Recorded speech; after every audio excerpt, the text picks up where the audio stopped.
West Point Liggett of Sugarland Studios, KILT FM HD2 Houston. On Odyssey Sports Station, the Texans play here. Sports Radio 610 presents Seth Payne and Sean Pendergast. We coming to H-time. Let's get the work in, man. Let's go. Great day, great day. Oh, give me some juice, baby. Oh, yeah. Let's do it. Hey, what's happening, everybody? Happy Wednesday to all of you. Nice to be with you. Woo. We appreciate you getting up with us. We are with you until 10 a.m.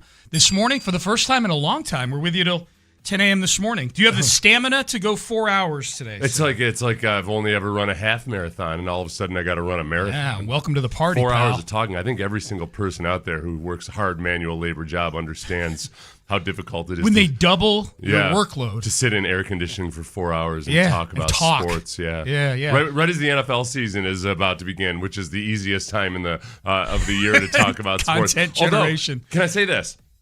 Every single year, I know it's coming, and yet it surprises me a little bit. This is the week when people realize, especially given that so few starters play substantially in preseason games, fans around the National Football League realize, all of those things that we want to find out about our offense or our defense or our quarterback, we're really not going to find anything out for a while now. We're getting little bits and pieces, but likely not going to see a whole lot of substantial action out of your starters, no matter which team you're following in the NFL. There are a few that I saw yesterday that I think Cincinnati is playing their starters. They're playing, right. Yeah, there's a couple. But you're right. Like, most of the teams aren't. But if they do, it's still also, it's one or two series. Yeah.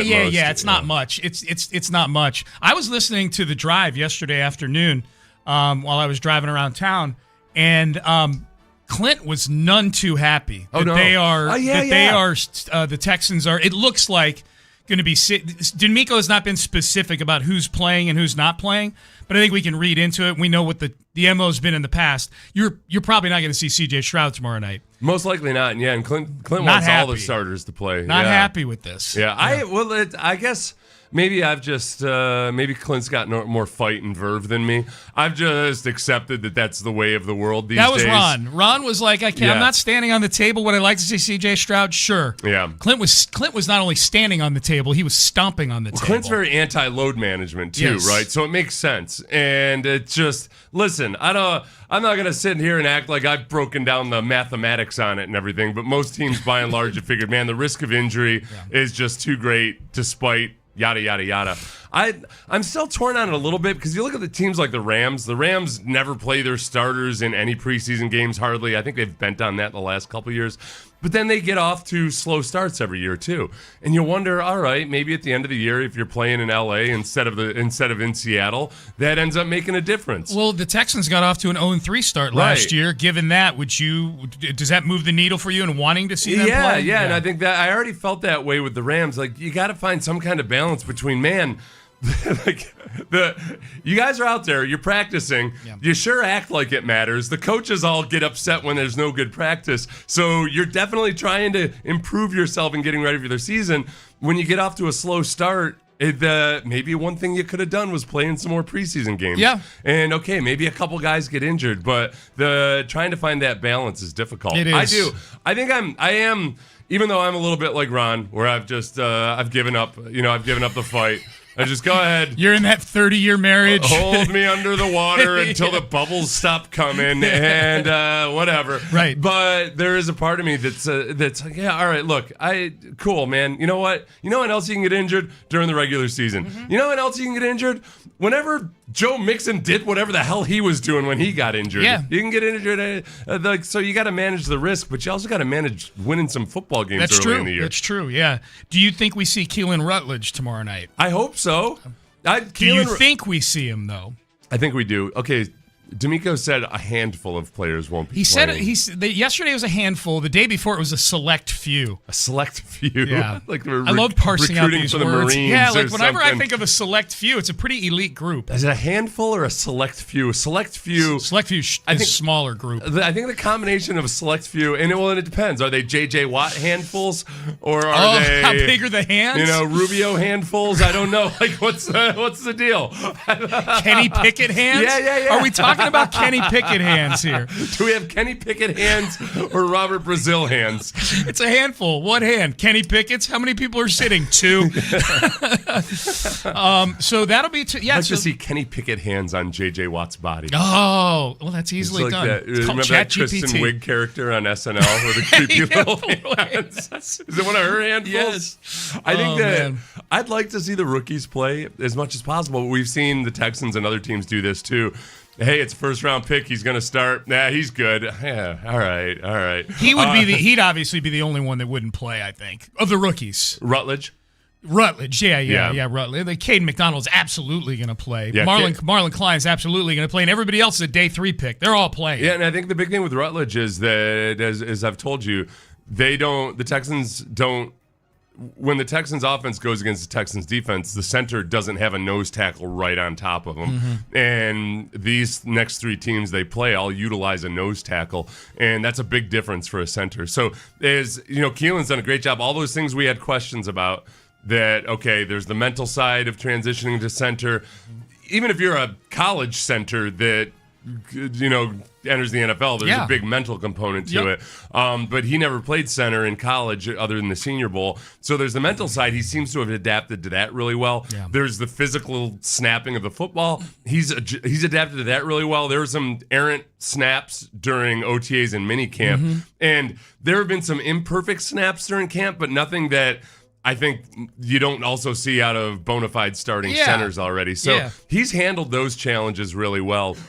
The next big challenge is, how do you deal with a 340-pounder right up in your face? Right. 3 inches from your face mask as you're trying to snap the ball and make all your calls and everything. Yep. So full disclosure, there was a practice yesterday that you and I were not at. Right. We were not there. We're not going to lie to you and pretend that we were there. I thought it was because it was in the stadium 2 days before a game. I thought they were just doing a walkthrough yesterday, which they did. Yeah. Then they tacked a practice onto it. I had Romo yesterday. Regret of missing out.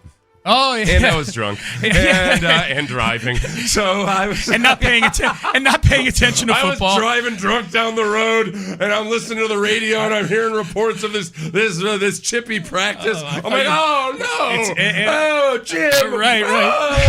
Right. What the hell's going on? Yes, drinking and then not actually watching the practice. Both things Romo would do. No, but it was. I thought it was a walkthrough, so I budgeted my time. I had some client stuff to do yesterday, so we were not there. But it sounds like it was a pretty spirited affair. Yeah, no, and it sounds like, and I think that follows. John Harris, by the way, is going to join us at 8:25. He was there. Yeah. So we wanted an eyewitness to join us on the show. No, but that part of it, and I think that D'Amico, who had been upset with practice the day before, what's today, Wednesday, Tuesday? On Monday. He was upset with Monday's practice. I thought this was interesting because D'Amico didn't seem upset with the practice immediately after practice.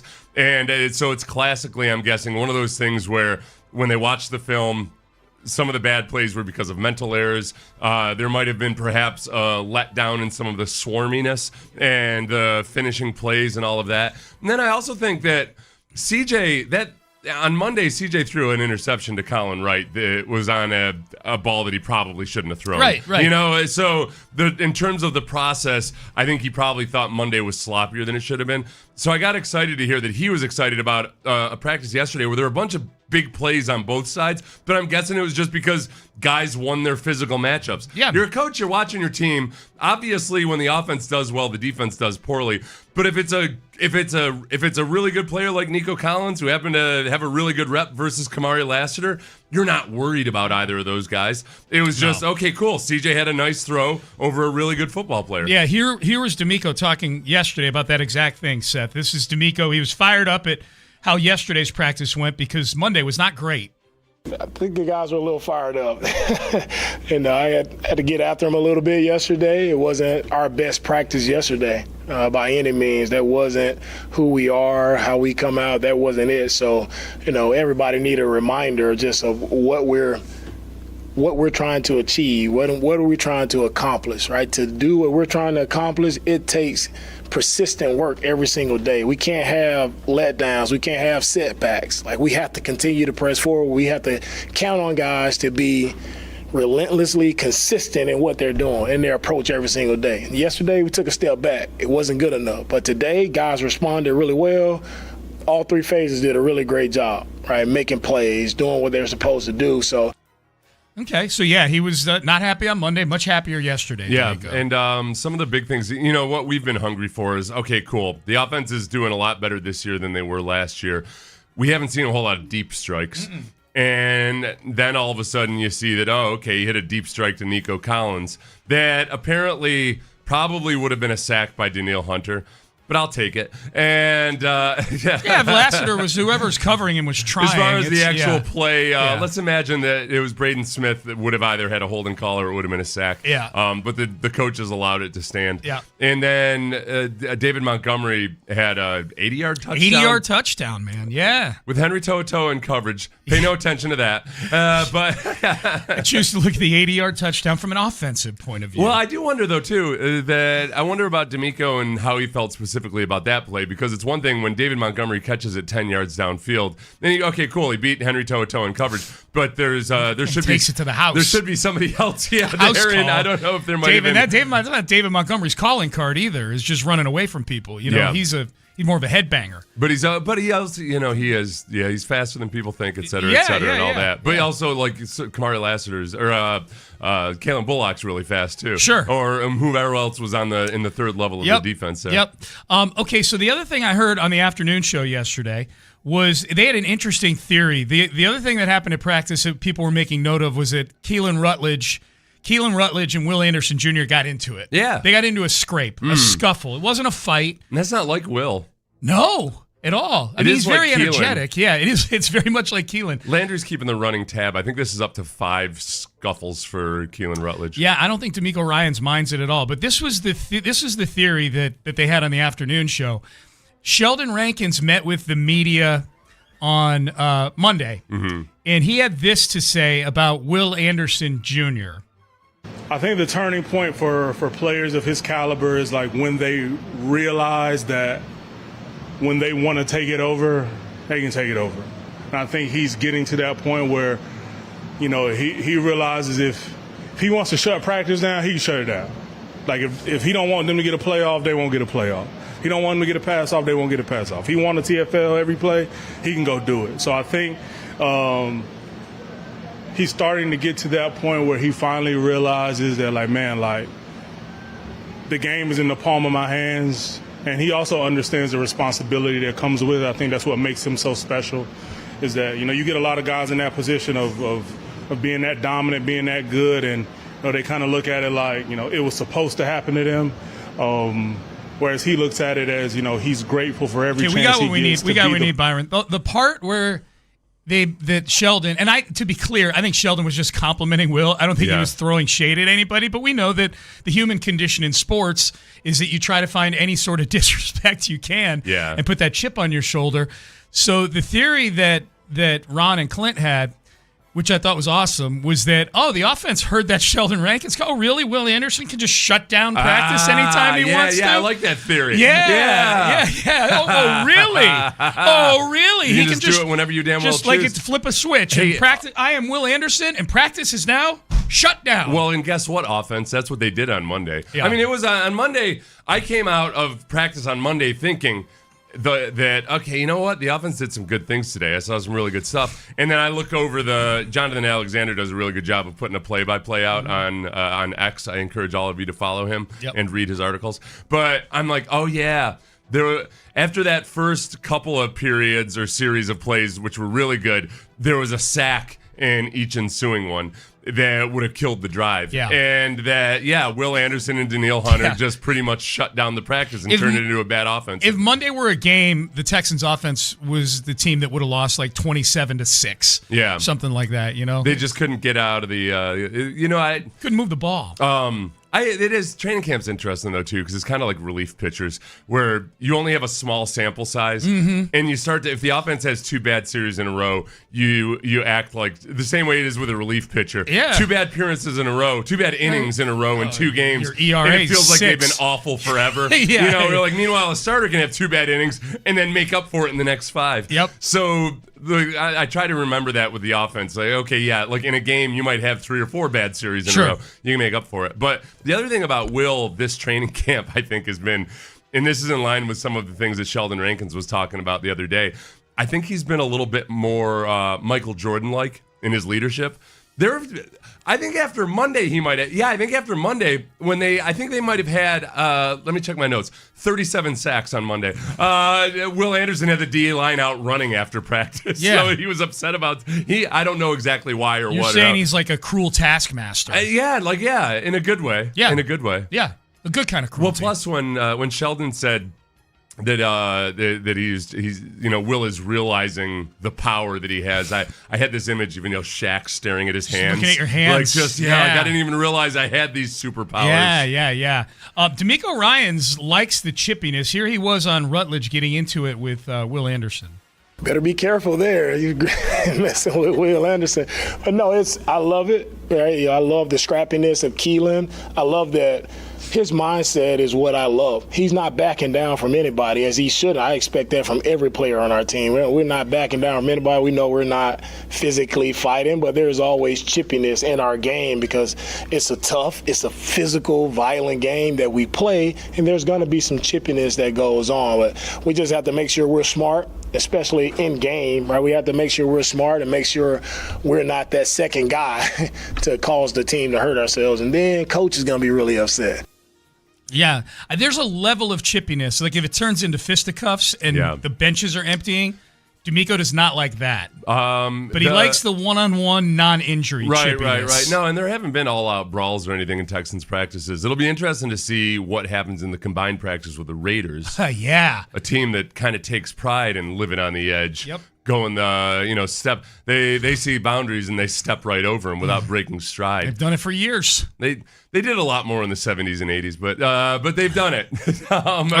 And they're feeling themselves a little bit. I think that it's fun because the Texans face the Chargers in the preseason. And one of the people who is locked in a death battle for the right guard position for the Chargers is Trevor Penning. Who, remember, Trevor Penning was in the draft. He was Mr. Tough Guy, and meanwhile, like you'd watch film and he'd get his butt whooped, but every now and then he'd drive a 195-pound college safety out of bounds, and people thought he was the toughest guy on earth. He got in a boatload of fights in training camp his rookie year in the Saints. But it was his fault, like where he was doing all the stuff that get defensive linemen to fight you. Is you're playing dirty. You're holding, you're driving guys over piles and everything in practice and all that stuff. Yep. Like he's a jerk. And he was getting fights to the point where the coach just said, no, that's Trevor Penning's fault. Keelan Rutledge is a little bit different. He's just naturally scrappy. The same way, really, Wyatt Teller as a young player was a guy that would put guys on the ground a lot, would play to the echo of the whistle, all that. But I never thought of him as a dirty player. He was just really, really scrappy. Wyatt Teller's got to have fun with Keelan Rutledge. Oh, yeah, taking him under his young protege. Scrappy wing. Reminds him of himself when he was a young man, probably. Absolutely. You think he said that to him at any point yet? It's like, you remind me of me. Maybe. Yeah. There's on Iron Sharpens Iron, the Texans web series they do. They did. They showed a little teaser of this week's episode, and it's Wyatt Teller at a barbecue place with, I think, Keelan Rutledge. Oh, so yeah. I forgot about Iron Sharpens Iron. I saw the D'Amico mic'd up video yesterday. You know who did an interview for Iron Sharpens Iron the other day? Seth Payne. That's right. Yes. Let's see if I for made Iron the cut. Sharpens Iron, you did? Yeah. I did. You know what I did? I learned from McLean, when you do these documentaries, they're gonna take a bunch of footage and they're just gonna choose like 0.1% of what you say. You might be in there for like 4 seconds. Yeah. So he's like, you just say the most, like, the biggest, boldest things you can say. You just want to, and some of it'll work and some of it won't. So I was like, all right, I tried to go there a little bit. Yeah, that's good advice. If you want to get on there, that's good advice. You know who's on a bleep ton of those things on the NFL Network? John McClain. That's who. He's on a bunch of them. You know what I said that I think that might make the cut? I said I made a pretty bold statement about the Texans defense compared to every other unit in the AFC South. Ooh, okay. I like it. That'll be, people in Jacksonville hate me enough already. It'll be this will land especially square on their jaw. All right, coming up next, CJ Stroud. They were talking nationally about CJ Stroud, and Nick Caley did Adam Schefter's podcast. And where is CJ at in the eyes of his OC right now? Where is he at in the eyes of the national media? We'll get to that. And we got good news on a friend of the show as well, a couple friends of the show. We are announcing our guest list for tomorrow's launch of 95.7 The Fan. We're doing that at 8 a.m. today. We launch at 8 a.m. tomorrow. We're going to announce our guest list. You will not want to miss that. We will be announcing that at 8 a.m. today. That's all coming up next. But first, Beck's Prime. Beck's Prime, best burgers in town at Beck's Prime. Just ask the Chronicle.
at 281-222-2222.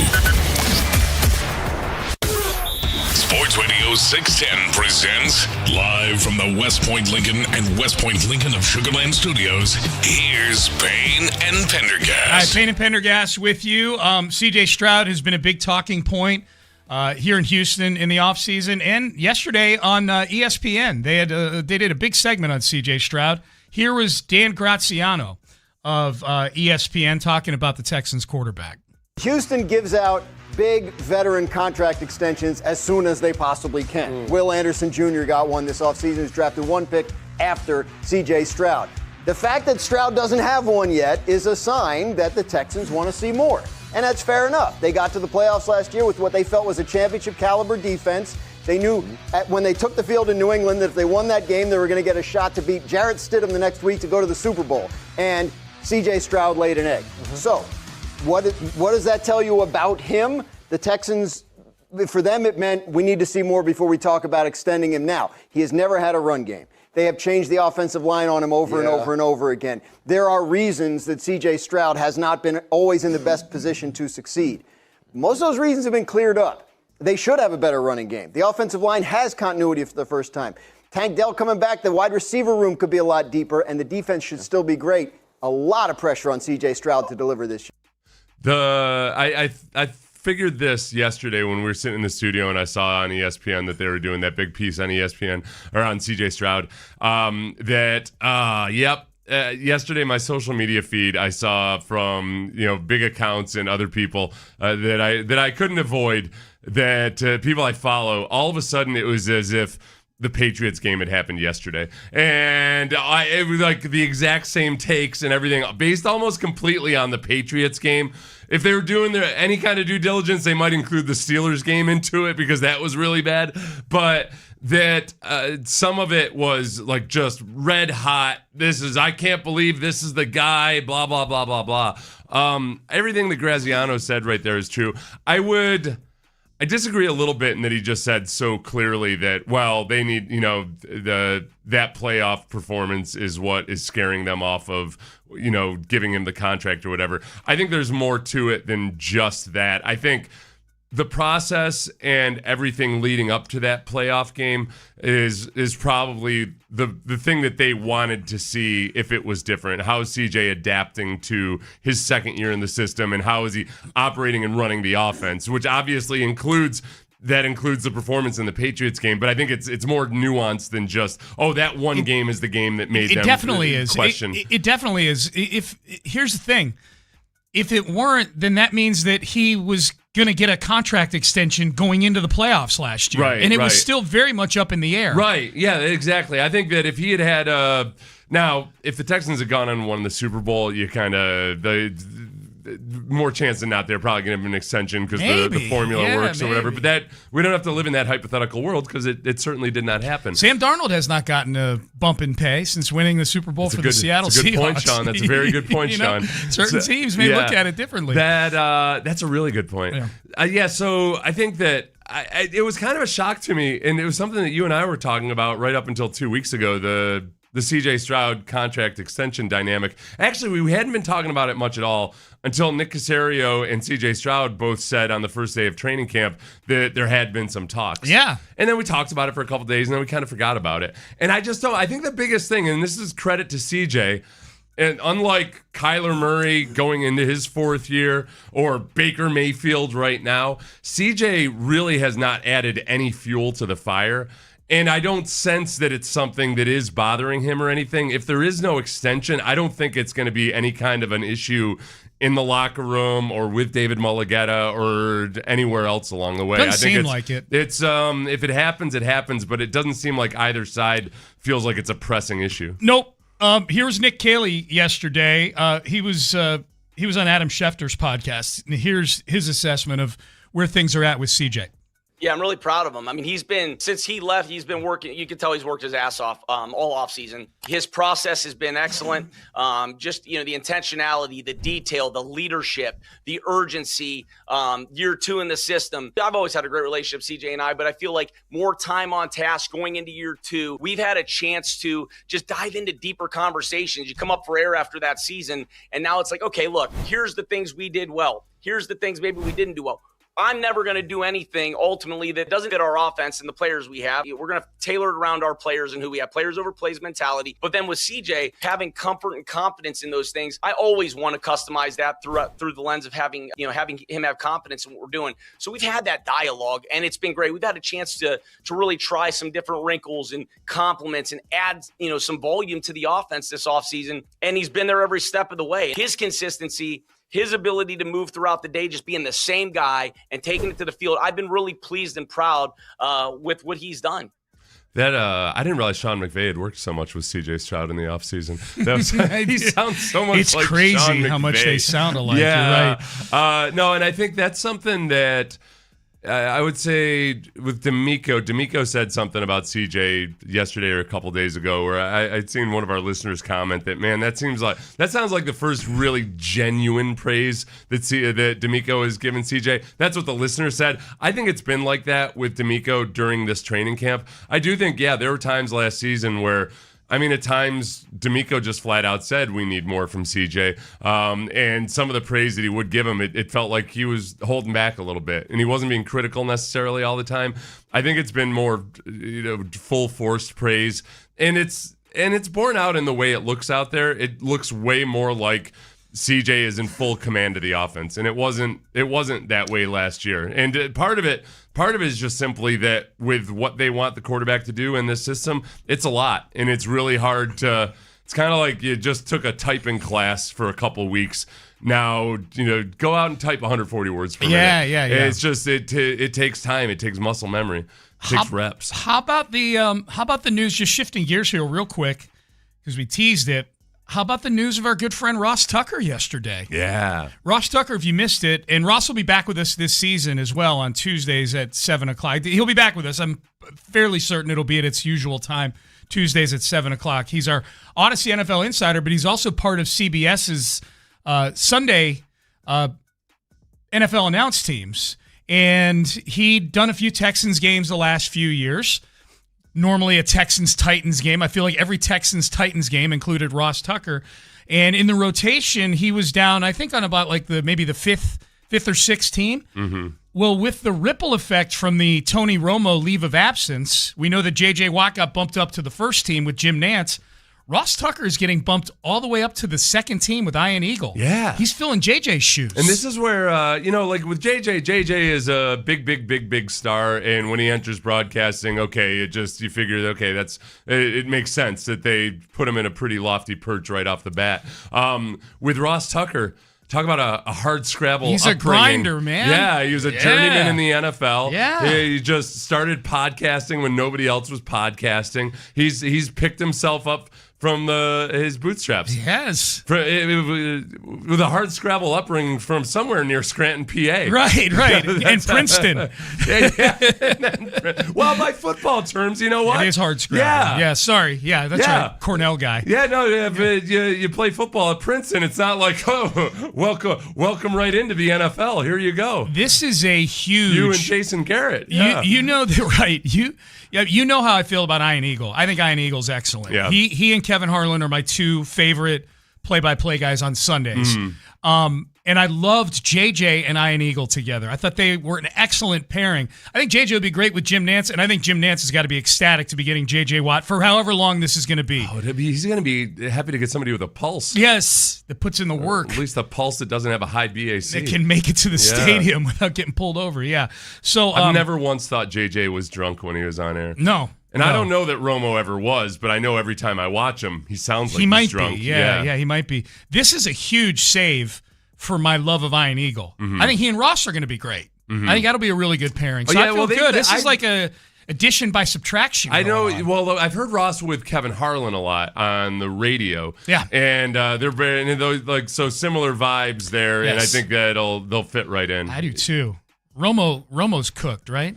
I would imagine so. I think that this is the classic. Boy, CBS executives are happy to have this out. If he's got a morals clause, he's done. People have been. I can't imagine you're a CBS exec that goes and talks to other insiders or whatever when you're at your eyes wide shut parties and stuff in the offseason. Right. Where somebody isn't like, dude, what the hell are you guys going to do about Romo? Mm-hmm. And they're like, oh, I don't know, he's fine. But like, no, seriously, man, what the hell's going on? Yeah. Like people it's one thing to get lambasted by people in the media and everything, but industry insiders have known that's a train wreck for the last few years. Yes. So this might be a really easy out. Somebody at CBS, their job might have been saved by Tony Romo getting into that pickle in Wisconsin. That's a $70 million pullover on the side of the road. Yeah. If he loses he's got 4 years left on his deal. Yeah. Of nearly a total of $70 million. There might be some executive at CBS who just like fully stood up on the table and said, we need to give Romo this money. And it was about to get fired at some point because of it. He was like, oh boy,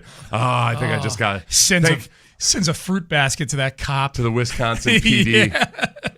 All right, let's get to headlines coming up next. Astros lose last night. We'll talk about that. We've got some football headlines we'll get to as well. Hey, look, you definitely don't want to be the performance of that person we were just...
Injured? Call Mokaram Injury Lawyers, 281-222-2222. Payne and Pendergast with today's headlines. All right, let's get to headlines. Not much to say about the Astros last night. They lost 4-1 to the San Francisco Giants. Hunter Brown takes the L last night. The Bats, as you can tell, they lost 4-1. So the Bats did not do very much last night. Shocking to some of you to know that the Astros had runners in scoring position and did nothing with it. Yep. The AL West currently could potentially be the first time ever, apparently, that the entire division would finish with a negative run differential. Is that where we are right now? They all have a negative run differential. Yeah. Everybody's minus 20 plus at this point. Let me check the eye test. Yep. Checks out. These are 5 kind of mediocre to bad baseball teams. It's a Hunter Brown start, and part of me wants to say that, look, you're in a dogfight in the division. You've got to win the games that Hunter Brown is pitching, because the other 4 guys pitching in the other games are not reliable at all for you. But Lambert's been good. Yeah. But Javier, not reliable. You know, the 2 guys, Wisniewski's been decent, but he's a Tommy John guy. We don't know what the shelf life is. It's not like he's got a huge body of work prior to that to hang his hat on. Renell Blanco's not been good since he came back. Mike Burrows is pitching a rehab start on Friday, Seth. I don't know if you knew that, but so he may be back. He's not reliable. Well, I'll admit. Sean, that's basically our trade, the Mike Burrows trade, okay? Yeah. That's our deadline deal? Anybody coming back from the IL or just a stint in the minors? Traded for Burrows twice now? What we're looking at is we're not going to trade for anybody, but we've got guys coming back to the Major League roster. Oh, what was wrong? Well, some of them just sucked. Yeah. No, they weren't even injured. Yeah. It was. They're not even coming off the IL. So that was going to be my hot take is you got to win these Hunter Brown starts because these other starts, you just don't know what's going to happen. But then to your point, this division is so bad. I don't know that they got to do anything. They got to win enough games to win the division. I hope at some point if let's say the Astros just win this division with a slightly above 500 record or something. I need there to be a AFC South champs Brian moment. Like where Espada says to some writer. Not some writer. It's got to be Chandler. AL West champs Chandler. Yeah. AL West champs. Yes. Chandler and Brian T. Smith, I think, are cut from some of the same cloth. Yeah. I think so. Hard driving journos that probably maybe at times rub management of the team, not their own management. Sorry you don't like the questions, Hoss. Right. That's what I'd say. Right. And Chandler has rubbed Joe Espada the wrong way. Remember, he tried to be a GM that one time. Well, no, yeah, Chandler, that was the weirdest he moment. Was accused of it at least. Well, Chandler just asked a simple question. Is there a chance was it Burrows or was somebody? Is there a chance he goes down to the minors? And it was Weiss. It was Weiss, that's right. Who got sent to the minors the next day. No, he got sent to the minors hours. Yeah. And it was announced hours later that he was going to go that he was being sent down. Yes. But Espada took exception to Chandler playing GM. Yeah. Yep. All right, so Astros lose last night. Afternoon game today, 2:45, I believe, today, first pitch, trying to win the series in San Francisco. Astros remain in first place because the division's terrible. The Rangers lost to the Angels last night. Still a half game up in the division. Texans back at practice yesterday. They're off today. The Chargers come to town tomorrow for the first preseason game. Doesn't sound like there's going to be a bunch of starters playing in this game. If you're curious about rookies and backups and undrafted free agents, then tomorrow night is your night. I think this is the thing, that the Texans, to be a Super Bowl caliber team, one of the strengths they have this year is that I do think they have way more depth at a lot of positions, most notably the offensive line. So the Chargers have some stud rookies and backup defensive linemen too. This is honestly, there are going to be some really relevant battles between Chargers offensive linemen and defensive linemen, or Texans offensive linemen and Chargers defensive linemen that are going to have an effect on the season. You're going to play 8, 9, 10 different offensive linemen at some point this year, and it's not like the Texans offensive linemen on Thursday night are going to be going up against a bunch of slappies. There'll be some good stuff. Yeah, there should be some really fun stuff to watch. And this rookie class, as you and I outlined yesterday, has been, to me, a lot of green arrow up with this rookie class. Yeah. I've been impressed by practically all of them. So you'll get a good look at those tomorrow night. By the way, if you want to win a pair of front row tickets to see that game on Thursday night in the bullpen, be listening at 7:40 today for the cue to call, and you could be at the game tomorrow night in the front row, checking out all the things Seth was just talking about.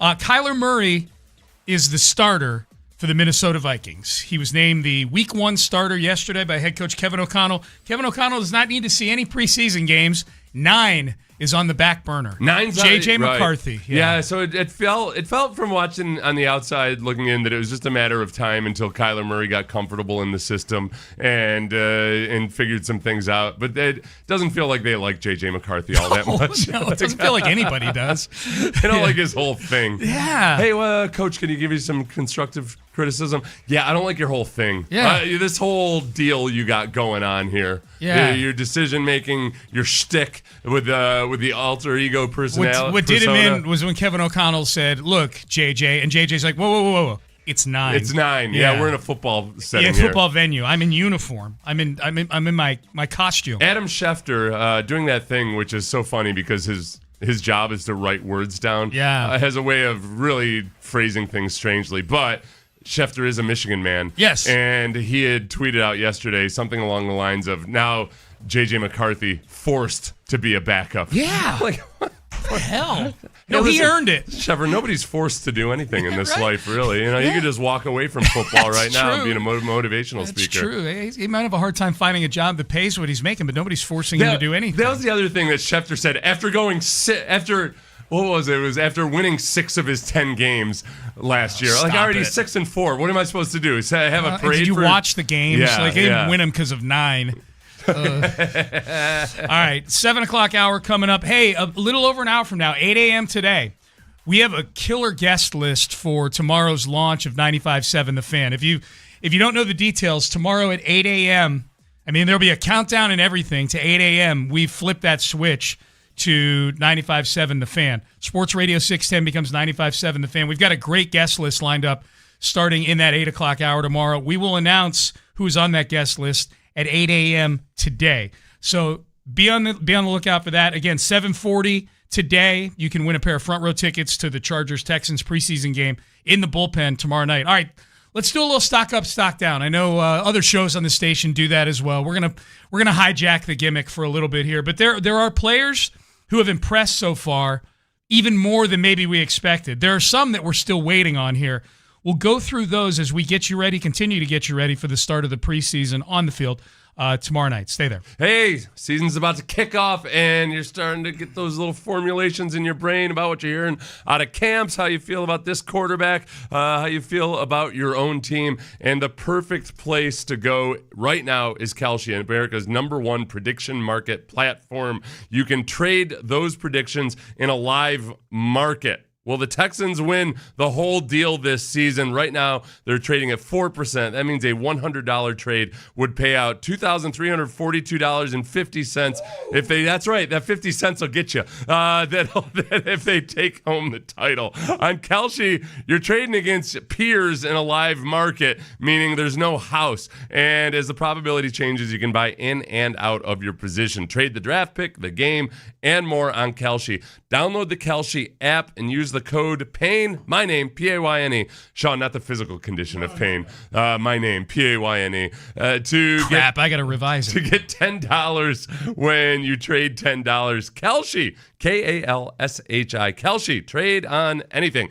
18 plus only. Restrictions and eligibility requirements apply. Event contract trading involves risk and may not be suitable for all investors. Kalshi products are not available in all jurisdictions. Price, values, and available markets may differ from those mentioned. For more information, see kalshi.com/regulatory. It's a new day. Yes, it is. Tomorrow morning, a new day in Houston Sports Radio begins. At 8 a.m., we flip the switch on 95.7 The Fan and move Houston sports leader to the FM dial. The voices you trust, the sports talk you love. Louder, clearer, and better than ever. We'll see you tomorrow on Houston Sports Leader 95.7 The Fan. From the Kearney Stevely Traffic Center, 713 call. This traffic report is brought to you by Haverty's Furniture. 288 southbound at Spectrum Boulevard. An accident still sitting along the exit ramp. Be careful as you approach. Heavy trucks still on the Katy Freeway eastbound before 99 Linear Parkway. It's along the right shoulder and the exit ramp. And another one, 45 northbound. This one's right after West Road over to the right shoulder. In the low 80s this morning, this afternoon sunny, then a chance of thunderstorms and a high of 95. Amelia Escobar, Sports Radio 610. Your Odyssey Sports Minute is brought to you by Zadig Jewelers. This is an Odyssey Sports Minute. Steph Curry isn't going anywhere. The Golden State Warriors and their legendary superstar have reportedly agreed to terms solidifying that Curry will finish his career in the Bay Area. Despite swirling rumors and outside interest over the last year, the face of the franchise is officially locked in to remain a Warrior for life, cementing his legacy with the only NBA franchise he has ever called home. I'm Drake Toll. Give your home the style and comfort it deserves this Labor Day. Shop Haverty's best savings of the year during our Labor Day sale and explore discounts on quality furniture built to last. The more you shop, the more you save. Visit Haverty's in South Haven next to Dillard's or in Memphis at Wolf Creek. Summer is a time to feel and look your best, but I'm not talking about your abs or your tan. Guys, I'm talking about your hair. Restore that bald spot, reverse your receding hairline, or add volume to thinning during Advanced Hair's once yearly summer savings event. Advanced Hair's simple one-day treatment begins to regrow your own natural hair the very next day, and they guarantee your new hair will grow. There's absolutely no one in hair restoration I trust more than Advanced Hair. Take advantage of your flexible summer calendar and get the most hair for your dollar. Advanced Hair's summer sales event is on for a limited time, so get the details and schedule your free consultation today. 832-688-HAIR. 832-688-HAIR. One-day treatment, life-changing results. With Advanced Hair, your new hair is guaranteed to grow. Check out the incredible before and afters and take advantage of their best offer ever. That's 832-688-HAIR or advancedhair.com. You know your numbers, right? You know your age, your weight, your income, and probably even the mileage on your car. But what's your testosterone level? And is that level normal for your age? If you don't know the answer, Low T Center can help, and they'll do it for free. Go to fixmylowt.com and book an appointment for your free T.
Liggett of Sugar Land Studios, KILT FM HD2 Houston. On Odyssey Sports Station, the Texans play here. Sports Radio 610 presents Payne and Pendergast. All right, we'll do a little stock up, stock down with some of these Texans players in just a little bit. It's 7:40 today. The end of this nice long segment we've got right here. We're going to give away tickets to the Texans and Chargers tomorrow night at Reliant Stadium, the newly renamed Reliant Stadium. I'm just, I'm not going to enjoy these next 3 months of people correcting us on just calling When it we're Reliant right. Stadium. Yeah, we're going to get the old the incorrect actually, which is the most annoying thing in the history of human beings. Yep. The actually, guys, it's NRG. Didn't you know? Nope. It's actually Reliant now again. We got a few texts. We talked about Keelan Rutledge getting into a scrape with Will Anderson Jr. in the 6 o'clock hour. If you missed it yesterday, well, you all would have missed it because it wasn't an open practice. But if you missed the news, Texans practiced yesterday inside the stadium, and at one point, Rutledge and Will Anderson got a little chippy with each other during practice. It seemed to be a level of chippiness that made DeMeco Ryans happy. It didn't escalate or anything like that. Yeah. But Rutledge has been involved in several little scrapes like this. It's just now. like shoving around a little bit afterwards. Yeah. I'm cool with it. But I love this point here. You remember the Green Bay game, Seth, in 2024? Yep. In Week 7, when C.J. Stroud was scrambling to the left, got knocked into the Green Bay bench, and was surrounded by Green Bay Packers, and nobody came to his defense? Yeah. Zero offensive linemen came to his defense. There's a text. There won't be any of that BS that happened with CJ in Green Bay with Rutledge on the field. No. I would say, or a few of the other guys. Yeah, I think they've definitely got just there's more of a scrappy element to these guys. Yeah. And I think that especially on the interior offensive line, which has really been the source of so many of the issues the last few years in the run game and in the pass protection, I think that's exactly, if you look at, as it stands right now, if it's Wyatt Teller, Keelan Rutledge, and Ed Ingram, those guys are a different type of player than a lot of the guys that have been rotating through on that offensive line. They enjoy the physical aspect of the game. That's what their calling card is. Ed Ingram almost to a fault, because I think he's really physical in the run game, and then sometimes he tries to get too physical in pass protection. He gets overly aggressive. But I'd rather have that problem than a bunch of guys that seem content to let their quarterback get roughed off on the Yeah. Okay, this is an interesting question. What's the over-under on 15-yard penalties for Keelan Rutledge this season? I'm going to say a half. I'm going to say yes or no. Does he even get a 15-yard penalty? Yeah, this is all stuff that so far. How often do you see guys get 15-yard penalties just for finishing blocks? Right. It's just playing to the echo of the whistle. It's not anything that it's not dirty or anything. It's just this stuff that guys are taking issue with in practice. Yep. If they feel like, all right, the guys, the biggest thing is as a defensive lineman sometimes, O-lineman keeps going after the play is over by practice standards, and what it feels like, all right, try hard. You're trying to look good for the coaches. All right, like this is needless and extra, and that's valid. That's not just like a veteran, thinking the rookie is going too hard. It's like, listen, dude, you're kind of messing with the way I look on this play for no good reason whatsoever. So cut it out. Yep. And I think that's a lot of just generally with rookie offensive linemen, especially. That's when guys get agitated. All right, so I've got a few stock up, stock downs. Like we're 11 practices in. We're about to see our first preseason game. Who are some of the guys that have really flashed to a greater degree than we had hoped or we thought they could? And who are some guys that we're still kind of waiting on, or maybe injuries have been an issue for them that could jeopardize their spot on the roster? I'll start with the good. Jaden Higgins has been... To say he's been a revelation in this camp is probably overstating a little bit. He was a starter for them last year who had a decent rookie year.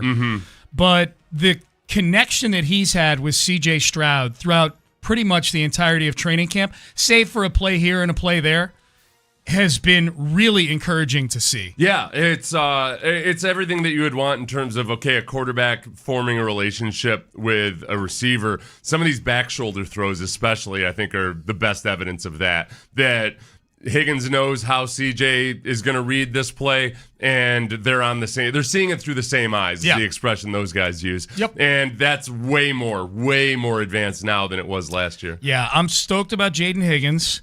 I would say another one, stock up, would be Jadeveon Clowney. Jadeveon Clowney, just the mere fact that he's on the team, I don't think was expected, but you and I had we had workshopped a few names at that backup defensive end, Clowney being one of them. That he's here now is unto itself a stock up. But then the fact that the first few practices that he's been out there, he's looked like the old Clowney. Mm-hmm. He's looked like he's got a lot of juice left in the tank. Yeah, and that's how he looked last year when he played for the Cowboys. And the big question is always going to be, and we talked about this when we looked at the available free agents in the offseason. All right, which of these guys is going to be cool with coming up and being a clearly defined backup to Will Anderson and Danielle Hunter? And we just didn't know with Clowney where his headspace was or anything. And Clowney is totally cool. Like, no defensive end that steps in here thinks, oh, yeah, I'm coming for Will Anderson's job. No. So I think from that perspective, it's a really good fit. And Clowney's physicality, especially versus the run, is something that some of those other guys who are out there, like Von Miller or names like that, they don't offer that same thing, that same dynamic. So he fits the mold of this defense way more than I think people probably would think with their knee-jerk reaction to it, given all of the baggage that we have from Clowney in his rookie contract here. Yep, no question. As far as other stock up, I think you can look up and down the rookie class and find lots of reasons. I would say the rookie class collectively this looks so far, again, it's only 11 practices in. They haven't played a game yet, but I would be more surprised now if we're disappointed in this rookie class after the season is over than I would be if we're like, those guys, they found 4 or 5 guys that were real contributors to this team. And I think the 4 biggest names right now would probably be, in order, I think Marlon Klein, Lewis Bond, Wade Woodaz. No, I would say Marlon Klein, Colin Klein. And then who's Colin Klein? Not Colin Klein, Colin Wright. Colin Wright, Colin Wright, Lewis Bond, and then Wade Woodaz. Yep, those are good. Yeah, those are all, and like as of the day 3 guys there too. Lewis Bond and Wade Woodaz have been nice, and Keelan Rutledge obviously is a rookie, but we've talked about him individually quite a bit. Yeah, they're all. Colin Wright's a good one too, man. That is an undrafted guy who I think has a really good chance to make the team as a 3rd or 4th cornerback. It's funny because the fact that I didn't mention Keelan in there, I did an interview with somebody from Buffalo the other day, and I caught myself. I didn't include Keelan in the rookies that I was talking about because I kind of started figuring, he's the starter, and I don't put him in that same category, which is a really dumb thing to do before he's even played a preseason game. Yeah, and I feel pretty confident that he's going to be the real deal. I would say so. I think he is. I do think he's the real deal. I think everything about his conscientiousness, the way he works, how he's adapted to playing center without hardly ever having played the position before. And I don't doubt that he's going to continue to get better. So I'm really I'm feeling very bullish on him. All right. As far as stock down goes, or maybe guys who have been a disappointment, or guys who maybe are in jeopardy of not making the team, who had a chance to make the team, I would say Brevin Jordan, more because of injury, but it's been an ongoing thing with Brevin Jordan. He's had 2 season-ending injuries the last couple of years. He had flashed so nice that first year with CJ. I mean, Brevin's been around longer than that. Brevin's been here since the David Culley year in 2021, but it looked like, especially in the postseason that year, nice connection with CJ Stroud, and then the last 2 seasons couldn't get out of the starter's gate because he got injured. And now he's injured again, and he's injured. And the problem for Brevin Jordan is he's in the deepest tight end room that they've had. Yeah. And probably going back to the Gary Kubiak era when they had Owen Daniels and Joel Dreesen and James Casey, like a really deep room.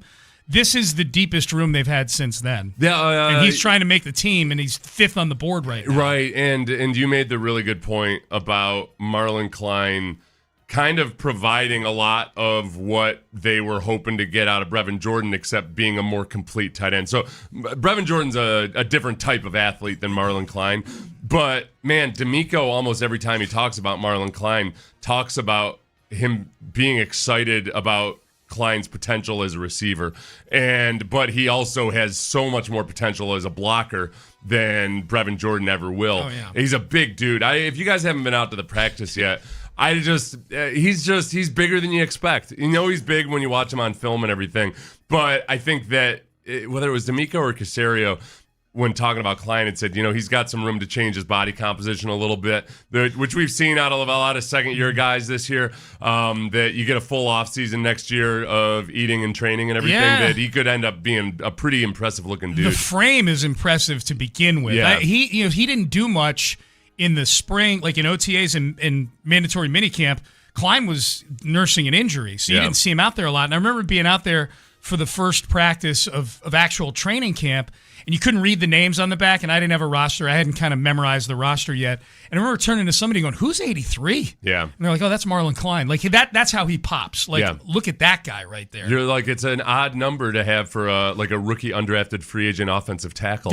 Yeah. You would say, you might look at him and they'd be like, well, they ran out of numbers. He's a really skinny offensive tackle, So that's Marlon Klein. Oh, yeah, he probably won't make the team. That's not the physique of, that's a tight end. Yeah, I would say that the thing that would be most encouraging to me if I were a Texan fan listening right now that I could say to a Texan fan is watching Marlon Klein.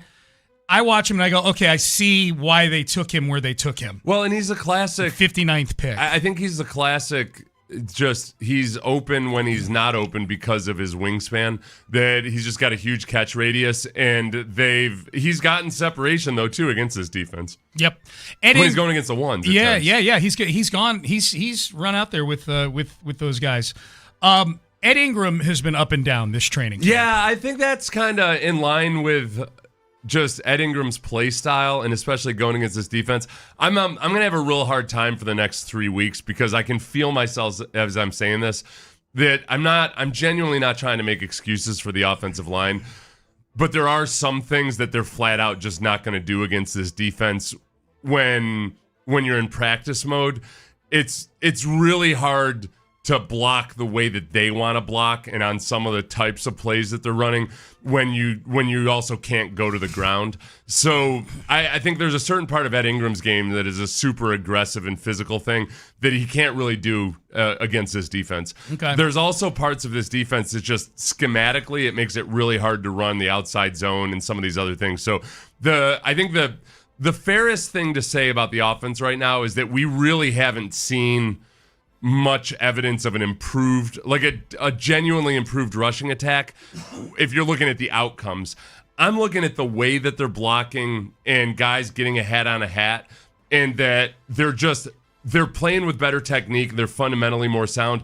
It will be a better rushing attack this year, but I understand why people are concerned that we're not seeing a lot of reports of 10-yard runs by David Montgomery and 10-yard runs by Woody Marks. Right. I mean, there's been a few of those, but like over the course of a dozen practices. But the way I put it to people, Seth, with the running game is that this year they actually do have a few plays that it looks like good running teams have. Yeah. I think that's kind of playing into what you're saying. Right. Like it just looks better. The way that the running backs are making their reads and making their cuts and everything, this is what I would say. Maybe this is the best way to put it. They have a clear picture in front of them. Okay. There have been times in training camp the last few years where I'm trying to figure out whether Dameon Pierce is doing well or not, but I can't. You can't judge him because there's no picture in front of him. Because with Dameon, it was always, all right, he needs to be crisper in making his reads in the backfield. But the picture in front of him was so disheveled and messy that he couldn't. So I don't know if he's capable of it and not doing it because of the reads or if he's just incapable of it. This year it hasn't been like that. And yeah, a lot of the runs are getting snuffed out, but it just flat out looks better looking from the end zone copy. The other part of it with the offensive line right now too, and this is where I'm trying to look at the process more so than the results. And I can't tell you, Sean, how dirty I feel and that I'm going to make excuses for the offensive line as a former defensive lineman. It's that there are a lot of sacks that happen in practice that, yeah, a guy got beat. Okay, get it. But in the fog of war of like an actual football game, there's a lot more mayhem, and it's just not always so simple and easy as winning your one-on-one battles as a defensive lineman versus the offensive lineman. The whole process and the whole operation is just night and day better than it was last year. And we'll see, and unfortunately we have to wait most likely to really see that first team offense out there. But I feel better about it now. Unless you're at the joint practice, with the Raiders next week. Well, and even that's might be the only competitive situation that we see them in. Yeah. Jawar Jordan, I've got him in the stock down, And it is because he's banged up again right now. Okay, yeah, because I would have put him in stock up. You would have? He's looked better than you thought? Yeah, no. I think he's your third running back if he was healthy. Yeah. And this is where I've got a bit of an issue with that. And this is no disrespect to Jawar Jordan. He's got 43 carries in his career. Yeah. I've felt this way about this running back room from the beginning of the offseason. Yeah. I've been waiting for them to bring in another body in this running back room because if something happens to David Montgomery, you've got the exact same room you had last year, and that was not good enough. Well, and the hard thing with Jawar Jordan being your third running back as opposed to maybe an accessory running back is that, if David Montgomery goes down, you've got two undersized running backs, and one of them is drastically undersized in Jawar Jordan. Jawar Jordan. That's where I think Noah Whittington. I've liked what I've seen out of Noah Whittington. Yeah. And he's a guy that's played a ton of football that might be further ahead of the curve than your average rookie and might end up in he's a stockier build. Yep. He might end up being the guy they're more comfortable with if he shows out in some of these preseason games. And to that point, he's getting an opportunity now because Jawar Jordan's not out there. Yeah. And so that hurts his chances of making the team.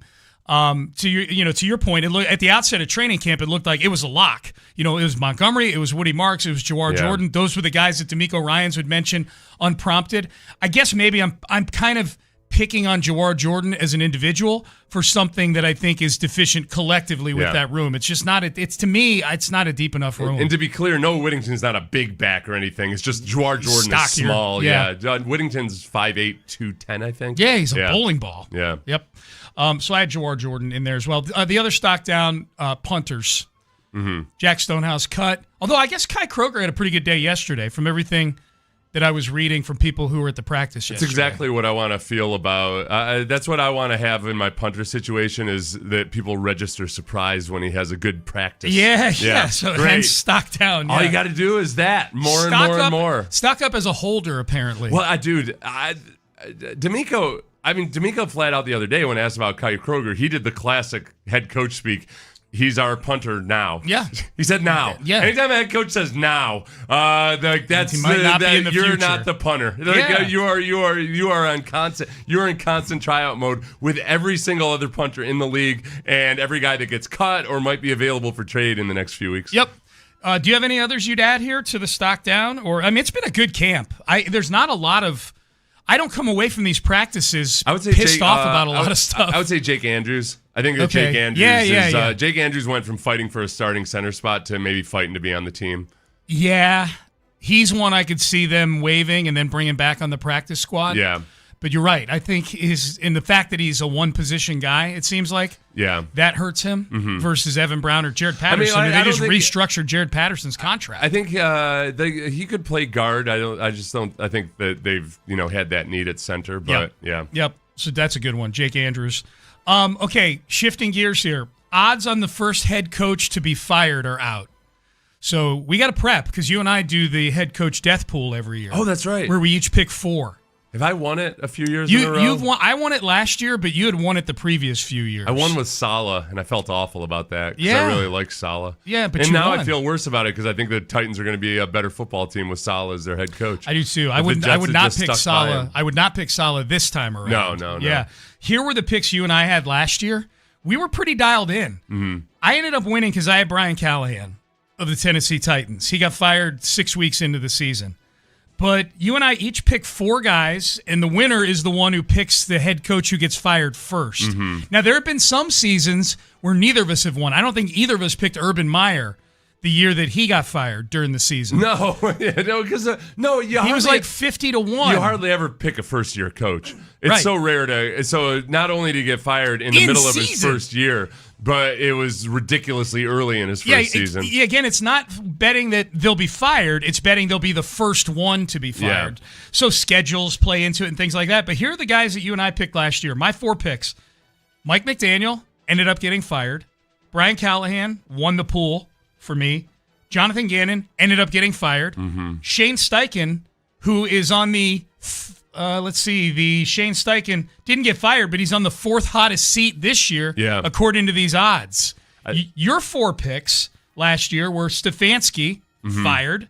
Canales actually made the playoffs. No. Dayball, fired. Yeah. Raheem Morris, fired. Okay, so I was doing all right. You're doing good. That's weird that I picked Canales I was surprised. Yeah, but it was David Tepper is the owner. That's right. That's right. It was that was a vote for Tepper more so than it was a vote for Knapp. Yeah, I thought that was a good. And Bryce Young was just wherever he was. At that moment. I thought it was a good pick when you made it. Yeah.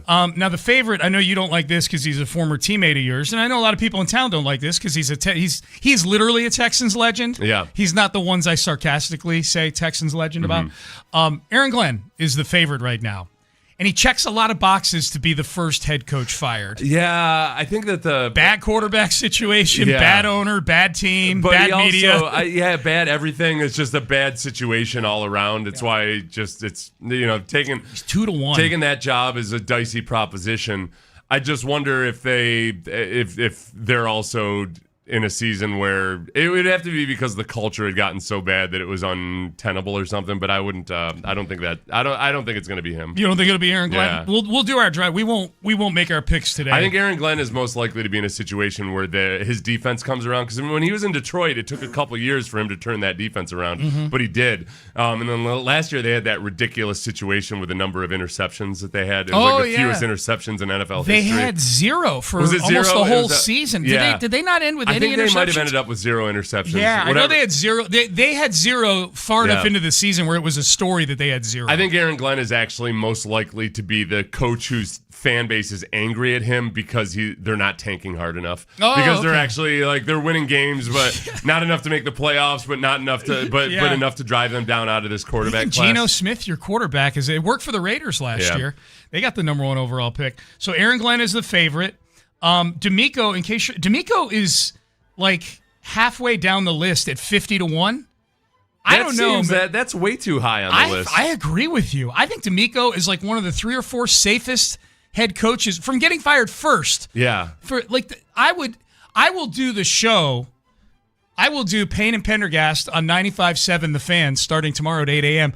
I will do a show sitting on the median on the highway on I-10 if D'Amico Ryans is the first head coach fired. That is just a vestigial perception that the Texans fire coaches quickly because somehow I can't believe they fired David Culley. Yeah. The poor David Culley. That's just the poor man. Who are you talking like right now? Every single person that wanted to stand up for David Culley, but then never recommended him for another job. How could you fire this man who nobody had ever talked about being a head coach before? That's Rich Eisen. Is that? That's your Rich Eisen voice. What are they doing? Poor David Culley. So D'Amico is 50-1, and there's 15 other names after him. I'm not seeing that. Okay, fun fact. 3 of the Texans' first 4 opponents, Seth, of this season, Cincinnati, Zach Taylor, Shane Steichen, Colts, Brian Schottenheimer, who the media likes to call Shotty, Dallas, are in the top 5 on this thing. So the Texans in their first 4 games play, by this odds board, 3 of the 5 hottest seats for head coaches in the NFL. This is an interesting one. They could get somebody fired. It's harder than it used to be because the league has decided, hey, we need to stop firing coaches so quickly and so liberally. Can you guys at least wait a little while and wait till the end of the season? And it's you got to really, really hate your guy to go against the grain and fire Callahan getting fired 5 games into last year or whatever. Yeah, that's like that. Well, or you got to have severe culture issues. That's where I would be really surprised. Okay, Vrabel is the interesting one because as Mike Tomlin said this weekend, if the Patriots are winning games early in the season, that whole Rossini stuff is going to be a non-story. If they go out and lose a bunch of games, it is going to be all kinds of speculation about the everything going on, and sometimes that can be a self-fulfilling prophecy. Yep. You start speculating about the culture, and then it does some damage to the culture. Vrabel is 16-1 on this odds board. He is 1, 2, 3, 4, 5, 6, 7. He's 8th on the list. This has to be the highest on the board that a coach that went to the Super Bowl the year before is on for a first head coach to be fired. We call it the John Fox dynamic. Yeah, except John Fox, as far as we know, was loyal to his wife. So we don't wasn't stooping a reporter. John Fox didn't have that same look in his eyes that Vrabel does. No. No. Vrabel, there's some NFL coaches that if you found out they were involved in this stuff with Rossini, you'd be like, makes sense. And Vrabel's on that list. one of them. Yeah, you're like, I can see. I see it in his eyes. Yep. Yeah. If you're looking for, if you choose to wager on employment, and you're looking for a nice little kind of long shot here, like something 100-1 or more. And I know you said that first-year coaches don't often get fired in season. Yeah.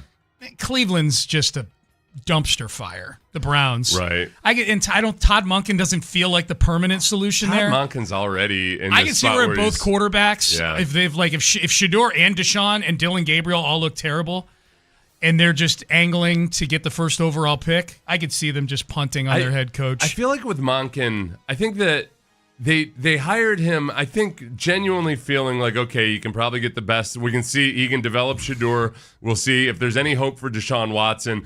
Monken is a good guy to think that he could get it out of him. But if it doesn't work out, maybe he is also a good head coach and we'll stick it through with him. It's just that, man, to try to be the guy that somehow turns around all of those cultural things and everything in Cleveland while also dealing with extreme quarterback controversy. A highly divided fan base when it comes to Shador Sanders. Oh, yeah. I don't know if Monken or anybody else can navigate that whole situation while also losing a bunch of football games and keep their head at the end of the year. I was thinking on the way in today, I think with Kyler Murray getting named the starter in Minnesota, I think Cleveland and Atlanta are the only two. Has Stefanski named a starter in Atlanta between Tua and Penix yet?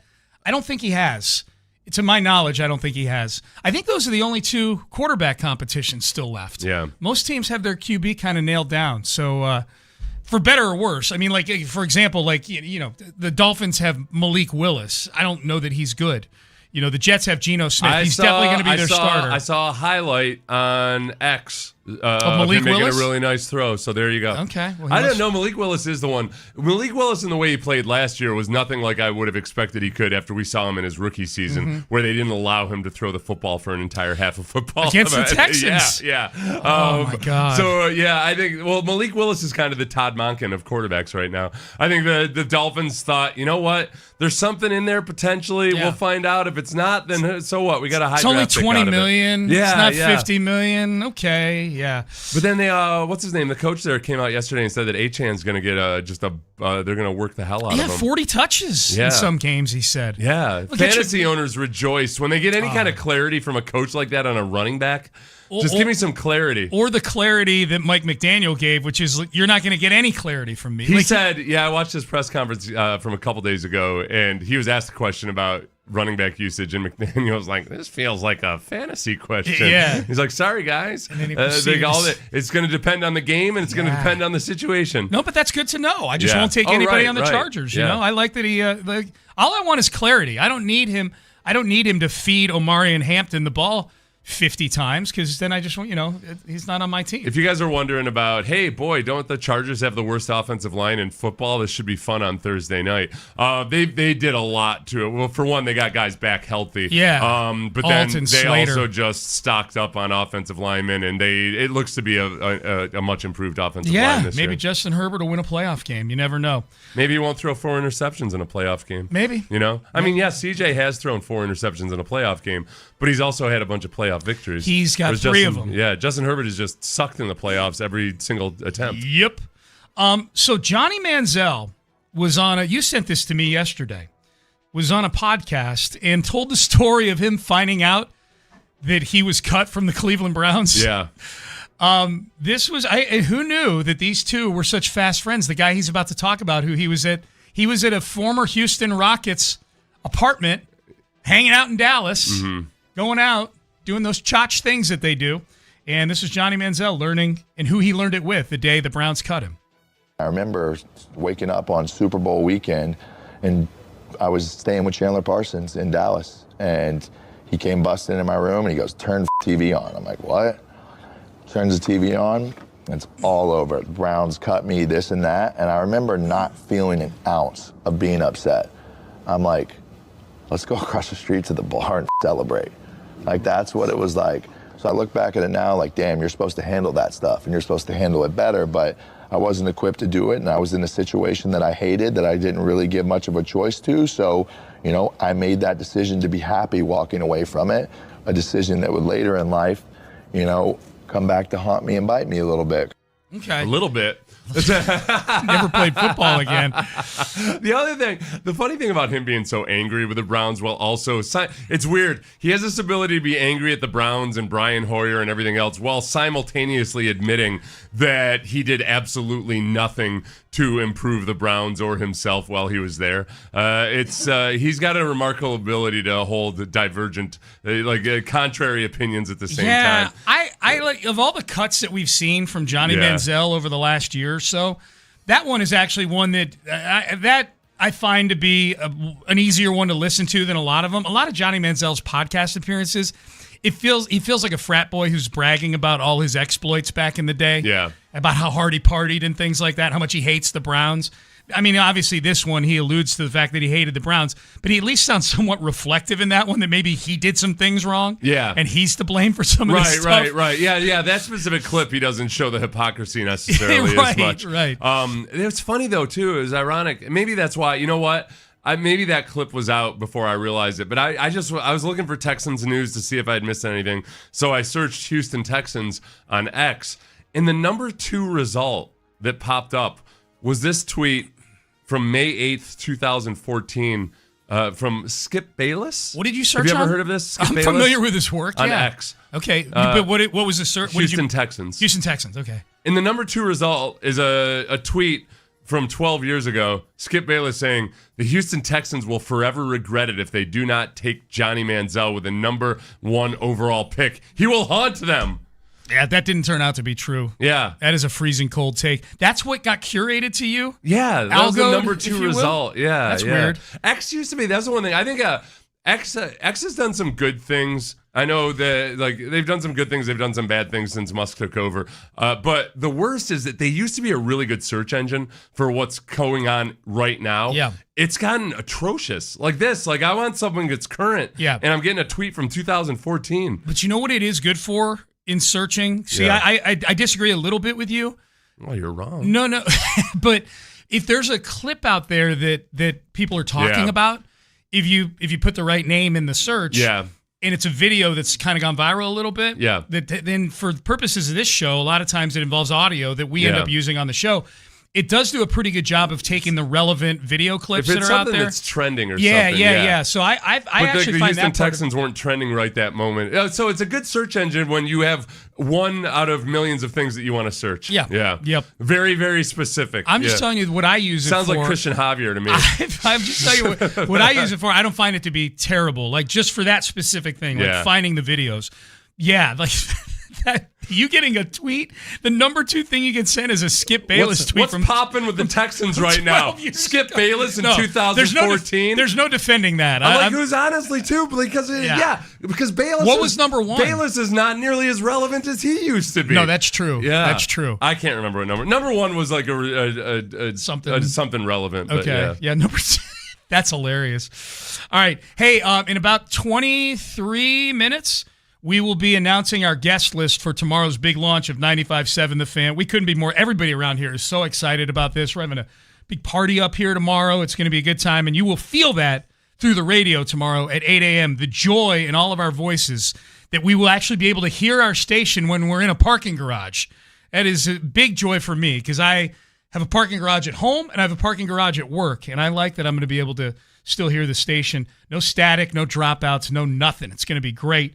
And we do that at 8 a.m. tomorrow. All right, coming up next, things I'm rooting for the Astros, Seth. I told you a couple of them. I put a short list together. Aside from them making the playoffs, these are the things that I am rooting for the rest of the year with the Astros. Tell you what those are coming up next. West Point Lincoln and Sugar Land right now. My guy Ruben Mendoza, the GM of West Point Lincoln and Sugar Land. Great seeing him out at Texans practice on Saturday. He was in our tent out there with his son Aiden. That was cool. Getting to talk to Ruben, find out how things are going at West Point Lincoln and Sugar Land. Chris Poulos, the owner, I'm going to see him later on today. These guys are like, they're friends and family to me. West Point Lincoln and Sugar Land. They are great people to do business with. The selection of vehicles, the Lincoln Aviator, the Lincoln Navigator, the Lincoln Nautilus, they got them all. They've got over 1,000 new and certified pre-owned vehicles on the lot down there in Sugar Land, just waiting for you to come down there. Now, if you can't make it down there, guess what? They'll come to you for a test drive. Get in touch with them, westpointsales.com. Get in touch with some of the folks over there, and they're happy to come to you for a test drive. They would love to get you into a brand new Lincoln, and these are gorgeous vehicles. My wife and son both drive Lincolns, and they're beautiful vehicles with great technology. This is the way to go. The West Point Lincoln is Sugar Land, where luxury is effortless. Get down there today. Southwest Freeway, Kirkwood intersection, or again, you can visit them online at westpointsales.com. It's West Point Lincoln of Sugar Land. Ready? The 2026 preseason kicks off tomorrow night. Hear the Texans' first.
Sportsradio 610 presents live from the West Point Lincoln and West Point Lincoln of Sugarland Studios. Here's Payne and Pendergast. Okay, a couple things here, a couple administrative things. We will be giving away those tickets that we've been talking about for Texans Chargers at the end of this segment. So be listening at the end of this segment, and you get a chance to sit in the front row in the bullpen on Thursday, tomorrow night, Texans Chargers preseason game. Should be a whole lot of fun. Good to have football back.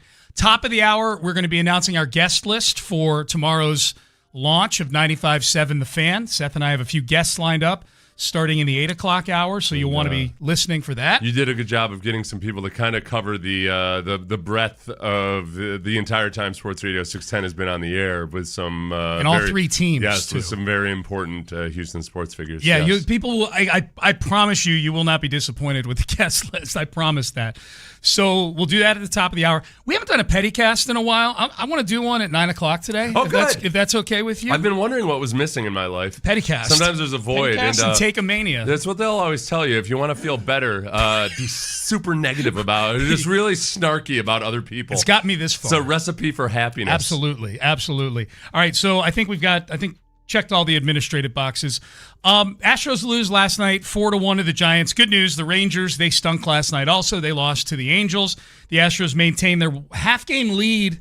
They maintain their half-game lead in the division. I took a look at the wild card standings. I dumpster dove a little bit last night, Seth. Yeah, and typically we're above such things. I just checked them out. Wild card, not this team. Just want to see how the Poors were living. Yeah.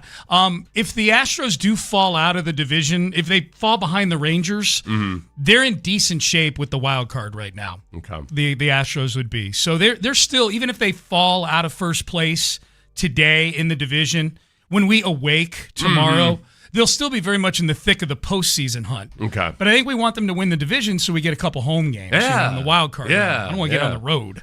That would and suck. also just because it would be evidence that they're actually a genuinely good baseball team. That part of it too. Yeah. Winning games. Yeah.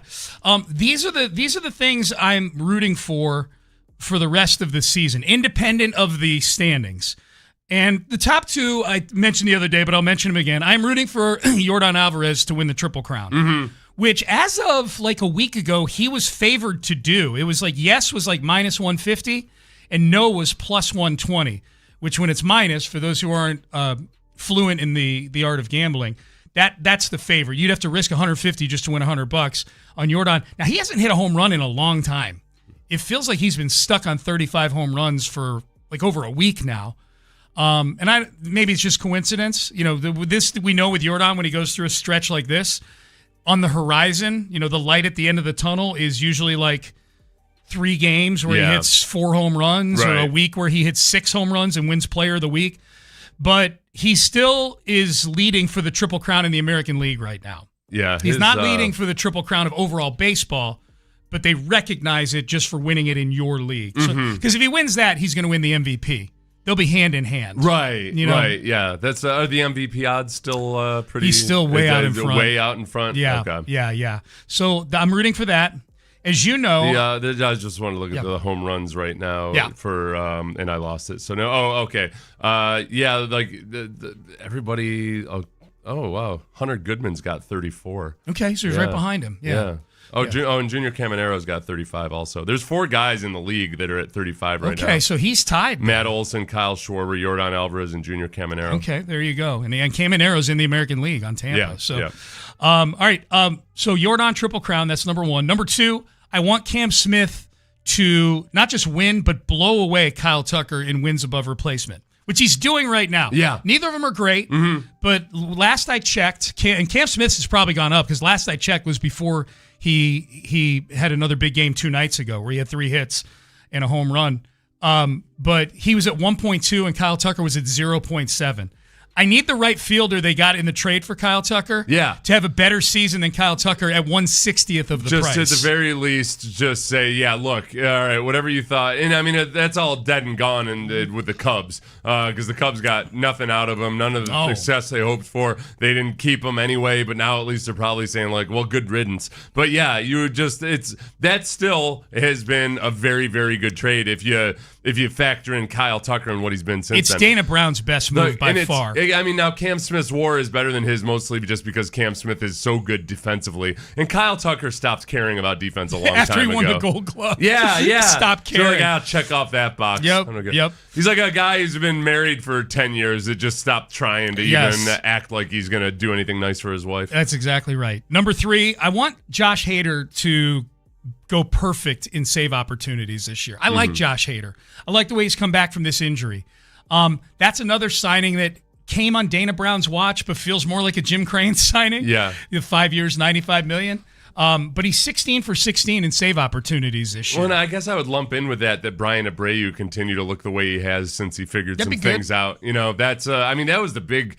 Now, depending on what the Astros do in the division and in the wild card and everything, like the bullpen and the ability of Josh Hader coming back was a huge shot in the arm for the team, but Brian Abreu playing the way he has as of late is also a huge shot in the arm if you want to be an actual baseball team. Yes.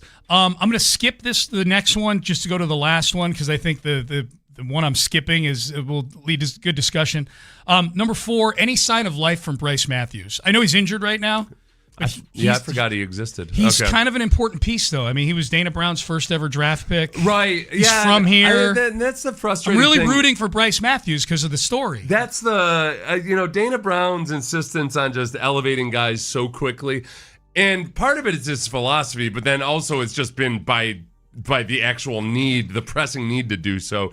That's the thing that feels so starkly different from the golden era, was we were so spoiled for so long with like all these guys who were in the minors that you knew looked like they were going to be awesome, but there just wasn't room for them necessarily right now, that they were being artificially held down in the minors, and it's the exact opposite now. Yeah. Like, hey, no, actually, look, we know he doesn't know what the hell he's doing out there in center field, and we're just going to throw him out there. He's our guy. Don't worry. Well, does he make up for it on the play? No, no, he does not one bit. What are the not. redeeming qualities? He's a first-round pick. And he's from Atascocita. Yeah. All right, last one. 5 things I'm looking for with the Astros. Okay, this one is a little more nuanced. It's not statistical in nature. It may involve, I don't know, a bit of bullying perhaps. I don't know. But they need to make Tatsuya Imai so disenchanted with the United States of America and being a Houston Astro that he opts out of his deal after the year and goes back to Japan. So just to lay or it goes out, somewhere else. To lay it out, just how difficult a challenge that would be, what Sean wants. Yeah. He will, at the end of this season, he'll just have to stick around for 24 more months at the end of the season to make $36 million. That's right. No matter how bad he is at baseball. Yeah. His last year in the NPL in Japan. Oh, is that the league he played in before? Yeah, the NPL. Okay, yeah. That's what they all play in Japan. Yeah. The $1.2 million. So can Byron, do the math. Is 1.2 less than 36? So is he willing to give up a net 34.8? Plus the next year too. So $33.6 million. Yeah. Is he willing to give up $33.6 million just to be more comfortable in I'm Japan? not saying they'd have to make it really, really miserable. Like they would have to make it really miserable for him to opt out. You have to tell him, let's whatever just it start takes. circulating false reports that MLB is going to make the ball even more slippery next year. The mounds and the even mounds harder. are that much steeper and harder. Yeah. And listen, when are you going to eat? We don't know. No. New mandate. You have to eat dinner sometimes at the hotel, sometimes at the clubhouse. Right. But we're not going to let you know. We're not going to let you get your bearings about you. Yep. That's a start. That's a good start. And you must throw a changeup at least 10 pitches a game. Mm-hmm. He'll hate that. Oh, he will. Okay. Well, you're putting a pretty good list together here of trying to get him up and out of here. There's not a lot of things that I wouldn't do for $35 million. I would in 24 months. I would show up.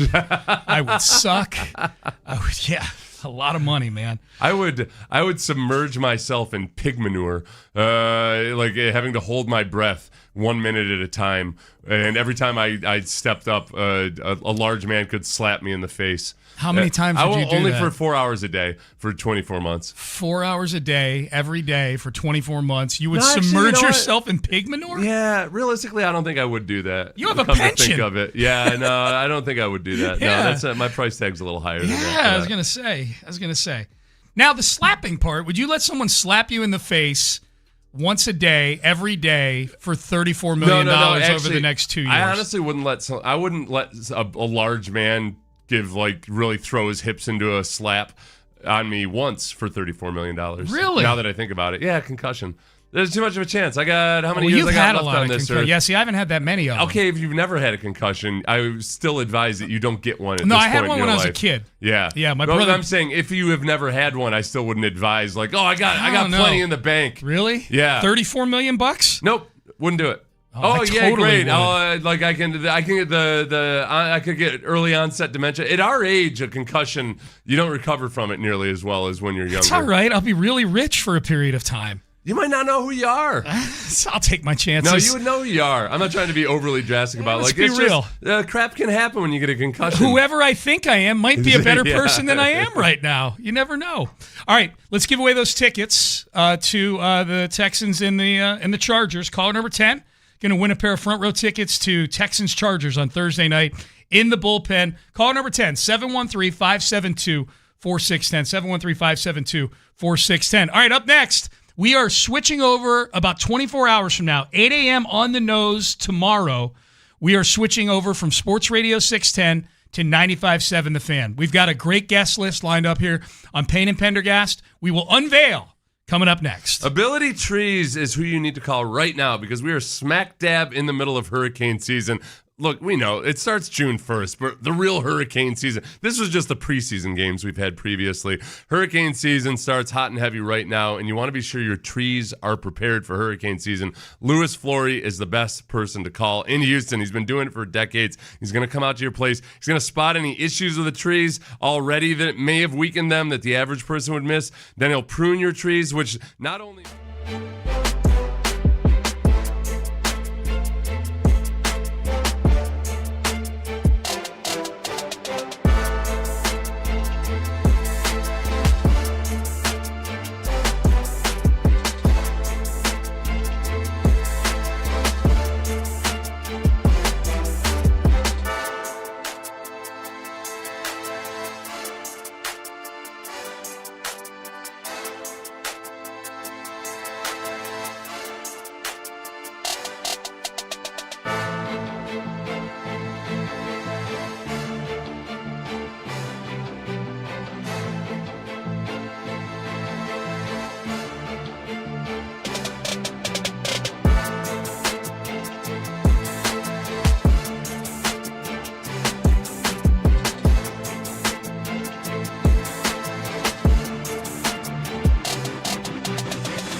Studios, KILT FM HD2 Houston. On Odyssey Sports Station, the Texans play here. Sports Radio 610 presents Payne and Pendergast. All right, welcome back. Payne and Pendergast with you here on Sports Radio 610 for 24 more hours. Yeah. 24 hours from now, Seth, we make the big switch. 23 hours and 57 minutes to be exact.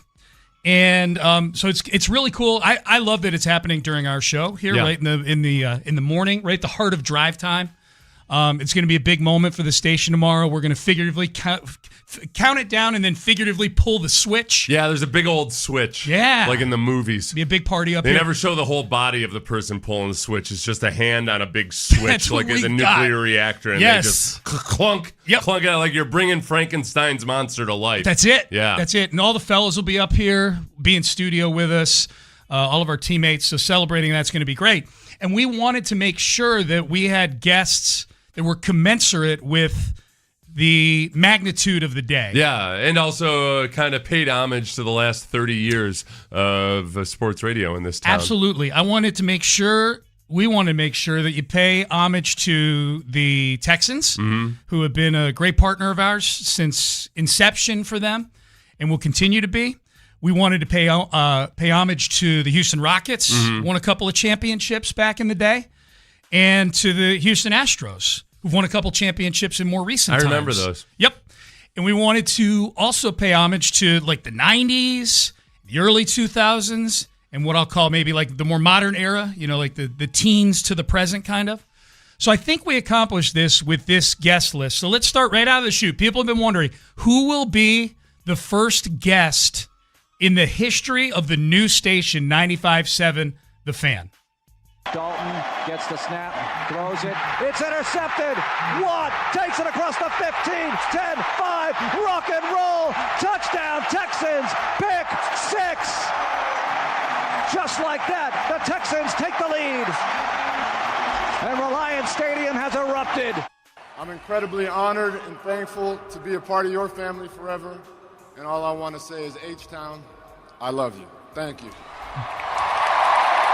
J.J. Watt will be the first guest in the history of 95.7 The Fan tomorrow. Former defensive lineman for the Houston If Texans. you don't know for those him, of you who don't know, Google we'll have to him. explain that when we're on 95.7. Some of the, That's true. It's going to be a big new audience. Yeah, no, we're excited about this. JJ is excited about us going on FM too. Yep. To the point where he's jabbed us a couple times. I sent him a clip from our show last week where we really sucked, and he was like, boy, you guys are really going to take the world by storm. No, he's like, I better come on with you guys now before they find a different show in the mornings. So, no, but J.J. Watt, Hall of Fame defensive lineman. Yeah. Many people would argue even better than Seth Payne, the other greatest defensive lineman in the history. But some would. Some would say. Some would say. Some would. No, I'm excited. I'm excited that he's excited. Yeah. That was really. I was very flattered that he's coming on with us. He said he would be honored. To do it, and so I confirmed with him yesterday, and he's good to go. So JJ, 8:20. Yeah. 8:20 a.m. So 8 a.m. we're switching over, and we're going to have a big celebration in here. And then at 8:20, promptly, J.J. Watt. Well, and true to his word in that Hall of Fame speech, he came back and he's living here now. Yes. Which is, he spent that couple of years post-retirement where, I don't know, he probably had like 29 houses spread around all over the place. And he's like, oh, okay, again, I've got all these to choose from. I'm going to be in Houston. It's great. Yeah. It's great. So J.J. Watt, 8:20 a.m. But we're not done. Yeah. 9 a.m. 9 a.m. tomorrow. Be here because... Grounded to first. This'll do it. Roger Clemens has joined an exclusive club. He wins his 300th game. Only the 21st man in big league history to accomplish that honor. 7,500 men have thrown a pitch in the big leagues, and Roger Clemens only the 21st to pick up 300 wins. Congratulations to the Rocket. Roger Clemens, former Astro legend, Cy Young winner with the Astros. 6 other Cy Young awards he won along the way. A Houston legend, and just in my opinion, the greatest pitcher in the history of baseball. And I've said that for a long, long time. He will join us, Roger Clemens, at 9 a.m. We've tomorrow. got, you know what? Not only, we've got a couple of heavy hitters already, but also just physically large human beings. I can see the theme you're going with here. Yeah. The protection. As much as we're going to get big names who are also gigantic individuals. Yes. And at 8 a.m. Central tomorrow. Well, that's when we make the switch. Yeah, make the switch at 8 a.m. Is 95.7 on Central Time? Is that the... It is, okay. yes, Seth. It's going to be on Central Time. Not quite sure how the time zones work. Yep. So 8:20, J.J. Watt. 9 a.m., Roger Clemens. The Rocket is going to join us. He's actually joining us live from Iowa because his son Cody, who plays for the Minnesota Twins, the Twins are playing the Phillies in the Field of Dreams game tomorrow. Oh, cool. So he's going to be in Iowa. He's in Iowa for the game, but he texted me and said, I've got a window at 9 a.m. Yeah. Can do it at 9 a.m. I said, perfect. That slides in perfect because Seth and I are on the air at 9 a.m. Mm-hmm. At least we think we will be. Yeah. You know, we can fit you in, Roger. Unless they make that switch that JJ's anticipating sometime in the first hour of the history of the station. They come in and take the ball away from us. I don't think they will. So 9 a.m. Roger Clemens. All right, but we're not done because we don't have any Rockets representation yet. We've not represented the championship years of the 90s with the Houston Rockets. So let's do that right now. No one has ever done what this team's done. Come from the 6th seed, down in series. We won 9 road games, and we had non-believers all along the way. I have one thing to say to those non-believers. Don't ever underestimate the heart of a champion. I still get chills 30 years later. Such a great quote. Oh. It's one of those quotes that's so great that a lot of people that use it don't even know who gave the quote. That's true. That's how iconic a quote it is. Rudy Tomjanovich, Hall of Famer, is going to join us at 9:40 a.m. tomorrow. You know what? Okay, of those 3 guys, JJ's currently working in media, and we'll probably talk about some of the current NFL and everything too. So we got to remember, there's a bunch of people who on the FM dial are just discovering us. I was wondering, how much should we talk about days gone by, but also current stuff balance right it now? out. Yeah. Roger's very plugged in as well. Tomjanovich, I might have to, he might be the one where we actually have biting questions about the Rockets. Exactly. Hey, Rudy, congratulations on incredible life and career and everything. Yeah. But seriously, what the hell are they doing with this run it back and about burner accounts? Yeah. Hey, you know what? That's actually okay. I'm glad you brought that up. Yeah, I'd like his perspective on the whole social media dynamic and everything. Yeah. But I think we've got it covered. We've got Texans, Rockets, Astros. We've got 90s, 2000s, and then closer to the current day. And tomorrow's going to be perfect, man. Tomorrow's going to be great. It's a huge day for us here at the station. Again, 8:20 a.m., J.J. Watt, first guest ever on the new 95.7 The Fan. 9 o'clock, Roger Clemens. 9:40, Rudy Tomjanovich. You know what I actually do want to ask with JJ in terms of current stuff is because of the World Cup, and all these football stadiums having natural grass in there instead of their artificial surfaces, and all these NFL players like George Kittle and everybody have been saying, oh, look at this, why can't the NFL do it? JJ's had a few tweets at times kind of explaining the difference, and one of the big differences is that soccer players weigh 165 pounds. Yeah. And that it's just a lot easier to have grass that's prepared for guys who are 165 pounds, and rarely, I'm not a soccer expert, but you're not allowed to combo block a defensive tackle in soccer the way you can in football. Yeah, so if you just think about that's a red think card. about the demands on the turf when you've got 2 320-pound guys trying to combo block another 320-pound guy. Yeah. It's a whole different dynamic. And then the other part of it too is look, people have asked D'Amico about this, and D'Amico didn't really give an answer. And I'll tell you, D'Amico and I are in the same boat. Neither of us are a fan of that old pallet system because we both had catastrophic injuries on that pallet system. Right. One is a Texan and one is an Eagle. Yeah, the Texans were, when we started that in 2002, it was, it's this revolutionary new technology they're going to be able to use for this pallet system. It sucked. So I don't know if the science has improved that much more in pallet systems in the last 20 years. I want no part of it. Arizona, they have grass that they bring in, It's but an it's entire field. It's one big pallet that they grow, and then they wheel the slide it entire in. field in. That's a whole different deal. Yeah. Here it would have to be the puzzle pieces like they had before. Yeah. That was not good. No, it wasn't good at all. It didn't look good either. Well, you could see the scenes and everything. If it got bad, you could see squares. Yeah. I was talking to somebody about this the other day, and it's funny because they always have these studies that come out, and the NFLPA will put one out that says that artificial turf is the most murderous thing that ever was. And the NFL will have a study that comes out and says, well, look, actually, the rates are different. I would say from my perspective and just having actually physically felt it, I think there are some injuries.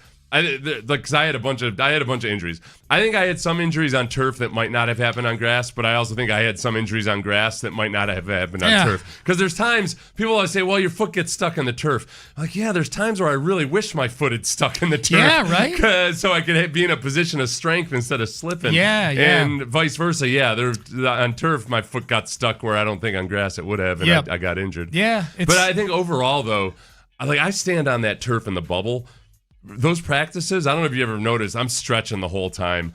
I'm in there for like 10 minutes and my back starts tightening up and everything. Oh, really? There is just something about, even though it's nice and soft and it's field turf and everything, cushiony it's on a concrete platform and it feels tougher on your joints. Oh, man. I feel bad for you. It's not the worst pain ever. I just kind of tighten up. That's all. It might be psychosomatic. It might just be, like immediately going in and I'm like, oh, crap, here we go. Yep.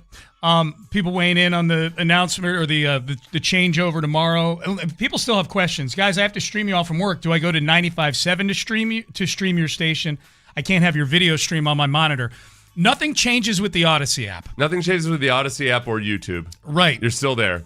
Still there. But you just, and It'll be a new logo on the Odyssey If you prefer app. listening on 610, you can. It's 95.7 is just a better quality. That's right. Yeah. That's right. Yeah, we'll be simulcasting every day on 95.7 The Fan, and it'll be 610 The Fan starting at 8 a.m. tomorrow. And sometimes people wonder this, too. Like, well, what's the difference anyway if people don't care that much about the quality and everything?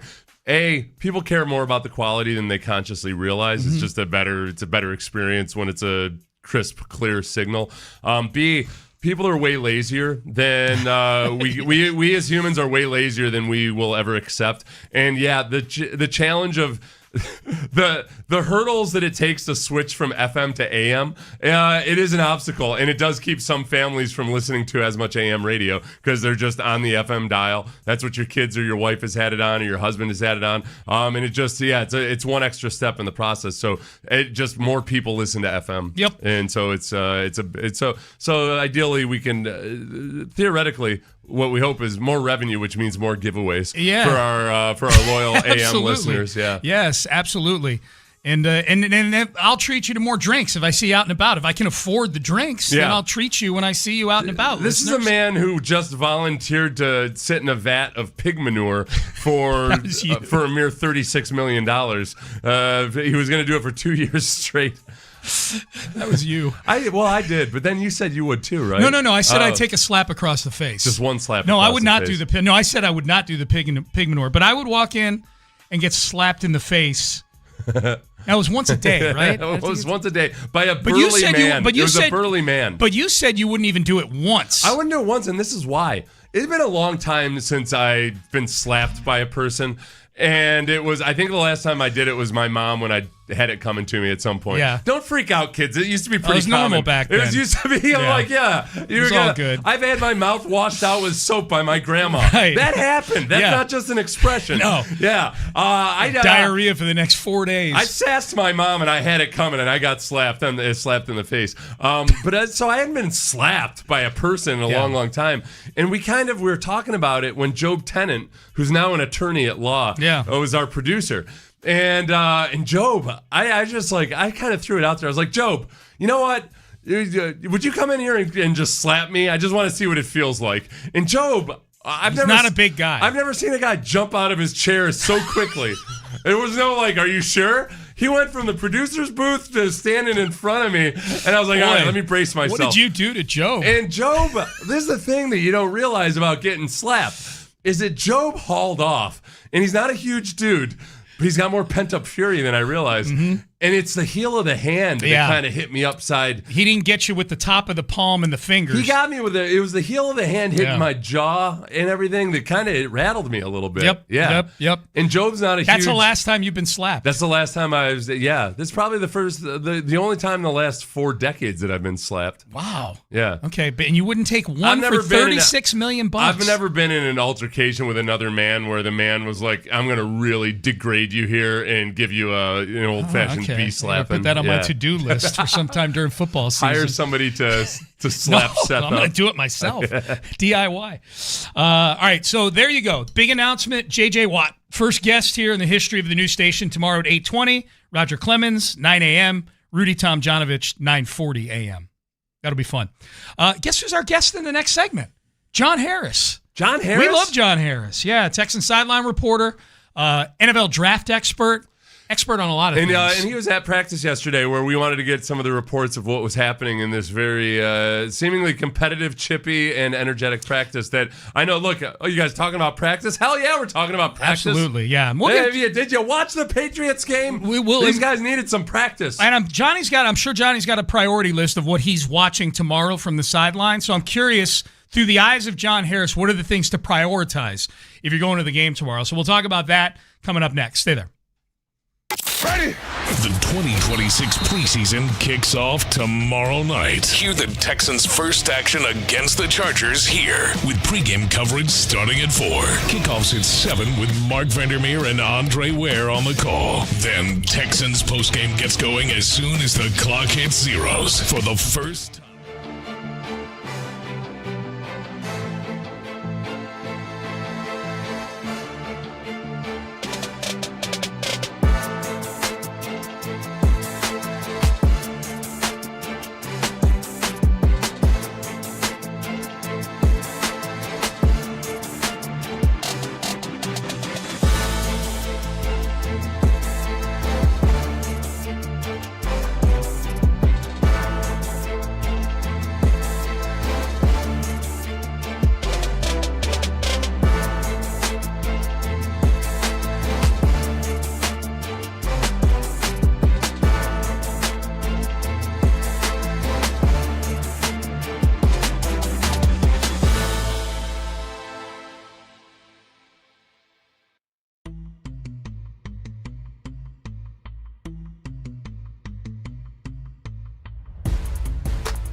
Sports Radio 610 presents live from the West Point Lincoln and West Point Lincoln of Sugarland Studios. Here's Payne and Pendergast. All right, Payne and Pendergast with you.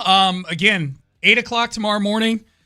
We move to 95.7 The Fan. We are going to be on the FM dial starting at 8 a.m. tomorrow. First guest, 24 hours from now, we'll be talking to J.J. Watt. We look forward to that. Now, we look forward to this also because we love Johnny Harris as well. Texan sideline reporter, NFL draft expert, basically expert at football in general, and he joins us on the program right now. Johnny, how are you? Doing well. Who's this J.J. Watt character? I know, right? Yeah, we're giving him our platform tomorrow so people can learn more about him. Oh, the CBS guy. Yeah, that guy. Yeah. Yeah, a lot of people don't realize he used to be a football player. Mm-hmm. Yeah. Now, like, a lot of people because he's didn't so good realize at broadcasting. Yeah, like kids don't know that John Madden was a football coach. Right. They just think he's a video game guy. Yeah, a lot of kids are like that with J.J. Watt. Absolutely. Well, we're getting to a point now with kids that kids don't even remember Madden as an announcer. Right. They just know the video game. Right. Good point, John. Yeah, we're 2 layers removed from Madden as the head coach. So, Johnny, I guess we'll start in general. What's been your overall vibe with Texans training camp so far in terms of just the optimism level of the team heading into the season? Good. I think everybody knew this team was good and talented. It was just a matter of, okay, what's this offense going to look like? And I think there's been a ton of progress offensively. You guys have laid that out very, very well. I think Mark and I have talked about it, ad nauseum. I think we temper our excitement. I've seen enough America's Game documentaries of Super Bowl winners, and they talk about, we knew back in training camp that the offense was going to be really, really good, but you don't know. You could see, there's seedlings of things, and there are things that are better than last year.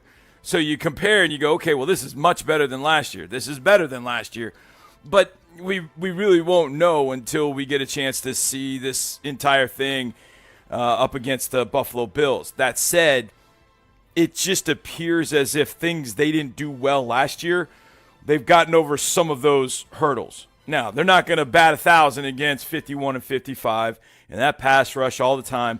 But there have been times that they've picked up blitz or, some sort of sim pressure where they've, shown a bunch, brought a guy from depth, dropped 3. They've picked those guys up. There have been times they're free runners at CJ because you don't have enough to block everybody. And so as a free runner, CJ hits his hot.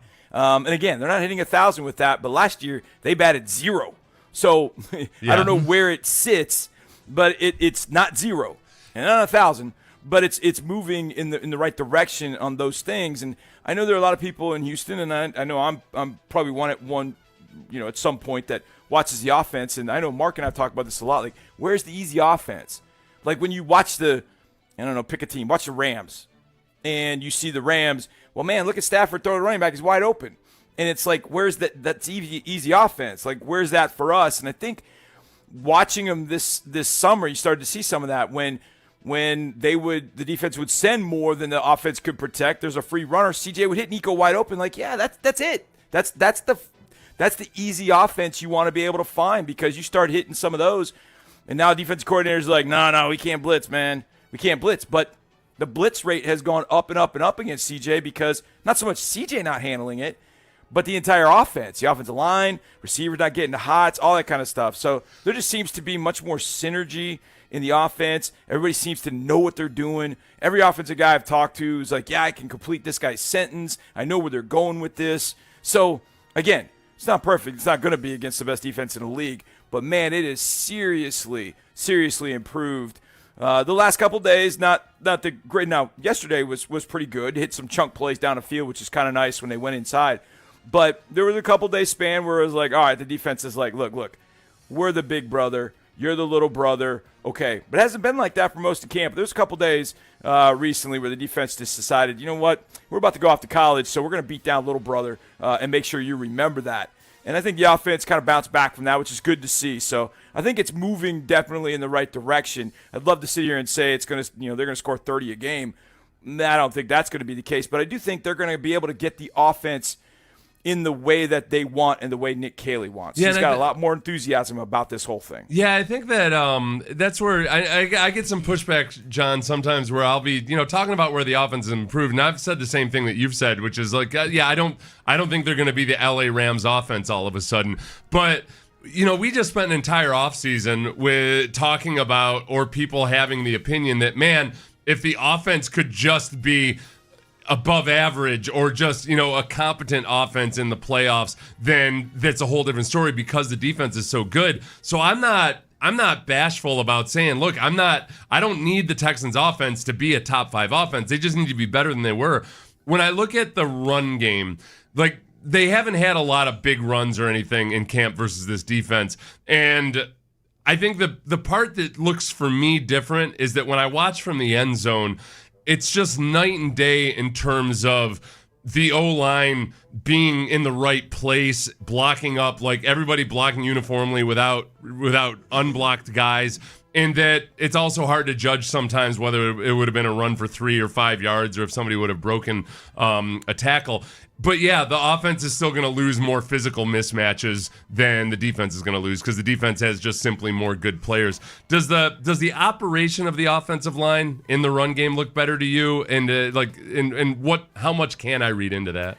Yeah, most definitely, Seth. And I think a lot of it has to do with just the physicality, the way they're coming off the football, the way, there was a block by Blake Fisher the other day, and I just like, whoa, okay, that's different. And I've always known Blake's had that in him. But I think the offensive line, we've talked about this ad nauseum. Everybody has. You guys have. The fans have. I mean, I get stopped in the grocery store. Is the offensive line going to eat glass this year or what? And I'm like, hey, man, I hope so. I think they've got guys that tend to do that a little bit more. And then you throw Keelan Rutledge into the mix, and it's like, I think that guy eats it at every meal, and he doesn't care. And I think the offensive line needs that. And I over the years, I think there have been some offensive linemen in the room that I feel like would have, followed a guy like Keelan Rutledge. They want to be able to play like that, but you had a couple guys in there that just were like, too cool for school. Look at you, teacher's pet kind of thing. It's like, no. That's the way they should be. I mean, I went into the cafeteria one day. I can't remember when it was. I just wanted to go get a water, and every single offensive lineman was in the cafeteria with an iPad.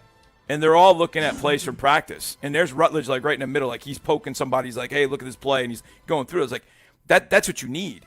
You need more like that. And I think the guys that have been around, they're like, okay, I've wanted to be like that. I'm going to be like that. And now that's kind of the vibe in the room. So I feel like there's just a little bit more, as we've wanted all along, just a little bit more of that swarm mentality. Again, it's got to come to fruition against Dexter Lawrence and against Ed Oliver and, Quinnen Williams, who just got paid. It's got to show up then.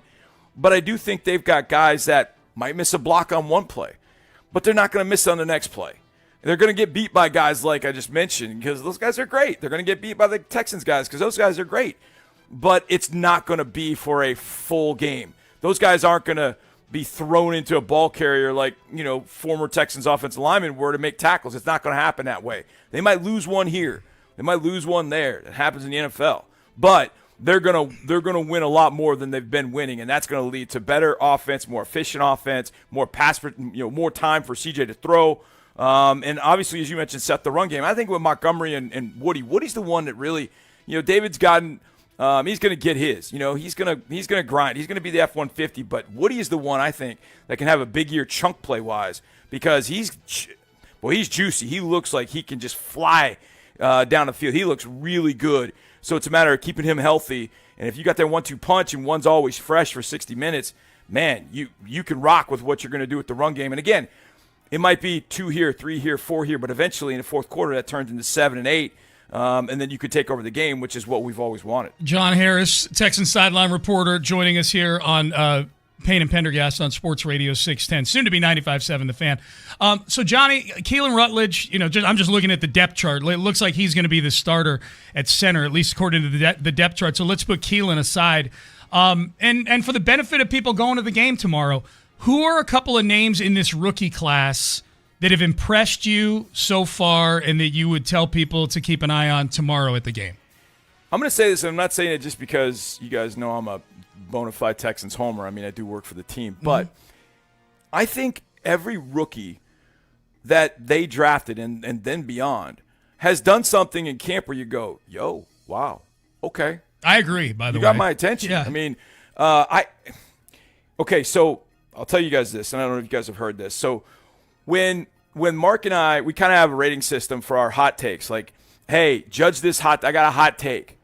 And you say, give it sizzle fires. Like, if I give a hot take and he's like, oh, that's 5 sizzle fires, basically he's telling me that's the hottest take ever. I'm a sports radio talk show host.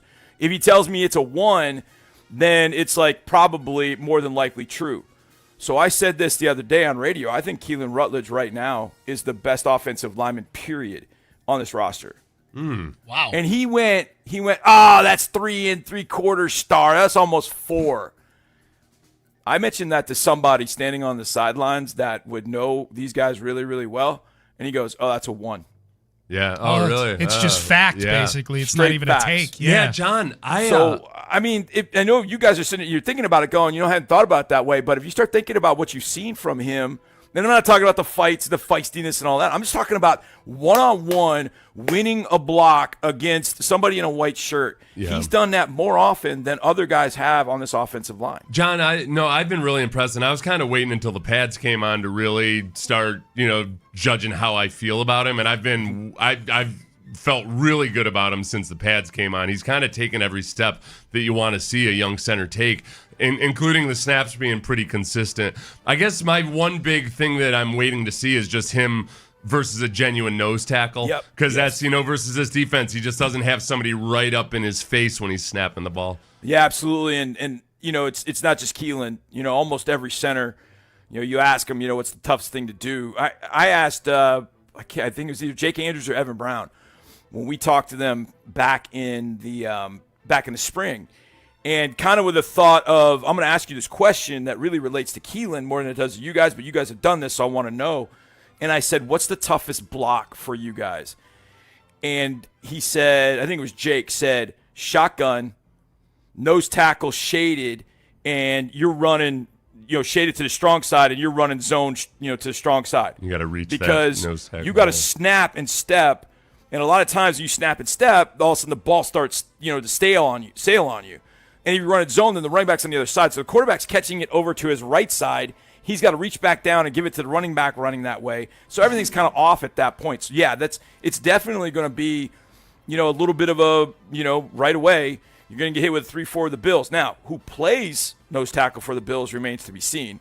And that could be interesting. But we know who plays nose tackle for the Bengals, and apparently he's at a good camp. So, yeah, this is going to be – that'll be a test for Keelan.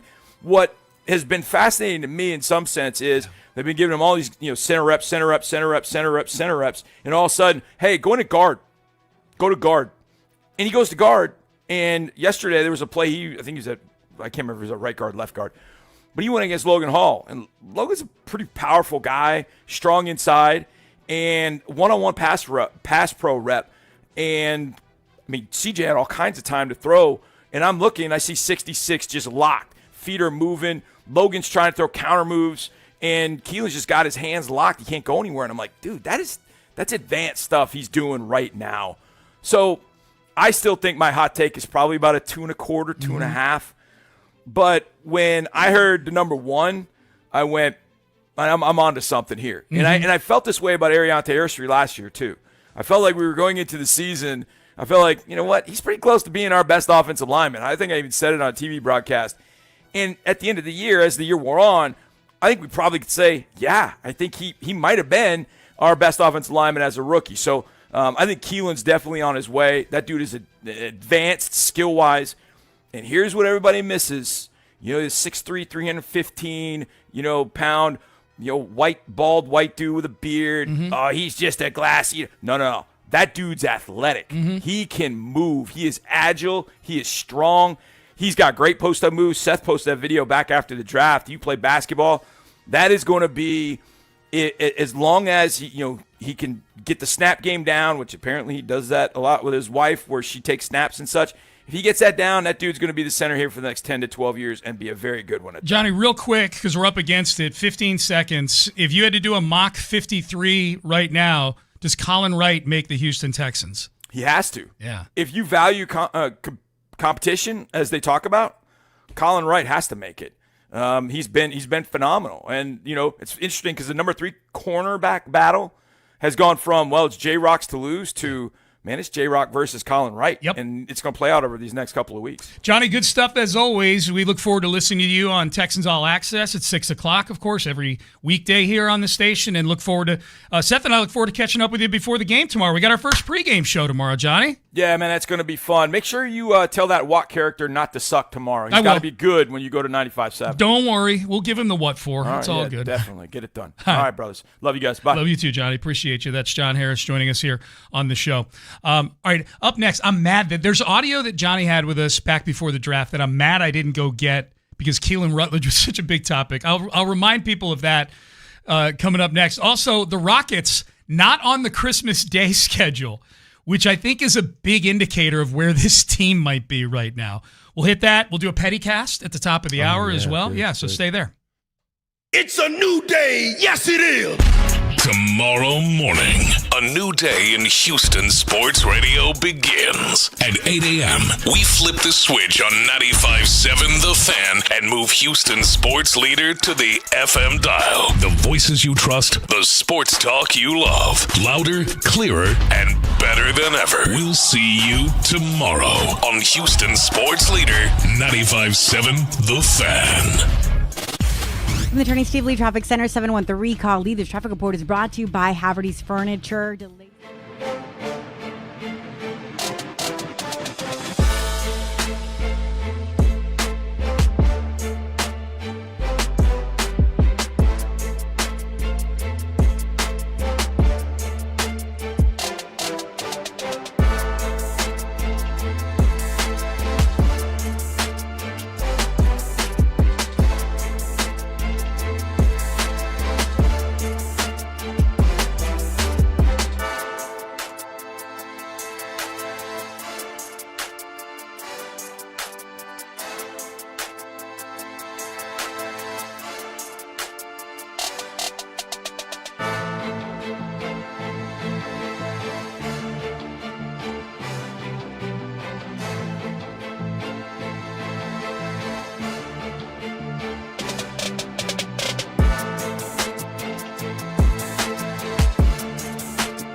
Lincoln and West Point Lincoln of Sugar Land Studios, here's Payne and Pendergast. All right, Payne and Pendergast with you. Real quick, big thanks to Johnny Harris for joining us on the show, helping us get ready for tomorrow's game between the Chargers and the Texans. 7 o'clock kickoff. You will be able to hear it on 95.7 The Fan tomorrow.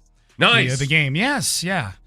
I'm in simulcast on 610 The Fan. Yeah. So if you're somebody that used to listen on the Bull, just switch it over to 95.7. That's right. Yeah, it won't be on the Bull anymore. Yeah. Yep.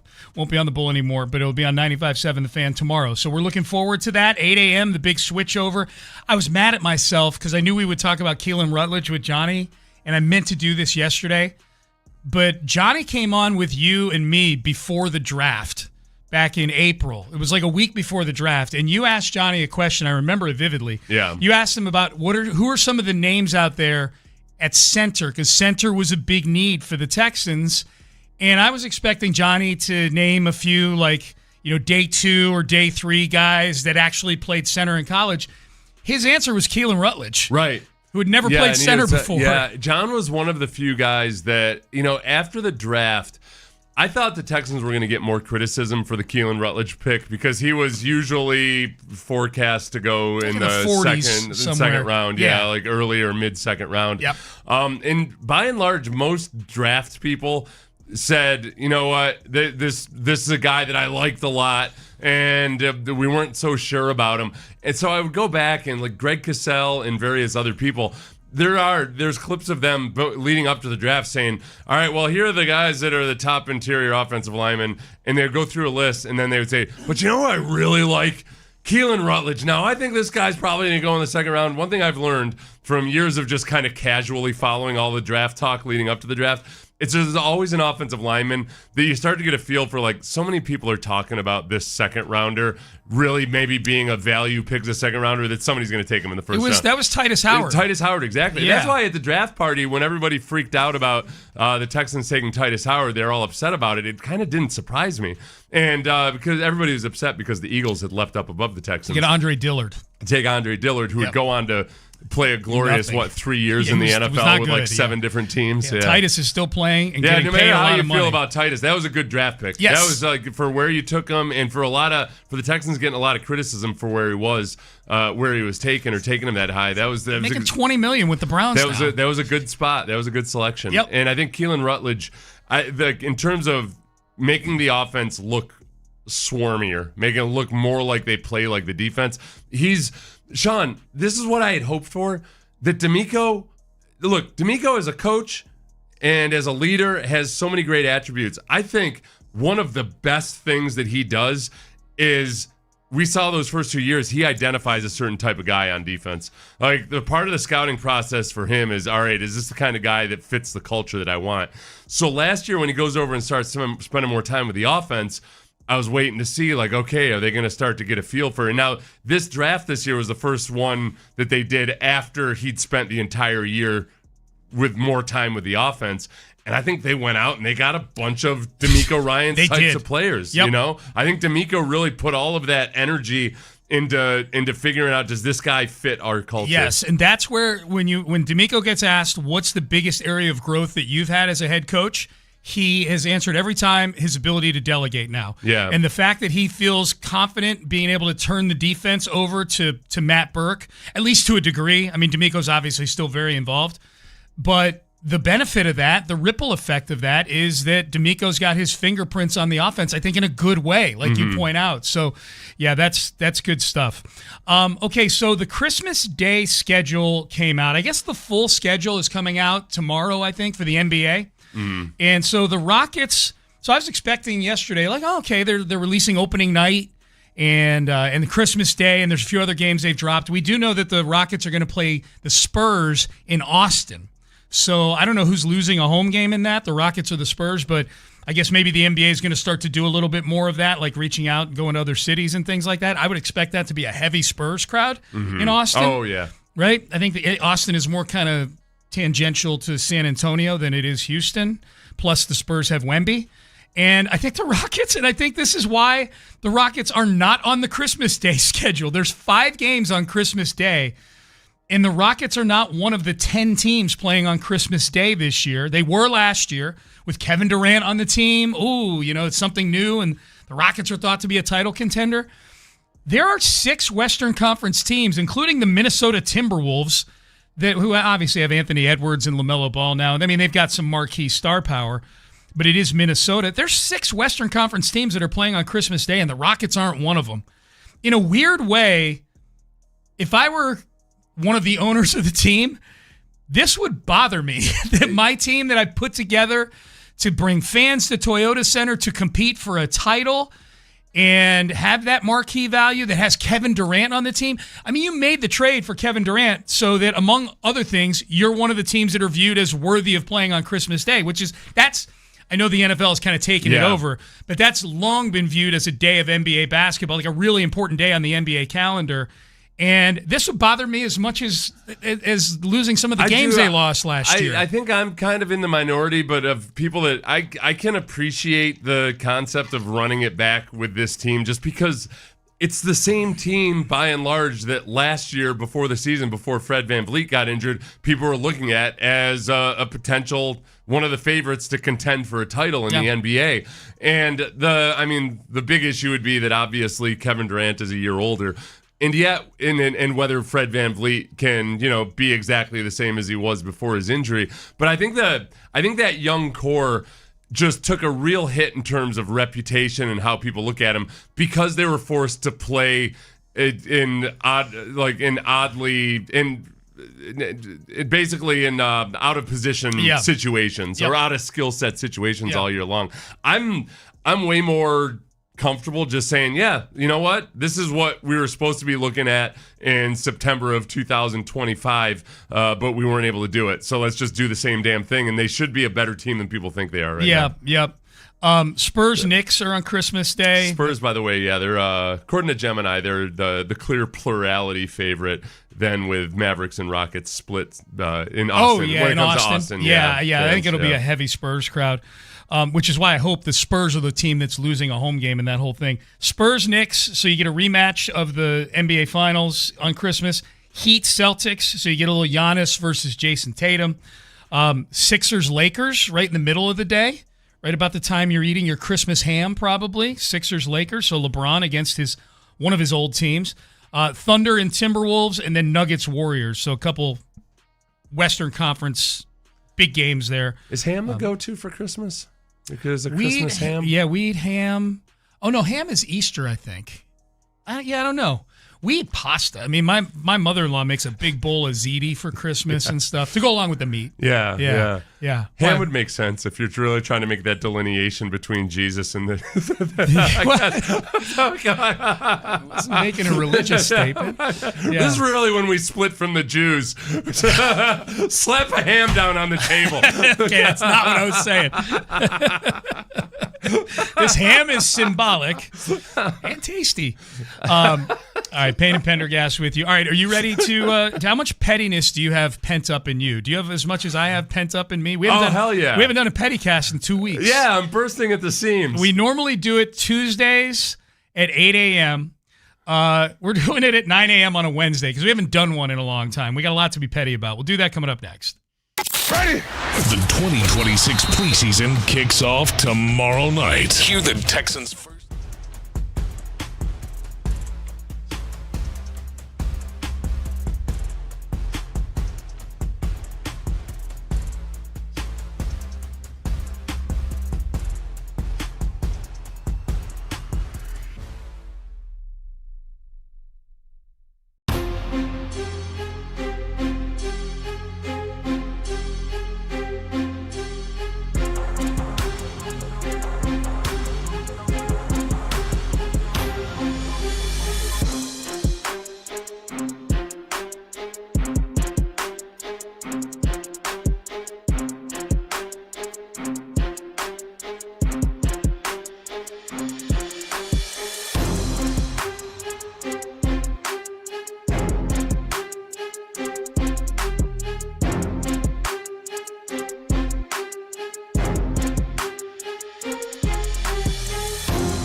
Studios, KILT FM HD2 Houston.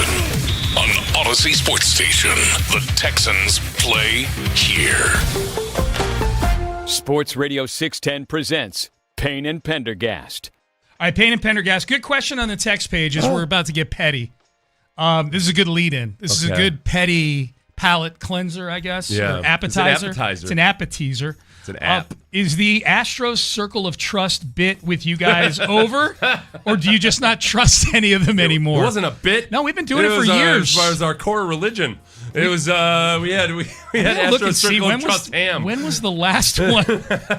When was the last one we did? The last one we did was on April 3rd. Ugh. So we've done one all season long. Who was in it? There were 5 people in it. Okay. And keep in mind, they got off to a rough start. Yeah. Altuve, Jordan. He'd be in it. Jordan would be in it. Correa. I forgot he's even on the team. I forgot. Yeah. Carlos Correa. Well, you know what? We forgot he's on the team even as he's potentially coming back. Yeah. Hunter Brown. No, he wouldn't be in it right now. Not right now. And then Isaac Paredes, who he's kind of cooled off a little bit too. It might just be Jordan. We lowered the standards for Circle of Trust for a while, or we widened the circumference. Yeah. We gave it a permeable membrane. Yeah. And it was Jordan and Hader right now. Jordan and Hader. So it's a simple atom. It's just an electron, a proton and a neutron. And There's just 2 atoms floating around. That's what they are, man. Yeah. So there you go, listener. Not a bit. It's something that we do when we feel like doing it. We're petty about there being no Circle of Trust right now. There you go. Yeah. We don't have enough points to plot to make a circle. That's exactly right. We got a line segment. All right. Hall of Fame weekend was this past weekend in the for Pro Football Hall of Fame. And if you recall, this is Adam Vinatieri taking a jab at Bill Belichick. I would repeat those last few statements about Coach Bill Belichick as well. Thank you for demanding excellence every single day. Your preparation, discipline, and attention to detail shaped far more than my football career. Unfortunately, Bill couldn't make it here today. There's a lot going on at UNC right now. He may be on a recruiting trip right now looking for the next Lawrence Taylor. I thought it was because training camp had already started, but in truth, it's because he's judging his girlfriend's cheerleading competition.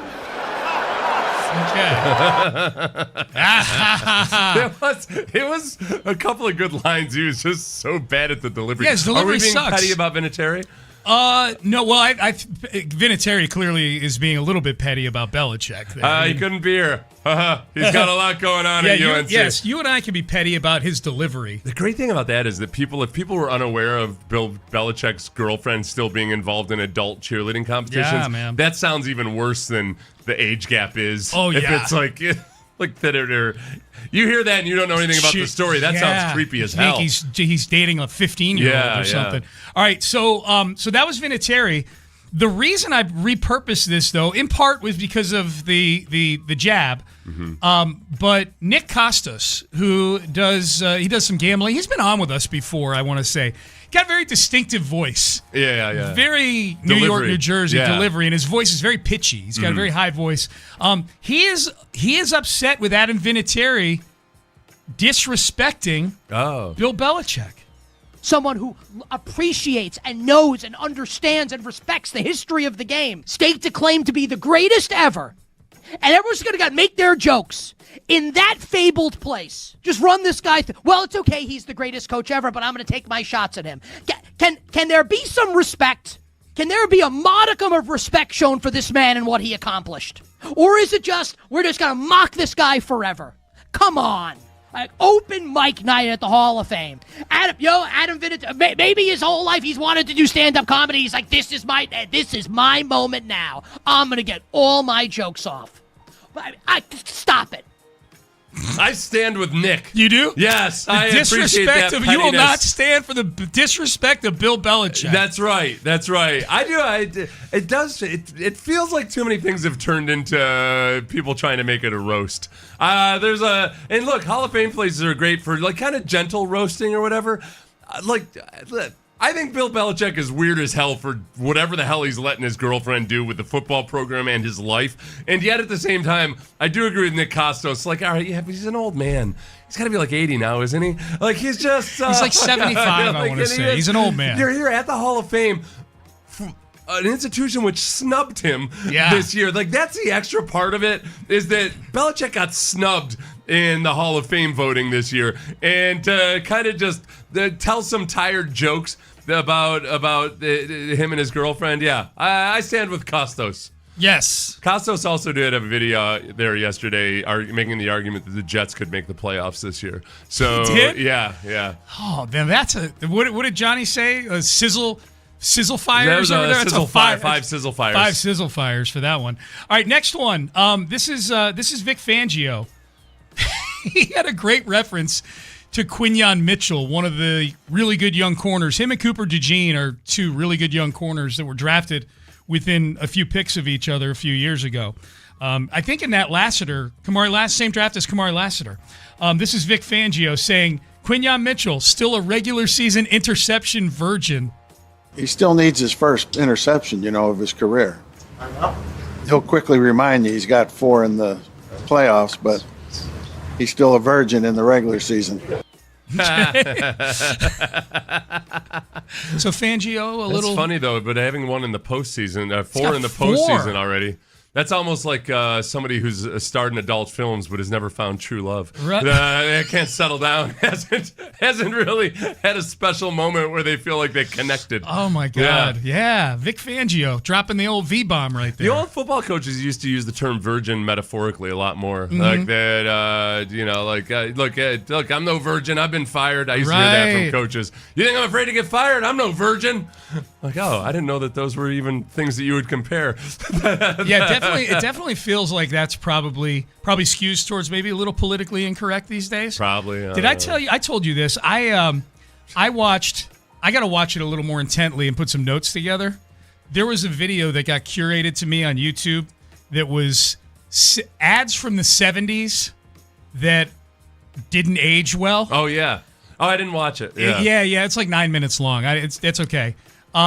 I got to rewatch it and come up with some thoughts on this thing because I'm watching this. I'm like, yeah, that wouldn't fly. That wouldn't fly. It was amazing how many of us Caucasians thought it'd be really funny to dress up and talk like Native Americans in commercials. It was funny. It was a serious dramatic exercise. Yeah, it was. The ones I watched thought they were being funny. It seems like, no, when you go back and watch old stuff, I'd say it felt like 95% of Native Americans were white dudes. Yeah, you're right, though. And doing the speeches, the thing is they would do a stereotypical version of the speech. With like bad syntax. Bad sentence it's structure. It's one thing if somebody's actually doing a good job of it or something, but there was a part of just playing the stereotype. It was 9 minutes long, so if I'm just doing the math, that means there were probably maybe 25 commercials, something like that. Uh-huh.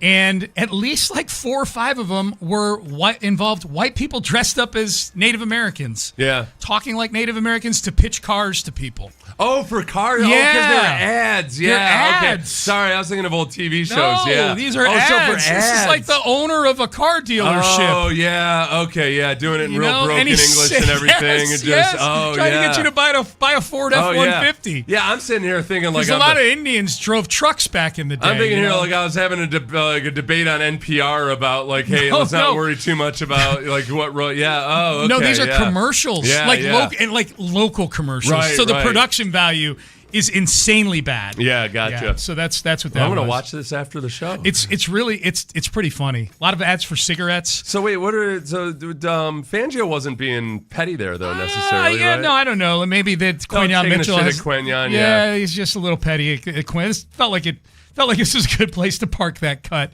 that has nothing to do with the Texans. All right, this one is a tweet that I'm going to read from Irvin Magic Johnson, who, as we know on Twitter, can be a somewhat dicey proposition with his obvious observations and weird things he gets effusive about on there. Irvin Magic Johnson tweets, this is after the opening night schedule came out yesterday, Seth. Yeah. Where the Knicks and the Sixers are going to be playing each other. So LeBron versus the Knicks on opening night. Magic Johnson, wow, basketball fans all over the world should give Adam Silver a standing ovation for scheduling the Knicks and the Sixers game on opening night. Praying hands emoji, clapping emoji. It was already going to be a special night because the Knicks are receiving their championship rings. But now LeBron James, Jaylen Brown, Joel Embiid, blah, blah, blah, will all be playing must-see TV. This is my message to Magic, and also I would say to ESPN at large. Aside from Knicks fans, nobody cares about the Knicks getting their championship rings. Mm-hmm. Nobody. Yeah. Knicks fans care. The Knicks themselves care, and that's fine. Those people should care. But Magic Johnson acting like they did this with the Warriors too. The must-see TV part is the must-see TV of some team that's not my team getting their rings. Yeah. Screw that. No, we don't care. No. Yeah. I'm petty about this. Mm-hmm. I'm petty about Magic Johnson sucking on Twitter. Yeah. Which he's sucked for years on Twitter, but this is extremely bad. You know what? I kind of appreciate sometimes that Magic Johnson just kind of lays it out, like as if you hadn't followed the NBA at all. Yeah. That, like he pointed out that they, that they won a championship and everything. That's good. You're not being petty enough right now. I can't get petty at. Where did that light come? What's going on? Oh, the light got turned on in here. There's no more curtain on this window right here. All right. Okay. Remember that this window was covered. I didn't realize FM handled that for us. Okay. Yeah, FM, you get rid of all your curtains in your house. Out. I thought I was just getting sucked up to heaven all of a sudden, which was a surprise unto itself. The dying was one thing, but the heaven part, bonus. Pleasantly surprised. Two things that I desperately can't wait to happen. I died. Yeah. I'll leave this earthly hell. And B, I'm going to heaven. Going to heaven. Oh, I get to use that note on my phone. Things to break the ice with St. Peter. No, with Magic Johnson. Icebreakers with St. Peter. Really want to try to set the stage here well for a good. We've debated for years down on Earth. Did OJ ever show up here where you could turn him away? Yeah. No, with Magic now though, he's aged to the point where it's like, okay, this is just kind of like my grandpa. I guess tweeting. Yeah, you know? maybe. I just don't like being told that I should want to watch the rings. I don't hate Magic. No. It was like when everybody was telling us, Hey, NFL fans, stop criticizing the Chiefs. Yeah. You should just stand back in awe. That's what this is. Of this championship they're about to win. Thank you. This is what they were saying before the Eagles game. They were acting like they'd already won the game. Oh, remember? 3 in a row. Who would have thought we'd see it? Remember Nate Burleson lecturing us? Yes. On just sit back and enjoy the greatness. No. Okay? We're going to hate the Chiefs with each ensuing championship even more. All right, I've got two more, and they're college football related. Texas Tech's Joey McGuire, who you know I'm not a big fan of, their head coach, tells Brett McMurphy of On3, which is a college football site, that the Red Raiders are embracing the villain role. Quote, we're the most hated team in college football, and I absolutely love it. End quote. That's the thing. I don't think the team is hated as much as like the actual like Joey McGuire himself and the administration and everybody else. Cody Campbell, the billionaire benefactor of theirs. That's the hatred. I don't think I feel it from fan bases as much as because it's not like Texas Tech is sitting on top of 3 consecutive national championships. Yes. No, Joey McGuire doesn't get what being a heel is. Right. You've got to have some success, and I know they made the college football playoff. They also got shut out in their one game they played in the college football playoff. So they rolled over. They rolled over in the playoffs, so it's not like they put in a performance in the postseason that would have people hating them. Yeah, you were ready to let a degenerate gambler play quarterback for you, and then when the water started getting a little hot legally, you said, why don't you go into the supplemental draft? And then kind of hung the kid out to dry. Yeah, you guys are villains in the like people who read the paper version of the Sports Business Journal. Yeah. You know, like the people in various circuit courts or whatever. We call these chicken bleep heels in the wrestling world. There's the heels that are cool because they had some success and they're bad guys, and then there's other ones where you're like, you know what they are? You're a heel. They're like the guy that pulls a practical joke on somebody, and it's not a really good practical joke, but they insist. Oh yeah, you should have seen your face. Oh yeah. And meanwhile, the person who the joke was played on was kind of like wasn't affected by it at all. You should have seen your face. Oh, burn. That's exactly what it is.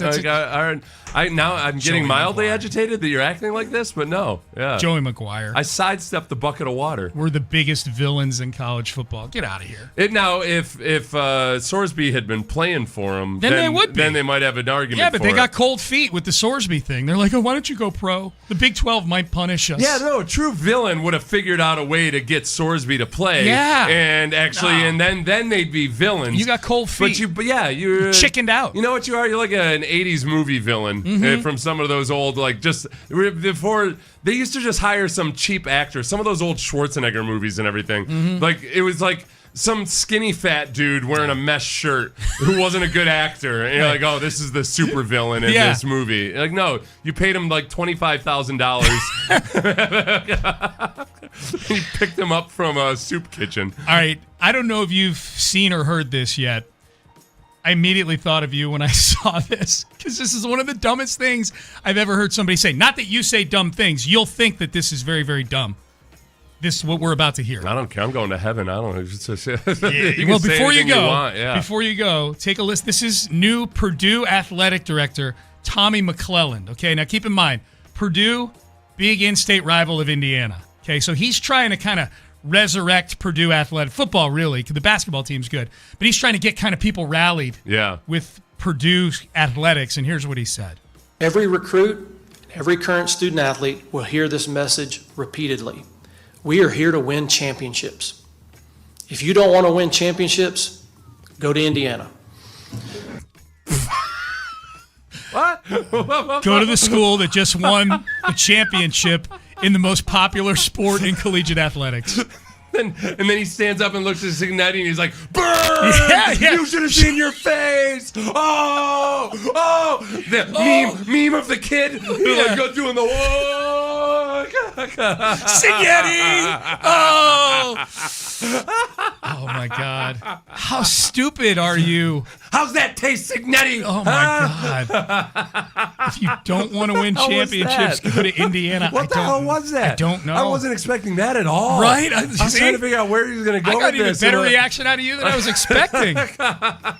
Oh my God. Hey, Byron, Gen Z representative, what do we call that meme or that gif of the kid in the schoolyard doing the whoa? You know what I'm Honestly, talking I just call it the whoa as well. The whoa? Yeah, Okay. whoa? Yeah. I think people listening might know what I'm talking about. Just it's the one kid, they're like in a schoolyard. Somebody just either got beat up or they're like humiliated. And he just enters the frame with that like, whoa face. Yeah.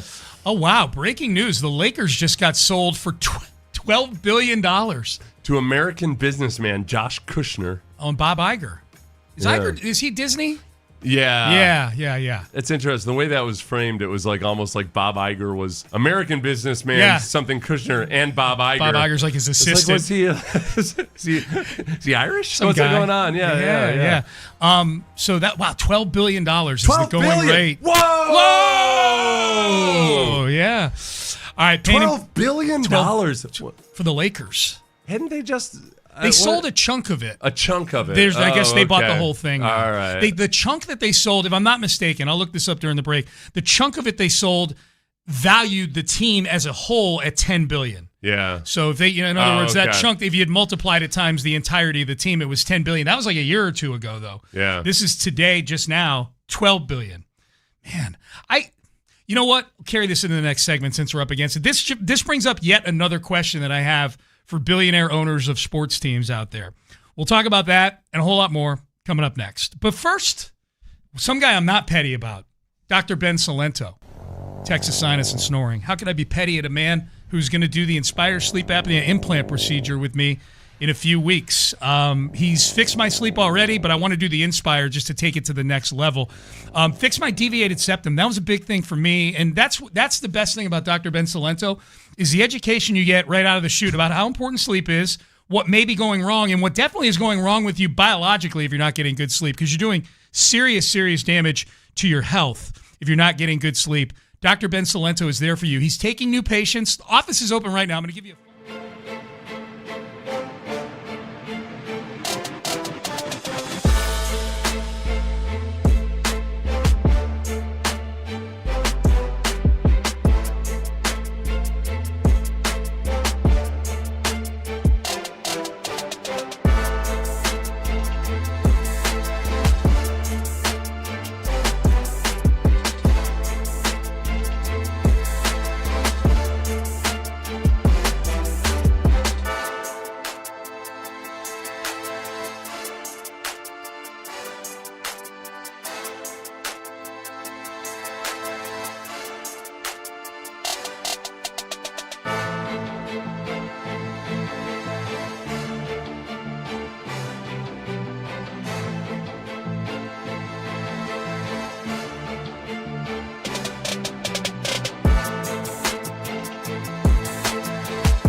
in an accident?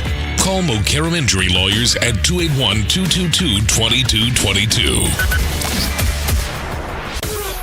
Sports Radio 610 presents live from the West Point Lincoln and West Point Lincoln of Sugar Land Studios. Here's Payne and Pendergast. So we had a listener figure out what meme you were talking about. It's the super hot fire meme. Yep. The one where they're having like a rap battle and the one kid is like looking like he just dropped the mic and another kid comes in through the screen with his hands over his face.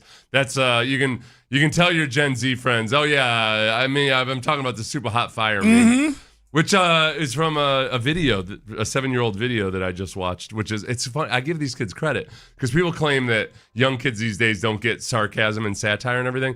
It's a like a 5-minute long video of them like intentionally doing bad jokes, Okay. and then having that I like reaction, these guys. having the Gen Z reaction, Yeah, because they're that's good. super bad, corny jokes. That's and good. Then they're like, oh, Good job, listeners.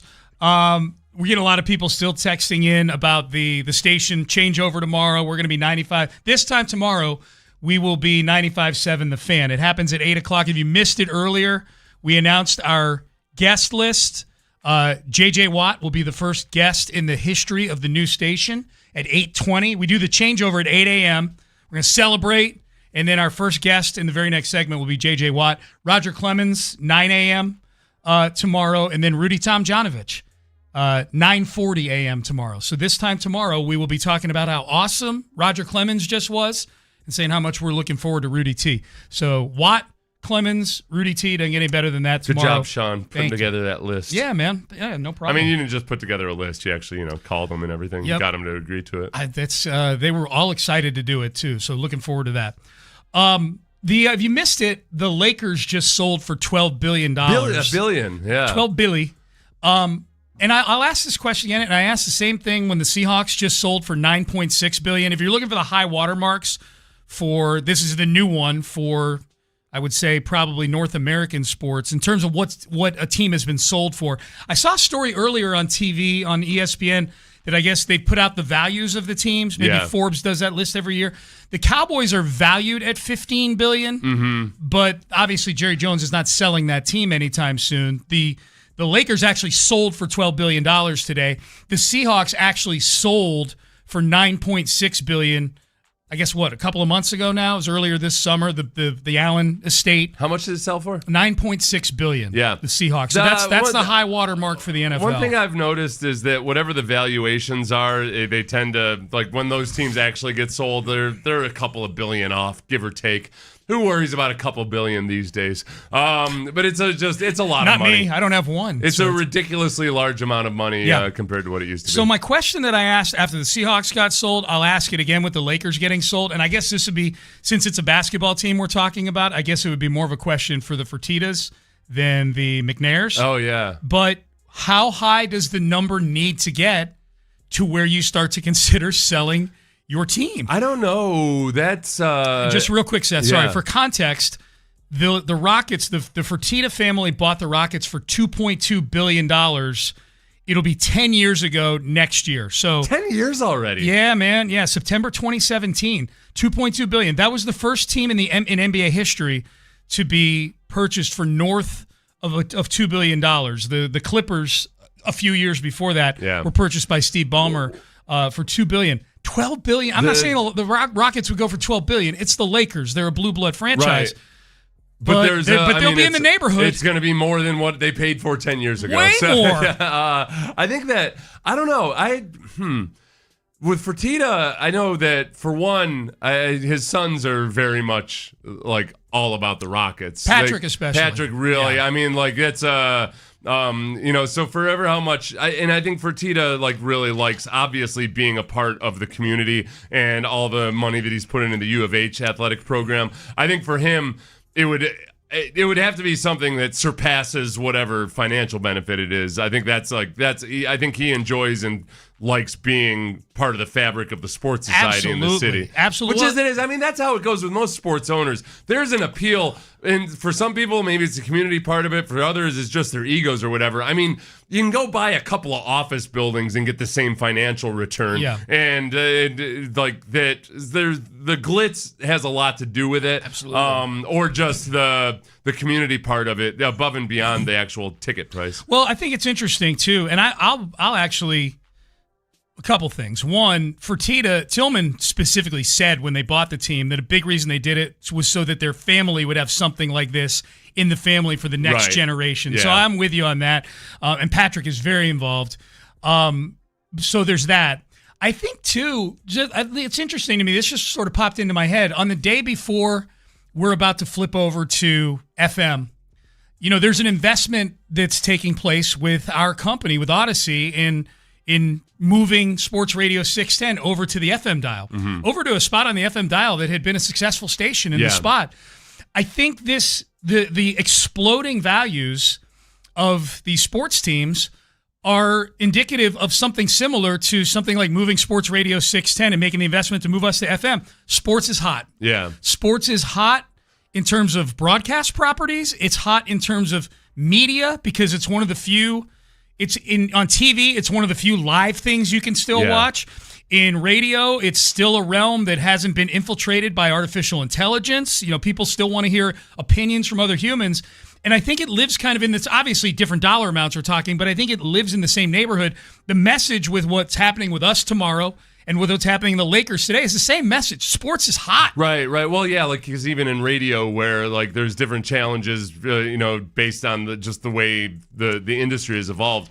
Sports radio is the one thing, and sports talk is the one thing that's thriving, and because people want as much sports content as possible, there's an appetite for it. And we're also the easiest to transfer over to podcasts as well and everything too. Yeah. So like we can stream, we can do podcasts, and we're basically doing the exact same thing. Yes. It doesn't change anything. So like we've been lucky in that regard, but I think that the sports as a pastime, like viewing sports and watching sports, gambling on sports now has just become such a mainstay in society. Gambling. Yeah, you're I think right. the whole thing about owning a sports team, though, too, that when it comes to, all right, there's just a certain, whether it's ego or whether it's just, sometimes it's not. Sometimes billionaires want that public presence, not necessarily just because of their ego, but because having your name out there helps and it smooths things over and it opens up other doors for you. It's just there's all types of different motivations. But I remember, and I promise everybody, this is not a political take whatsoever. It's just a story that sprung to my mind. It was when Trump first started getting into, when he owned the USFL team. The story was that he was a big time real estate developer in Manhattan, and like he had just completed some huge deal, and he was sitting next to somebody on an airplane and saying, "Look." And he opened up the paper and he had to dig to like the headline about the story. Probably people smoking around him on the plane. Meanwhile, you turn the page over or the front page of the sports section, and just every random little thing is right there on the front page of the sports section. And there's this level of notoriety and publicity that you get from being involved in sports that you just don't get from being a run-of-the-mill ordinary billionaire. Yeah. Probably a lot of billionaires out. Look, you know me. If I were a billionaire, I would be the quietest billionaire on earth. Yes, you would. Nobody would Yes, know. you would. Nobody would know I was a billionaire. I think there are a lot of other people that like you get to be a billionaire and you're kind of like, I want to enjoy the spoils of this billionaire Well, there's life. that, and here's the other thing. It's not like these are not like people that like the asset, like a regular person. There are things at times that either because the value gets to a certain point or because you need liquid assets that you sell. None of these people, most of them at least, aren't living in a realm where, boy, I need to sell this team. I need this influx of cash to sell the team. Like Tillman Fertitta can hang on to the Rockets forever if he wants to. Like his restaurant and hotel businesses are thriving. Yeah. Well, Ballmer, the Cohen, right? The owner of the Mets. The Mets, yeah. I mean, he's using it like his plaything. Oh, he's he so operates- rich that he just doesn't. He's the one owner that is every fan's dream, which is he just doesn't care about the bottom line. No. He's a guy that apparently, he's that classic, from what I've read about him, he's that classic contradictory billionaire where he'll be stingy as hell in some regards, but then he'll go drop $100 million on a piece of art. Like he just, yeah. And the Mets are just another thing that he collects. Yeah, they're a piece of art. Yeah. Not a great piece of art right now, but they're a piece of something. All right, Payne and Pendergast with you. Yeah, so that's the big news that just came down several minutes ago, is that the Lakers, $12 billion. So what are the Texans valued at? It's a good question. I'll go find it during the break. All I saw regarding the valuations of the NFL teams was the headline, Cowboys valued at $15 million. Take a guess. I don't know. I'll look it up during the break. I'll find the article that has the Cowboys at $15 billion. I'm going to make Cal an offer the next time I see him. Are you? Yeah. I'll put together a group of investors. I was going to say, who's in your group of investors? The NFL doesn't allow, they're starting to allow private equity in a very small amount, but that's the one thing. The one thing that keeps prices down is that it's a relatively limited pool. In the NFL, they want one individual entity to be the owner. They just want to have that stability. If they ever opened it up to private equity or something, it would be absurd. The Yankees did you see this yesterday? The Yankees just took an influx of $2.6 billion. Yeah. They sold part of their team to retire all their debt and things like that. And I think it was an institutional investor, if I'm not mistaken. Yeah. $2.6 billion. Not for the whole team, just for a chunk of the team, which gives you an idea. Which makes you think about how that affects other owners when it comes to the salary cap discussions and everything this offseason. Yeah. Man, we're not going to have baseball for 3 years after this. Drink, soak it in, everybody. Enjoy it. Yeah, I don't think we're going to have it next year. You think so? I don't. Really?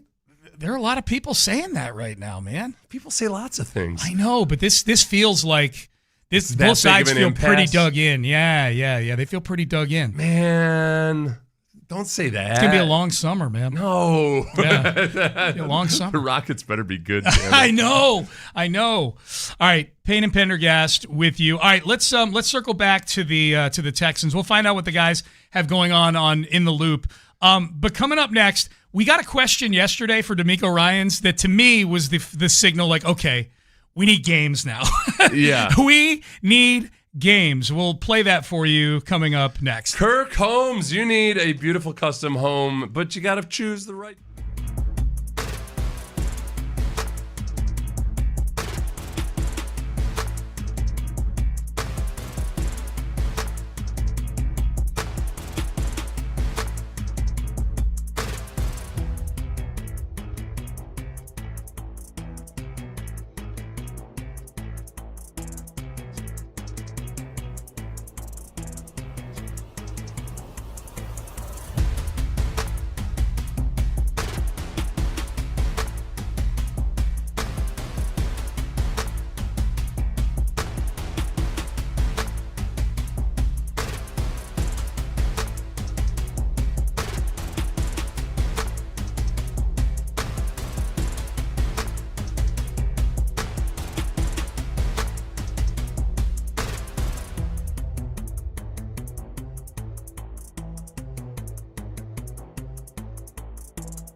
Studio 610 presents live from the West Point Lincoln and West Point Lincoln of Sugarland Studios. Here's Payne and Pendergast. All right, final segment, and then we'll hand things over to In the Loop. This is the first time we've been in studio with those guys in a few weeks. It's going to be super hot fire. It's going to be super hot fire. How you feeling? We're doing this 4-hour show today. I'm good. It's been a while. Yeah, I'll probably go get an IV afterwards or something. A little drip spot. A little dehydrated, yeah. I love that. So I think we're kind of getting to that point in training camp, judging by the questions being asked in press conferences, that we need a game. Oh, yeah. We need a game. The questions are getting a little repetitive. I don't blame the media. I don't. But I'm just saying, it's 11 practices in. There's only so many Keelan Rutledge questions. Yeah, but ask. Keelan Rutledge's chippiness, et cetera, it just becomes a topic and a theme every day. You're right. That's Yeah, and it's not. There's only so many questions to ask until the Texans actually go out and face some actual competition. It's going to be tough. I was watching Mike McDaniel's press conference yesterday. Oh yeah, and or from 2 days ago, and he took 5 questions about the battle at left guard. Or is it right guard? One of the guards. I think it's right guard. So 5 questions about the battle at right guard. Yeah. There's 5 guys vying for that one right guard. That had to be a long answer. Those were the first 5 questions of Mike McDaniel. We're all about those guys. I feel like Chargers fans have got to be getting especially sick of training camp. Okay, good. Can you think of anything more just ridiculously boring than 5 straight questions about the right guard? And yet it's relevant. Yes. Well, this is where this is the question yesterday. Well, not the question, but the question that got asked yesterday, where I'm like, all right, we need a game. D'Amico Ryans got asked the question about Trevon Saunders, who is I believe a wide receiver who's way down the depth chart, probably not going to make the team. Mm-hmm. And that was the question. How's Trevon Saunders doing? Yeah. Trevon has done a really nice job of just, being smart, always aligning in the right place. We throw a lot on the receivers when it comes to alignments and motions. I feel like he's handled that really well. He's a fast, explosive guy who he can make some plays with the football in his hand. So we'll see how he does on tomorrow night. Okay. Yeah, and I think Cole Thompson asked that question. I'm guessing that he was planning on writing a story about Trevon Saunders. Maybe. So it had been, Maybe. That was he isn't one of the guys that I've seen him make some nice plays and everything. But he hasn't been one of the guys that's really jumped out. Now, Cole might feel differently about that. He might feel like, okay, you know what? He's actually done more in practice than people realize. Cole's a big college guy too. Yeah. Cole was in studio with us for a few days. We had a good time with Cole. He's a big college guy, so that may be somebody he was watching at Colgate. Is that where he's from? Yeah. Cole might have been watching him at Colgate. Who the hell knows? Cole watches a lot of college football. But it was just one of those things. That's not a shot at Cole. It's just one of those things like, okay, we're to the Trevon Saunders questions part of camp. Somebody nobody's watching at camp. It reminded me, and I give D'Amico credit, like he gave a good answer, gave a thoughtful answer, was cordial. Yeah. D'Amico almost always will be. There's only been a few times where D'Amico's gotten chippy with the media. I remember a time where Bill O'Brien, I think it was during training camp, it had to be, he was asked about, I want to say it was Matt Filer, who at the time was like an undrafted free agent offensive lineman with the Texans, went on to actually play in the NFL for a decent long time, may still be in the NFL, I have no idea. But he was a fringe guy in camp, and O'Brien could not have been more dismissive. Why are you asking me about him? Yeah. O'Brien, who doesn't like talking about rookies to begin with, was probably like, you're asking me about, I'm paraphrasing, obviously. You're asking me about this undrafted guy? Yeah. How's he doing at camp? Yeah. Why don't you ask me about J.J. Watt? I feel like O'Brien, sometimes O'Brien would get testy for no reason at all. I feel like that, as a guy, this is what guys do. There's one thing we hate. It's when we're asked a question that we don't know the answer to. We have to fight with every fiber of our being to say, I don't know. So are you saying that O'Brien got agitated because he didn't really have an opinion on Matt Filer. That's a good theory. He hadn't been talking to actually. anybody or everything. Whenever you get caught knowing with a question that you don't know the answer to, you got to make that decision. Do I just BS my way through this, or do I admit that I don't know? That's like 60% of sales. That's why some advice to some of the ladies out there. This is what you have to understand. Like we're hard to figure out, us men sometimes. If you ask your husband a question and he says he doesn't know the answer, just appreciate how much strength that took for him to say, I don't know. I'm not going to mansplain this to you, even though I don't even know what the hell I'm talking about. I just don't know. Do not follow it up with the same question again, because saying it a second time, it feels like you might as well be getting kicked in the junk. No, you're pointing out a flaw a second time. Basically, it's like, what's that blemish on your face? I don't know what it is. It's a hive. I don't know. Yeah, but it's a blemish on your face. What is it? That's exactly right. I don't know. That was one of the things I'll never forget. When I was talking to Barry Warner one time. Yeah, Barry, formerly of the station, radio legend here in town. And this is early in my radio career. I think I probably saw him at Texans practice, and he came up and we were talking. I'd known Barry for a few years before that through Ken Hoffman, who was friends with both of us. And so I'd been to some things with Ken and with Barry, so we knew each other a little bit. The one piece of advice I'll give you: 3 words that you can't be afraid to say. I don't know. I'm like, we just got. I'm gonna have a hard time with that one. Was that? I'm gonna have a hard time. You with are? That. Oh, really? No. You don't talk out of your ass. No. At the time, I said that, but I've gotten good at it. No, you don't want to be. But advice. the other side of that coin is that you just got to be well informed enough to.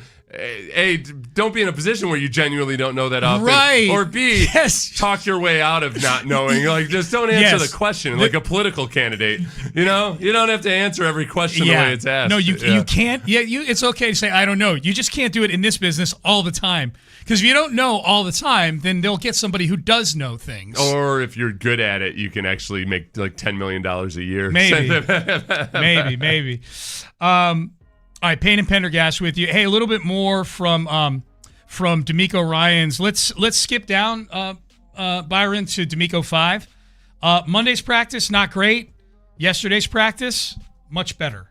I think the guys were a little fired up. And I had to get after them a little bit yesterday. It wasn't our best practice yesterday by any means. That wasn't who we are, how we come out. That wasn't it. So, everybody need a reminder just of what we're trying to achieve, what are we trying to accomplish, right? To do what we're trying to accomplish, it takes persistent work every single day. We can't have letdowns. We can't have setbacks. Like, we have to continue to press forward. We have to count on guys to be relentlessly consistent in what they're doing, in their approach every single day. Yesterday, we took a step back. It wasn't good enough. But today, guys responded really well. All 3 phases did a really great job, right? Making plays, doing what they're supposed to do. So, all right, good. Followed up a bad practice with a good practice. And I didn't think it was particularly any better or worse than other practices after watching practice on Monday. Usually for D'Amico to say that, it was one of those things where when they went and watched the film, I'm guessing there were mental errors. There might have been some lapses in swarminess on the defensive side of the ball. And then I think, too, also, just like CJ in that pick that he threw to Colin Wright, I think that was, without having watched the film and everything, in real time, I felt like it was an ill-advised throw. It was, and that maybe that was part of it too. So I think he just wanted a crisper, cleaner practice. And by all accounts from people out there yesterday, it was a very energetic practice. What play that you saw, because you and I were not there yesterday, what play that you heard about were you most sad that you missed? I think the deep strike to Nico. Okay. And it was with Kamari Lassiter defending him, I believe, or covering him. I think you're right. It was just because I think what we've seen with Nico and those 2 cornerbacks all camp long is, man, when they try to run a go route or something down the sideline, it is a battle. Mm-hmm. And it's Nico and either Derek Stingley or Kamari Lassiter really fighting the whole way down. And not in a way where you feel any worse about Nico or Stingley or anything. It's cool to watch. Yep. But they also haven't had a lot of deep strikes to Nico. No, they haven't. And then that's a good one. I would add on to it the David Montgomery 80-yard touchdown. That was mine. Yeah. I would love to have seen what that looked like. An 80-yard touchdown, catch and run by David Montgomery. Oh, I should have asked. I'll talk to John about that later. Yeah, because I'm curious too. Just, okay, if a running back catches a pass 10 yards downfield, that's cool. Okay, so we beat Henry Toto was in coverage, but there's another level of the defense there that wasn't able to get him. So clearly, So I'm wondering if there was a little bit of misdirection involved. They got everybody kind of rolling over to the right, and then he threw back to the other side of the field. Here was D'Amico on the Montgomery 80-yard touchdown. was a huge play, huge momentum boost for our offense. To see David is what he's done a really good job of is route running, right? And him and Henry have had a lot of battles thus far in camp, so it was cool to see, David make a big play for us, and that's the type of player he is. That's why he's here for us. He can spark an offense, right? He can lift us with just making those plays, or just by him being a leader, being vocal, right, encouraging the other guys. I can lift you up. Mm-hmm. Yeah. He's the wind beneath our wings. David Montgomery. Yeah. The David Montgomery, okay, we probably won't see him in the preseason at all, right? Or maybe just one or two series in the second game. Yeah, whatever game the first string offense plays in, I think he'll play in that game. Yeah. Yeah. Okay, so we'll see him for a couple of series, most likely. However long CJ is out there, I would expect David Montgomery to be out this is there. where I am. We've talked a lot about Woody Marks and how good he's looked in camp. And I know some people think that, Woody Marks looks like he's better than David Montgomery. The running style of David Montgomery is one that you don't necessarily get to see the effects of it in practice, just because they're thuds, and you don't so some of the broken tackles and some of the physicality and short yardage you don't see. I think the biggest lingering gnawing concern that I'm going to have, and there's nothing the preseason can do about it, is the fact that Woody Marks got injured a lot last year. Yeah. And that, he looks really good in camp, but he is still an undersized guy. And I know that he learned a lot. He's talked about he learned a lot about taking care of his body and recovering from week to week in the NFL. And I like Jawar Jordan a lot, but he's currently injured. Yeah. And he's 180 pounds. Yeah. Is he 180? Is he cracking 180? Yeah, I think, in that neighborhood, yeah. So I feel like I'm excited about the upside of all three of those guys, but I'm still a little bit nervous about the durability of a couple of them. It's valid. To me, the whole Montgomery Marks thing, David Montgomery, Woody Marks thing, is less about comparing the two of them. And to me, the exciting thing about Woody Marks is that he looks like a better version of Woody Marks than he was last year. Apologies to Jawar Jordan. He's 185. Oh, okay. Well, he's a hulking monster. Listen to that. He's basically Tony Mandrich. Yeah. Post steroids. Boy, Tony Mandrich. I was thinking about when I was in high school, I had a Tony Mandrich picture up on my wall for motivation. That was when I thought he was getting all those gains through protein powder. Right. They got the picture of him pushing the shopping cart with all the fruits and vegetables. Now at the age of 51, I've got a picture of Steve Carell. I was like, boy, he has aged incredibly well. Actually. He's better looking now than he was when he was 30. Yeah. He's fit. He's got his good hair and beard going. Kind of a little salt and pepper thing going. Yeah, that's my with the motivation. Hair. Absolutely. All right, so and Lopez, of course. I've got a picture of Lopez. Who doesn't? We all do. Who doesn't? Yeah, we all do. Yeah. Hi, John. This is fun getting to see you guys. I mean, we see you out of practice, but this is fun getting to sit around a table with you guys again. Absolutely, and we're getting all spiffy in here with all the new. Are they cameras? On YouTube, the picture is incredibly improved. Yes, very much so. Yes. The picture looks good. Do we know, are they putting something on this window? No, we're going to be able to see through there again. So you'll be able to watch in the loop and prep wave for their show. Well, we'll be able to wave at you when there's breaking news like we used to do. Remember that? We go, hey, the Stephon Diggs trade. That's where I pick my nose. There's other rules. This is what happened yesterday. I saved myself from potential blow to my self-esteem. I have a new fob, and it wasn't quite working, so I was in there, and I was texting Clint and Ron. It was in the afternoon. I had to get in, and I was texting them like, hey, during the next break, can you let me in? And I was about to hit send, and then I realized I could see them on the monitor. As I was looking through the window, I could see the show, and I'm like, oh, crap, I better add this. Hey, I can see you on the monitor, so don't make a face when you see my text. Look at this guy. But if this guy look. I didn't want to see Clint look at his phone and be like, this guy. I would have loved to have seen, this is what I texted these guys yesterday. So you and I both thought that yesterday was going to be a walkwalkthrough. Yeah. Mm-hmm. So we're like, I think we all did. Yeah, I thought it was going to be a walkthrough, so I had a bunch of stuff going on with clients yesterday, things like that. So I was trying to. We got a big week coming up here, so I'm trying to parse out my time, and I know how walkthroughs go. There's not every time we've gone to that practice in the stadium, it's been boring as hell. It's just they're walking around, and so it's good to go see people and whatnot. But these are all people I've seen for the last 2 weeks at practice. Yeah. So I'm like, you know what? I'm going to go do some work. So I get home.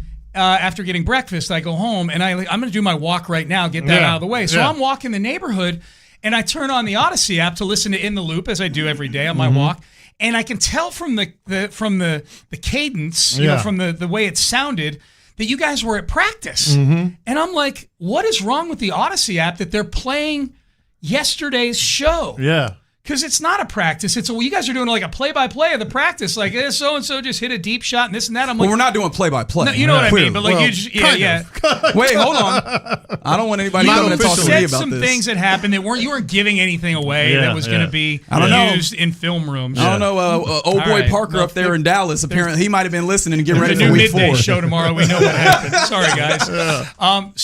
But I texted.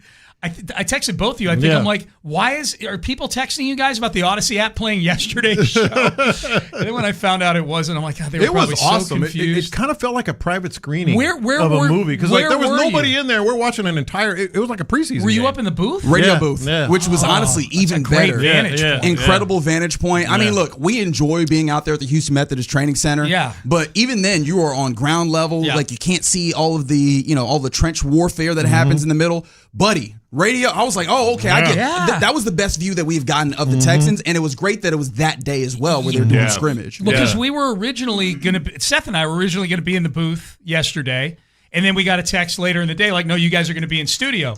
So I thought that was because, okay, well, they're not really doing much. It's just a walkthrough. So I was so confused when I heard you guys at a practice. I'm like, boy, something's wrong with the Odyssey app. So did you guys make a face like Seth was afraid the drive would make about him when I texted you? Were you like, this idiot? No, my face was more confused. Like, wait, what the hell's happening? Yeah. I don't know why. I thought to it was care. real. I just trusted you. I was like, I guess they're both playing the wrong audio. That's your first mistake. That's your first mistake. Yeah.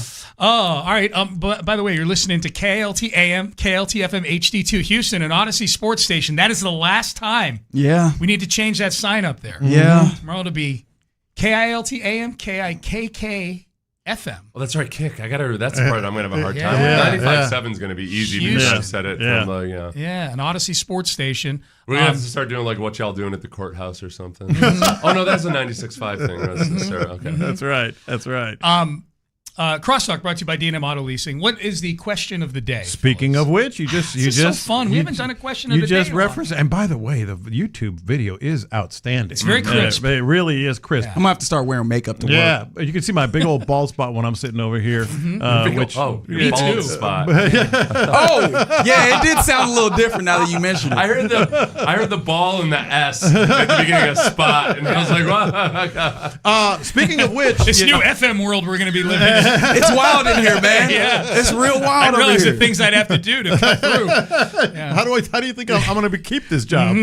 Anyway, speaking of which, bittersweet goodbye. What's the best, most memorable bittersweet goodbye you ever had? Because based on Sports Radio 610, thank you and good night. Oh, yeah. So a bittersweet goodbye? A bittersweet goodbye. Like, okay, this is coming to an end, and we had good mine, times. Mine is like, everybody knows it already. Like I was at the Chronicle, the lead columnist, very... Oh, when you left there. Very good job. And I just came home one day and told my wife, I think we need to transition. This internet thing is gonna kill newspapers. It's the only smart thing I've ever said.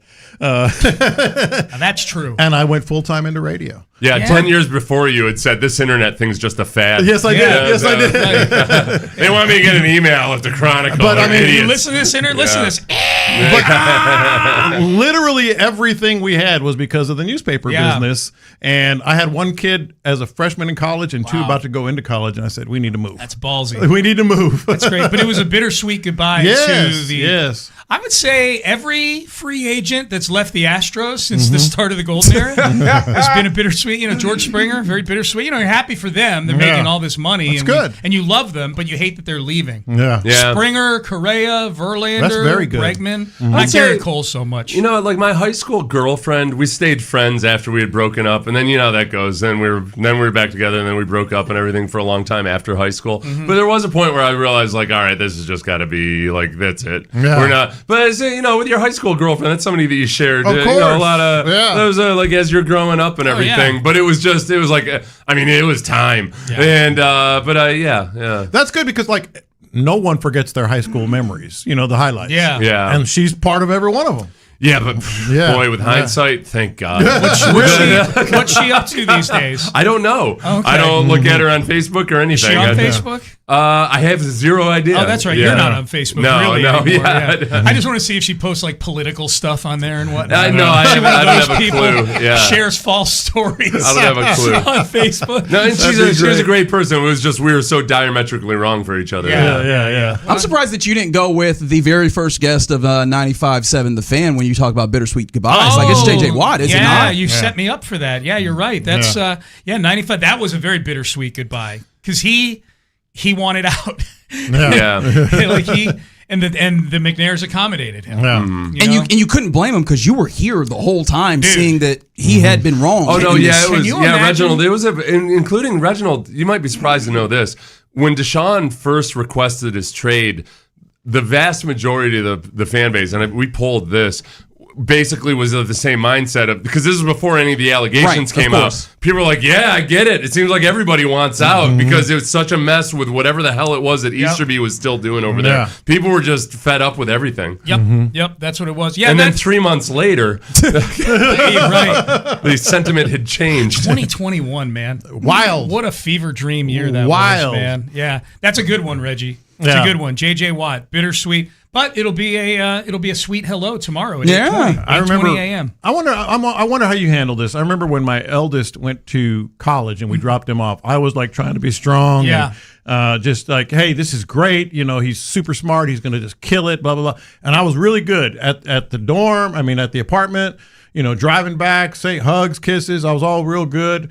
I drove for about an hour. I got to like Waller, and I'm just driving. And Jan's next to me, and I just like burst into tears. Like I held it together for so long, including driving home. I was like, all right. And then just like something hit me, and I was in Waller by that barbecue joint, and it just went boom. That's interesting, John. Yeah. I don't remember being that way. I mean, I remember being bittersweet dropping mine off at college. You know, and I had two at the same time. So dropped James off at TCU, and then dropped Judy off up in Boston.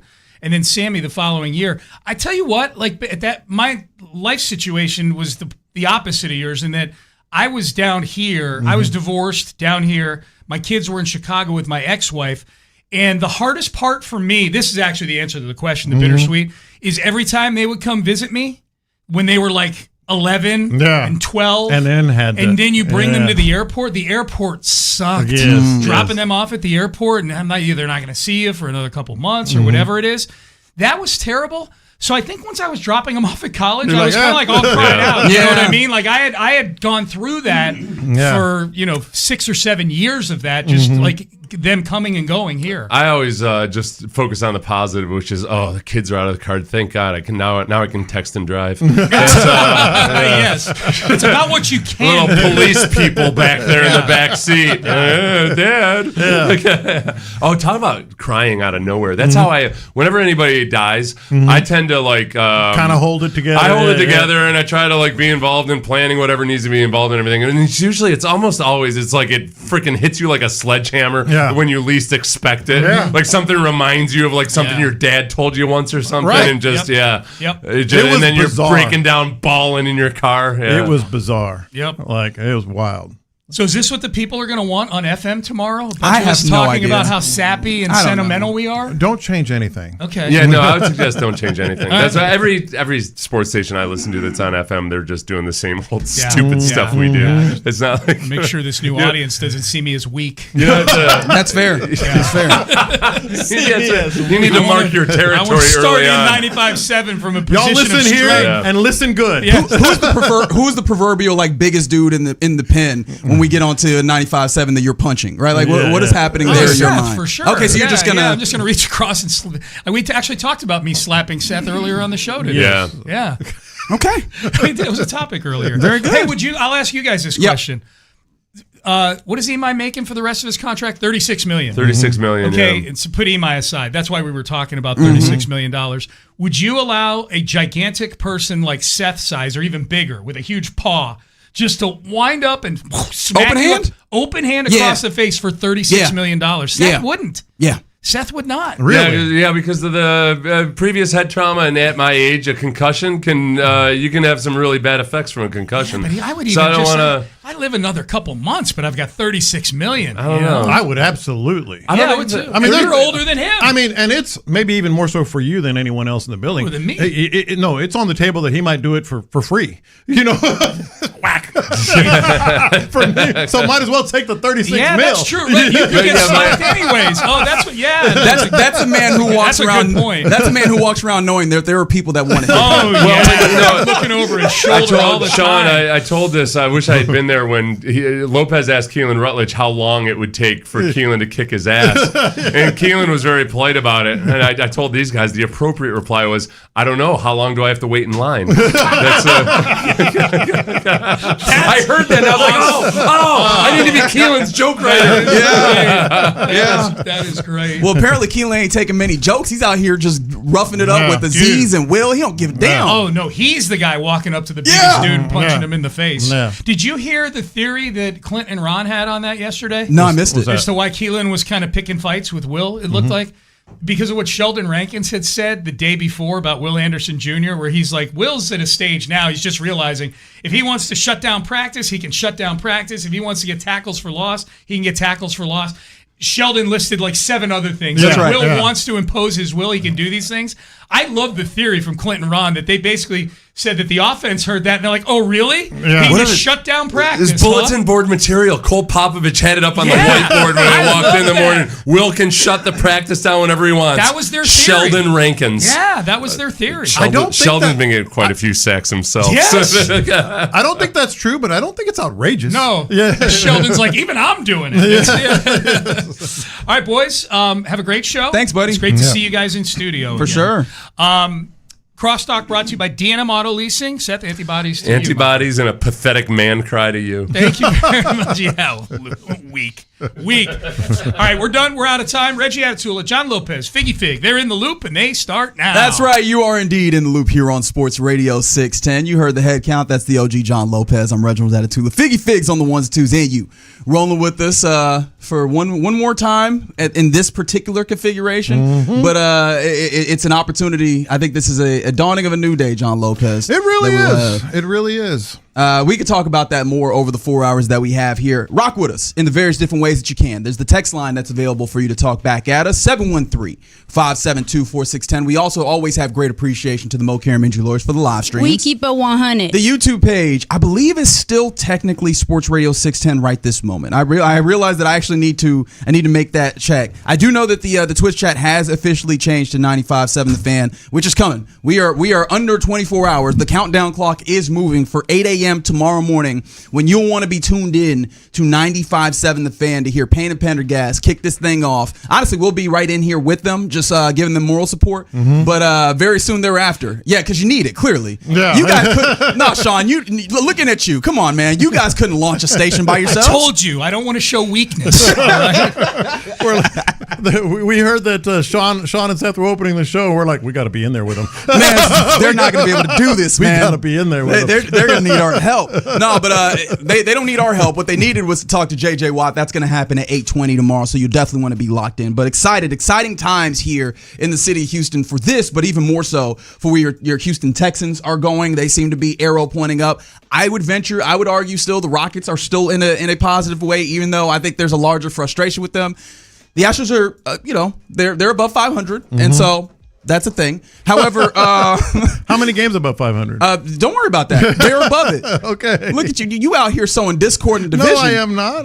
We're facts. They're above facts 500. All right. Yeah. That's all you need to know. Stop asking questions. With a game tonight. That's in the future. Yes. That is in the future. I'm existing where my feet are right now, which is a team that is above 500. Yep. Hold on to that. Yeah. We've had. I want to come back to training camp though. Off day for the Houston Texans today. Much needed before their very first preseason game of this season.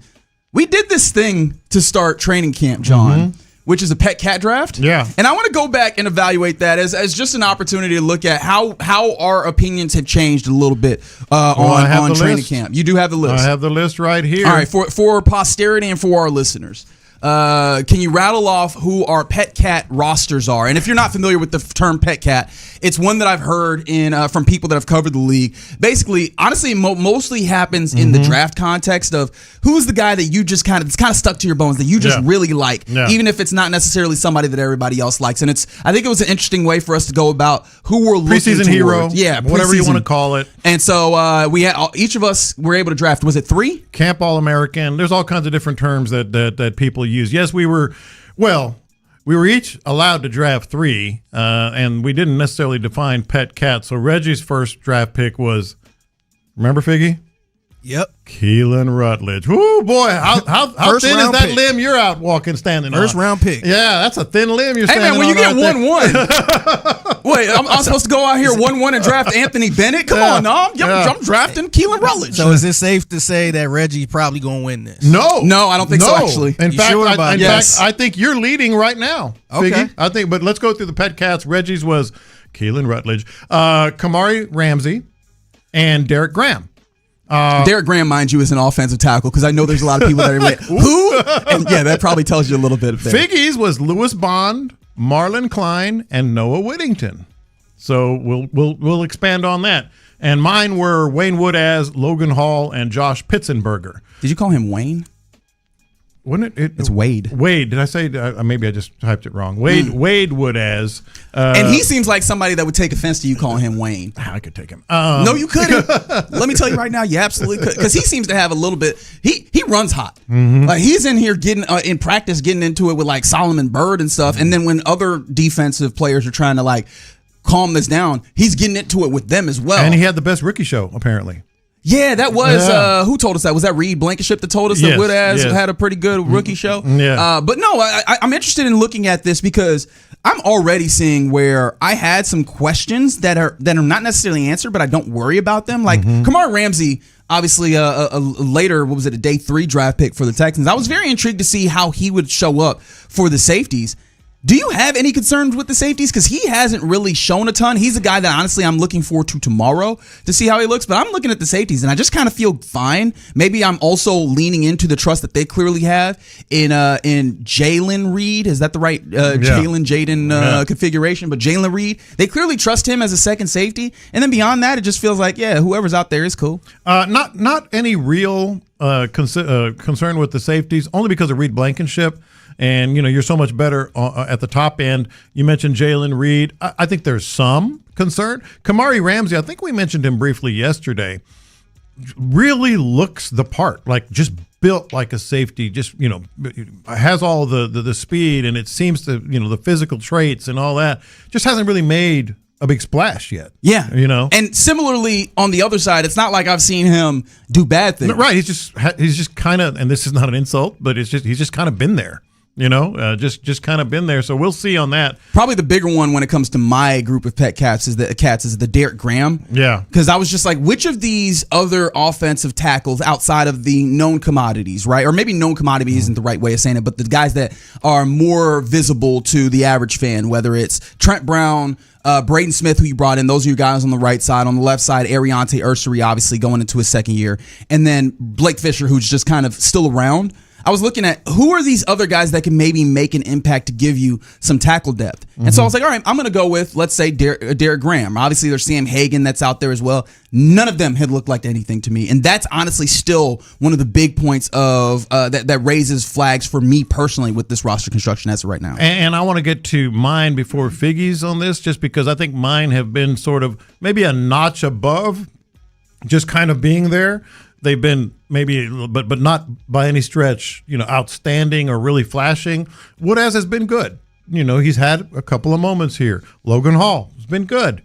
A couple of moments. Pitzenberger, maybe not quite as much, but he's gotten some run. I would argue Logan Hall's been better than pretty good. Yeah. Now, early on, I think you were still working him back in, but he looks like a dude who, I'm going to feel really good about him moving around. Maybe his impact and how excited we are about him has been lessened by Jadeveon Clowney swooping in and taking all the oxygen when it comes to the defensive line room. Yeah. But Logan Hall, I think, is such an interesting get because they talk about him. I think Sheldon Rankins specifically mentioned Danico Autry when he mentioned Logan Hall, like filling that role. And I think Logan Hall might be able to do it better this year. Yeah, and then that does take us to Figgy's group.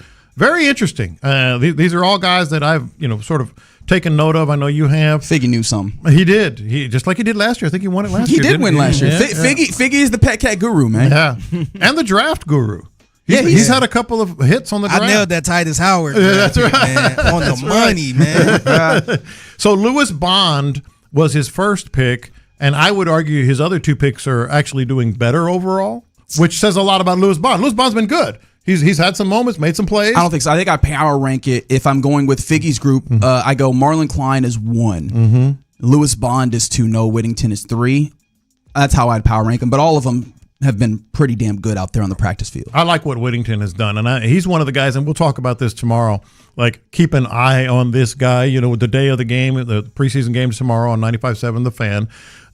And so Whittington, to me, I knew one of these running backs would have to be relied on, and they both had good credentials in college. Like they were very draftable players. Sure, just didn't get drafted.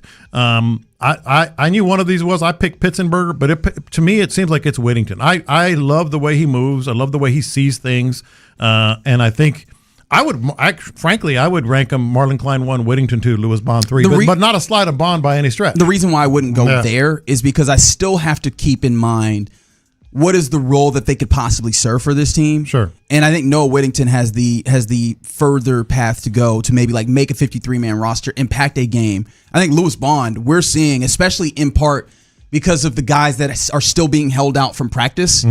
Lewis Bond is a guy that I could see finding a roundabout way onto your 53-man roster and maybe being somebody that is activated at some point. Yeah. Now, it's not something that I would be excited about, right? That circumstance would be in a place where I would be lamenting it, right? Compared to other possibilities. But I do see that from him, especially because he's not just done the things that I think I have expected, and I don't know if my expectations were fair, but he's not just done the things that I expected, but he's also doing things beyond that. Isn't it cool just to see him through that room? seeing T Mill in there prepping, yes, already at 10 a.m. But yeah, man, I think that he's done some things above what the expectation is. No, I get it. For him, especially as a dude that was actually drafted as opposed to Whittington, who was coming into a room where you have a couple of guys that you know for sure. Jawar Jordan, who's out there, but I guess he's not out there right this moment, and maybe that's what also raises elevates his status there. Yeah. All right, a little quick pet cat check. I think we'll talk more about those types of players, especially headed into a preseason game 1 that's going to happen tomorrow for your Houston Texans versus the Chargers. But we're just getting going here on a Wednesday here in the Loop on Sports Radio 610. Coming up next, I do want to talk about the Astros. Unfortunately, lose on the West Coast yesterday, and they clearly didn't deserve to win that game, like if we were just watching it and being entirely honest about it. But there's a bigger question. Was last night's game, or the things that impacted a loss in last night's game, were they a symptom of deeper issues as they head down the stretch? 713-572-4610 is the number to text. Let's talk about it next. It's a new day. Yes, it is. Tomorrow.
95.7 The Fan. In the Loop is powered by Mokaram Injury Lawyers. Heard in an accident? Call Mokaram Injury Lawyers at 281-222-2222. Figgy, let's hit him big time. Houston, let's get in the loop. You better get ready because we're going to show up and show out. With John Lopez and Reggie Atatula. Always live, always local. What do you say? I don't care about the labor, show me the baby. Don't tell me about the waves. Just bring the ship in. Okay, that's a different one. What'd you say about a baby? You said that one specifically. Don't get out. Biggie, help me out. I have not said He's that one. gaslighting me right now. You're in the loop on Houston Sports Leader, Sports Radio 610. Yeah, you're in the loop right here on Sports Radio 610. Happy Wednesday to you, not a Tuesday, on this beautiful day in the great city of Houston. Appreciate you rocking with us. That's the OG John Lopez. I'm Reginald Atatula. Figgy Fig is on the ones and twos. Excited for another day on God's green earth and one more day until a huge day here in the station, whether it's whether it's the Texans' first preseason game or the opportunity to flip to the FM dial, 95.7 The Fan coming tomorrow as John Lopez just living up to his age. Fully living up to his age. He's just fighting with the new technology that we have in studio. How do you send their email? My man, we have new cameras in the studios if you want to see even more detail on our stupid faces. There we go. You pop on to the YouTube page or the Twitch chat. Good. And our new cameras do have they move. I don't know how, right? Nobody seems to know. Nobody actually knows how they move. But Lopez did the most boomer thing ever, which was You are lying. See, now that is ageism right there. I could write an email right now. Do it. Because if this were your camera, you'd be doing the same thing. I would not put my hand on the camera and try and physically move it when it's that would be a mistake. Disagree. He probably broke the camera. We've had the cameras for under a week, and I think he's breaking them right now as we speak. I'm going to write a strongly worded email. I bet you will. Mark it down. Do you remember how to log into your email? By the way, move the camera over a little bit to the left. Don't do that. A tiny bit. Don't touch that. John 1 2 3.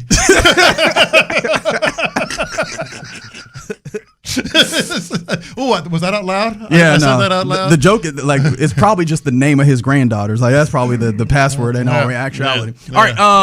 I did want to remind you, at least with the preseason game happening tomorrow, we will be giving away another pair of tickets to sit in the bullpen, as you know we like to do here on Houston Sports Leader. So yeah, keep it locked. In the 12 o'clock hour, we'll be giving away a pair of tickets to see the Texans take on the Chargers. However, late last night again, because on the West Coast in San Francisco, the Astros play the Giants, and they weren't able to get a victory. And that was not surprising if you actually watched the way that this game went.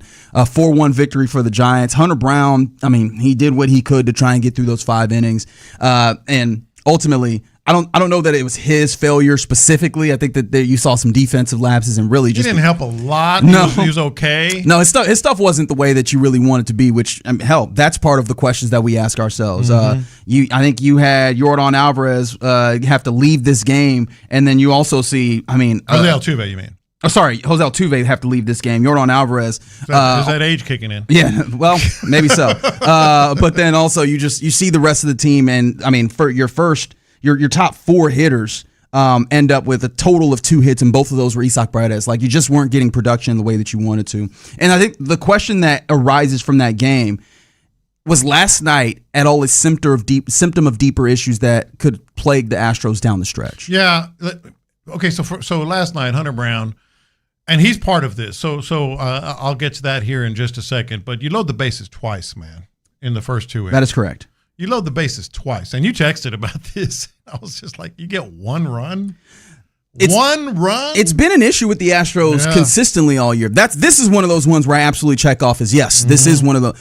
They've loaded the bases and left runners stranded just all the damn time to the point where first inning, second inning, both load up the bases, and they end up with a single solitary run in the case. It just cannot be that. Right, and then that leads to you probably aren't going to win that game. That's a sign right there. But let me ask you about these symptoms. Is it a symptom or nothing to see here or something in between? Oh, is this time for my favorite game, which is something, nothing, or everything? We can call it that. Well, absolutely. Let's start with Hunter Brown. So Hunter Brown goes. It was five innings. 5 innings on the button. Only had 6 swings and misses in 5 innings. Had 3 walks. Did okay otherwise. Gave up 3 runs. That's not awful. But he's 3-4 with a 4.93 ERA and has missed those spots, as we talked about, since the end of June. Is that a symptom, or is that going to work? I've been saying all along it'll work itself out. Don't worry about Hunter Brown. Starting to worry about Hunter Brown. Yeah, I am as well. I can't give you a great answer on what that is or what it isn't. However, yeah, man, there's been. I was in that optimistic place that you have talked about, where I was like, well, it's Hunter Brown. The stuff had looked good. He just maybe wasn't commanding it quite the way that you wanted to. Now you're seeing like the swing and miss is not there, right? Which again feels like that is a devolution of what his game has been, as opposed to him finding his way back to the strength of what he's been. Yeah, I can't really. So what is it? I can't. If I knew definitively, I make a lot more money than I do right now. It's but August 12th. It's a concern. Like it's 100% a concern. It's August 12th. That's not a lot of the season left. So how about this one? This one I can tell you. Spoiler alert. I'm still not worried. Still not worried. It's going to work itself out. The long balls are going to start to come. But Jordan does not have a home run still in the entire month of August. Didn't he have like warning track power in this game? Yeah, he did. He did. Mm-hmm. Yeah, I'm with you. Like I think this will return. I'm not concerned about that, but the concern that shows up is how does this pair with what does it look like when it does return? Right? Is it as glamorous as what we had seen with previously with the speculation that's out there that maybe the ball has changed in the majors that has deadened to some degree from where it was earlier in the season? And then the bigger thing is less about Jordan himself and more about we knew that it was just anomalous for him to be on this kind of crazy run. Yeah. You need other people to step up and pick up some of the slack. So nothing when it comes to him. Yeah, I'm going to go ahead and go nothing. It's somewhere between something and nothing, but I'm going to go nothing just because Jordan has been so damn good this year. All right, Figgy, this one is for you as well. Figgy, this one's for you as well. Is it still asinine to think that Jose Altuve is slowing down? I'm just wondering. Is it still asinine? Asinine to think that he's slowing down. Let me give you a little. This is real petty. You said this one for me. This is real petty. My name ain't Patrick Creighton. He brought you into this for no good reason. I'm just wondering because here, this is like when your friend is in a fight. He's like, "What do you think? You hear us?" And you're like, "Why am I in this? Why am I in this fight?" Let me just said, "My man Figgy, remember this is still asinine? My man Figgy." I'm just asking the question: is it still asinine? Because let me give you some context here. Not counting the COVID season when he played just 48 games, Altuve has his lowest batting average ever. This year, he has his worst OPS since his rookie season. He has the fewest RBI since his rookie season, and he has his lowest on-base percentage since his rookie season. He's played 96 games. Is it asinine to think that he might be slowing down a little bit? No. I mean, and I can get you into like the real sicko numbers and a lot of those things. This isn't just a lack of luck. Yeah. This isn't just he's not squaring up the ball. Actually, he's squaring up the ball at a 80th percentile rate. He's just not getting slugged, not hitting the ball hard. He's chasing a good amount as well. He's all these things keep showing up, and you go, ugh.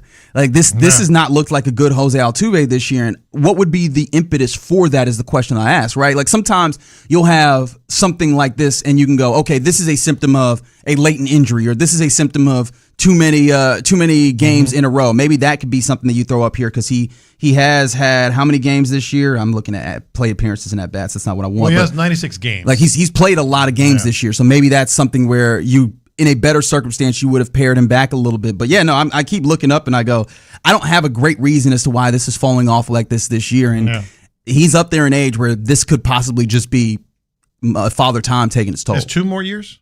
Is that what it is? 2 more years on his deal? I believe so. I'd have to double check that. And then there's Dalton Varsho, and I keep giving him the benefit of the doubt. I think he'll definitely improve.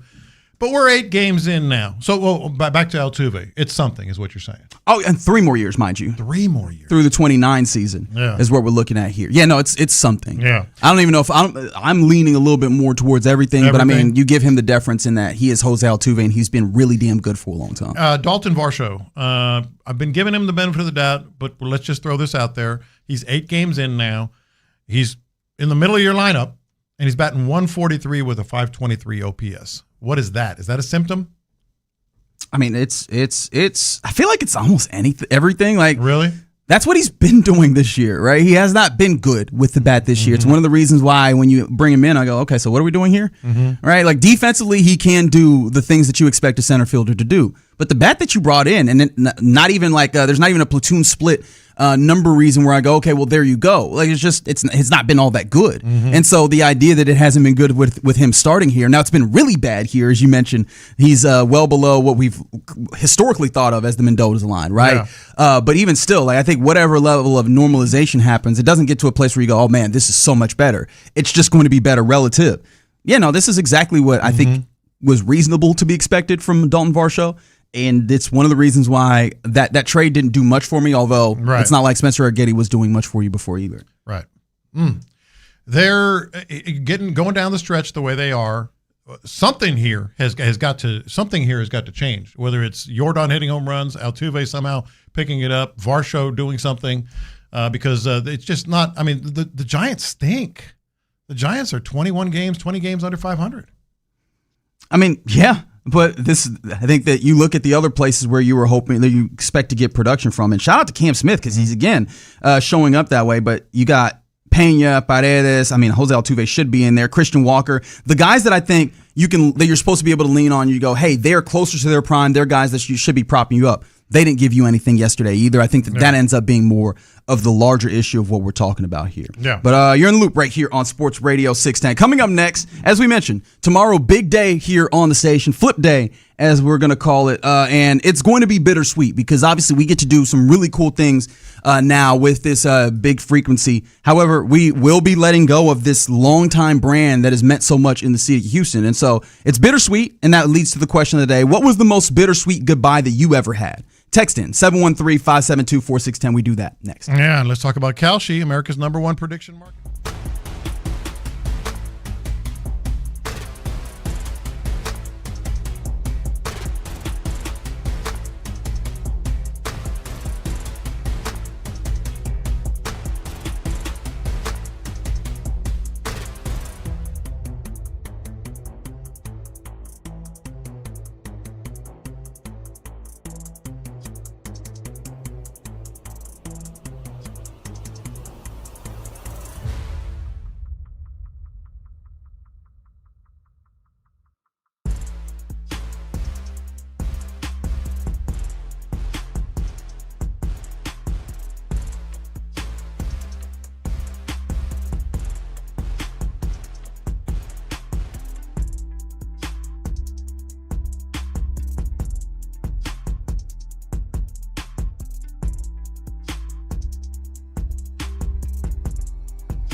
ever before. Call D&M Leasing today. Sports Radio 610 presents live from the West Point Lincoln and West Point Lincoln of Sugar Land Studios. Here's In the Loop with John Lopez and Reggie Atatula.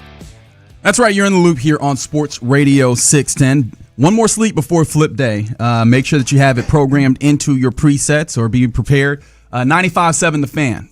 Cutting on at 8 a.m. tomorrow morning. You'll want to be there because obviously it'll be a festivity. But also the great J.J. Watt jumping on with Payne and Pendergast soon thereafter. And there's a lot of things popping with him, right? He's got some big things happening for himself as he steps up to fill the role that Tony Romo has for the time period. We'll talk more about that when we go around the NFL. But there's things happening for him, and obviously he loves Houston. He loves this station, and so we appreciate him doing that. That's going to be fun to hear tomorrow. But that actually leads to the question of the day, because Sports Radio 610 is a brand that means something to people around these parts. It's a legacy around here, and so saying goodbye to that brand itself while still having 610 AM as a frequency, while being able to serve the Houston area better on the FM dial, it's still a little bittersweet, right? And so that leads us to the question of the day, in fact. What was the most bittersweet goodbye that you ever had? 713-572-4610. Man, we all have them, and I'm really interested in some of these answers. We're already getting some. A good one here, when the Oilers left. That's a great one because the connection remains today. Hell, there's H-Town Blue on our new logo. On 95.7. That's right. The Fan. And it was such a great, loving, passionate connection. And yet, obviously the way it happened at the end, and Bud Adams and now Amy Adams and it's always the hitch. It's always that split second where you stop because I'm afraid of what you're going to say. It's in there. It's on the tip of my tongue. So that's a great one. I mentioned earlier leaving the Chronicle as a columnist was very bittersweet because I had a bird's nest on the ground, man. I was the lead columnist covering whatever I wanted, traveling all over, and I just had a hunch, man, that the newspapers were kind of on their last legs, and I had a chance to do radio, so I went in full time. That's now 19 years ago, by the way. 19 years ago. So that was very bittersweet because everything that I had been, my kids, family, everything was around the newspaper business. Right. And I just said, it's time to move. That was one. Kids leaving to college. I mentioned that story earlier. But I just thought of one during the break. And this is one of those little known facts that a lot of people don't know about me. So, they know I played football in high school. I actually went to college to play. You got to bring that helmet back out. It's at home. CTE helmet. I don't know if I even told you guys this. I actually went to Blinn College to play football. Did you? You didn't tell us that. Yeah, what? I went to Blinn College Mr. to play Aggie himself? With the idea of maybe if I did well, I could go on to A&M, because it's right there in, is it Brenham? Yeah, Brenham. Yeah, Brenham. Correct, yeah. Yeah. Are you sure you went? I know. I was going to say Huntsville, but that was Sam Houston's thing. He lying. He made this whole thing up. No, because I got recruited by Sam Houston, too. Oh, wow. Look at him dropping that. There's multiple schools wanted my services. Very low tier. Very low tier. I shouldn't say that because they're not anymore.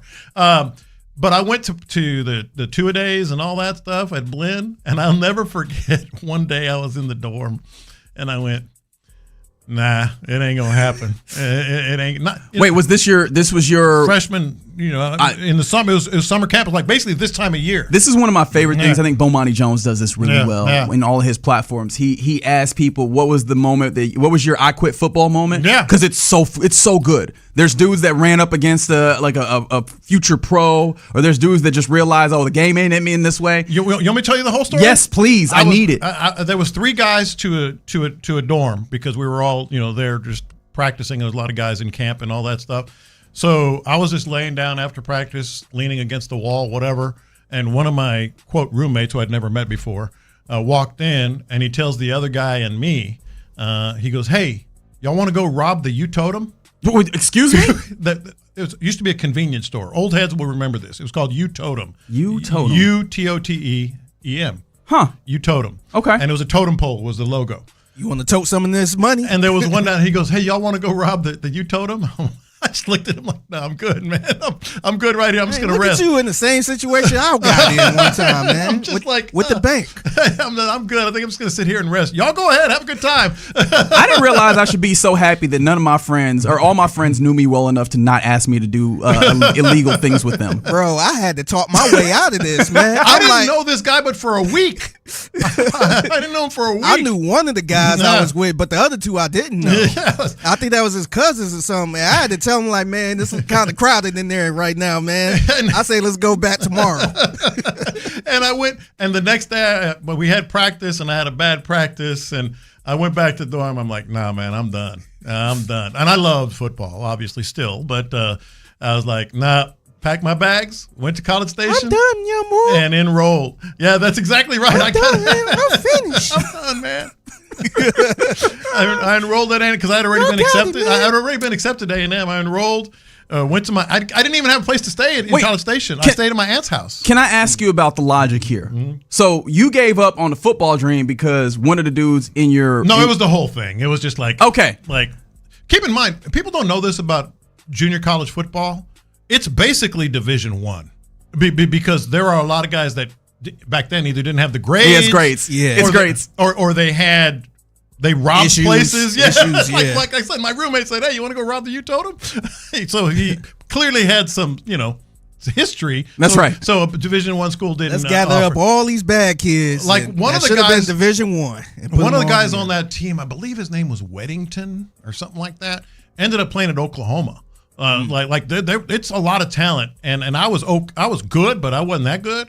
And I remember thinking, man, it's over. It's over. I think I'll write about this crap. That's hilarious. Oh, it didn't sound all that bittersweet for you. Well, I guess the bitter part is the football. Yeah, you thought you had hoop dreams. Like you thought you were going to go to the league or something. I had another few years left in me, I thought, but I didn't. He was like, I'm gonna play real good at Blinn, and then I'm gonna transfer to A&M, and then I'm gonna get drafted by the Oilers, and then they're gonna hire Jackie. Some other answers to the most bittersweet moment that you recall from the 832. They said when their son was born, they had to give up their English bulldog. Said they were 18. There was no way that they could care and give attention to both. Oh, man. That's a great sad one right there. Yeah, but I mean, you made the right decision, right? Mm-hmm. Like obviously, caring for your child, but damn, that's hard. Mm-hmm. Especially at that you're still at a pretty formative age. Oh, yeah. That's rough. Mm-hmm. I know Ocho, I know this one feels it because of the way that he said this. Shout out to Ocho texting us. He said the answer for him was breaking up with his high school sweetheart when he went to college. And the reason why I know this means something to him, because clearly he's tracked what happened with her afterwards. She's the mother of former NBA player and current Big Three player Jonathan Simmons. All right, Ocho. Ocho been stalking that woman for a minute. Like, what happened to her? What could have been? Yeah, but Ocho's a sports sicko, so the fact that she produced a son that made it to a league, I bet Ocho's somewhere like that could have been me. I could have been on the sideline getting free tickets. I could have been pot licking on that contract. Wouldn't have to be schlepping Fritos everywhere. That's for dang sure. By the way, someone did want to come to your defense. They said can't confirm JUCO is just D1 dudes with bad grades, even in soccer. There were some bad dudes. I'm not gonna lie. In fact, I'm not gonna lie to the point that there were some practices I just got the bleep kicked out of me. Like I just got the bleep. I mean, like linemen were like giants. The linebackers were like running as like. Were they smack talking you? Oh, come on! Take your ass back to San Antonio, boy. I mean, I didn't let anybody see it, but I was like, yeah. I think I reached my peak.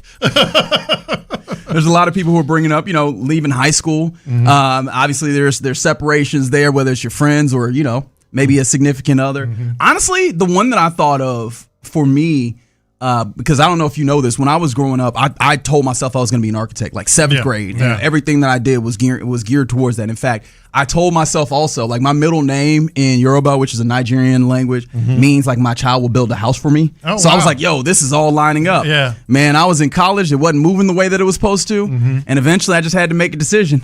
We going to stay here or we going to pivot? And I pivoted to broadcast, and thankfully that's worked out for me. So like that's the sweet part of it. But I still believe, man. You still piddle. Yes. Yeah, you still piddle with architecture. Yes, yeah. I still think that, man, I could have done it, man. I could have been building these buildings. Legitimately, yesterday when we were at Reliant Stadium, walking around the bowels of the stadium, I'm like, man, I thought I was going to be building these. You should have done I thought I was going to be You never designing thought these. about going back? Just kind of. Hell no. You should have done Highmark Stadium, man. You'd have done a better job. I think so. I mean, I firmly believe that. I've often said that. Yes. But no, I'm not going back. Do you know the path it takes to become an architect? And on the backside of it, them people do not make enough money for a long time. Yeah, I'm good on that for right now. I will just appreciate the work of my former peers. Mm-hmm. Yeah, mine real quick. Just obviously moving down here from Cleveland to Houston. Yeah.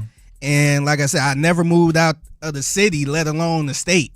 And it kind of came all of a sudden because my wife got a job as a teacher down here, and this was like in the end of May. Yeah. And so she got the job, and I'm like, man, I can't, we weren't married at the time, but I was like, man, you ain't about to leave me. Like, we in this together. And so I end up, I had to leave all of my family behind, man. And that's a good one. Yeah, all of my family. It was hard. Mm-hmm. It was hard, and it got really rough towards the end when I'm seeing my little nieces running around. Mm-hmm. My one specific niece, Diasha, who kind of lived with us. Mm-hmm. And I'm just like, dang, man, I'm leaving my little girl. Yeah. And I'm going to be gone not no 2 hours away either. Mm-hmm. This is a nice little 22-hour drive if you being nice.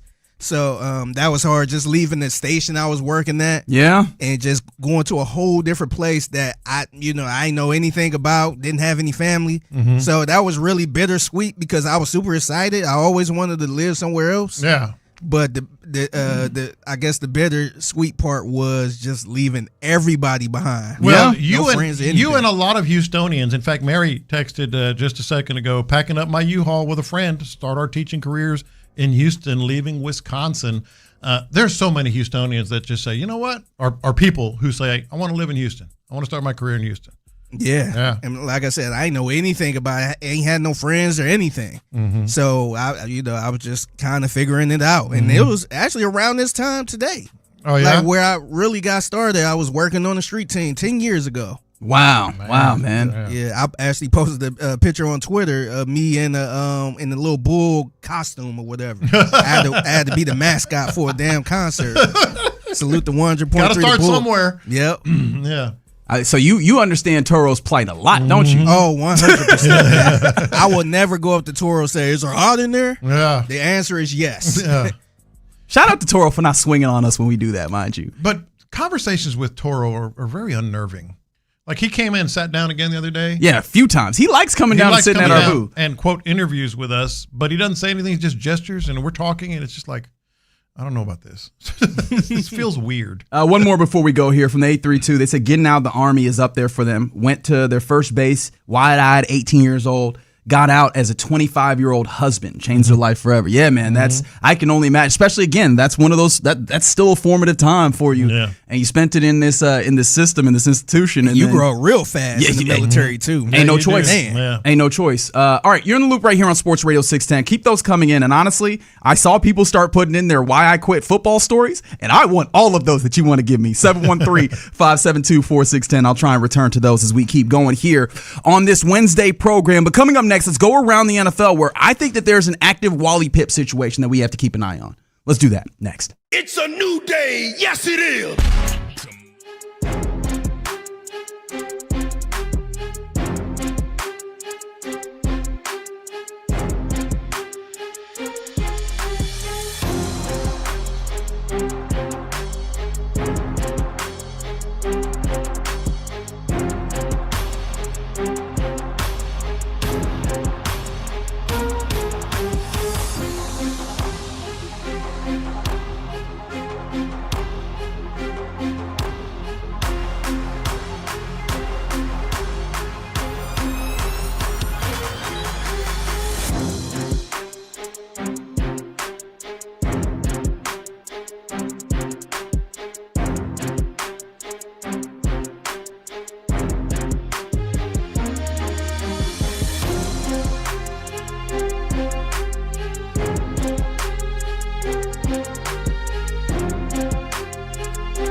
West Point Lincoln and West Point Liggett of Sugar Land Studios. KILT FM HD2 Houston.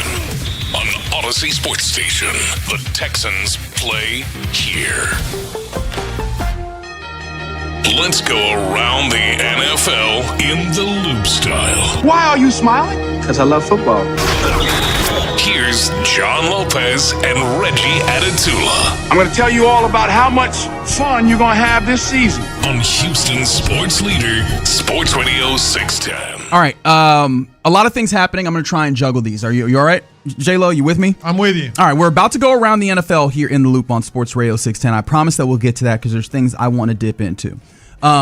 There's a question that comes on the YouTube chat. And honestly, send in any questions that you have about the flip. I'll do my best to answer them here on the air and obviously maybe even just respond to you where I can. Donna asks, will we need to tune into the 95.7 The Fan YouTube channel? The YouTube channel that's currently Sports Radio 610, I believe, will be renamed to 95.7 The Fan. Flip. So that'll be there. Yeah. That'll be there. You don't have to do anything special. Make sure you subscribe to the channel. Correct. Mm-hmm. Yep. That way, when you get on your YouTube, it's right there. That's right. That's right. So appreciate you don't even have to search it. That's right. That's right. Make it nice and easy for yourselves. And then also, I did ask, if you do have a why I quit football story that you want to share, I will find a way to get to them. And so I will just sprinkle these in as we continue down the show, if you don't mind, because these make me very happy. And I did see someone a little bit earlier said that their reason for quitting football was they were standing there with grass and mud hanging out their face mask and 95 degrees temperatures, and they were just looking over at the tennis courts right next to them, seeing the pretty girls. And I imagine, this is me adding to their story, I just imagine that person stands there and goes, there's got to be a better way to live. There's got to be a better way. What am I doing? There's got to be a better way. So that person went ahead and quit football, went and played some tennis. I always like tennis. That's where the hose was. That's right. I mean, basically, that is basically what was expressed, was that, hey, and they went further to say, turned out to be a great move for my high school years. That's right. That's right. So no regrets. No regrets there at all. If you want to share your why I quit football stories, I will take it. I will take all of them. Wait, you telling me that the only people in football are these guys? And they smelly? Theater's a good one, Figgy. Yes. That's a really good one. Let me find somewhere else to be. All right, let's go around the NFL, J-Lo. And I tease this as I think that there's a bona fide Wally Pipp situation setting up. I think we immediately go to like the sports field itself for it. This is actually sports media, and we've talked about this a little bit. Remember, we went through the saga that was Tony Romo's OWI that he gets in Wisconsin. Mm-hmm. I think that we are probably all in agreement that, I don't know, this one feels a little bit more beatable than I guess the initial reporting probably leads you to believe. Mm-hmm. Regardless, CBS did I believe it was upfronts yesterday, or they had some level of media day. They did. For themselves, and within that, we get some interesting things, which is the CBS Sports president makes it clear that he's going to be on an indefinite leave, which we knew. J.J. Watt is going to fill in as the number one analyst on the top team with Jim Nantz, which we also knew. We also find out that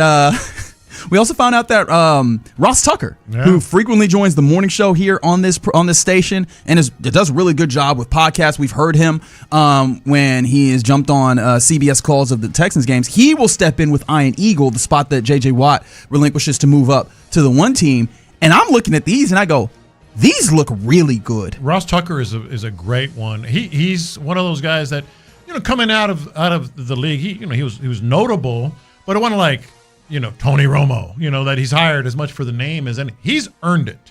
He has earned it as a broadcaster, and I love that for Ross, absolutely. And J.J. Watt, who did have the name. Hall of Famer. Yeah, but still climbed so fast because he was so good. So I'm like, both of these are going to be good. Mm-hmm. And the reason why I go all the way, I haven't told you anything that's particularly new, except that Ross Tucker, we found out that he'll step into that other role. But the thing that is new is that the president of CBS Sports stated that there's no timetable for Tony Romo's return. He said that CBS Sports is still, quote, assessing the situation. And, when I hear that, right, he goes further and saying, in making this decision, we have to consider the impact on our image and our brand. That's very important to us. And he goes on to say more things. But the idea that he talks about the impact of image sounds like he's laying the groundwork to possibly go, yeah, you didn't do nothing wrong, however, this hurts the shield, this hurts the brand, and we would like to move off of the $70 million that we owe you in the future to have this probably better lineup right now. I will put it very succinctly. He's gone. Tony Romo's gone. Hey, as soon as he said that last part that you talked about, I could just see what they're really saying is, okay, we're trying to figure out buyouts, lawyering up on both sides, all that They're stuff. trying to weigh all options just in case. They want to make sure that this parting of the ways, and it will be a parting of the ways, is done the right way, and all the little loopholes are filled in. In college football parlance, this feels like when a school wants to fire a coach, and we know they're going to fire the coach, but it hasn't happened yet. Yeah. What's usually happening there is we are talking to the lawyers and making sure that there's no liability. We're not going to make any decisions till the end of the season. That's what this is. That you know how coaches, ADs say that? Oh, we're not going to address that. We're not going to make any decisions until the end of the season. No, the decision is made. We're just not going to let y'all know. Y'all making 2 or 3 moves to make that decision easy. That's right. The decision is done. And, man, Tony Romo, who we all know has dropped off anyway as a broadcaster, it's almost like this is in play as well. Like, don't give him an excuse. Don't give him a reason, to cut bait with you. And he did. Which I wonder how fast Jim Nantz walked into that office like, hey. Hey, I need a replacement right now. He's holding up his phone to him. Hey, you see this? You see this? He's like, I feel like excuse to me. I don't know. You think Jim would be a little slick with his gangster? I feel like he'd come in there and be like, look, hey, I know it's closed doors. Maybe not, but in my mind, this fool gone from the beginning. Y'all got him just full on, getting Romeo out of here. In my mind, the situation goes, he walks up in that room all smooth like, hey, I know it's a real tough situation. Yeah. I just want to let you know, I'd be more than willing to work with J.J. Watt if that helps you guys out. Or he goes in. Like, I'd be willing to sacrifice to help you guys out if that helps. Just wanted to let you know that. Or he goes in, he says, I love Tony. That whole setup. The ultimate kiss of death. I love Tony. But have you thought about how this is going to affect us long term? Hey, this is the perfect opportunity for me to work with J.J. Watt. Yeah. I've always wanted to work with the Hall of Famer, and shout out to Tony, love him, great quarterback, but we all know he's not getting the gold check, right. And so Jim Nantz probably called that cop. Yeah. Wow, you're doing the whole setup. 100%, man. Jim Nantz was irritated as hell. Speaking of conspiracy, we continue around the NFL, and this is not the conspiracy. We found out yesterday that the Minnesota Vikings are going to go with K1 himself, a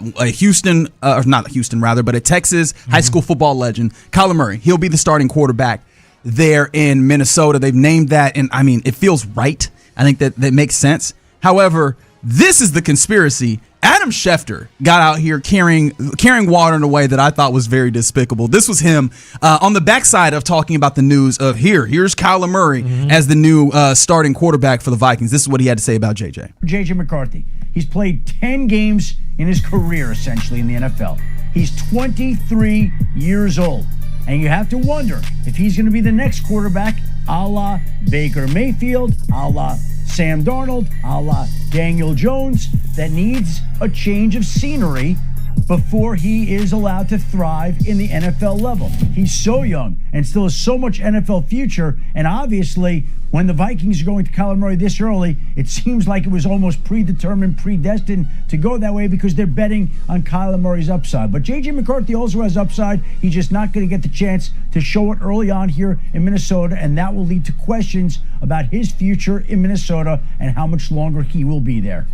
Now, I don't think any of us can honestly say, oh, yeah, he could be Sam Darnold. There's very few of those guys. Yeah, but we probably wouldn't have said that about Sam Darnold himself. Well, I just want to put that out here. Some of us liked Sam Darnold.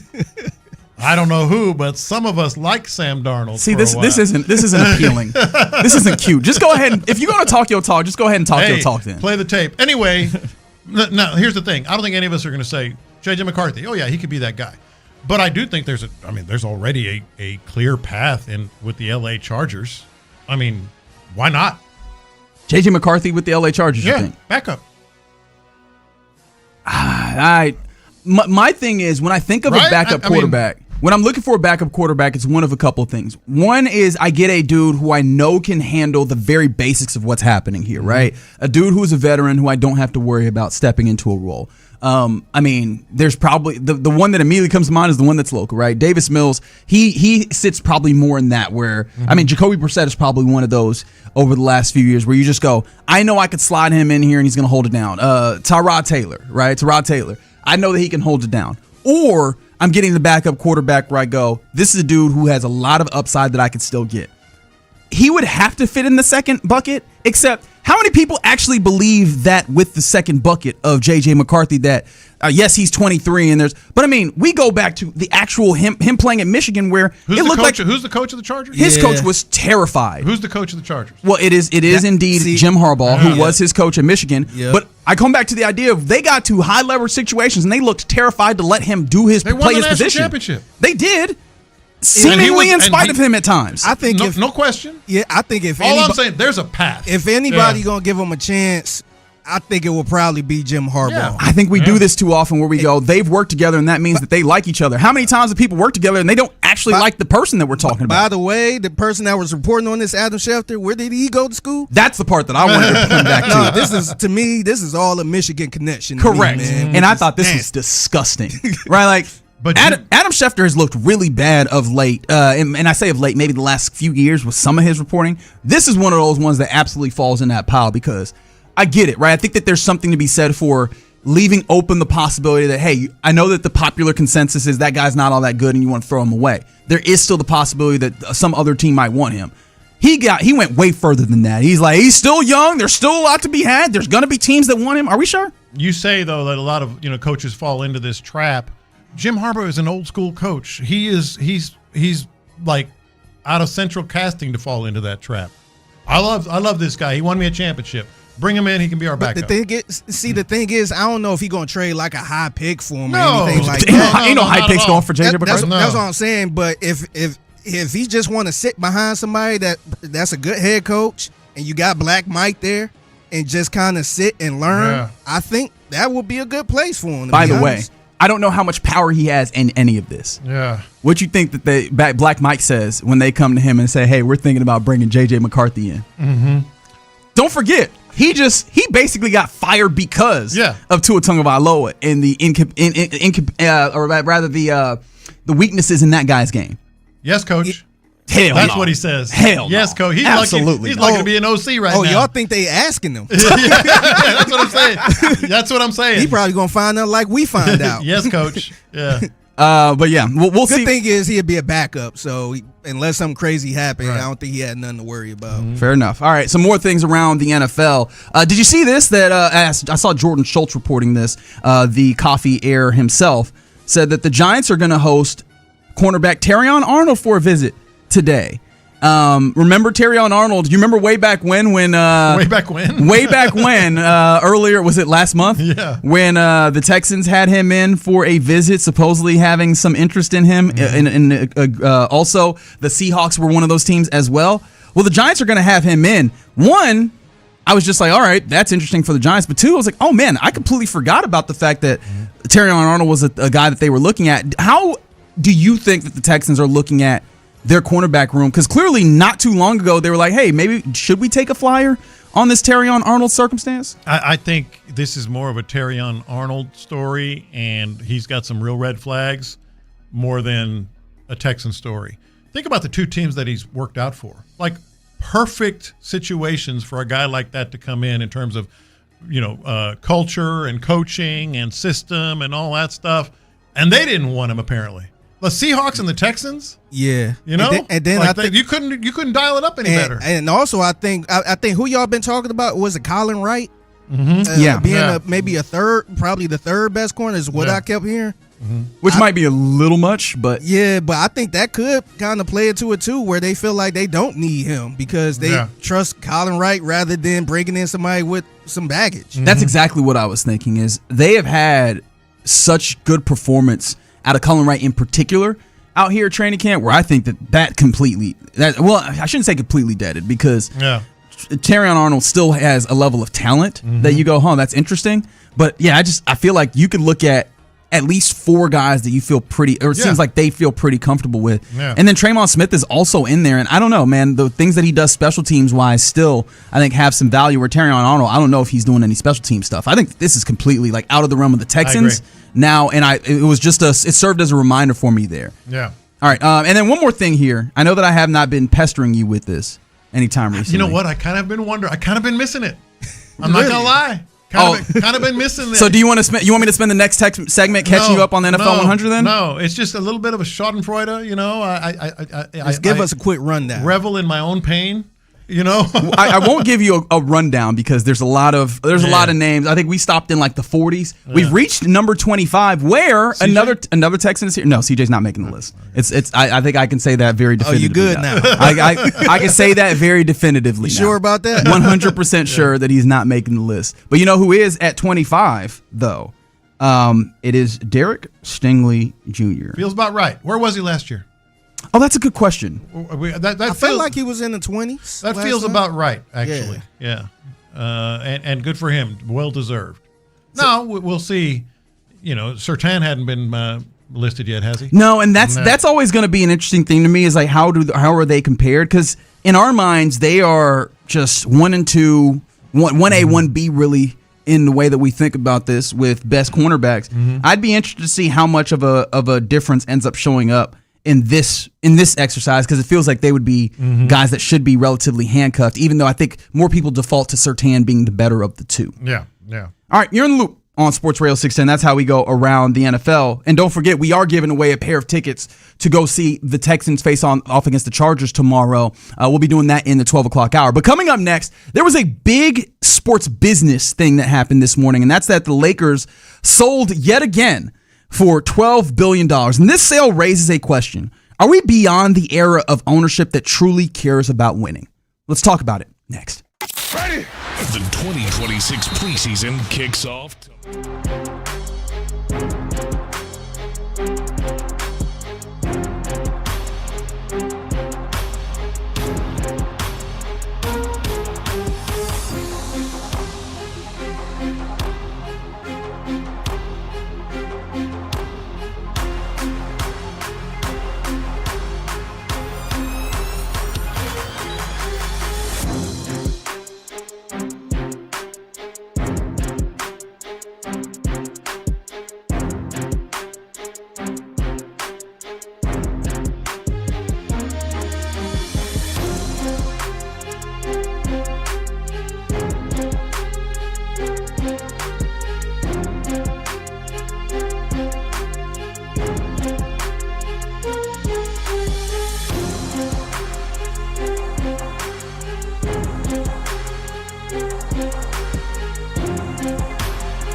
is powered by Mokaram Injury Lawyers. Heard in an accident?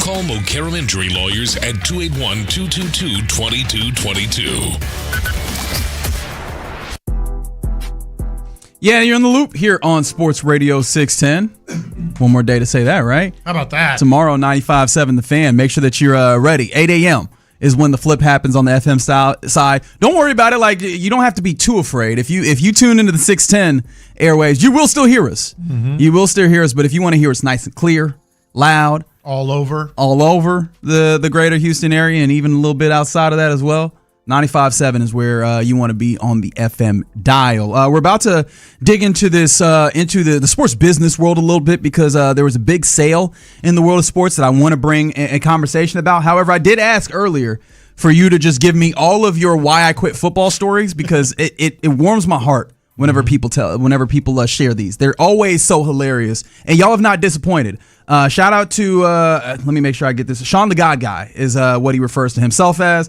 And he texted in and let us know that, he went to a Christian Baptist middle school, and his words, not mine. He said, so I was the only black kid. So I guess, in finding value going to high school, he wanted to go to a high school where he had a little bit more exposure to more his people. And so he decided to go to North Shore. That's all you need to hear. He said he never played football again. Oh, man. He's like, wait. Going back over there with the white folks. So I don't even know if it's about white folks, right? I think it's more about you went to a relatively small middle school, and then you popped at one of the powerhouses in the state of high school football. Buddy, you're not getting out here. You're not getting out here. Going back over to that other school, man. You're not getting out here and playing football? No. Right? Like, oh man, I was homeschooled and then I decided to go to high school like Katie. Yeah. And I thought I was gonna play football. No, you're not. No, you're not. They've been groomed since little to play football over there. You don't want to transfer to a They were born to play football. Yeah. You don't want to transfer to a high school that has NIL deals. That's pretty much a rule. Honestly, Sean, I need you to text in one more time and let me know. Did you try or did you just step foot on campus and were like, no, thank you? I'm good. Because I would love to hear. Look at this big ass dude right here. I would love to hear what that first practice sounded like if you got out there. Like, I would love to hear, wait, we doing what? You said that was a wide receiver? I thought he was an offensive lineman. Like, that's what I want to hear about. Yeah. All right, let's talk about this because I don't know if you caught this coming into work today, but the Los Angeles Lakers, one of the premier franchises in the NBA, has sold again. I know that you're thinking they sold recently, and remember it was Mark Walter, the I guess part of the Dodgers ownership. He bought off of the Buss family, the legendary Buss family, the Lakers, for I believe it was like $10 billion, something right in around that, about a year ago. Well, today we find out that the Lakers are being sold again for $12 billion with a B. Yeah. Once again, $12 billion. To whom I think I could tell you about, like it's Josh Kushner and Bob Iger. The Kushner name you could probably attach in a political realm. The Bob Iger, remember he worked at Disney. He was Disney, right? So that's the name that caught my eye. There's a lot of money. Both of them should, and we'll talk about that a little bit more. But this is a huge deal when we talk about like valuations in sports. And I think there's a lot of questions and a lot of conversations that we can have. But I'd like to start here and maybe find the other areas. Are we beyond the era of ownership that truly cares about winning in sports? We're getting there, and that should be. That should be an issue, or at least raise some eyebrows, questions for a lot of sports fans. It used to be, and this is not like old man on the porch time. I say used to be as in like 5 years ago, where people would purchase an organization because of the passion they had for that city, the passion they had for that sport, and or all the above, including winning. And frankly, I can't sit here and say Bob Iger and Josh Kushner are all about, hey, Lakers, man, Los Angeles, winning. Can't say it. And I think that's not rare. Anymore. I think that what's rare is the Fertittas. The Fertittas is very rare. Yeah, they bought into dreamed about it for decades. Yeah, they bought into the Rockets. What was it, about 10 years ago? Yeah, I think it was about $2 billion or just over $2 billion that they got in. And Sean was making this mention earlier today that Tillman made mention that they got into this so that this could be in a weird way, like kind of a family heirloom, so that they could make their imprint as a family on this team. That is not the way that this goes. Like Josh Kushner, he's a private venture capitalist guy. Yeah. Iger, obviously, as we mentioned, like that's Disney money. It's possible that they have like an investment in sports. They enjoy sports. Like maybe it's like the Matt Ishbia there in Phoenix where he buys the Suns because he played basketball under Tom Izzo at Michigan State, and now he has money to be able to get into this. Maybe that's the case. But yeah, man, by the nature of their businesses, you do wonder how much are they going to treat this like a business as opposed to treating this like where I will take it back in the day where it was basically a you-know-what measuring contest. Like you own this team not because of what it could do monetarily for you. You own this team because you wanted to look at the other rich guys and say, look at this thing that I have that's really cool, and this is the pride of my region or my city or what have you, and we're doing big things because of me. Like it ended up being a trophy of sorts to get trophies, and I think that we're moving further and further away from that being the way that the ethos behind ownership. It used to be, and again, not that long ago, it used to be, people who owned professional sports organizations. It was all about, what you do. And now it's almost like a real estate thing, location. Like if you haven't, first of all, being located as a professional sports organization, especially NFL, NBA and Major League Baseball, that alone is great location to be able to own that and flip. You're basically flipping them. I mean, that's what happened here. They flipped it for $2 billion. $2 billion profit. Yeah. And I have some. Let me start here because this is the passion thing for me. This was the thing that kind of got under my skin because this fully, I guess, really crystallizes me in one of my positions about sports in general right now, which is I don't want to hear another owner talk about how they're not making enough money in profits in their yearly endeavors.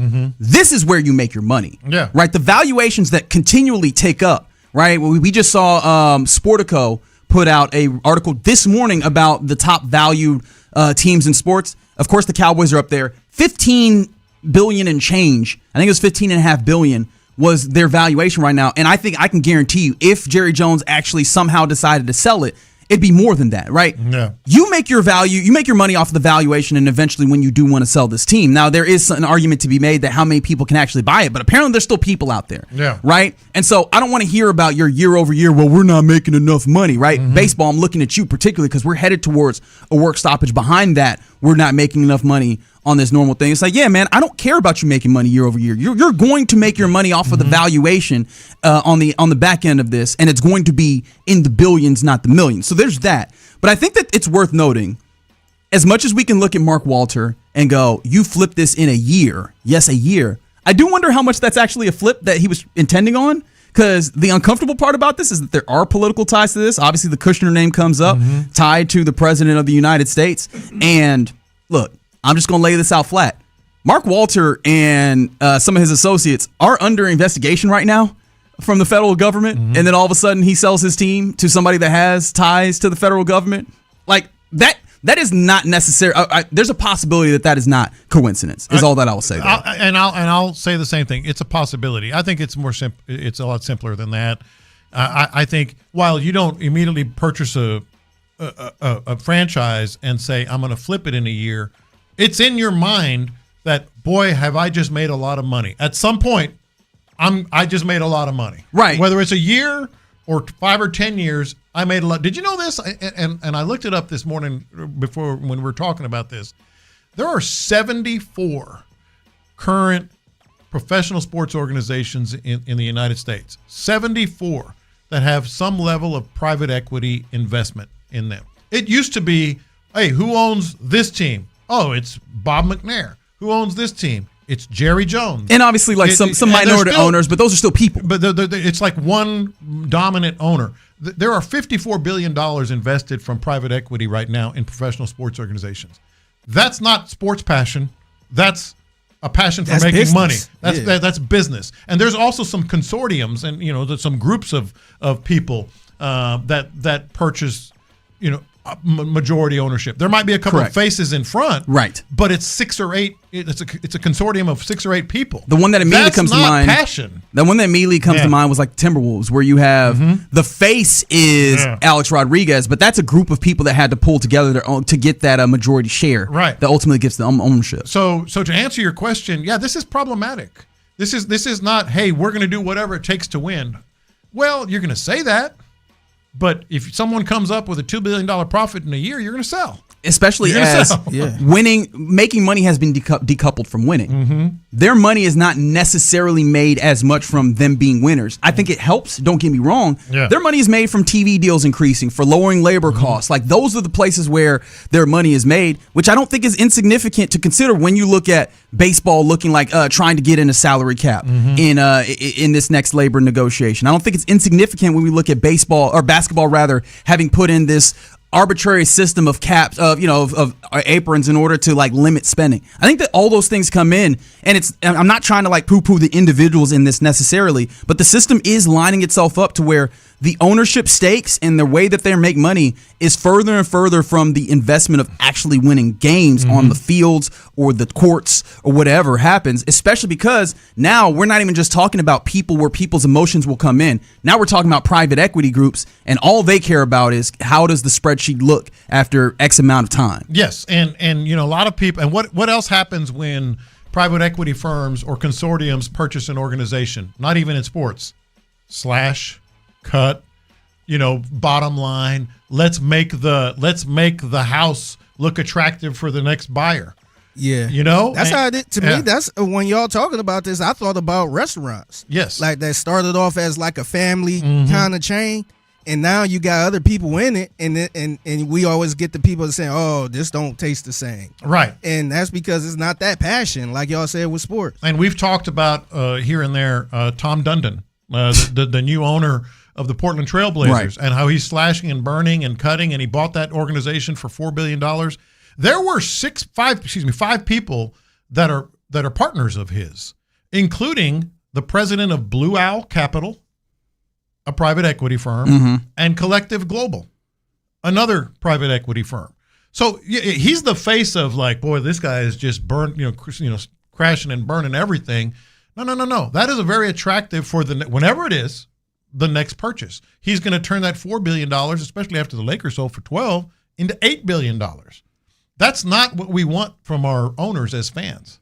And the thing that's crazy about it is, as the values continue to go up, even when you have good ownership, like I think the McNairs clearly care about the city, they care about the what's happening around the. We are lucky here. The culture. I think Sean and Seth asked a really good question this morning, which is, at what point does the number become something where you almost feel that you have to sell, right? Because again, these other people are coming to it from a monetary circumstance. You're coming to it from your heart. But if you get to a place where you're like, all right, the money is so big that I can't put my heart in, and I have to take the value, then do you end up in the place that we're talking about? I think where the Lakers are, where the Trailblazers are. I think that's a possibility, and I'm just being honest. Situation could be a possibility too. Now that Janice is gone, there might be a situation in which who knows what's going to happen. I sure hope not. You know what? Who knows what's going to happen? But somewhere down the line, the situation might be untenable for them to keep fighting. I sure hope not. I really and truly hope not, because that's all I'm going to say about that. Yeah. All right, you're in the loop right here on Sports Radio 610. Coming up next, let's get into what's popping. Where J-Lo, it seems like you've gotten a Little League football update. We have an update. Baseball.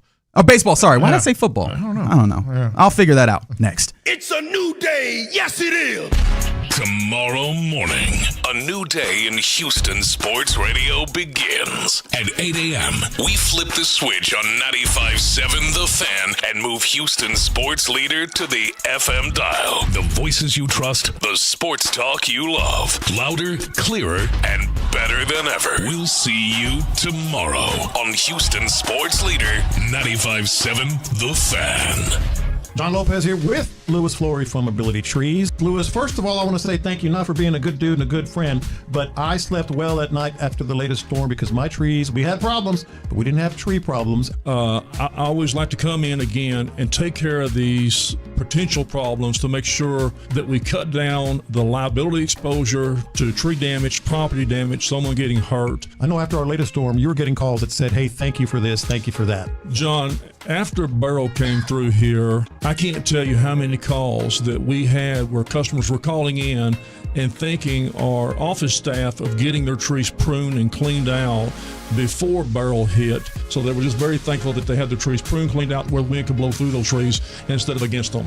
And that, ladies and gentlemen, is why you want Louis Flory and nobody else on the job. Ability Trees, abilitytrees.com. Call 281-441-4179, 281-441-4179. It's Ability Trees. Ability Trees, Houston's, say it, leading tree care professional. Boxing's future takes center stage when boxing returns to Sugar Land on August 14th. Fights Under the Lights features championship boxing, elite professional talent, and the undefeated Grandy twins, Stephen and Daniel Grandy, looking to extend their perfect records. Don't miss one of this year's most exciting nights of boxing. Get your tickets today at BIYUpromotions.com. Fights Under the Lights lands at Constellation Field on August 14th. Every round matters. Every punch counts. Be there to experience it all live. Get your tickets today at BIYUpromotions.com. You've probably gotten real good at working around your nonstop joint pain, hadn't you? That's what multitasking women like you do, right? When your knees and your hips scream, you shift your weight from one leg to the other. You skip workouts on really bad days when your shoulders are stiff and there's no way you're kneeling down. Forget about that. You might not get back up. Clint Stoerner here. Look, maybe your doctors told you it's pain from arthritis and the only way to fix it is surgery. Let me tell you this. Before you make that decision, you need to get a second opinion from QC Kinetics. Reality is there's no undo button from surgery now, especially a replacement surgery. QC Kinetics regenerative treatments. With QC Kinetics regenerative treatments, we're talking no scalpel, no long recovery, just your body's natural healing process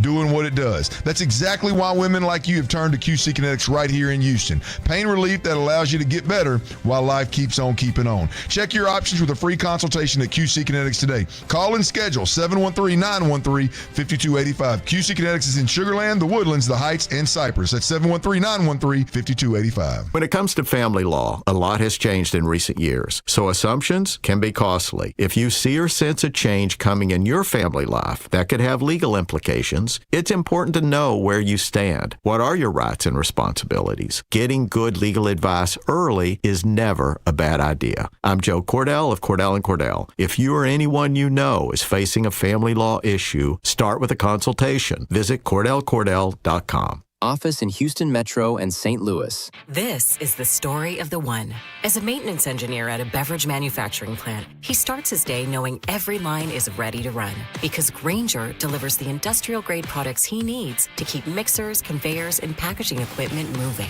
With Grainger's vast selection of bearings, belts, and motors, he keeps operations running smoothly, so nothing grinds to a halt. Call 1-800-GRAINGER, click Grainger.com, or just stop by. Grainger, for the ones who get it done. Did you know Skechers makes high-performance footwear for almost every sport you play? Here's what our athletes are saying. Hi, I'm pro basketball player OG Anunoby. I dominate in Skechers basketball. Skechers delivers championship-level performance. I'm WNBA star Jackie Young. Skechers keeps me quick, comfortable, and ready for And Style in the Loop presents What's Poppin'. All right, we're about to get into What's Poppin' here in the Loop on Sports Radio 610. Earlier today, we happened to... it was because you were talking about your bittersweet moment, and you talked about the reason why you quit football. And the why I quit football stories are always fantastic. Not 100% of them aren't great, but more than most any other story. Funny. The percentage of ones that are funny or just you got to hear it's a really high rate of return. And so I called the audience. I said, please text us. Let us know on the text line, 713-572-4610. What is your I quit the day I gave up football story? And you haven't disappointed. Here's another one that came in. This one from the 832. They said the reason I quit football was I had to block Daniil Hunter in high school for one practice. Good Lord. He was a freshman. I was a senior. Wanted to play college, but realized there's levels to this. Daniil out here ending dreams. Out of the freshman. And you were a senior. He's like, hey, man, look at this fish trying to wait a minute. Hold on. Are we sure that he's a freshman? Yeah. Has anybody checked his birth certificate? I wonder, he looked a lot like he does now. Not Without as question. big, but he was definitely like, yeah.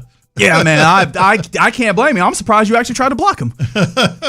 Like, good on you. Yeah. I'd have been like, no, sir, would you like to go this way or that way to the quarterback? Which way would you like to go? I can escort you. It's like, lookout block. I don't know who this freshman is, but look out. Yeah. Hey, man, he's coming. He's coming back here. Run, quarterback. Keep those coming in. I appreciate every single one that you sent in. I really do. I hope you can hear the smile on my face. Didn't have this smile on my face last night, John Lopez. The Astros went down fairly. It felt like a whimper. Like they scored a run in the second inning. Even that didn't feel good to me personally because they had already loaded up the bases twice, twice before they got that one run across. It was immediately leveled in the bottom of the second, and then fourth, fifth, sixth innings, they gave up a singular run in each of those, and then it was 4-1. Never were able to really threaten and actually get runs across the plate, and so they lose that game last night. Not a great effort from Hunter Brown. I won't say that he was bad per se, but just couldn't get swing and miss in the way that you kind of expect from Diesel when he's going. Yeah, only had six pitches that were missed with a swing and 3 walks, which, okay, that's not horrible, but it's still not quite what he does.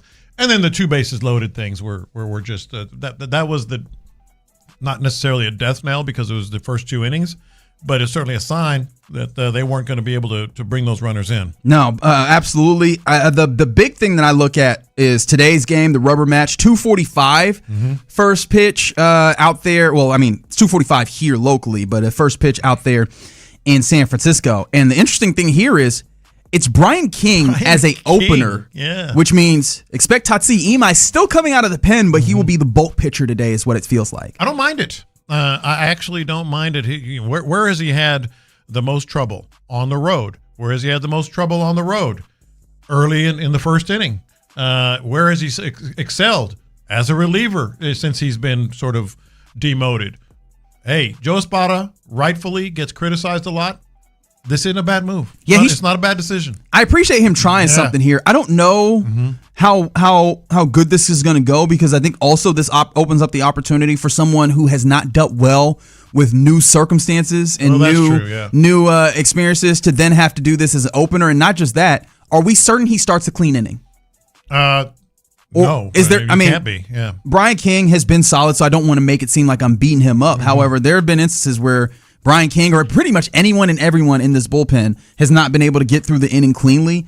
If that happens, right, where do you end up? And is he just going to do 1 inning? Is he going to try for 2? Like, I don't know exactly how this one is attempted to be played by the manager here. But if let's say that he tries to go for 2 and it just doesn't quite go that well, do you then go to someone else in the bullpen to get to a clean inning to then bring Tatsi Imai out? Right, like that's where my brain starts Depends going. On who's at bat. That's a tough question right there because who's coming up? Who's the guy on deck, etc.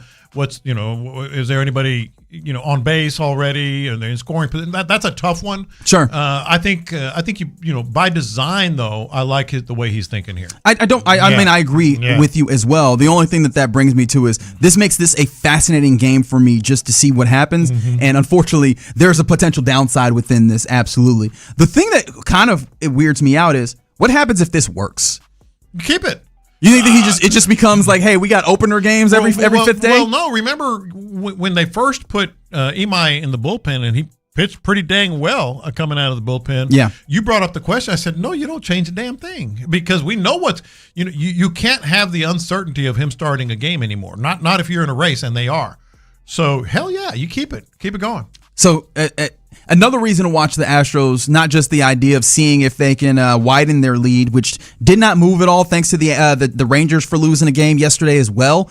But still, it's half a game, and you want to start opening that up, especially against the Giants team, as you've mentioned earlier today. It's not a good Giants team, and you were hoping to, at the very least, use this as an opportunity to build a little bit of a cushion. I think that might be out of the question right now, but at the very least, you need to get the win in this series. That is very necessary. One more thing, baseball-wise, have you seen what's happening with Paul Skeens?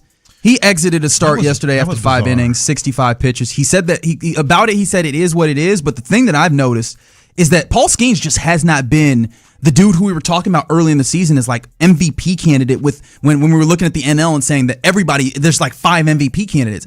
He's had a 5.13 ERA post All-Star break. His velocity has gone down almost 2 miles an hour. Did you notice that? I didn't. 2 miles Actually, per I did. hour. I did know about that. And so when your velocity goes down, that's always a tell, either tired arm or some sort of issue with that arm. Well, either of those things, whatever it is a good reason because they don't take him out in 5th inning. And he was pitching well in terms of the outcome of the game. No, I think there's definitely some issue with his arm, whether hopefully just a tired arm. They're the Pirates doing it again, man. Yeah. Like, I can't blame them too much because, hey, man, this is a really talented pitcher that, let's be honest, you almost wonder if he's going to be able to remain with the Pirates for a long period of time. No, so you use him up while you can, but he ain't gonna stay. I don't like seeing that. Oh no, you actually are using him up to the point where it's actually hurting him. He does not look like the same pitcher right now. That was a wild thing that's happening in baseball. Another wild thing that we've talked about is, Matt Miller, the ESPN analyst, ESPN draft analyst that had gotten in an accident, and then lo and behold, we find out that he's kind of a scumbag when it comes to these fantasy football leagues that he had. Like, what was it, 90-something fantasy football leagues that he had out there, and a number of them did not have their winners paid out. Like, I don't understand what that scam is. I still don't get how that's the way you decided to do some level of scam. Outside of that, we come back to the crash that actually happened, and that it had him that left him with an amputation of his left arm. Actually, now while he's on leave from ESPN, he's been charged with a misdemeanor stemming from that crash. Authorities in Missouri have charged him with failure to drive on the right half of the road when the roadway was sufficient width, resulting in an accident. It's really wordy, but that is indeed what he got. And if you saw the dash cam video, he was veering into that lane and caused that accident. Yeah, and the misdemeanor charge on the accident right now are probably the least of his worries. Basically, he's been accused of being a con man, and there will be some more. He'll be in court again for those things at some point. I think so. Who you think come back soon, Tony Romo or him? Ooh, that is tough. That is real tough. I think Miller's done. Yeah. Romo might find a place. Yeah. I'm with you. Yeah. It just feels like CBS is trying to like not have him there. Yeah. And then I wonder, like, does he end up on like Netflix or something calling games? Is that how this ends up? But I can see somebody still being in the Tony Romo business. Yeah. Matt Miller might be untouchable. Yeah. Yes. He might be in prison. Who knows? Well, I mean, we're talking about a misdemeanor car crash. No, I'm not talking about the crash. You think the charitable stuff? Yeah. You think they're gonna hem him up on that? Oh, hell yes. They're gonna try. He's a con man. You say that like con man don't be walking around amongst us. Hey, it's not looking good, man. It ain't looking good. I'll put it that way. Good way to put it. No, fair enough. Yeah. Some other things that are popping. You brought this to my attention, the Little League scandal that was happening between the team that played in Tulsa and the team that's from Bernie. Have we had additional resolution in the 24 hours since we last talked? Well, we've had a resolution.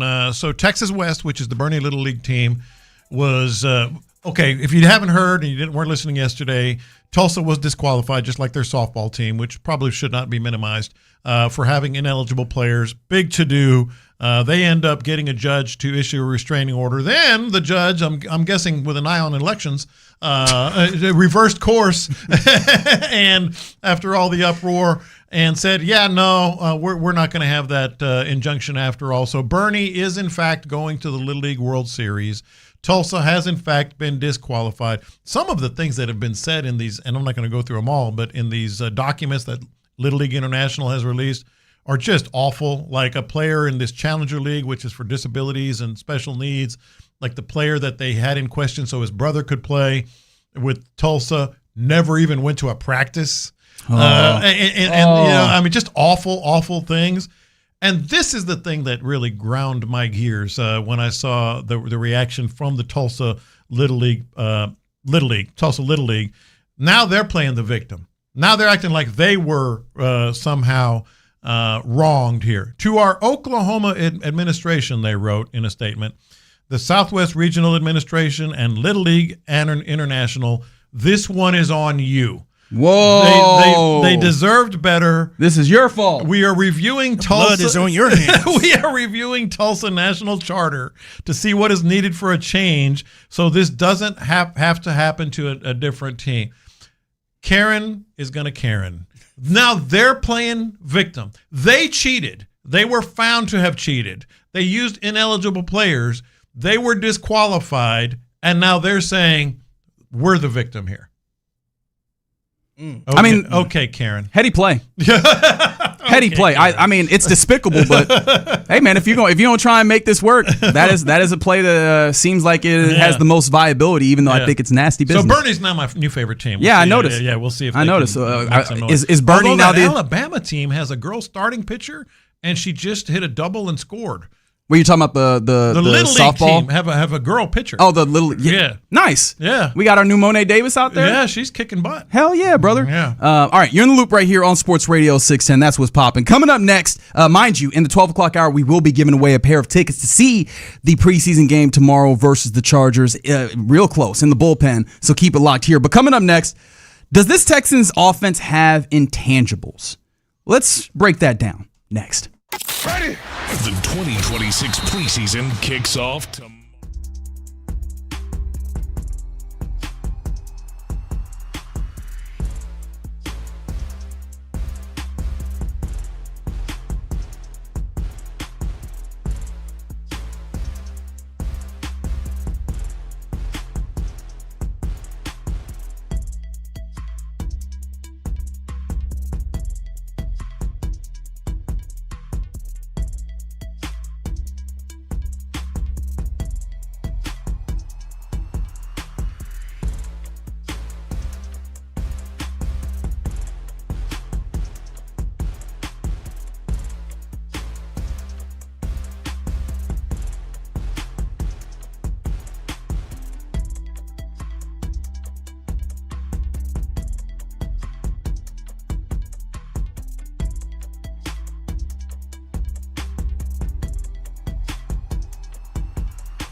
station.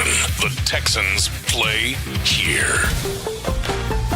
Sports Radio 610 presents In the Loop with John Lopez and Reggie Atatula. That's right. You're in the loop right here on Sports Radio 610. Hope you're enjoying your Wednesday. We're having a good time. J-Lo tapping into the Little League World Series, man. Man, I'm like a correspondent now. Yeah, and honestly, for good reason, because I would have missed this myself. Shout out to Kenley Rasmus, who's out here dealing, swinging the bat pretty well, and representing, technically Alabama, but we gonna claim her because she is the niece of former Astro Kobe Rasmus. What a story. She's the starting pitcher.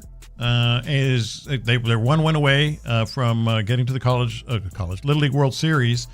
So apparently her grandfather coached this same Little League organization to the U.S. Championship.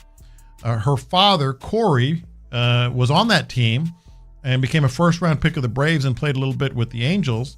And her uncle, Colby Rasmus, who we all know. He did a little something. He did take 10 years in the MLB. And she is just kicking butt. No, man. She's good too. She's really good. Right. Really good. I think she's benefiting a little bit from the natural kind of evolution of girls kind of progressing a little bit further because she's got the size to play with these boys. Yes. Yeah. In fact, one of the commentators here, Matt Stewart, says if you don't know about her, she's one of the best Little League players in the country. From the couple of clips that I've seen right now, no I can't dispute that. Nah, I'd be remiss if I stepped out and actually tried to comment on any further. But shout out to her, man. She holding it down and having a name that remind that. Oh, by the way, they advanced. It's over. Oh, well, very good. 3-hit shutout. Kenley Rasmus. She was on the mound? She was on the mound. God. That's so dope. Shout out to her. All right. One more thing that I want to get to before we get a little bit into the segment. I did ask y'all to send me your the time I quit football stories because they're all so very fun to me. This one came in from the 832. They said, when I saw someone on defense who looked like a grown man say, Coach, I'm ready to eat some quarterbacks, I transitioned to basketball. And I can't blame you. Yeah. I can't blame you because what do you mean you want to eat a quarterback? Not even just eat a quarterback, eat some quarterbacks. One is not going to satisfy you? More like nuggets. One isn't going to satisfy you here, huh? Yeah. All right. Very good. Somebody said, can y'all answer this? Did the Astros get rid of Jake Myers? He did get optioned to AAA. Nelson Velasquez was a player that they acquired who had been, I think he'd been cut by the Cardinals? I need to double check that. Yes, it was. Yeah. But they added him. He started in left field yesterday. Did not provide a ton. But I actually maybe even need to find time to circle back around to Nelson Velasquez because I did look into his numbers and there's a little something that was encouraging to me personally. Yeah. But I did want to talk about this Texans team. Obviously, they have a lot of our attention as they're in the midst of training camp, gearing up for the 2026 season, one that is really highly regarded, one that's highly anticipated, and there's something. I mean, the offense itself is something that we're looking at a lot because we need to figure out if they can hold up to the standard that has clearly been established by the defense, and in doing that, you kind of has to have some intangibles. So, J-Lo, you asked the question: does the Texans offense have intangibles? Let me ask you that because you listen to pretty much anyone on this defense, and they all came through when we were out there at training camp. If you listen to Will Anderson, Azeez Al-Shaair, Reed Blankenship, Kamari Lassiter, it's like you're almost in some ways talking to the same person every time. Like you talk to Azeez Al-Shaair, you're hearing a lot of the same things you hear from Will Anderson, Kamari Lassiter, Reed Blankenship, go down the list. Yeah. So many players. Sheldon Rankins, like the intangibles on this defense, and I know, we all talk about numbers, no one more than you, and speed. There's some people more than me. And Don't do that. And you heard that? He just slid that in there. I know. Just kind of slid it in. Almost missed. And playmaking ability and all this other stuff, experience. Intangibles matter. As a group, as a collective, intangibles matter. And I started looking at this offense after yesterday's performance, which I feel was, and I'm not alone, and a lot of people talked about this, was their best effort overall to this point in camp. But do they have that? Do they have those guys that across the board, it's like you're talking to the same person? The swarm mentality or the culture or the intangibles or whatever you want to call it. Does this offense have that? Well, I'd like to stop and kind of look at what we're talking about here because are we setting an unreal standard here? It's the same team. It is the same team, but also it feels like this defense is the cream of the crop when it comes to the NFL in that regard. And so it seems like you're speaking specifically to culture, because intangibles can be a lot of things, right? When we're talking about in draft circumstances, oh man, look at this quarterback. He's got all the intangibles. We're not just talking about the culture and the way that he delivers kind of leadership and those types of things. So it feels like that's specifically what you're talking about. And even that is something that this defense has in a way that is notable. It is exceptional for around the league. So I don't know if it'd be fair to use that specifically with this offense, but I do think that they're starting to demonstrate more of that this year than any other year. The offense. Yes, the offense is starting to demonstrate more. I kind of went through the roster, the starting lineup, at least what we think might be the starting lineup. And you know what it was at once encouraging and discouraging? I think the one guy that if he played defense would fit right in with this team is Keelan Rutledge. I think there's two more. Like Keelan Rutledge to me is a guy that if he played defense, it'd be like, oh yeah, he plays for the Texans. Yeah. You know, who else? I think there's two more. Who else? They're both new acquisitions. Okay. David Montgomery. I was going to say that. Foster Moreau. Okay. I think that they're both, especially if we're talking about that leadership and that mantra, I think that those guys very much have that particular intangible that you're talking about. Like the thing that is interesting to me is we'll probably look at CJ and say, one, you expect the quarterback to have that. And I think if I polled the audience, and this is a little bit dicey one because it's very polar, right? There's some people that are very far on one end, some people very far on the other. If I polled the audience, I'm guessing that more people than not would say that he does not have enough of that for their liking. But you listen to the dudes talk about it, and they talk about it like he is a leader that they follow. And so to some degree, I think that he also is one that you should consider, at least if we're talking about intangibles as far as leadership where guys follow him. Yeah. I understand why a lot of folks would probably be less than stellar to get to that place where they are willing to say that wholeheartedly. How much does it matter that we're not mentioning CJ Stroud? Because Azeez Al-Shaair and Will Anderson are clearly you use the term a lot of times, tent poles of that culture, of that intangible that they all seem to share. As I meant, like, I was thinking about that, like every defensive player that we talked to this week and last week, it's like you're talking to the same guy. They're all the same. You can't do that on offense. And how much of it does it matter that CJ is not a tent pole when it comes to culture and intangibles on the offense? Well, I think that some of the things that he does that would sound like that, it feels like I roll our eyes at him, right? CJ Stroud does, because some of the guys we're talking about, especially the way that you're describing it right now, they are, and I say this with no judgment, even though it's going to sound like it, they are parroting the messages that are being fed to them by D'Amico Ryans, by Matt Burke, by their position coaches. Like, they are doing a great job of seeing that message, returning that message back. I think that CJ Stroud does that. It just feels like those messages, at least for us, we roll our eyes at it because it's like, all right, well, we're not seeing the effects of it, so I don't care that you're saying the words. But it does feel like he does exist as that. Like, and that is some level of the leadership with the offense that we're talking about here. But does it seem as sincere and as, like deeply held? I mean, do it come across as a little swarmy, for lack of a better word, I guess? Like, do CJ Stroud kind of look, do you look at him as kind of like, yeah, that's a sworn type of... I mean, no. I think that, if we're being honest, no. And I think that this year, and if we can get back to, I know it's been a little while since we've actually done what does sworn mean? Yeah. And let's actually hold it up against what they're doing now as a litmus test. Special work ethic, this year you could probably say, hearing the way that they've talked about and probably seeing the way that he's delivered to some degree on it, that special work ethic does feel like it's come through. That was one of those things that was kind of wild to hear, whether it was Nick Caserio, D'Amico Ryans, kind of, de facto challenge him to have a particular work ethic in this offseason, because that's been a part of the mentality and the mantra that they've wanted since day one. And so for them to kind of challenge him on that, like, we want him to have a great offseason, feels like it's speaking to, we want you to apply a work ethic to this offseason that we have not yet seen. They're coming back and giving us, verbal checks on all of that. So I think that portion of that shows up.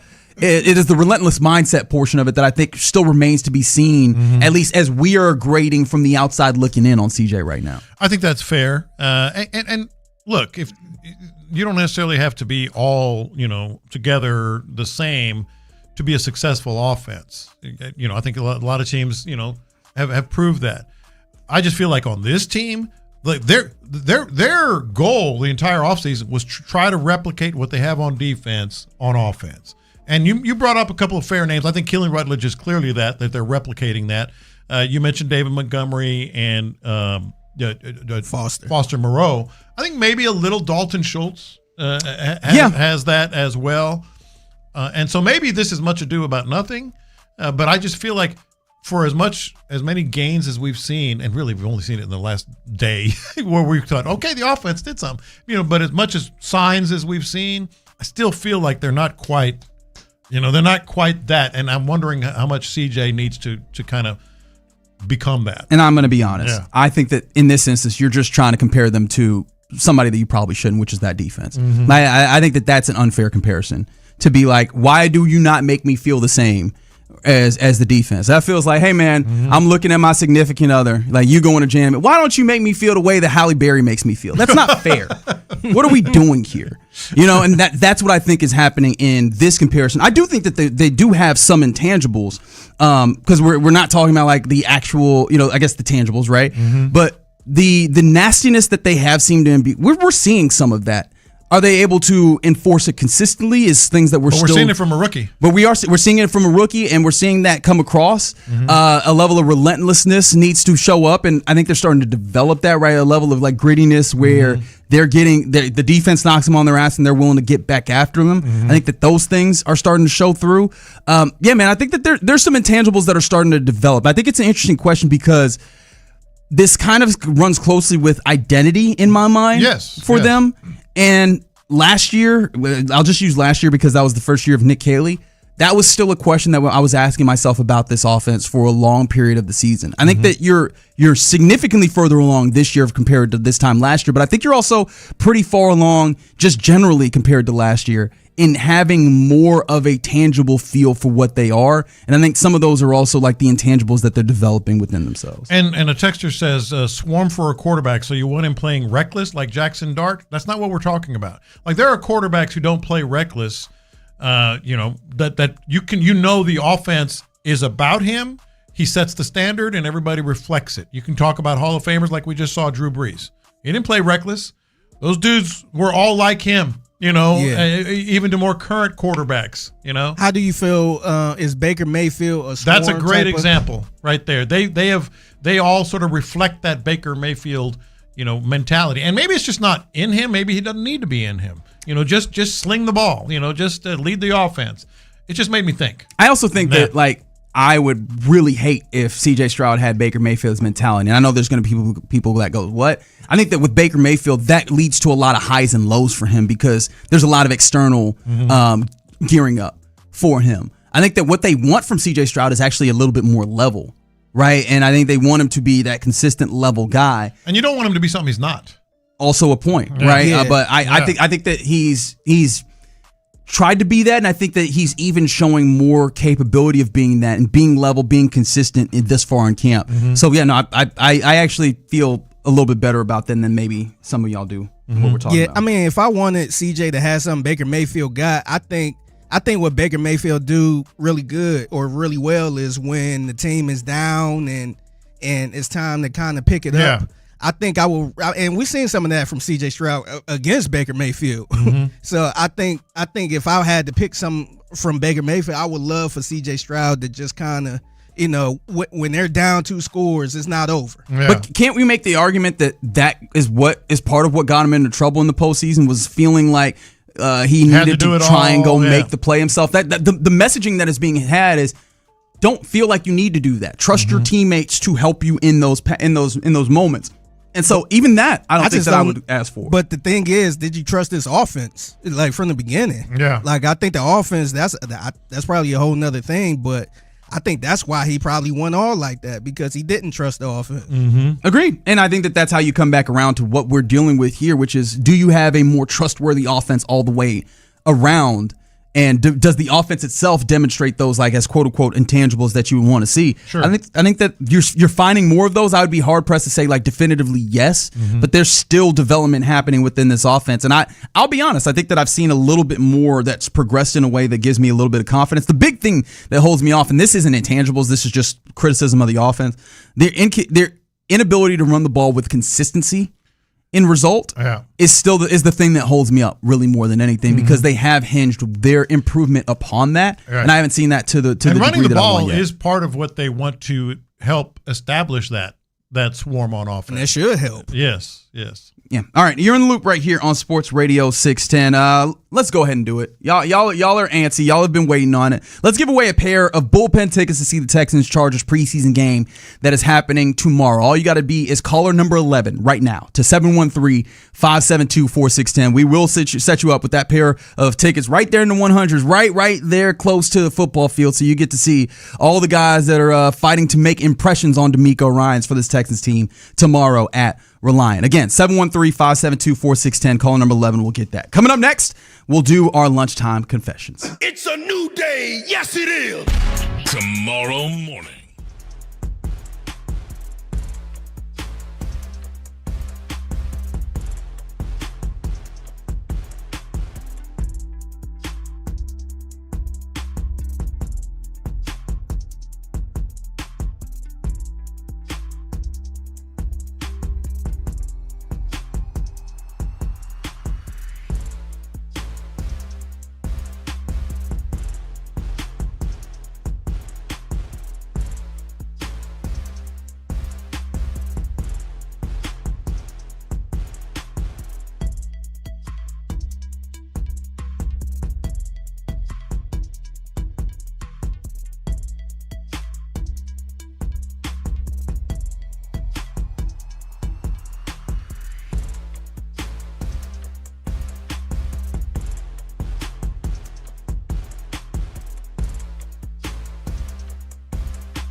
it begins on August 13th with Houston's sports leader, 95.7 The Fan. In the Loop is powered by Mokaram Injury Lawyers. Heard in an accident? Call Mokaram Injury Lawyers at 281-222-2222. Sometimes it's sports, sometimes it's not. Whatever it is, Reggie and John are keeping it real. It's In the Loop's Lunchtime Confessions on Sports Radio 610. Watch this. These are my confessions. All right, so I think I always kind of laugh at people who do this, but my confession is I do it. I do it as well. Y'all see what the Powerball is? I was about to say, press pause, because I wanted to have people guess. Guess what he's talking about, 713-572-4610. Y'all see what the Powerball is? I didn't, actually. I got. So when my wife left the house this morning, she goes, hey, don't forget to buy a Powerball ticket. It's over $1 billion. Billion. And then I got a text from my daughter. She goes, hey, we got to pick up Powerball tickets. It's over $1 billion.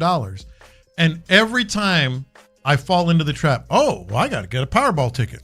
Oh, you guys actually get it. Y'all don't just talk about it? On the way home, I'm going to get it. And I always think to myself, how dumb are we?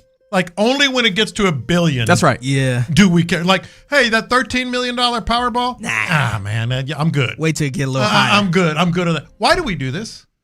Like, hey, it's $1 billion. Got to buy a Powerball ticket. I think I do this so much to the point I've been thinking about waiting till somebody hit. and then doing it afterwards, because I know everybody ain't playing it right after it hit. Better your odds? Yes. Like when it's like 5 million. I'm not sure exactly those odds are going to be great, but I see your point. Yeah. But it's the dumbest thing we do. Like a $30 million Powerball, we're like, I don't need to waste my time on that. Hey, I take it a step further. Yeah. I'll be sitting there counting my money like I'm about to win. Like, all right, so when I win this, this is what I'm gonna do. I'm gonna buy a house here. Yeah. I'm gonna get me a jet. I'm pretty much planning my life if I won this $1 billion. We're so dumb. Jet is number 2 for you? Nah, that's not. I was just wondering. Yeah. I don't know. I probably wouldn't buy a jet. Oh, you can lease them. Yeah, you can just lease a couple whenever. Or you could just fly first class. You don't need no jet. What's wrong with you? Yeah, no, I'm not that fancy. I'll probably just fly. I mean, first you're a class. billionaire, but you're not going to be, flaunting it. Yeah. But like, he's going to be one of the good ones. Yeah. It hasn't been over $1 billion since last year around Christmas time. And I'm so dumb. I think we're all so dumb. Like, why don't you buy one when it's 30 million or 20 million?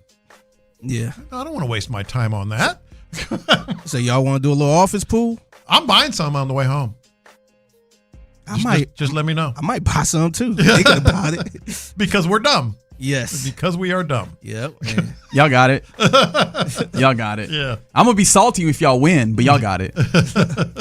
These are my confessions. So I don't know if you saw this. Obviously, CTE has been a conversation point that is and conversation point is not really fair because obviously it is quite a I guess disease, for lack of a better way of calling it, that is that's really rough to have to deal with, right? It's rough to kind of even think of the implications of, and we've thought about it a lot more recently in the football space over like the last decade. There's news that, Boston College has been kind of the epicenter of the leading research when it comes to CTE, chronic traumatic encephalopathy. Amazed I got that one through. And Matt Hasselbeck actually supposedly has now jumped in on trying to help. He spent 2 days, I think, at Boston University going through a whole bunch of scans and tests to try and see if they can figure out how to diagnose CTE in the living. Because right now, it has to be a person who dies that then has their brain examined to be able to determine. Donated first. Donated, absolutely, to be able to even tell and diagnose if CTE is there. And I'm not going to lie. I got to admit, I saw Matt Hasselbeck and I was like, what's that going to do? Like, I know Matt Hasselbeck took some hits in his day, but I was like, a quarterback is what we're using here? Like, this is what we're going to really? Oh, I think that's a good quarterback. You'd be surprised, man. I think that's a good one to study. Now, obviously, linebackers, running backs, all that, but quarterbacks. Linemen. I'm like, hey, man, if we're trying to figure out how to figure this one out, if you played in the trenches, come see me. Because I think we think of this as like, hey, the big concussions are what does it. No, it's actually the subconcussive hits. It is stacking up all these subconcussive hits. And you know who gets these subconcussive hits every single damn play? quarterbacks hit the ground a lot, and their head hits the ground a lot. And yeah, the reason why I bring this up is I recognize it's silly. They're all playing the car crash sport, right? And he played 17 years in the NFL, plus college, plus all, high school, and whatever else he did. Like, he probably has dealt with a number of hits where this is somewhat helpful. But my brain was just like, so this is where we starting? Word? Matt Hasselbeck's what we're doing here. I think I understand linemen and linebackers and such. Quarterbacks are, I think everybody. I don't Yeah. think it's too bad. I mean, it's not like they just got a kicker and they said, "Hey, let's check him out." Because that's how my brain reacted to it. I was like, "Why are we checking his brain?" No, some of them quarterbacks got tore up, especially behind a bad offensive line. So I kind of understand where they going with. Yes. And then quarterback is a little more flashier too. Let me know when Derek Carr is going into Boston University to do some Derek some Carr's scans. coaching at UCLA now. Yeah, I did see that. Which to me is appropriate because they're underachievers too. Why did you take that swipe? Observation. No, it wasn't. That's not how observations work. Yes, it is. That's not how observations work. You brought it up so you could swipe him like that. You brought up Derek Carr. No, and I made a sick. A passing thought. That's very nasty behavior. Yes. But I guess I really can't complain because I'm the one who's like, Matt Hasselbeck, what his brain gonna tell us? These are my confessions. So I told y'all I want to say a couple weeks ago how I've been really cooking on the grill lately. And I got to confess, I think I'm really feeling myself now. Okay. Man. Getting good, huh? Yeah, man. I decided to make some smoked mac and cheese on Oh, the grill. man. It was good I'm proud for of you, real. man. Yeah, it was good. That was the one thing I was really nervous about. And, my wife went to church and she was like, hey, all the stuff is in there. Go ahead at it. And I'm like, all right, cool. So I started and I was, trying to make the roux. And I'm like, uh-oh. Like, I'm like, in mid-thought, I was like, man, I think I made a mistake, man. I should have been sticking to the grill. Yeah. I mean, grilling meats and all that stuff. But I kept on with it. And it turned out really good to the point my wife was so impressed. Really? Like, she took a bite. I wish I could have recorded it. But she took a bite. She was just like, wow, this is pictures? really good. Yes, I actually got a video of it. Oh, I did see that on your socials. Yeah, I posted it on Twitter or something like that, or reposted again. But nah, it was really good. I'm really proud of myself, man. I'm trying to think what else I'm gonna do. I don't know if I'm gonna roll with the mac and cheese again. Maybe add a little seafood to it. Make a little seafood mac and cheese. Yeah, seafood mac and cheese. So I'm trying to think, and then I'm gonna try to. Maybe I get around to trying to make a seafood mac and cheese. Yeah. That's awesome. That is so good. That's what I originally saw on. I think it was on YouTube or something like that. Somebody made like a lobster mac and cheese, and I'm like, dang, he made this look easy. But I didn't want to go that far. Well, you're in now. Yeah, so I think I'm gonna do that, man. I feel like I'm getting a hang of this. Right. So I might have to give me a nice little. I got to check out that video. Yeah. I'll send it to you. Okay, have you gone all in yet? You done a brisket yet? No. Come on, ribs? man. Ribs is a good starting point. So I did. This is the other part of the confession. I did try rib. I didn't do like the typical rib. I saw somebody make like a honey glazed rib, which was a little bit easier to make, and it was okay. Yeah. I felt like I kind of knew where I messed up. You can go from here. Yeah. So I could do it again, and I kind of know what I need to do next time moving forward. So I'm really getting the hang of it. I think my Super Bowl of grilling, I'm gonna try to. Go ahead and just work on that brisket, man. All right. Yeah, I'm excited, man. These are my confessions. So you know what some things are that we just can assume are going to happen, right? The sun will rise. Sure, yeah. It may not. Oh, will it? Well, we can assume that pretty safely the sun will rise. Want to bet on it? What are some other assumptions? Like you can just pretty much, assume, we're going to be talking mostly sports. Fair enough. Fair. On this radio station.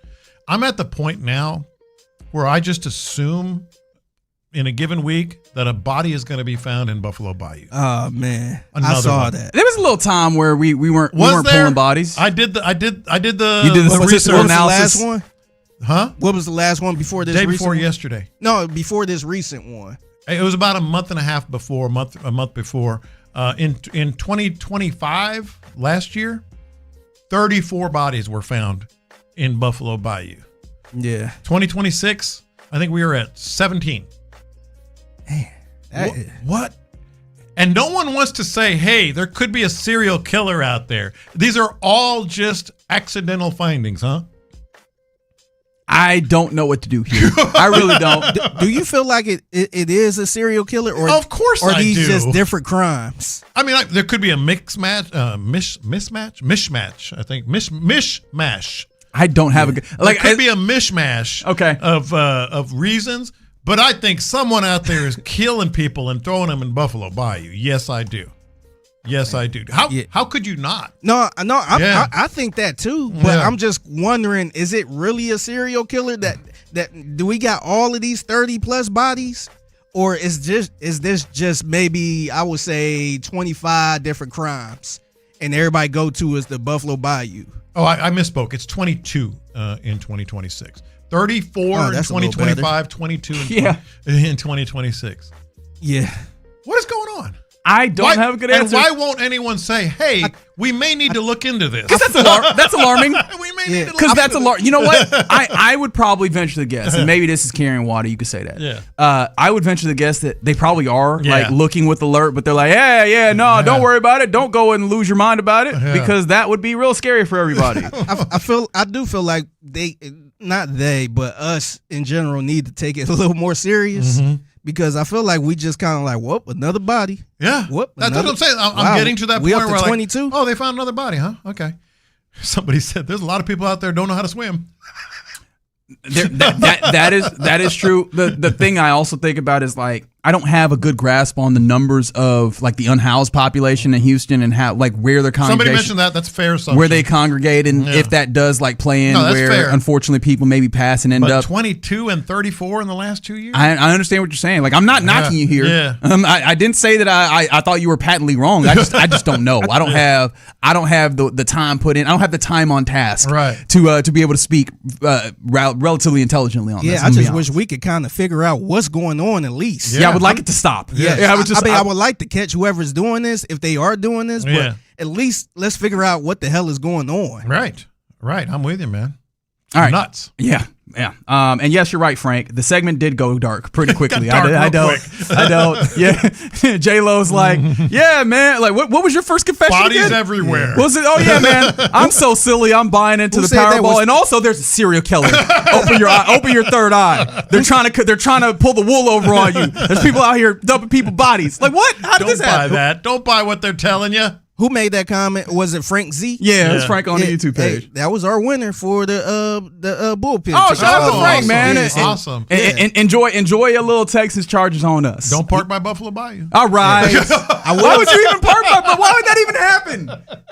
Why would anybody do that? He said it went dark. I'm just helping him out. All right, we need to move away from this. This is on me. I'll take responsibility. I'm supposed to be some level of captain on this show. So coming up next here in the loop, let's do our Thursday, or is it Thursday? It's Wednesday. All right, so we're not going to do the Thursday staple. We're going to do the Wednesday staple. We're going to head into the court of Judge John Lopez and litigate a conversation around sports. We'll do that next. All right, let's talk about the Low T Center right now.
All guests on Sports Radio 610 join us on the Texas Mattress Makers Hotline. Sports Radio 610 presents live from the West Point Lincoln and West Point Lincoln of Sugar Land Studios. Here's In the Loop with John Lopez and Reggie Atatula. A lot of people are with me on the serial killer They are. thing. They are. They're with you on this. Somebody said, hey, check this out. Same deaths have stopped over in Austin, and now those same deaths happening in Houston. All right. Are we building an in-the-loop conspiracy now? Is that what's happening here? They're doing it. We're just talking about it. Okay. You can say that people are with you, but you can't then go, they're doing it. No, you did it. I mean, I didn't, do anything. Look at this. You see him walking. He started a fire. He started a trash can fire and immediately walked away like, oh my gosh, look. It's like, no, you did this. No. You started this. I merely pointed out 34 last year, 22 so you far poured this year. Kerosene on it. Dragged you out lit a match, and then you're like, how did this fire start? Dragged out of jerk. the bayous. All right. By the way, before we do get into this, the Astros lineup is out for their game versus the Giants. Remember, 2:45 first pitch. And no Jose Altuve in it. So after, Didn't he have an MRI? I don't. Or some sort of X-ray or something. I didn't see. I didn't see the anything in that. Maybe I need to look a little bit closer to the reporting. I just know that it's Nick Allen at second base, batting 8th tonight in his stead. Yeah, and he's the one that replaced him. I guess yesterday. It's an asinine conversation. Okay. Is it? Update. We need to get y'all two in the studio. Update. And that will be very much an ISO. I'll be out of the way. I'll not be in that one. Y'all got it. Hey, I'm just saying. I'm surprised he ain't respond to you yet, man. Oh, I'd be happy to hear his response. Worst? I'm not going to do it. I'm not going to do it. All right. Since his rookie year, across the board. Across the board. Outside of the COVID season. Just saying. And I'm just saying this. Say, hear ye, hear ye, hear ye. The court of the honorable me is now in session. Want to talk a little football?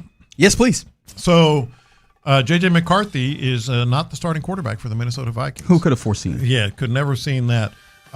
So the way his tenure has started out in the NFL is an indicator, some might say, of the NFL having a quarterback development issue. True or false, Figgy? The NFL has a quarterback development issue brewing in its midst. Your Honor, I'm gonna say yes, it does, and this is why. I feel like a lot of these quarterbacks that get drafted into the NFL, they don't have the leash that they once had back in the day, where you could sit and learn and all that stuff. Remember, we saw who was it? Carson Palmer sat a whole year before he even took a snap. And right now, I think with all the good quarterbacks that come into the league, and show success early on, like immediately, I think we kind of lose sight of the people the players that don't come into this league and still need to learn a little bit. So I think a lot of these teams don't have the time to sit there and hold a quarterback hand and for a couple years until they get their stuff together. And I think that's an issue. That's where somebody like a J.J. McCarthy might fall into this place. So he could have been more developed and just not even seen the struggles. Yeah. So I think, and I wasn't the biggest J.J. McCarthy fan, and I wonder why. Yeah. But I think the issue is some of these quarterbacks might need a little bit more help than the C.J. Strouds or the people that just come in like the league on fire. So I think it is an issue, and I think these teams, they don't have a long leash either. Like some of these coaches, GMs don't have that long of a leash, and if they don't see success, then they pull the plug quickly on these quarterbacks. Right. I think that's a valid point. I know that's probably not something I should do as I'm trying to litigate against Figgy Fig here. But I think that probably what matters more is I think that the NFL actually has a quarterback evaluation problem more than anything. Because J.J. McCarthy, I would like to put him in line with a few quarterbacks and see if you can rock with me here. J.J. McCarthy, yes, he ends up in a place where they're pretty much quitting on him. I think that's what you see here. When you're picking up a Kyler Murray off the street who has had his own issues, and before we get halfway through camp, they're like, yeah, no, Kyler Murray's the starter. I think that you could have evaluated J.J. McCarthy out of college and recognized that there's not very much upside for him as a quarterback in this league. Can I throw you Zach Wilson, a guy that I think a lot of people had some trepidations on from him coming out of BYU. He ends up going. He ends up not landing. Dylan Gabriel, another one of those guys that probably overdrafted even still. And you go, what do they see there? And ultimately, it does not work. Anthony Richardson is one in a different way where this one does not work, and I don't know how much development you were going to get for a dude that did not even get development at the college level, right? Where they decided to make that choice off of the evaluation principle that I knew was going to happen, which is, well, Josh Allen did it. Let's just do the Josh Allen thing again, right? Trey Lance, Mac Jones, Will Levis, Kenny Pickett. Like, there's a whole bunch of names that you could point out of dudes where we could probably try and level this as this is a development issue, when in all reality, if I think that a lot of people reasonably looked at those guys and were like, I don't know if that's a good NFL prospect. But NFL teams are doing this out of a level of, I don't know, hubris or out of a level of desperation. But I think that even just the decision of who these teams decide to, place a gamble on before they even get to whatever development they were going to do, it has been really bad of late, in my opinion. This is really kind of a split the baby thing, isn't it? Because I think both points there's a lot of truth to both of them. I mean, evaluation, like Reggie's talking about, is clearly an issue. And we don't know if J.J. McCarthy's ever going to be good, but the initial, I think I do. But the initial evaluation might have been bad, but certainly putting him in there so quickly was bad too. When you're coming straight out of college, I don't care if you won a national championship or whatever. And I do think, and you kind of alluded to this, figure, just the money aspect of what these guys are making, especially when they're drafted high. There's pressure to put them on the field, but there's also a lot of evidence of developing a guy. Hell, you can talk about Aaron Rodgers, sitting for 2 years, at least. That's some level of development that an Aaron Rodgers would not get anymore. Would not get. At the same time, we're seeing guys that do not get a lot of development time that are finding levels of success, whether it's, I could pull out Drake May. No, like I said, evaluation, this is split the baby. There is some evaluation issues. Right, because we could pull out Drake May. I know you know how much it hurts me to say this, and I say this through gritted teeth. Tyler Shuck looked good in his first year. Bo Nix has looked good dropping in. There's a number of guys that you could point to, and I'm just like doing a cursory search over what I'm looking at of guys that have been dropped in pretty immediately and been able to do this. I don't know how much it is like about the development, and that sometimes they're picking the wrong guys right off the jump. Now, if we are going to do this thing, and I guess I should allow you to make your judgment here. Go ahead and finish. But if we are going to make this thing about development and the development issue, where is the fix? Because the NFL has not, they seem to be sidling up to the UFL in so much as being able to be a pseudo-development league, but it's not going to be quarterbacks. Like, you're not going to have your quarterbacks playing spring football. And so where do they find a level of change in order to, enable development, if that is indeed an issue that we're settling up here? I feel like the only way to develop is they got to go somewhere else, unfortunately, and sit behind somebody, like what Sam Darnold did. Or like what really is necessary here is have a strong enough spine to say, no, he's sitting, and which is almost impossible these days with the money you're paying. So you're getting pressure from the owner, with the public perception, in terms of, you drafted him high, so he's got to play. But I think it comes from within a strong organization that says, nope, he's going to sit. He will not play this year, and we'll see about next year. Yeah, and you see a lot of the backup or not the backup quarterbacks, but the ones that was drafted later in the draft, they come out of nowhere and be like, wow, okay. They got a little something there. Maybe not a starting quarterback or anything like that, but you might have somebody that sat there for a little bit and looked like a decent quarterback. So I'm going to side with Figgy on this because I think that's more of the case. That you're not wrong. This is it's truly both things. I think all of them is together. Yeah, they go together. But I think it's more of the pressure. Like, you know what's sad to me? What's that? Like, Carson Beck should not start a game this year at all, ever. He's a third-round pick that has really, at least in one preseason game, and camp reports, apparently had a good day yesterday, the day before. I'm sure you saw the same thing. Hitting all these passes. And he should still, as a third-round pick who's showing some things, has played well in college, older player, he should still sit for at least a year. I'll bet you he starts a game this year. You know what's funny? I'll bet you he does because of the same thing. You know what's funny about the sit a year thing for him, or though, more, whatever. Yeah. Or more is I don't even know if that is the panacea that we're putting this off as. I don't know if it's the cure-all that we want to pretend, because what do we talk about when we're out there at training camp? There's only so many snaps available, and training camp is the time where backups even get any snaps. Otherwise, you're getting snaps as a scout team, dude, which is not running your offense, but week to week trying to find a way to run other people's offenses. How does that actually develop this guy? Plus, coaches are in game plan mode where everything is geared towards trying to win as opposed to, facilitating growth for an individual player. Like, I don't even know that there's still even the idea of he's not starting right now and working on a game plan. I don't know if there's really a path for individual quarterbacks in particular, but players in general. You're not getting as many reps, you're right. To get better. But you do get some reps, and you're in every meeting, and you're in every game, and you're watching and listening and learning. I mean, there is a certain amount of value in that. But you're right. The reps you still need. But hell, get what you can. Off season, again, another off season, all that. I just don't think it's like, I really think, I bet you Carson Beck starts some games, and he shouldn't. He's showing a lot of good things, but I don't think he's ready to start an NFL game, but he probably will. I will say it would be easier for him to sit a little bit because he's not like a first round pick where you paying him all of this money and you like, all right, we got to throw him out there because Jaden Daniels did a little something, so we want to see what you can do. Jackson Dart did a little something. So I don't think he got that much pressure, but the Arizona Cardinals are kind of bad. And if the first two quarterbacks ain't doing nothing, which is Jacoby Brissett and Gardner Minshew, if they ain't doing nothing, then they sure gonna throw them in there.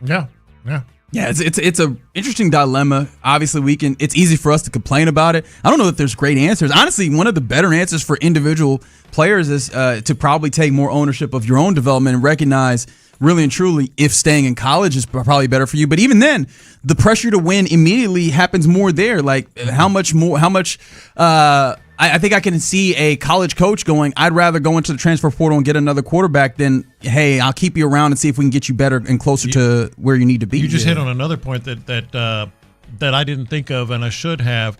Like, starting a young quarterback is job security for the head coach in a lot of ways. Yeah. You kick the can down the road. How many times do you hear me say that?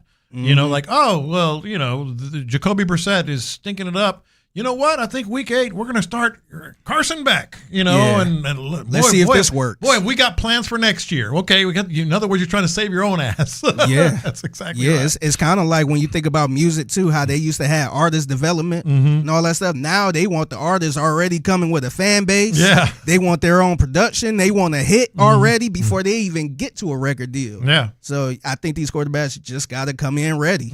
All right, little Judge John Lopez here in the loop on Sports Radio 610. Coming up next, I got a question for you, gentlemen. Do super teams in the NFL actually win? And is it possible that the Texans could be considered one? Let's ask that question next. All right, guys. D&M Auto Leasing.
Point Lincoln at West Point Lincoln of Sugar Land Studios. KILT FM HD2 Houston. On Odyssey Sports Station. The Texans play here. Sports Radio 610 presents In the Loop with John Lopez and Reggie Atatula. That's right. You're in the loop right here on Sports Radio 610. One more day where we say it like that, because tomorrow you'll be hearing In the Loop on 95.7 The Fan. That is Flip Day. Tomorrow, 8 a.m. is the time specifically when it happens, when we go live on the FM side of things. Make sure that you're locked in for that, not just to hear us in clean, crisp 100,000 watts, but also, speaking of 100,000 watts, we'll have one of the most important watts of all time, JJ Watt, on Payne and Pendergast. 100,001 watts. There you go. Tomorrow, we will have 100,001 watts. Honestly, right here. How did it take us so long to get here? You never This asked. is so good. I know Sean Pendergast was listening at least to the last segment. I hope he's listening right now. If you don't start the segment by saying we got 100,001 watts, I'm gonna fight you. Tomorrow at 8:20 a.m., you'll hear from maybe the greatest Texan of all time. Is there any? For now. What does that mean? Well, Will Anderson might have something to say about that at some point. Okay. All right. Yeah. All right. He sucks at football. Okay. But no, JJ Watt will jump in with the fellas at 8:20, and they have some other great guests. I think they're talking to Rudy T. They're talking to. Are they talking to Roger Clemens? Isn't that in there? Yes, Goodness Roger gracious. Clemens. So yeah, they've got some great guests tomorrow morning as well to kick off our tenure on the FM dial 95.7 The Fan. Get it locked in. 8 a.m. is where you want to be. If you have any questions about it, feel free to ask. But it seems like I think we've done a decent job answering all the things. 6:10 a.m. will still be here for you. The Odyssey station or the Odyssey app will still have the station there for you. Still listen on the HD2. No, you feel free, but I don't understand why. Well, it won't be there. 100.3 HD2 will not be there. In the words of Magic Johnson, I'm not gonna be here. I thought you were talking about like 6:10 a.m. Yes, you can. Oh yeah, but I don't know why you would. Yes, you can, but I don't know why you would. Yeah. But 95.7 The Fan is where you'll be. It will be, if you have an HD radio, you'll get it in HD. But that's where you'll want to be. A piece that was written in ESPN by Bill Barnwell, I thought it was very interesting, asked the question, do super teams in the NFL win for real? And I thought this was real interesting because, it feels like you have a super team this year in the NFL in the Los Angeles Rams, right? Like, this is one where it felt like they already had the best roster in football, and then they were just like, you know what? Should we get the best player in football for the best roster of football? And then they went and traded for Myles Garrett, And they might not be done. Yes, because I am sick of this slow walk towards Aaron Donald playing football. Like, just say it. Right, he had to try out so he could actually wear pads and helmets when he was out there practicing, and then we get the glib things from the coaches where it's like, if that's happening, we would really be excited. Just do it. Yeah, just say it. No, I'm with you. Just do it. What's stopping you from doing it right now? Just do it. But I thought he did an interesting, experiment here in taking some of the biggest, super teams, quote unquote, in the NFL, and seeing how they ended up resulting in that season. And the metric that he used here I found was interesting, John Lopez. The way that he determined a super team was who had the best Vegas odds and then who had the biggest gap to the rest of the NFL to start the season. And then that was then considered a super team in his mind. That's fair. Are there any other way? Because that's not kind of how I thought about a super team. That is exactly what I want to get to. First and foremost, I did want to let you know the way that he did this. He listed off a few teams as the super teams, and because I do want to circle back to that. I think that is really the heart of the conversation when we get there. But the 2017 Patriots is one. I mean, they had an 11.5% gap between them and the next highest odds getter in that year. They lost in the Super Bowl to the Eagles. The 2007 Patriots, remember Randy Moss joining them? Yeah. They are one of the super teams that he has. I think that's probably a fair way to go. They lost to the Giants in the Super Bowl. The 96 Niners, San Francisco 49ers, that feel about right for you? Yes. They lost in the divisional round. The 2002 St. Louis Rams, we're talking, greatest show on turf. Moving on. They missed the playoffs that year in 2002. 97 Packers, they lose in the Super Bowl. 1990 San Francisco 49ers losing the NFC Championship game. Sense of a theme. That's kind of interesting. 08 Patriots missed the playoffs.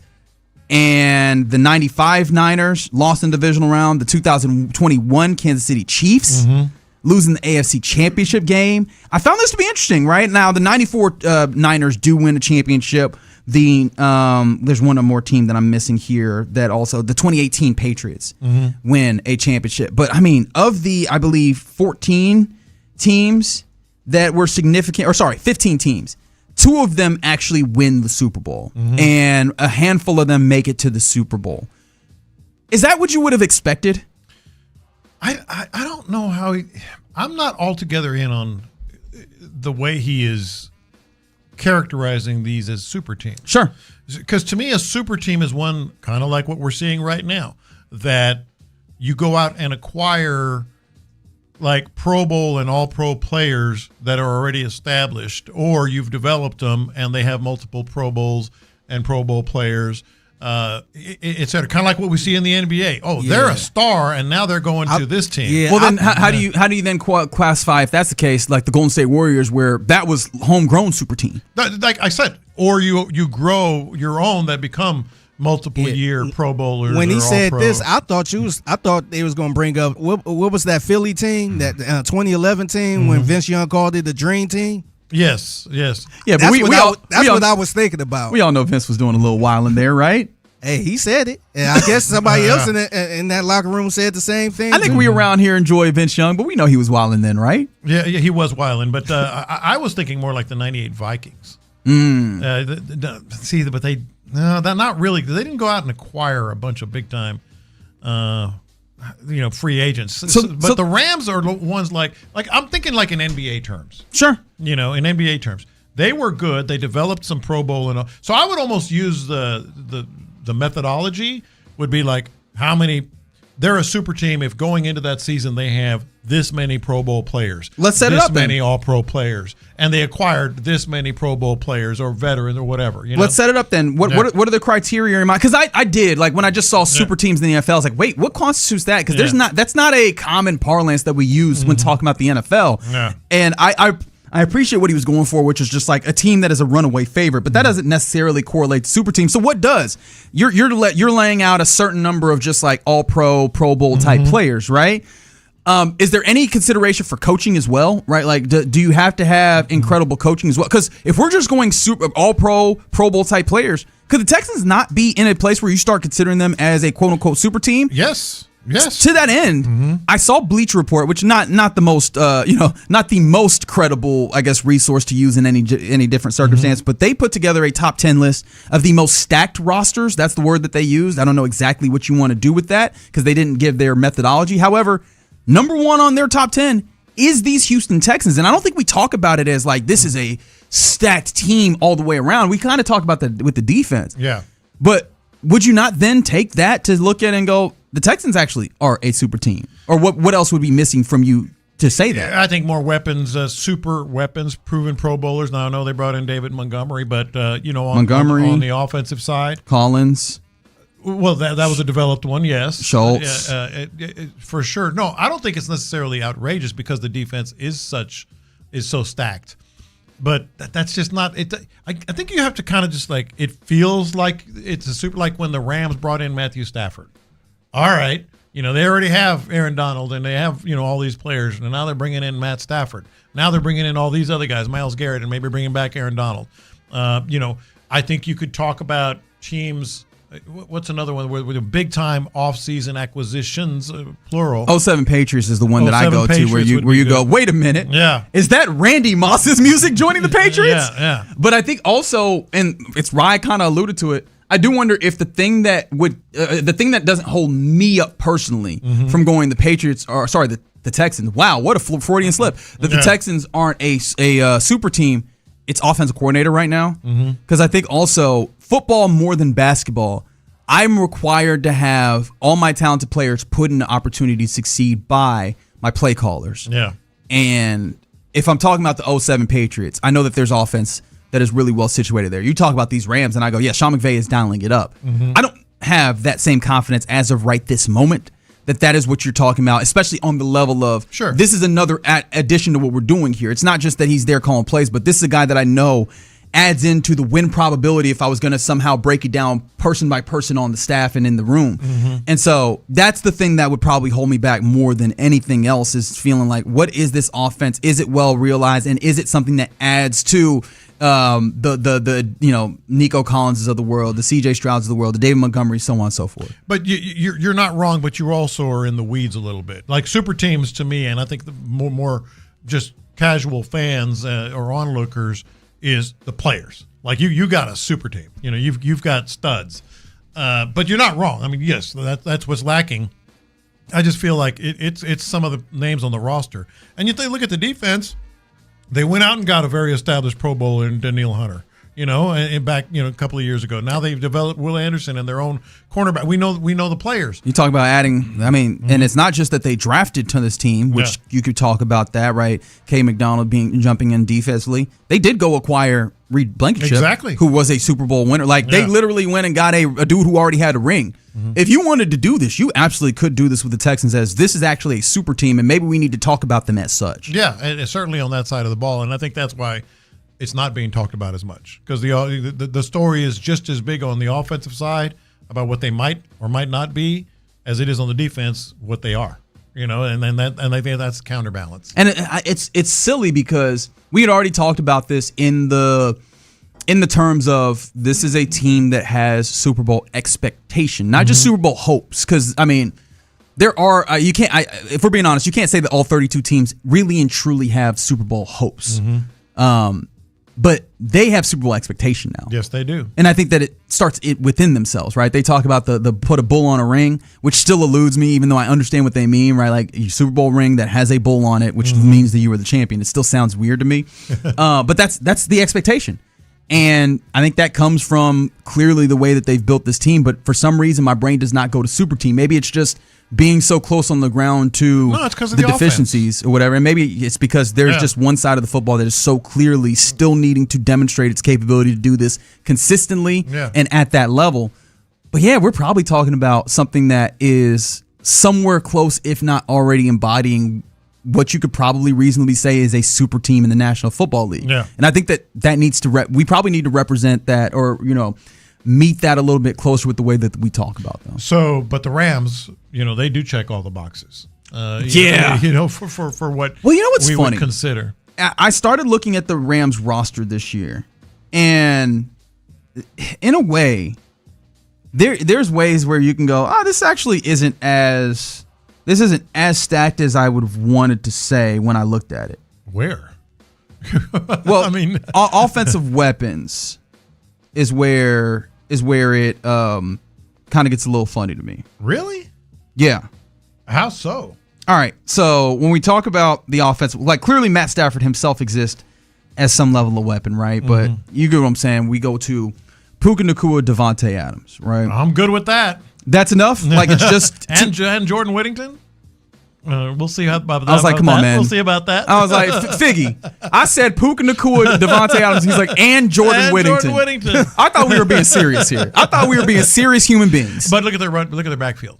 That's what I was going to ask you. Like, how do you then... Because Kyron Williams has been good. Blake Corum has been a little disappointing, if I'm going to be entirely honest.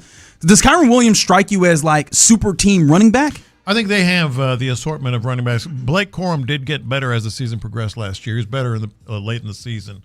But no, it's hard. Well, here's the other thing about super teams. There still are salary caps. There still are, there's restrictions. And with the salary cap, to have Adams and Nacua and Matthew Stafford and two running backs that you can count on, that's good enough for me on offense. And then, of course, we know what they have on defense. Well, then, and their offensive line is good. Well, their offensive line is, solid. Yeah. I'll give you that. But then I bring that back home and I go, then we can't talk crazy about the wide receiver room in the ways that we kind of have. I think they still might need another wide receiver. I mean, you've got Nico Collins, who's definitely there. If Higgins is demonstrating the way that he is, you go Nico, Higgins, a tight end that you can trust at probably 2, if we're talking about Dalton and Foster, before we even get to what Marlon Klein is, and 2 running backs that have demonstrated themselves to be capable. And David Montgomery historically has demonstrated himself to be even more than capable. There you go. So you're saying the Texans have as good an offense as the Rams? No, clearly not. But what I'm saying is, especially because I was the one talking about the offense and the play call, and you were like, I'm in the weeds. If I'm in the weeds and we're not considering that, what are we doing here? No. I didn't say you were wrong. I said you were right. I just think that when you talk about super team, people are talking about the players. Like, you got studs, and I think that's where, offensively, you can't quite say that yet. Yeah, I think that there's enough studs on this where I think that the offense probably needs to be held to that certain level of account, right? Like, you're on a super team, act like it. Well, sure, I don't disagree with that either, but they don't have the pelts on the wall. They don't. Yeah, they don't. Yeah, that's absolutely fair. Mm-hmm. I don't really care about that right this moment. I'll be honest. I really and truly don't. Yeah. So, man, this obviously the Rams are going to be the team that people are concerned with, the teams that people are looking at. Texans need to operate as such, right? Like, behave as if you are, the dress for the job that you want? Mm-hmm. Hey, man, dress like and act like you are a super team, because, by certain metrics or by a lot of the metrics that you have, even if you don't check all the boxes, you're right there. And you need to show up as such. Yeah. All right, you're in the loop here on Sports Radio 610. It's about that time where we hand things over to Figgy Fig for the mixtape. What you got, man? Man, got a crazy story about a steakhouse in Hollywood who decided to do a little something interesting once a month. Huh. Okay. I'm very curious as to what that is, and we'll find out next. Ready? The 2026 preseason kicks off tomorrow night.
Get. It just might be our greatest scent ever. Now with odor fighting power. New Game Plus with Oxy. Sniff the difference.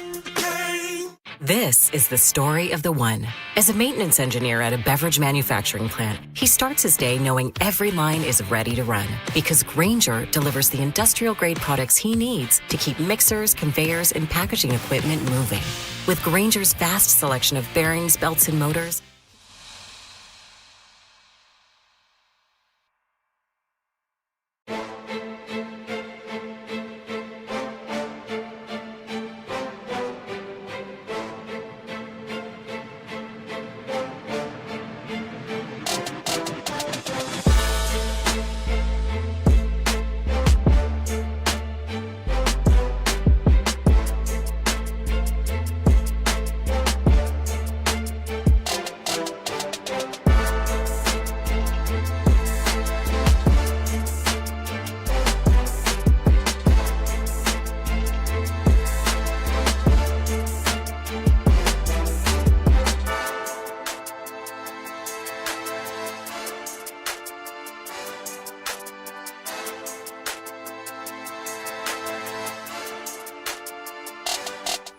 In the Loop is powered by Mokaram Injury Lawyers.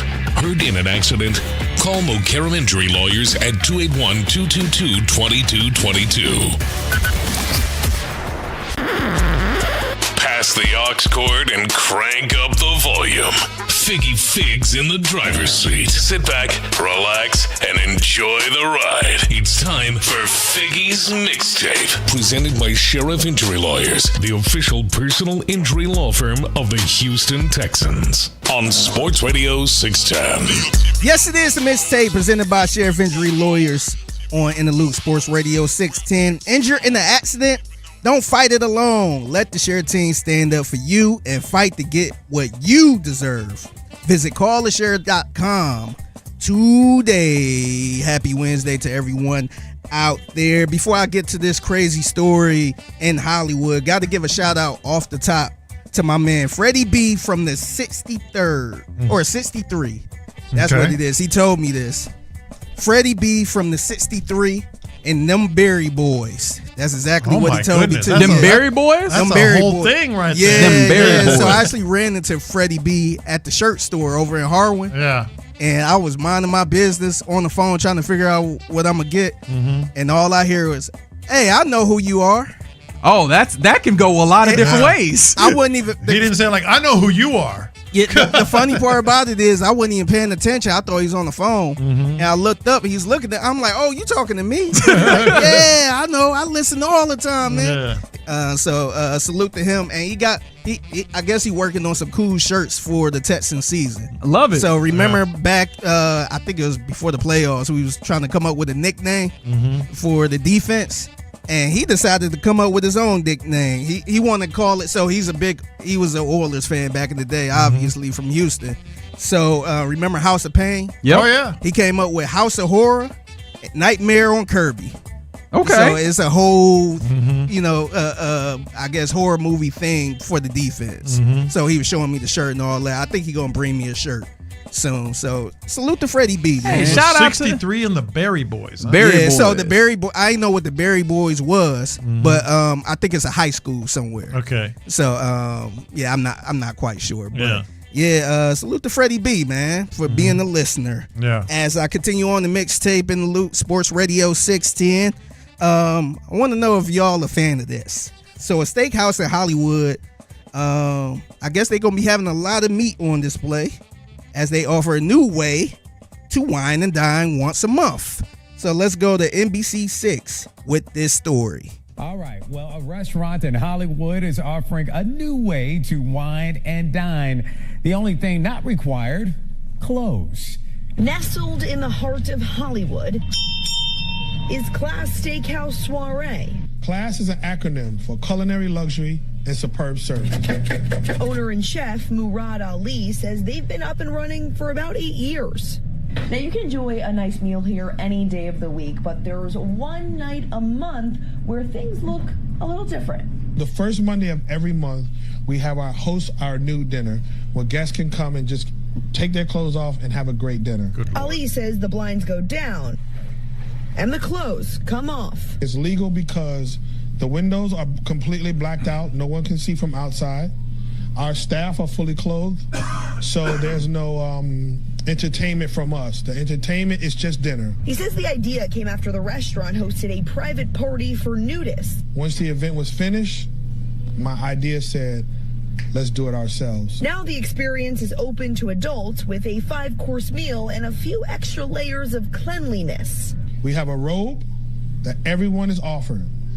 We have a leather seat cushion, which is sanitized.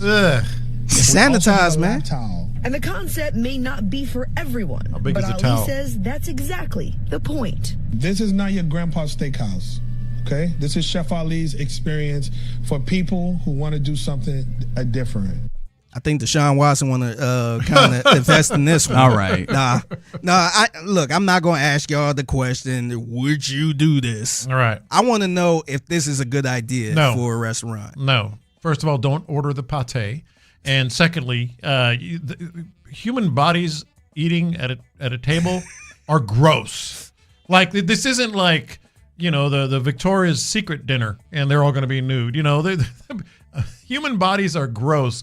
And third, why, even if you're a nudist, why do you want to eat naked?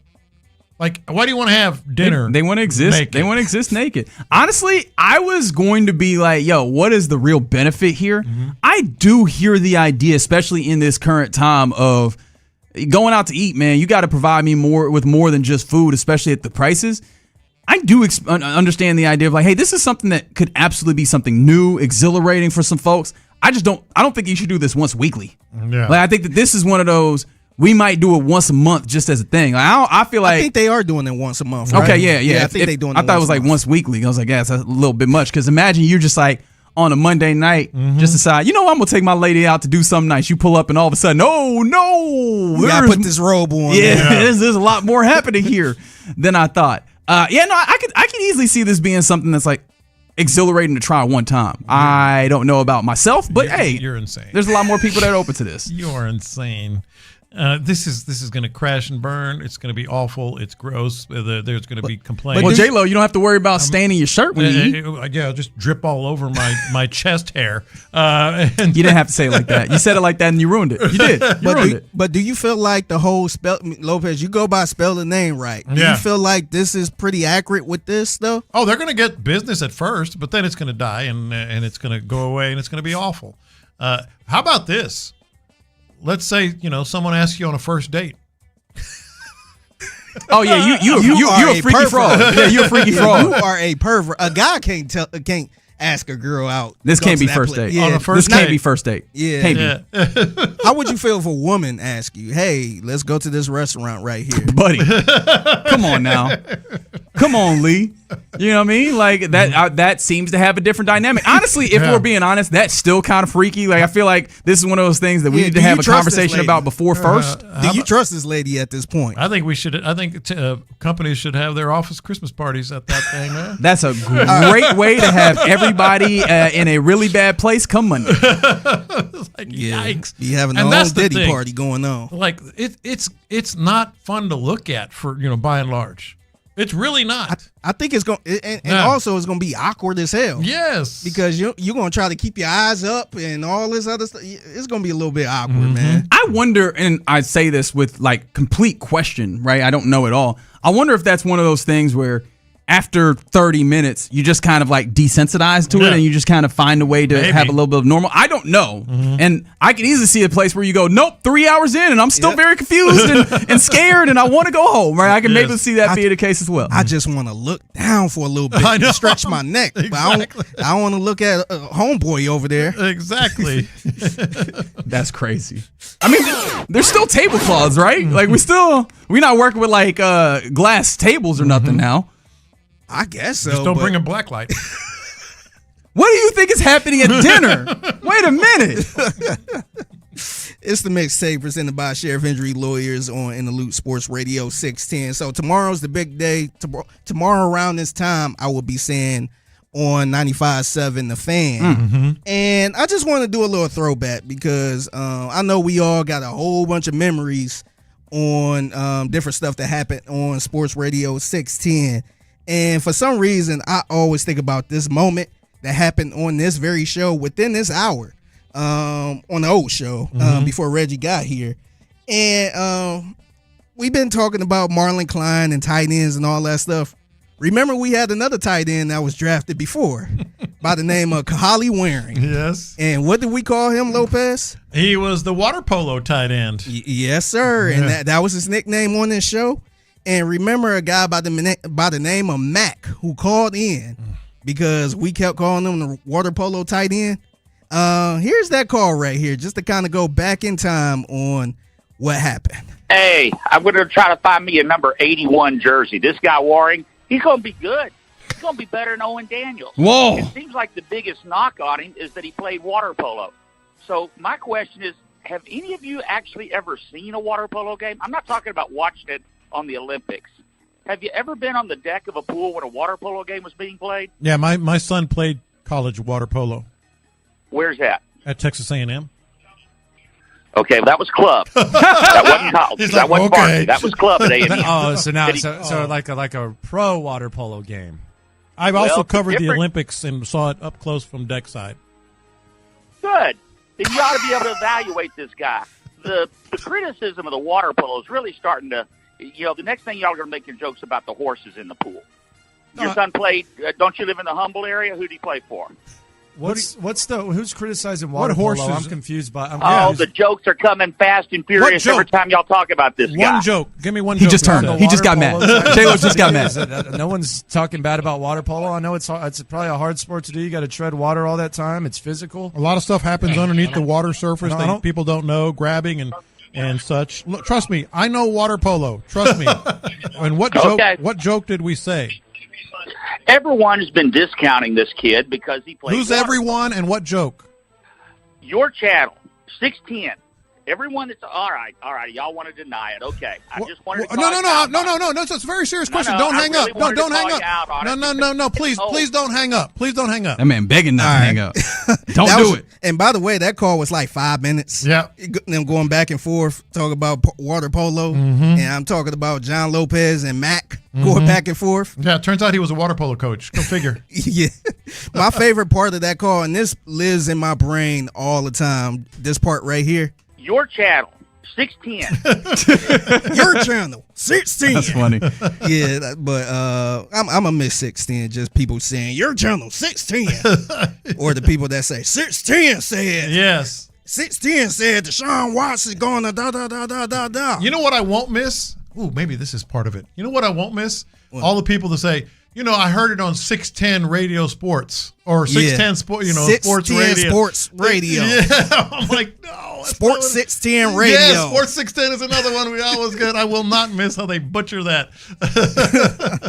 I feel like 95.7 The Fan is pretty straightforward. Yeah. But people will find a way to butcher it, I bet, too. Yeah, or the other thing, well, Sports Radio 610 says that blah, blah, blah, blah, blah. All the time, man. Like, no, we have names. All Can you be of more? them. All of us. The whole station all has of us said the same thing. Yep. Sports Radio 610 said CJ Stroud sucks. I'm like, who said that? Your station. And it'd be Patrick Creighton that night that said it. Yeah. And I'm like, damn, you just lumping all of our opinions together. And 610 said. That's right. Yes. Oh, real quick. Yeah. Speaking of 95.7 The Fan and all that stuff, I definitely got to give a shout out to my man Grego, who is on 95.7 The Spot currently. And one of the greatest dudes ever, man. Like, I remember when he came into this building. I forgot when I think they launched the station, I want to say 2017. And for the longest, there was no voice on that station.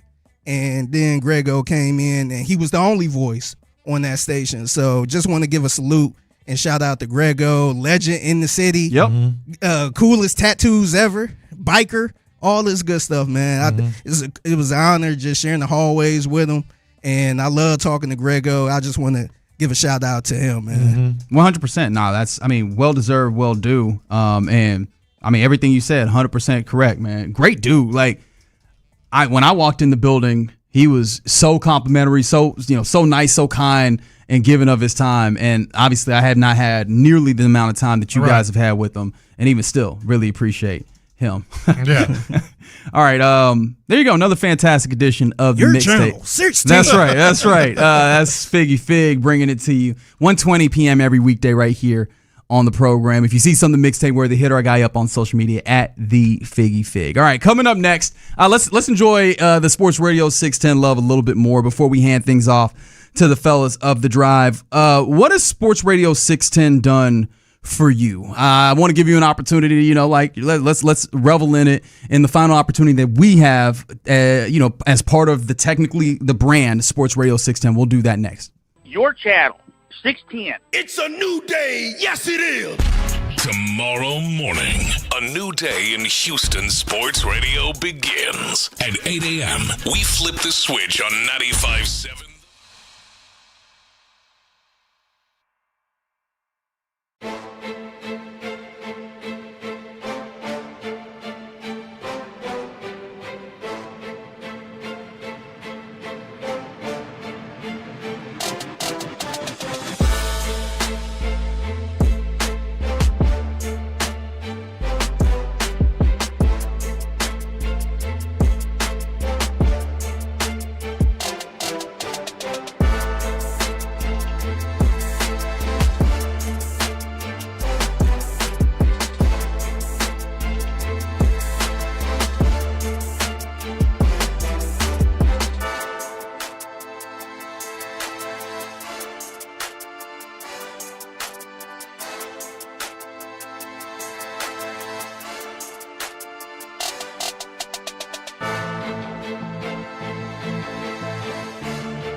Every state. Only applicable for new auto insurance business. Rates will vary by several factors, including how you purchase the policy. Potential savings vary. Allstate North American Insurance Company and affiliates, Northbrook, Illinois. Yep, I am done with 610. Thank you, Figgy. Sports Radio 610 presents live from the West Point Lincoln and West Point Lincoln of Sugarland Studios. Here's In the Loop with John Lopez and Reggie Atatula. Hey. Yeah, you're in the loop right here on Sports Radio 610. I'm not going to lie. I heard the music coming. I was like, am I messing up? Is something wrong here? Nope. Nah, Fig and adding a little bit of funk here on a Wednesday. Appreciate you rolling with us. The question that I have for you is, what has Sports Radio 610 done for you? Is today's the last day that we have this particular moniker on the station. Same great station, sports talk, people. Tomorrow that will culminate as 95.7 The Fan at 8 a.m. But I want to take this opportunity to appreciate what Sports Radio 610 has done for you and done for us. Before I get to that and the answers there, J-Lo, a couple of things are happening. The Texans have indeed signed a kicker. Kicker, not punter. Kicker, Chris Freeman.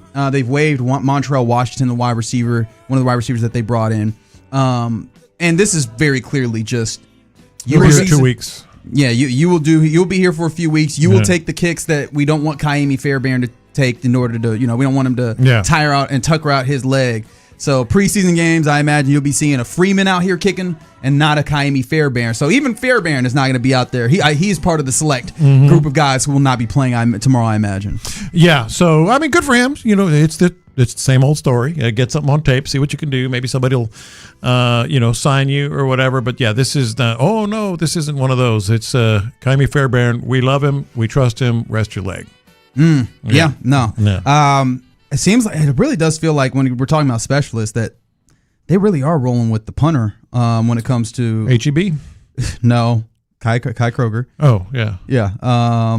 It seems like they're going to roll with them, and he looked better yesterday. I will say, I'll give him that credit. Did you see this though? This is entirely different from the football of this. Did you see what a change that I think the Rockets are making that I think it's going to be like notable, a notable change, and I believe this is a Clutch fans had this. You see that the Rockets are seemingly moving to 7:30 tip times in this season, as opposed to the like 7:10 kind of first tip off times. Yeah, you like that? I do. I don't. Why not? Get it going, man. Let's go. And this is clearly let's see if we can get some people in the stands thing more than anything, because it's not going to really help your weekday television audience a lot. Flat out won't. It's better when they play at 7:10. This is for the crowd, and just get there on time. 7 is not. It's about the traffic or anything else. I mean, we know where we live. We know there's highways and traffic. I don't like it, to be honest. Well, I think it's actually supposedly going to be more about some of the construction that is happening. That is in and around Toyota Center. And so that's seemingly one of the reasons that's given. But I do think that it's going to be an interesting experiment. And if we move this a little bit later, are we going to see people trickle in at earlier times relative to the game? Or are we going to see that slide as well 30 minutes? And that'll be a really interesting data point, right? I don't know if this is a fix, but I do think that we get closer to a real data point on what are we talking about when we talk about late arriving fans in Houston as it pertains to the Rockets in particular? Fans in this city don't trickle in for noon games.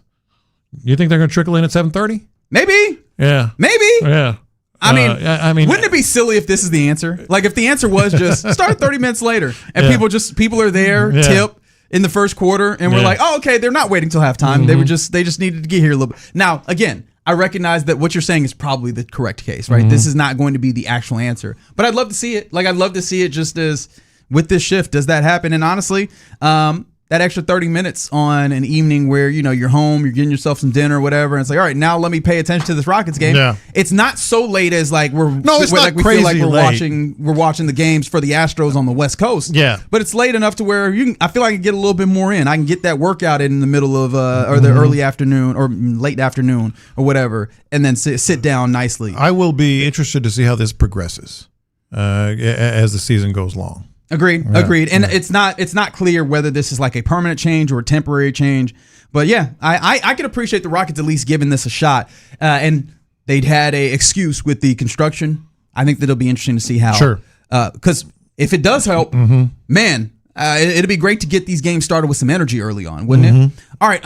Real quick before we hand things off to the fellas of the drive. Again, I come back to the question: what is Sports Radio 610 done for you? Because the brand that is 32 years strong, if I'm correct, 1994. Yeah, man. It's obviously we're going to move on to new pastures on the FM dial 95.7 The Fan starting 8 a.m. tomorrow. But I did want to take an opportunity in our last moments here on primarily on 610 as a station to appreciate the legacy that is and has been Sports Radio 610 itself. So for our purposes, we can't necessarily say what his. I'm interested more in what our listeners are doing, which again, worth reiterating. Even though we've said it a million times, nothing is changing with our shows. Everybody's going to be here. It's just going to be better for you. You're going to be able to hear everywhere and further, et cetera. And it's on 95.7. Still going to be on 6:10 a.m. But as I often say, why would you stay here when you have such a better signal and more reach on 95.7? Fine. So for our purposes, I could sit here and answer what has it done for me. It's more from a personal, working, type, thing or whatever. I'm interested in what Sports Radio 610 has done for our listeners. But I will say this. I will say this. Sports Radio 610 for me was the first time that I felt a real office connection with the people and the place. Because you have to realize when I was a columnist, I worked from home if I wasn't traveling. I traveled more than 100 days a year. I went into the Chronicle building maybe once every 2 weeks for a meeting or something. It was all done by phone, ultimately cell phone, emails, all that stuff. And I just did. I traveled. I never had like office friends, which is weird. I worked for 17 years at the Chronicle. And I had friends who worked at the office, but I'm talking about like going to the office and people that's not in your department, and you just become friends and you have relationships and you have office, whatever, get-togethers and all that stuff. So for me, it really gave me a sense of office community for the first time ever. And I was already in my 40s when I got here, No, I feel you. Yeah. Like that's huge. Yeah. I think for me, it's given me an opportunity to come home, right? Like that's a very clear one. I didn't think that I'd be able to do this job in this city, and I have an opportunity to do this, and obviously I take it very seriously. At least I try to, even if at times it doesn't feel like it.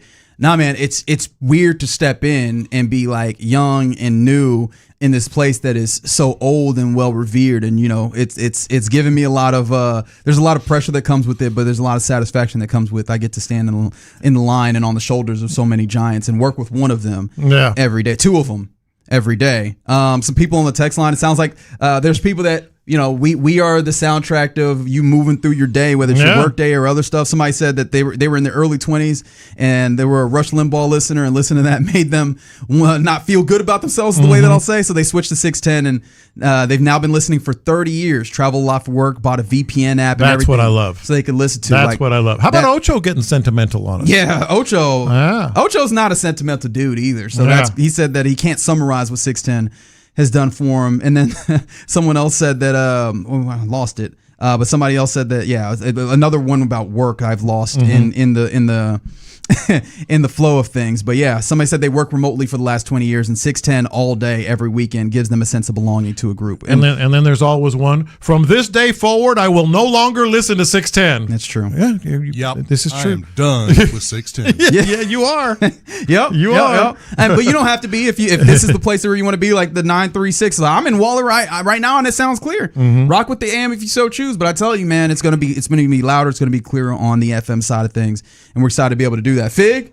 Yeah, so I think what 610 helped me with is it kind of built Figgy a little bit, man, because y'all know I wasn't going by Figgy up in Cleveland. Some people was calling me that, but here that's when it became Figgy Fig, from 610. And I got to salute Fred Davis for giving me that name. He was the one that started calling me Figgy Fig. Yeah. He added that extra fig on the end. Mm-hmm. And I think 610 gave me a voice I didn't even know I had. Yeah. Because when I started, I was a producer, but I wasn't talking like this. I was just kind of running the board a little bit. I might pop the mic on once in a while when y'all point to me. Yeah. But now, it feel good to, be part of something special and just having that voice. And we get the messages all the time. Hey, I was in a bad place. Some people had relationships, and started listening to 610. You guys helped me through all that. So that's where we are. Nothing changes, but we were interested in some of your stories there. No, 100%. We always appreciate all the support, all the love that y'all bring to, and hell, sometimes the hate, right? Like we make you feel something, and that means something to at least me. I think that it means something to a lot of us. 610 has also made me have to work with these jokers that are walking in right now, courtesy of D&M Auto Leasing. We bring you to Crosstalk right here on the station, because these jokers, man, I did have my headset on yesterday, and I didn't appreciate what happened yesterday, the way that y'all started your show. I really didn't. I thought it was great. I just don't like how you just let these people get to you. I didn't. That's the thing. That's what upset me more. Really and truly. Come on. The way that I felt about this. No, I hear you, because this is the thing. I've told, I'll let you know when I am shaking or what have you, right? And it's happened before. It's happened a few times, obviously. But in this instance, I was just like, I had not. It's happened before, as in yesterday. No, really, truly, it didn't, right? I had not considered that, hey, maybe people don't like this. So I brought it up to you guys, and I told you, man, like, all right, do you guys like this?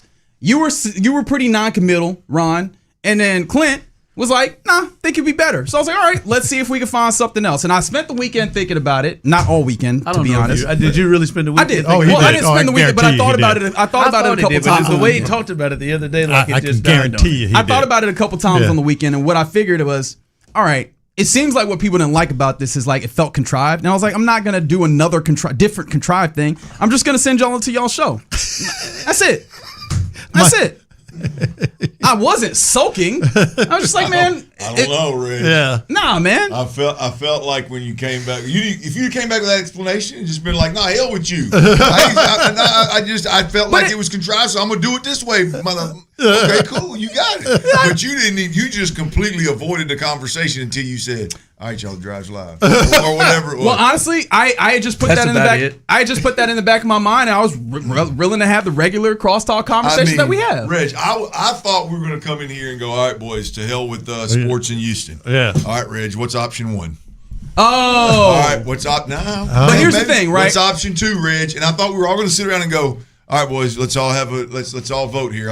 We like three. There you go. That's what I was expecting. Well, instead, you came in and didn't even acknowledge it. I felt like that may have been a tad bit of sulking. Well, it wasn't. I guess I made the decision without consulting y'all. But I just been like, all right, this is what we're going to do. In all reality, in my mind, because I thought about this. I thought about it and I was like, there's two things that I can do. I could change the delivery. I could change the words. It's not your fault. Changing the delivery felt like, all right, am I going to get zany with it? Like, what am I going to do with it? Yeah. And that all felt.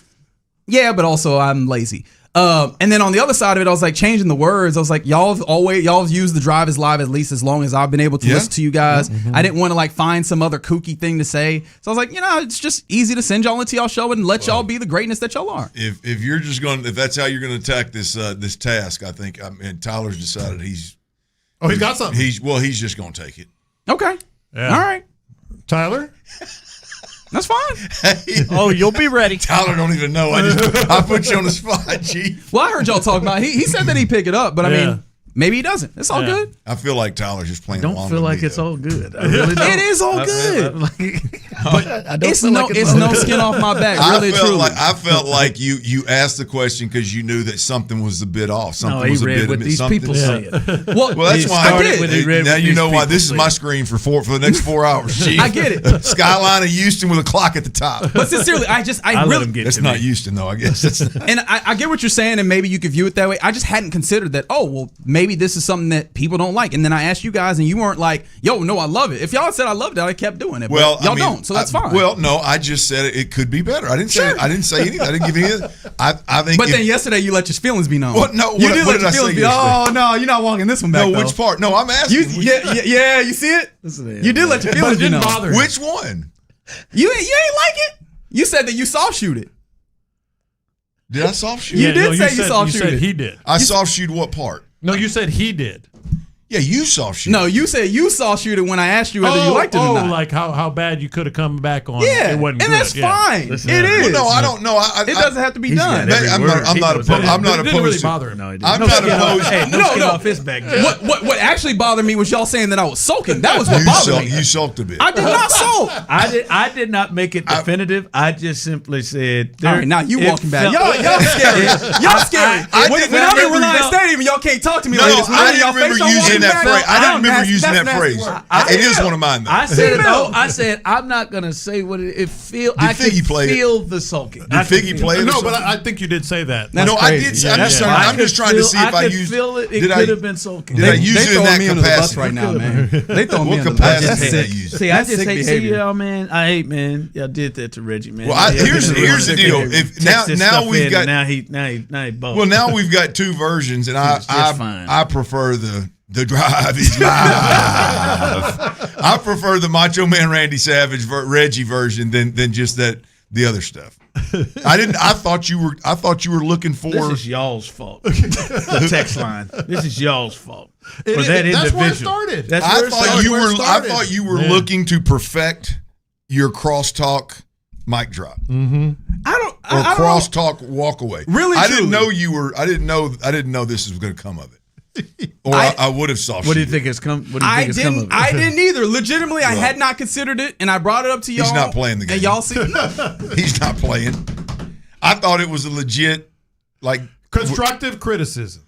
I wouldn't even consider it criticism. He asked. It ain't like I walked in one day and was like, "Hey, Reg, that sucks, man. We're going to change it." No, you asked. I did ask, and you should be like, you know what, Clint? I appreciate you being aware but and at least having an opinion. I did. Nobody else even had an opinion. I did appreciate that. The only reason why I asked is because this person did it. I did. I don't know. This person texted that in. And here's the thing: I'm not locking arms with the text line. Ever. I recognize that. And I'm not saying you just happen to do it in this scenario. I appreciate that. Y'all it didn't hit y'all where y'all lived. And I was like, that's fine. Okay, so we don't have to do that. What do? None of the alternatives really felt good to me. So I was like, yeah, we don't do it. It's cool. I don't know. Me, you, and Tyler, we all did it together.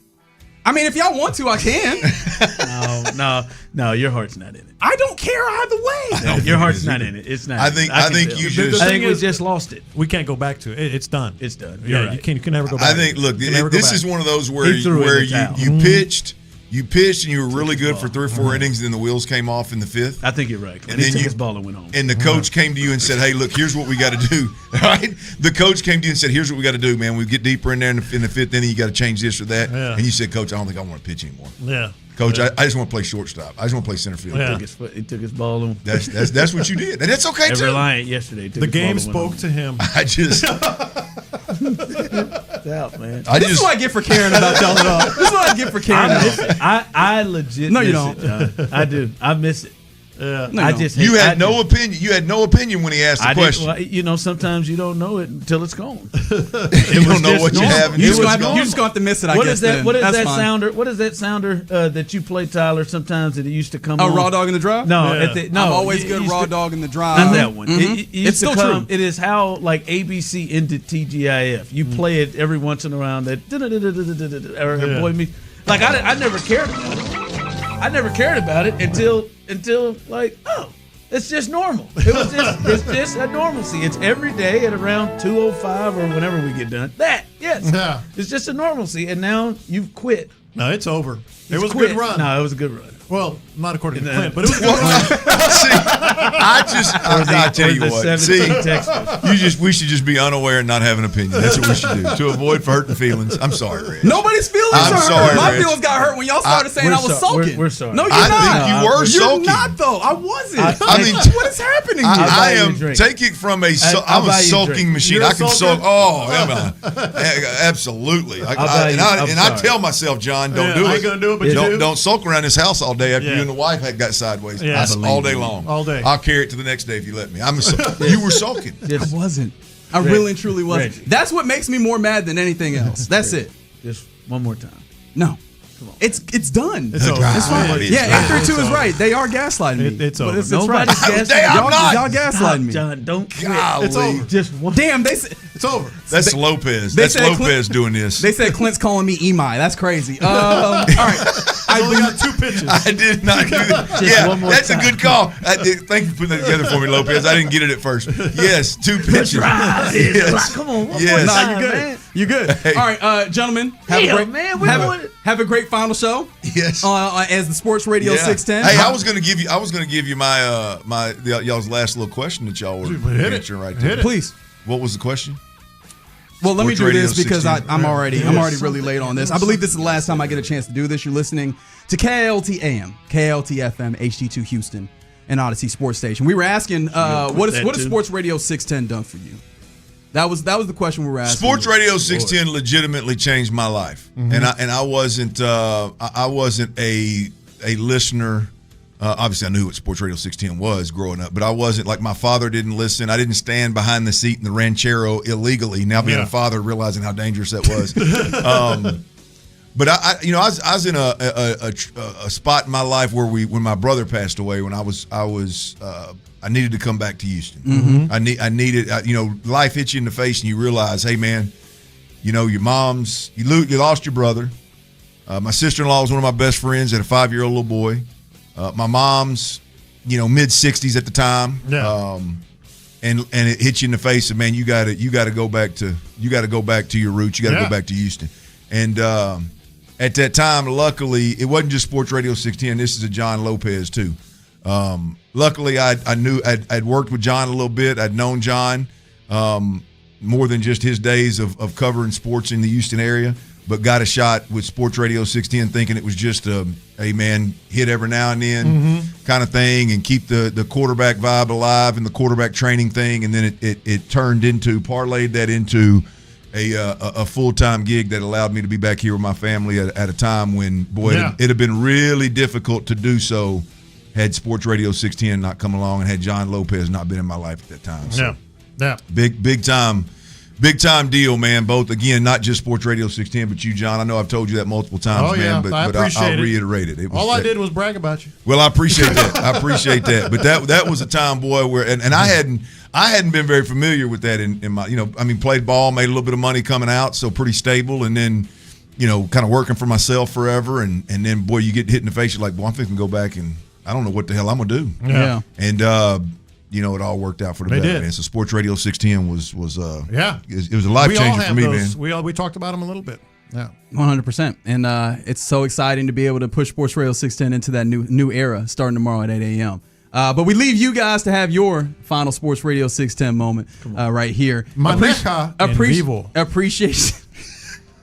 He did it in Spanish. Appreciation again to D&M All-Lease for the crosstalk. But right now, the drive is live. Oh, hell no. Tyler? Buckle up, Buttercup. The speedometer's broken. And right now, on a hump day, the drive is live. Yes. Love the effort. We got to work on that. Well done. Why don't you give it a shot then, show? We got to work on that. I love the effort. You give it your best, show, man. Love the energy you're bringing right now, bro. It's not your fault, Reggie. It's not your fault, man. Right now, like this, there's one person that said this doesn't make for good radio, fellas, but the other people are cracking up. That person could have ruined this for us. I won't let that person. I'll have new ones every day this week, and we can vote on which one is permanent. What male in particular, I mean, I don't know that females typically, I'm not a female, so I can't necessarily speak for them. What male doesn't like a good back and forth trash talking with the fellas and one sulking while the other one's trying to make us feel? Apparently Leon here. I mean, who doesn't like that back? Leon. I mean, we're gonna do it for 4 hours, but who doesn't like that? Who doesn't sit around with their buddies and talk trash like that? Hey, real quick. At least on a PG level, because we're on radio. Who doesn't do that? On a scale, as he's walking the halls, on a scale of 1 to 10, how serious do you think 10 Reggie is about this time? 10. On a scale of 1 to 10 of his 8.6 annoyance. You think 8.6 at minimum? It's 8+. You're text right. Line, it ain't smoke coming out of the ears. Text line, YouTube, and Twitch, except for that one person, Leon, who was out on it. How do y'all think he's really mad? Reg? That you think there's a piece of him that, because he's smiling, but do you think there's a piece of him that's I think really the sulking part really got to him. That I could tell that. I'm always good raw dog in the drive. That word right there. Yeah, that hit him. That's all right. We got a plan. We got a plan for him moving forward. You're not going to just quit on us. No chance. We got a plan for him moving forward. But the drive is live, and we are live here. And as you heard, today is the last day. The drive will be on Sports Radio 610, 32 years. Well, the drive hasn't been on here for 32 years, but Sports Radio 610 around 32 years. This is the last episode of The Drive on Sports Radio 610. Before we move tomorrow to 95.7 The Fan, so we'll have some fun. We'll have some fun. A little Astros Day baseball a little bit later on. We'll get you updated and get you ready for that. Lineups are out, and guess what, Tyler? Clint Stoerner strikes again because, I mean, there just can't possibly have any more injuries. We'll stop getting injured anytime now. Oh, that was a fluke deal. Yeah, I know, Clint. That's a part of the injury thing. A lot of them are flukes. Every one of your nines, half of his are flukes. Stepping on plates, right? Like Jake couldn't make it past the pitcher's mound when he came off the IL. Yeah, a lot of them are. But he strikes again as Jose Altuve. X-rays were negative, but still very, very sore, though, and he is not in the lineup today. Nick Allen, that's all right. According to y'all, the in the loop guys and both of y'all, according to y'all, hell, he's just a nice side dish. So I mean, it's he is. That is a perfect. I mean, way to look explain. at old Nick Allen's stats, man. He'll be a good little side dish. No, Nick Allen is not a side dish. What is he? Wow, he is a napkin. High chair? No, you need napkins more than that. Yeah, I mean he's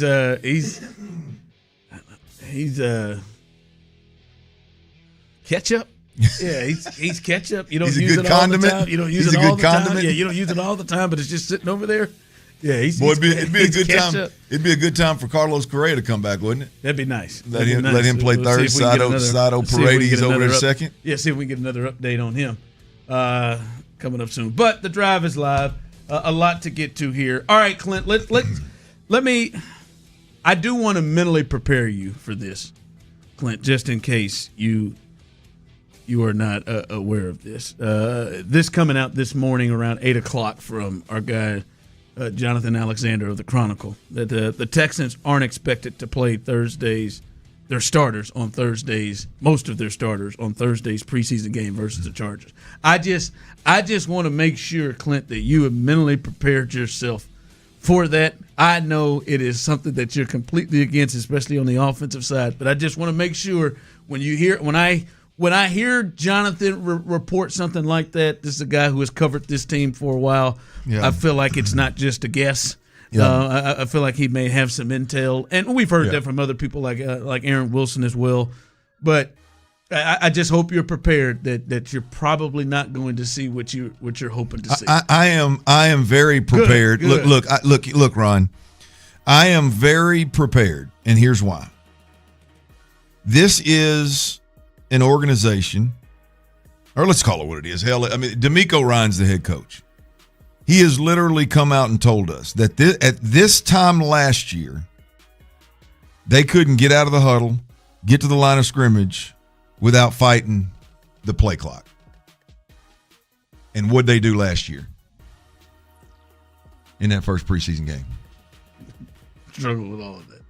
Did they play them? They didn't play any of them, but they struggled with all of that into the season. But the first one, they played the Vikings and nobody. So you tell me, Ron, if you had an offensive unit, if you knew you had an all-world defense, and you had an offensive unit that was struggling with just breaking the huddle and getting to the line of scrimmage by the time without pressing the play clock, would you say, no, we're going to treat y'all like Will Anderson and Derek Stingley Jr. and Daniil Hunter. We don't need that work. We don't need that work on Wednesday because it's an off day. We don't need that work on the game day, and we don't need that work on the day after the game because it's an off day, or it's a day after. Let's say it's not a practice day. Does that make sense? To me, it don't. So you fast forward. I just want you to mentally prepare yourself for what you're about to run into, though. For an organization to literally, this ain't me. This is what they said. This is what they told us this year, right? Last year, you couldn't even break the huddle and get to the line of scrimmage before the play clock expired, right? And you chose to not play guys because of the risk associated with a preseason game, right? And so I fast forward a year. Everybody's year 2 in this offense, and word on the street is everybody's better, everybody's communicating better, everybody's IDing better, and everything's getting better. Do I think that they're going to take that risk of playing guys in the first? Nope, I do not think they're going to do it. And I'm just not of the crowd that just goes, oh well, nobody in the league's doing it, so it's not a big deal. No, I think it's a big deal. I think it's once again, I think it's a mistake, and I think it's a missed opportunity to get reps in, to get more time on task, if you will, with guys that desperately need it. So I think it's a mistake. But yeah, I'm prepared, Ron. I'm prepared. Yeah, I was going to say, that's all I want you to be. Okay. I know Tyler's prepared. I can see it in his eyes. I know many of you are prepared. The Rhino, who said, not like this, offensive starters don't need all the work that they can get. I'm with you. I expressed that yesterday. But I just be prepared. Like they, and I know you'll hate this because I hate saying it out of my own mouth. I think you're just going to have to trust that they have an understanding of where their guys are at and have the understanding of what it is that their guys need. And they clearly believe, D'Amico, and I think at the top, D'Amico and everybody else making the decision, Clint, they clearly believe that their guys are in a good enough space that they don't need this. And I guess you're just going to have to trust it. That word you use, trust. That one is for me is reserved for one side of the football right now. I trust the special teams. I'll give them. You're right. Two of the 3. I'll give Frank. Two of the 3. You, Frank. That's fair. That's more than fair. Shouldn't have left Frank out of there. But yeah, right now, no, I don't trust. I don't trust. I don't trust what's going on the offensive side of the football as much as I would like to. That's for damn sure. All right, we told you Astros got a little day baseball game. We'll get you ready for that. The lineups are out. We'll let you know who's starting the game and who's probably going to play a big factor in it, and we'll give you the absolute latest that Joe Espada had to say about Jose Altuve, who was injured and is not in the lineup today. We'll continue that as we right here roll on The Drive, Reggie. Orchard, y'all. Orchard is where it's at. If you're looking to sell your home, heck, if you're even flirting with it, I'm telling you, Orchard is who you need to call. That's who you need to lock arms with. All right? Look, and they've got several products that are designed to help you sell your home, move into your dream home, do so stress-free and seamless as possible. All right? Right now, I got to tell you about Orchard offers, y'all. You don't just get one offer. You get multiple cash offers from serious investors that are all competing for your home, right? Here's how it works. Like I mentioned, you lock arms with an Orchard agent. They're going to submit your home to their exclusive network of hundreds of local cash buyers. Then they're going to bring all the offers directly to you. You don't have to settle for one offer. You don't have to worry about leaving money.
Houston sports leader, 95.7 The Fan. The Drive is powered by Mokaram Injury Lawyers. Heard in an accident? Call Mokaram Injury Lawyers at 281-222-2222. Sports Radio 610 presents The Drive with Stoerner and Hughley.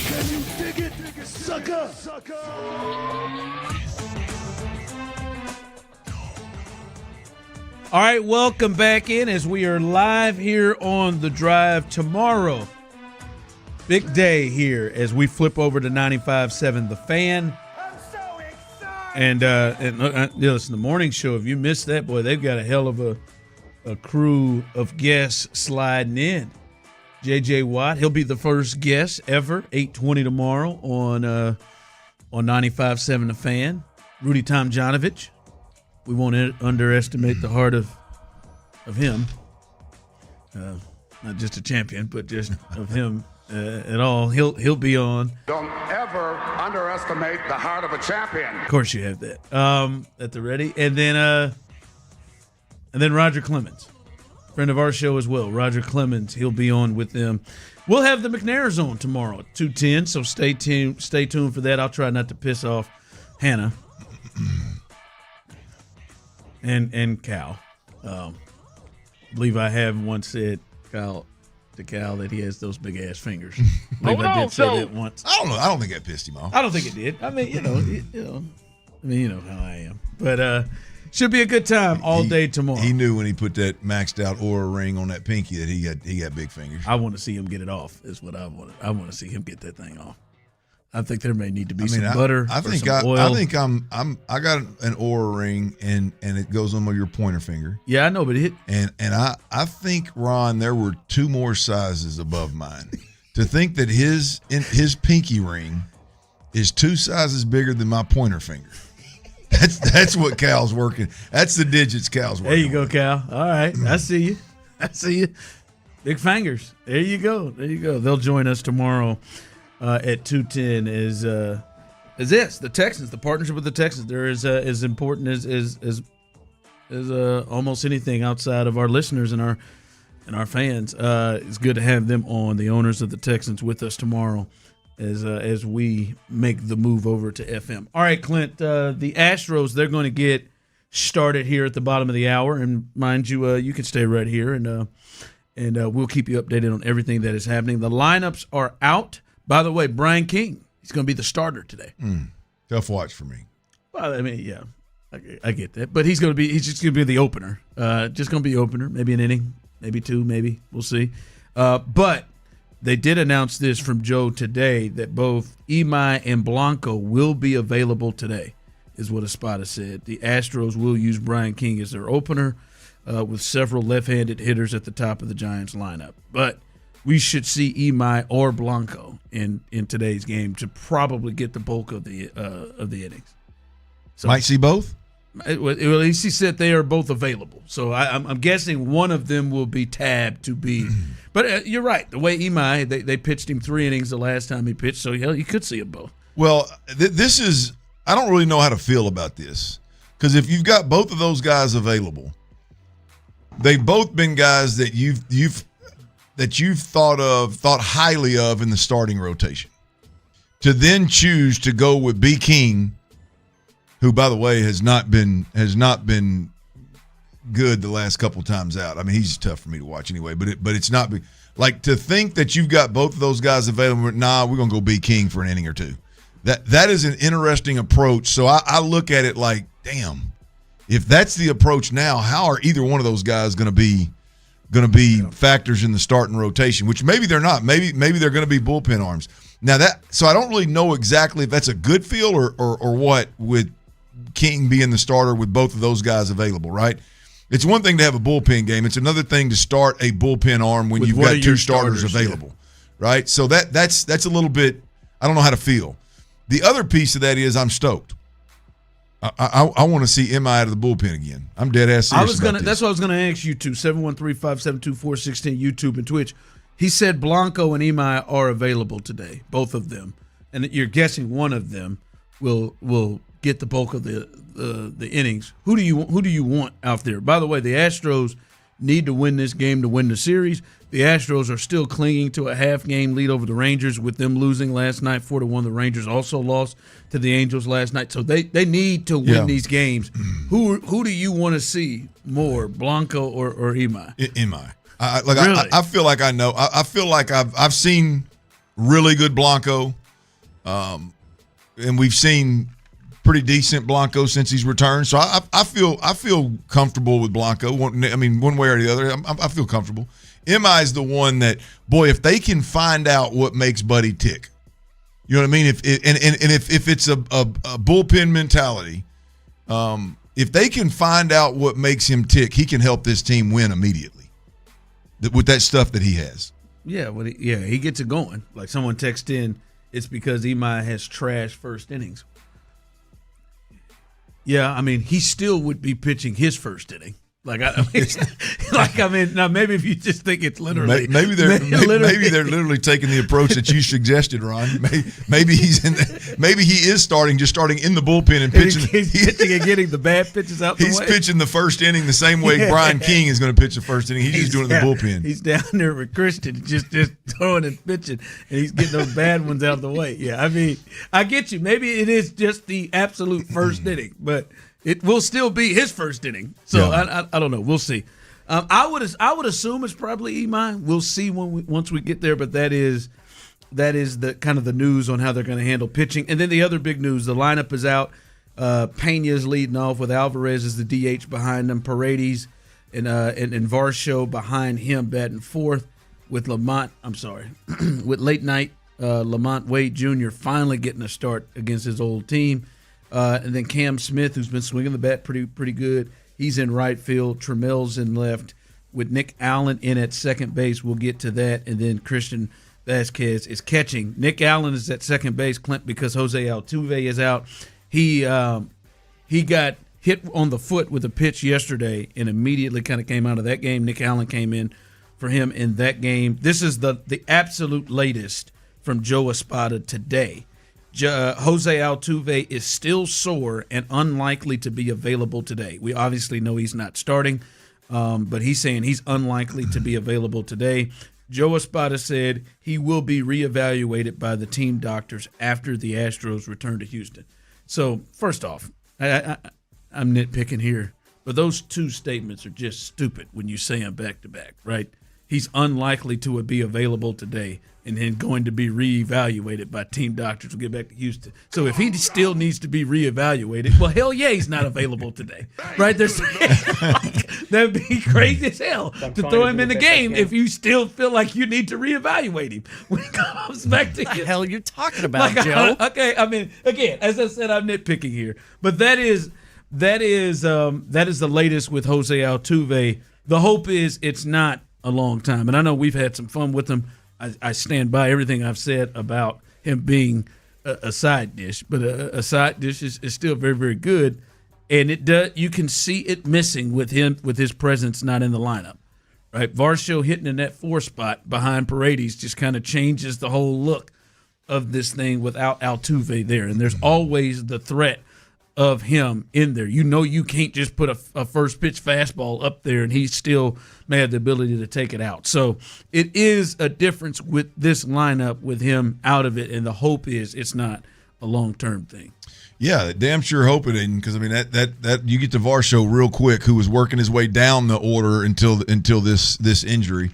Not real sure how Cam Smith still has a couple of guys batting in front of him that are. I mean, I don't know what else you need, man. I mean, at least ride the wave, right? That was a no-brainer for me. But yeah, I mean, you need Varsho to pick it up, and you need Altuve to get healthy. That's just the reality of the situation right now. Yeah, absolutely. So that is the Astros. They're going to get going here at the bottom of the hour.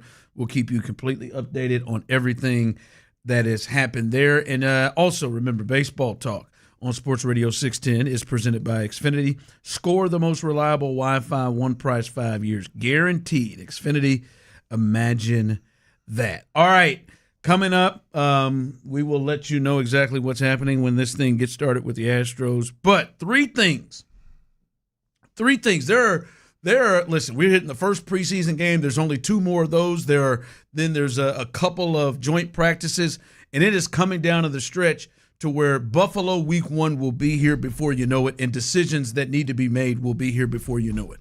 The 3 things that really need to come to an understanding over the next 7 to 8 practices before they get to week 1 for the Texans. We'll discuss those 3 things coming up next. All right, my superintendents, athletic directors out there over these school districts, general contractors, architects.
Heriberto Ramos. Celebrate the team that put the first star on the jersey. Meet Houston soccer legends and enjoy a special night for Dynamo fans of all ages. Get your tickets today at HoustonDynamo.com.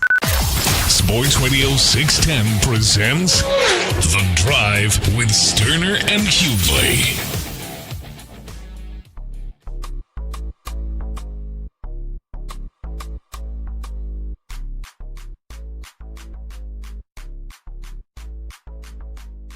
Astros about to get started here in just a bit. We'll keep you updated on everything that is happening there. By the way, see if you think about putting any T-Mill's best bets a little bit later on. Won't be any Astros. I was wondering if Clint was thinking about taking a flyer on your old Jordan homer and an Astros win. That. You think tonight's the night? I don't know, man. It's been 12 games. Okay, let me check on it. His longest home run drought of the season. 12 games. His last homer was in July 28. 12 games since he has hit a homer. So we'll see if we can get off the schneid. See if we can get some pitches to drive the ball out of the ballpark. Remember, Brian King is the opener tonight or today. So that's where they're going right now. But you see an Astros explosion of runs tonight? Because the other half of that's the win. Yeah, I think so. Okay.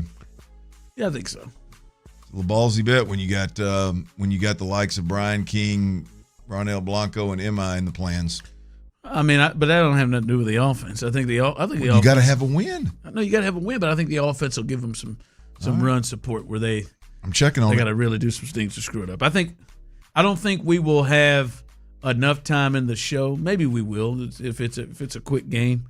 But I think if we do, I think Tyler's playing some celebration music. I think once we flip this dial, once we flip over to FM, I just feel like, how many Astros games we got left?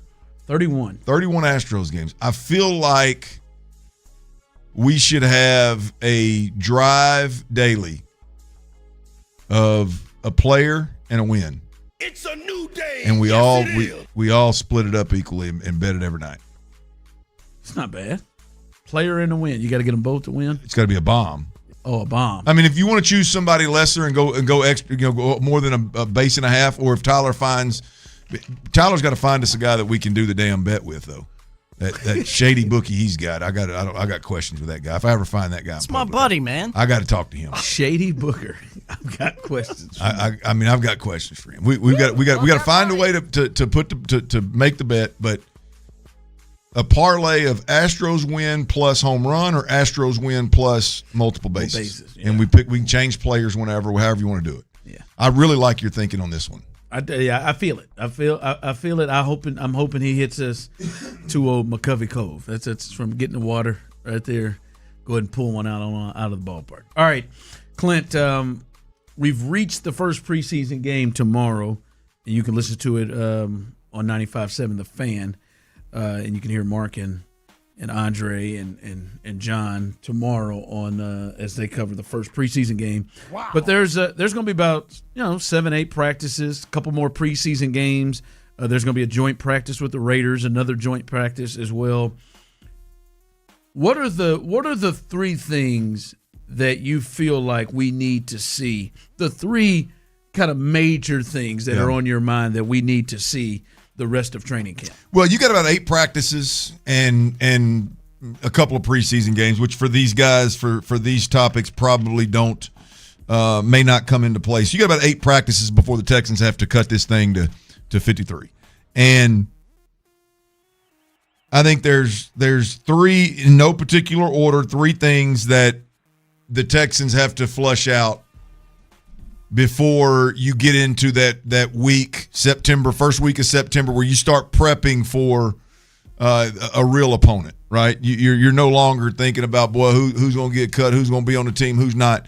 Like, you'd like to have your starters in stone, and you'd like to have a pretty good idea of how you're going to use certain players, right? I think there's 3 things. Number 1 is Braden Smith, right tackle Braden Smith. Is he worth the money? Right? Braden Smith was one of 3 guys, 4 if you count the first round draft pick. 4 guys that were brought in and expected to change the offensive line for the Texans in a major way, right? Signed a 2-year deal with a base value of $20 million.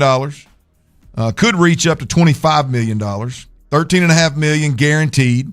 $8.5 million signing bonus, right? Any way you slice it, that's at the very least $10 million a year, if not $12.5 a year, depending on if he plays or not.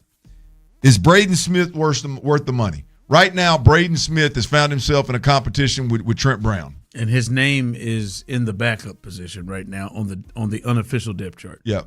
And I think it's fair to say that Trent Brown he's been with the ones more than Braden Smith. Now, Absolutely. I don't know if there's some kind of injury that's holding him back, if there's a rep count that's holding him back, if there's a recovery, rest and rehab, recovery type situation. I don't know exactly what all is going on here, but I know when they put Trent Brown or Braden Smith as your starting right tackle, I know there's a decision that needs to be made. And so I think that's one of the top 3 things, Ron, that has to be flushed out before the year starts. This absolutely cannot be. And this is a hill I will die on. Again, I know there's people out there that boy, they ain't gonna get sideways with any decision making over there. But the damnedest thing I've ever seen was that rotating left guard last year every series. Yeah, that was unbelievable. We just cannot be in a situation where we see rotating right tackles and they're selling, boy, we got a good competition trying to find the best guy at right tackle. For an organization that says, I need my best 5 and let's ride, to then find 6 and ride is an interesting approach. So hopefully this is not a rotation at right tackle in a competition that goes into the season like we've seen before. But Braden Smith, ultimately, if he's worth the money, then he'll be your starting right tackle. If he's not worth the contract, Trent Brown will be your starting right tackle, and you've either got expensive depth or you've got a trade piece that I would think around the league, Ron, would be pretty sexy to teams that may need a tackle. So the Texans will have options if that is indeed the case. But that right tackle position's got to get fleshed out. Yeah, it has to. And it's probably, as we've talked about it, we've learned it is the biggest, outside of punter, I guess, is the biggest competition we see right now. Maybe the only starting position that isn't, kind of understood right now is that one. Yep. Number 2 is the rookie tight end. Can Marlon Klein be an impact player from jump? I think he's shown enough to get real excited, for Texans fans to get real excited about what he's capable of doing, or how high his ceiling actually is. Now, whether it's potential or it actually plays itself out in production, we'll see. But I think he's done enough to get us really excited about the future for him. I think he's done enough this training camp to think that future could potentially be week 1. And if you look at the tight end room, again, Brevin Jordan not being there, being injured again, and Marlon Klein playing better and having bigger moments of late puts you in a position to where he could be a real piece to start the season. He could get real run to start the season along with Dalton Schultz and Foster Moreau and even Cade Stover in that kind of hybrid position. So, is Marlon Klein an impact player, or is he still a developmental player? Which is crazy that's even a question right now. Yeah. But he has done the work and done enough to make that a conversation going into the second half of training camp. Absolutely. Last but not least, it's Jalen Noel. Who is he? He got to get on the field. This is the guy that I had as the X factor for this offense this season. I thought this guy would be from jump, take a huge step and be kind of the missing piece to this offense, if you will. I thought he was a guy that would fit the mold of that slot receiver that you saw have so much success. Multiple guys have so much success in the early 2000s in New England, really throughout in New England, but definitely the early 2000s. And we've yet to see him out there. We've yet to see him get any run in any kind of team period. So, again, we got 7 or 8 practices left. Can he get back on the field? Clearly his is injury-related right now with the finger. Yep, with the finger. So, can he get back on the field? And this is an injury where he should immediately, whenever they clear him to catch balls and take contact with those hands, his legs should be fine. His strength should be fine. His cardio should be fine. He should be able to in 7 or 8 practices show you whether he can be that slot receiver or at least show some level of development at that position to show you he can impact the game more than he did last year beyond just the return game. So Jalen Noel, man, who is he? So that's my 3 things that the Texans hope to flush out over the next 7 or 8 practices plus 3 preseason games. Is Braden Smith worth the money? Can Marlon Klein be an impact player for this team from day one? And who is Jalen Noel? Yeah, Jalen Noel. That's a big one. Didn't think it's crazy. Didn't think Marlon Klein would put himself in a position to be like, oh, well, I wonder. And then didn't know that coming into it, I would have been surprised that we didn't really have a concrete understanding of what Jalen Noel's role was. That's just kind of what happens once you get into camp at this point. All right. As we continue, we'll keep you updated. The Astros are underway in San Francisco, looking to win this series and increase their lead in the AL West. We'll let you know what is happening when we come back. And we've talked a lot about several members of this Texans team when it comes to their next step. Maybe the most important person we haven't talked about. We'll do that coming up next. Tomball Ford, y'all. Look, if you're shopping for a new vehicle, heck, if you're even thinking about it, man, you got to get out to Tomball Ford, or you can check out the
necessary. See terms at ChumbaCasino.com. Must be over 21, present in the state where it's legal to play. From the West Point Lincoln and West Point Lincoln of Sugarland Studios, KILT FM HD2 Houston. On Odyssey Sports Station, the Texans play here. Sports Radio 610 presents The Drive with Stoerner and Hughley.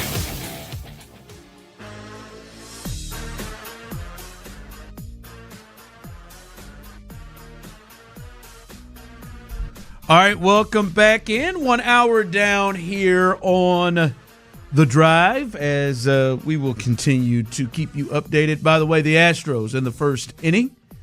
It is 0-0, but there is a threat. And just as Clint was concerned about, Brian King, he was the opener, got into some trouble.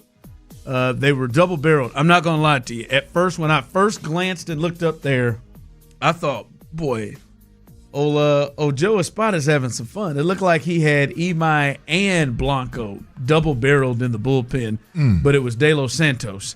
I finally saw the number when he turned around. It was De Los Santos. I thought, he's just really messing around, or he's going to flip a coin on who's going to come in.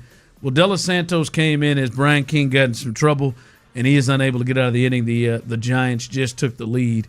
It is now 1-0 with De Los Santos trying to get out of this first inning. The Astros, again, still have a half-game lead over the Rangers, as both the Rangers and Astros lost last night. They're trying to increase their lead and stay in first place, and they'll have to do that with a win today. You desperately don't want to lose a series to a team that's 20 games under 500. Can I make an observation? Sure. The way these teams circle these bases on our catcher and our outfielders is embarrassing. Is that Lamont Wade Jr. in left field? I thought Lamont had a chance to get up in there Coach, and catch that one. My man, it was hit on a rope to left field. And it was, enough to where he thought he might be able to catch it. Caught it, I believe, on one hop, and never thought about trying to shoot that guy out at home. He just lazily threw that thing into second base. He was glad it just didn't get past him. You got to be kidding me, man. Yep. Yeah, tough one there. Listen, the outfield defense and catching is not the strength of this team at all. I think we've got that understood the last couple of years, but hopefully they can get out of this and not let old Drew Gilbert hurt him again as he has in this series. But 1-0 right now in San Francisco as the Astros are looking to win this series versus the Giants. All right, Clint, we've talked a lot, and I think fairly, they're big conversation points of C.J. Stroud, the offensive line, Nick Caley, Nick Caserio, a lot of these guys, Will Anderson in this regard as well.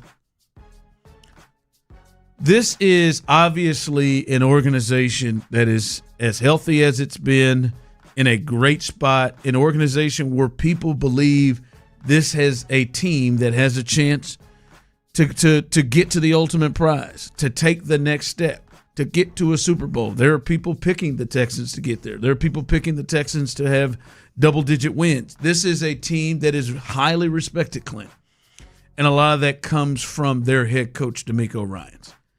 And we've talked about it repeatedly. He has done a masterful job in what he has been able, how he's been able to change this entire organization, coming from where it was and where it is right now.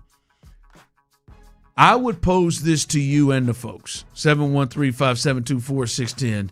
You can jump in and give your thoughts on this as well. What's next, though, for DeMeco Ryans? Right, clearly, as we've talked about it, historic changes, right? Double-digit wins all three of his years, coming from a team that picked second in the draft. The massive turnaround, being in the playoffs, winning a playoff game every year. He is just the 13th head coach in NFL history and the 6th since 2000 to earn 10 or more wins each of his first 3 seasons. But what is next? What's the next step for him to becoming the coach that we think, and not just win a championship. Yeah, obviously, but what are the next steps for him as a head coach that you look at? Well, I'm going to go with the obvious. I think right now, I think you have to offer context when you're talking about DeMeco Ryans, the head coach. I think he is a great defensive-minded head coach right now. I think the next step is to become a great head coach. I think the next step is to oversee at an elite level the entire operation, including the offense. So I think the low-hanging fruit here for me is obvious. I mean, until DeMeco Ryans figures out the offensive side of things, I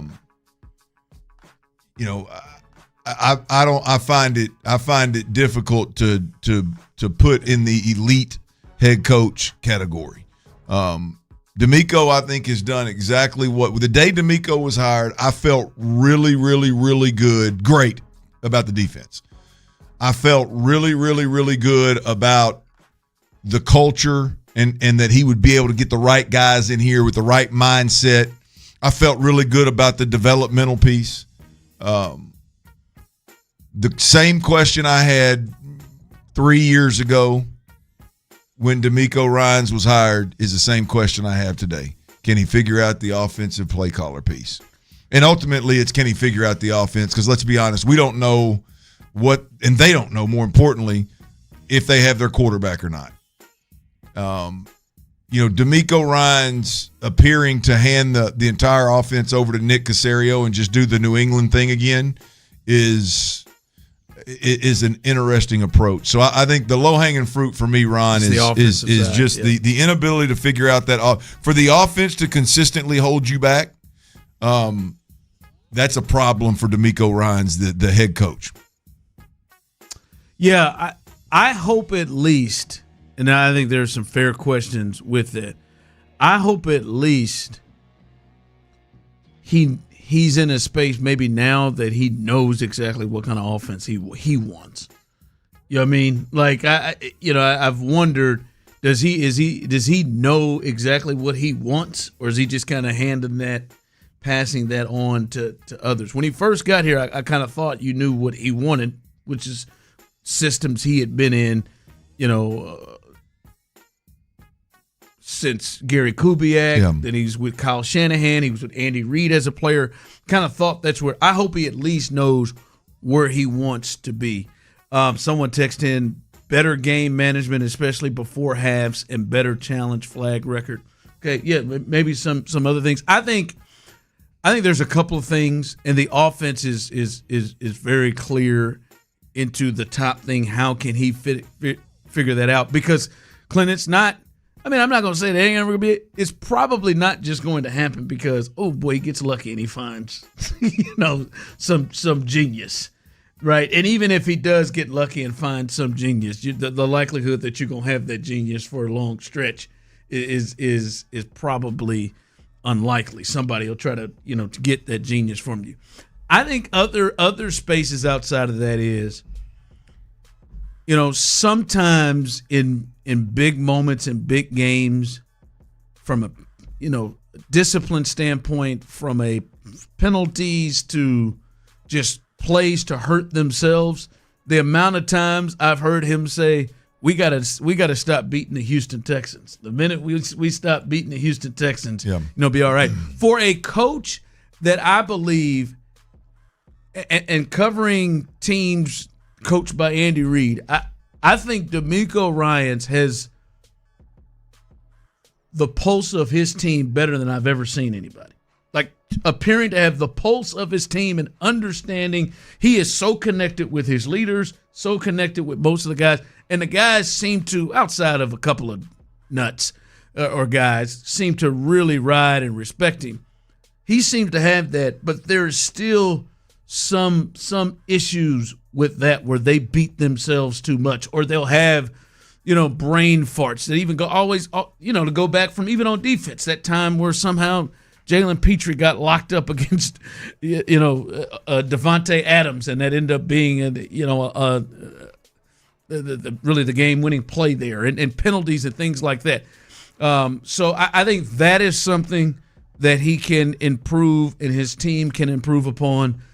But yeah, there's some next steps for me, and I think a big thing, you talked about the offense, I think appearing, and I think he's trying to get better with that, Clint, appearing to seem to have the same expectations on all sides of the balls. Like to have the same expectations on defense that he has with his offense and special teams, and it does seem like that isn't always equal. So I think that's another next step for D'Amico as a head coach. He's a really good to great head coach, but you can clearly see there is a chance for him to be a special coach.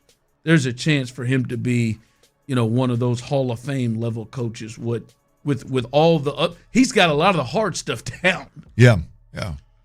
I mean, you get, to me, you figure out the offensive piece. I mean, you're in the hunt for a Super Bowl every year. Yeah. I mean, his defense is going to be good. They may not always be. There may be, you may pay C.J. Stroud $55-60 million a year, and then you can't build your defense with just plug and play, all pro type of players. Maybe you can't do that. He can coach them into a top 10 defense every year. No question. That's where I was going with it. Right now, you've got the luxury of a great play caller, great designer, one of the best defensive minds, along with you spent a lot of money over there to keep guys. You've drafted and developed guys in an impressive manner. Even when those things aren't part of the equation, I believe that D'Amico Ryans is going to have the Texans in a top defense, regardless of how you have to build the roster, right? The key is that offensive piece. We've seen it. We've seen it time and time again of defensive-minded head coaches that take this conservative approach to offense, and the offense ends up being or the lack thereof ends up being what holds you back. We've seen it, not being able to either find the quarterback, develop the quarterback, support the quarterback, and put him in a position to understand that sometimes you got to outscore teams. Sometimes you got to be the better offense on the field. That takes a different mind. That takes a different dude. Like to remove the defensive piece from it, he's got to get this offense figured out, and not just, to your point, not just one time, because if that guy's good, he gets, let's be honest. If he gets it figured out with Kaylee, and Kaylee have a good year this year, you might have him for one more. Yeah. That's the hard part. And I see somebody on the text line talking about he needs to take more control of the offense. But it's like, how does he do that?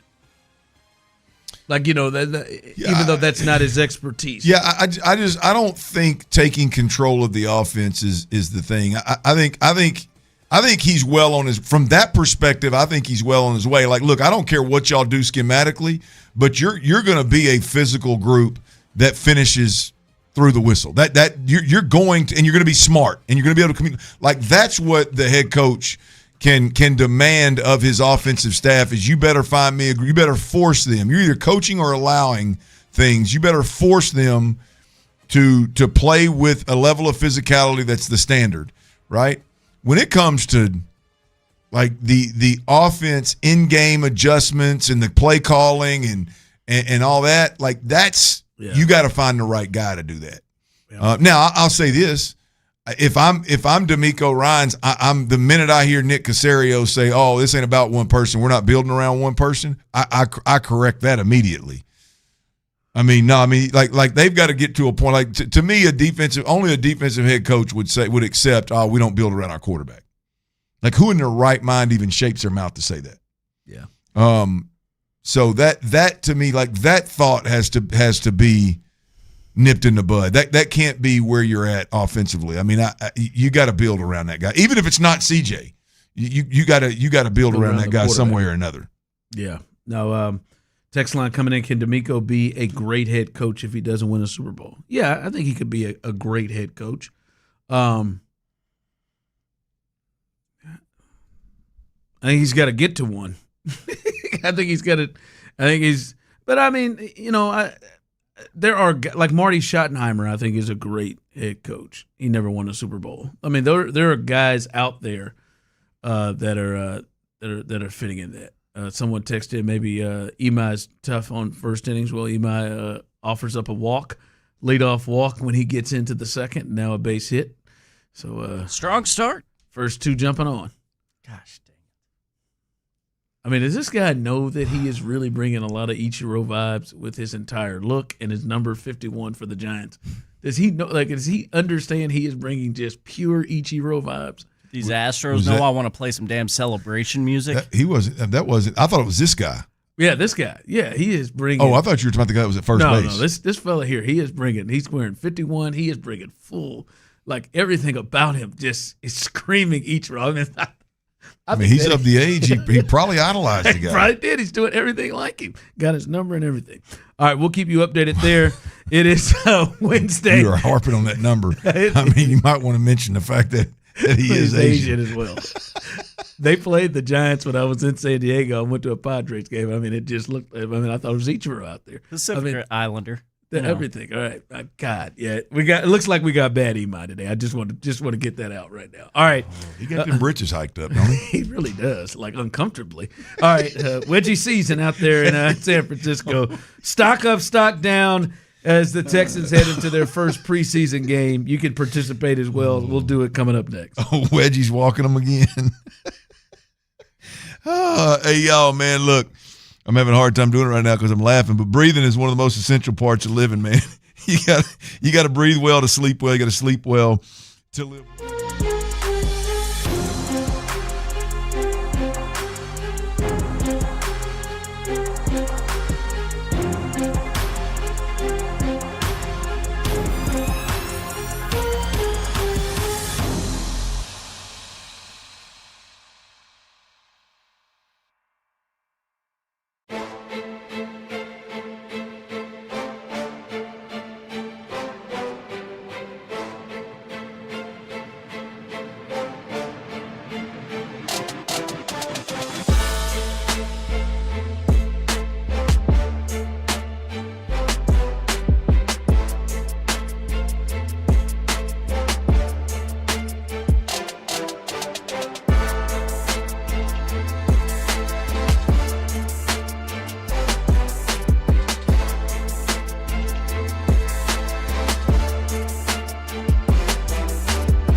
eligible devices with qualifying credit plan and 36-month finance agreement. Lemonade! Fresh squeezed lemonade!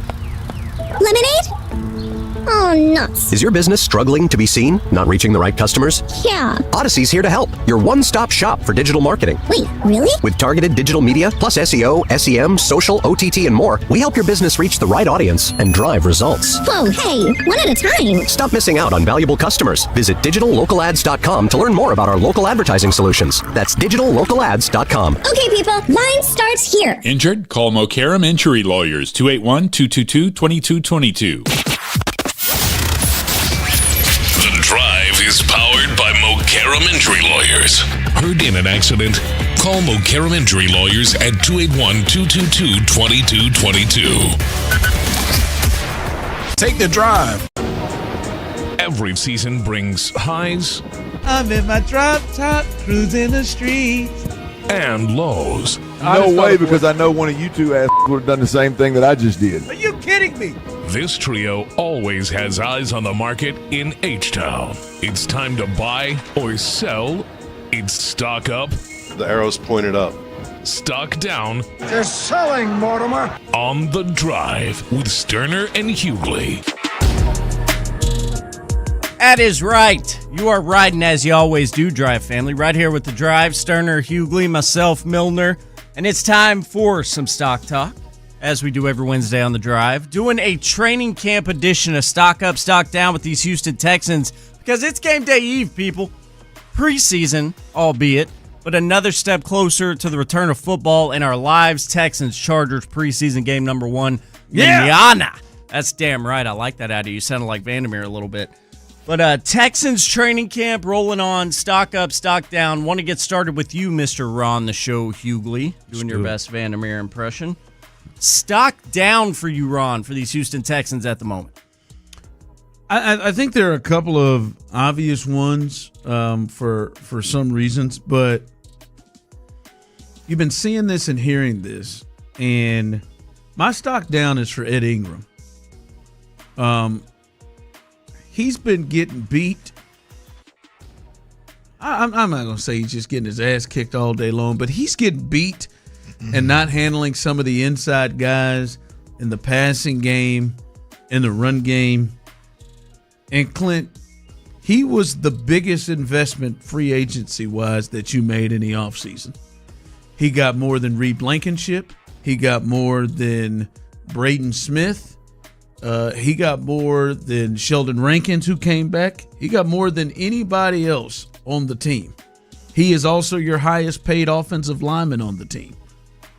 The expectation, yes, due to the commitment and the money they gave him, he's got to be somebody, Clint, that you don't really have to worry about. And thus far, it's been a bit of a struggle at times, especially when it comes to the pass rush. And yes, I know the Texans' pass rush is good to great, but it's really great on the edges, Clint. I would expect that he's holding his own against the Sheldon Rankins, Tommy, Caden McDaniel, Logan Hall. I would expect that he's holding his own. And there's just been some, and not just losing, Clint, he's losing like quick.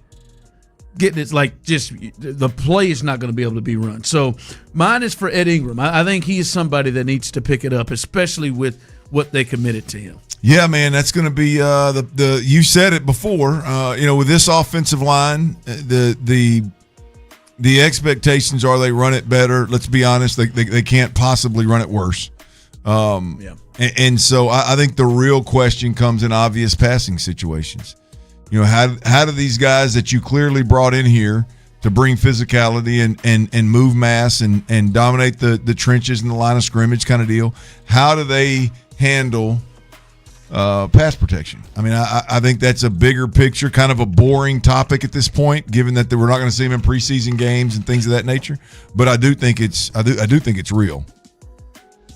That was Ron the Show Hughley stock down. You are tuned in to The Drive. Stoerner, Hughley, Milner, stock up, stock down. Texans training camp edition. Now for you, Clint Stoerner. What's your stock down with these Texans as things stand? Well, we've talked a little bit about this guy, and I'm gonna take it. I'm gonna cut it a little bit deeper. I mean, Brevin Jordan for me. Look, I think coming into this season, now I do think Brevin Jordan's one of the guys that D'Amico probably feels like it's probably really difficult for D'Amico Ryan to be real with a guy like him. I think he likes him. I think he's a good dude. I think it's hard for him to I think be honest. But if we're being honest with Brevin Jordan, this most recent injury makes it almost impossible for him to make this team. I mean, not only have you shown that you're injured again, but overall you're kind of a hybrid tight end anyway. Yeah. And you've got a rookie that's coming in and taking huge strides, and they're talking about his athletic ability. You've got an old wily veteran in Foster Moreau they brought in that is just they love. He is good. You got Cade Stover, who's a guy you can move around, who looks to be more agile and still has that pop that he'll bring. So I don't think the stock has been lower for a guy, and I'm talking about a major swing from the time training camp started. You think, okay, this can be the year that this guy breaks out. To, hey man, I don't know how you're going to be able to stay on the active roster. So I got to go stock down for Brevin Jordan. Yep, contract easy to get out of, and I'm with that, Clint. That it is looking really rough for Brevin Jordan right now. And not just is he expendable contract-wise, but everybody else in that room around him is playing better and already feel a lot more dependable than he is. Yep. And that's a big deal for them. Go ahead. We got them negatives out of the way. You are tuned in indeed to Stock Up, Stock Down on The Drive with Stoerner and Hughley, the last ever Sports Radio 610 edition of Stock Up, Stock Down as we turn into 95.7 The Fan tomorrow. Stock Up time. Back to you, Ron. Stock up for the Texans as training camp rolls on. Listen, stock up to me, Tank Dell. He's getting close. Nathaniel's getting closer to being Tank. And I'll be honest with you, Clint, if you'd have told me gun to head, heart, or scrotum, the three main places I don't want to get shot, maybe arteries as well, but those are the three main places I don't want to get shot. If you'd have told me by this point that he would have on pads and they would trust that he is, participating and catching passes and running routes, in there against defensive players where he could run into them, I don't know if I would have been able to go along with that. So it looks like whatever track and schedule he should be on, it feels like he is there. I think he takes another step next week, and Clint, the only other step is physicality. The arrow's like he's doing absolutely everything but physicality, and that has to be the next step.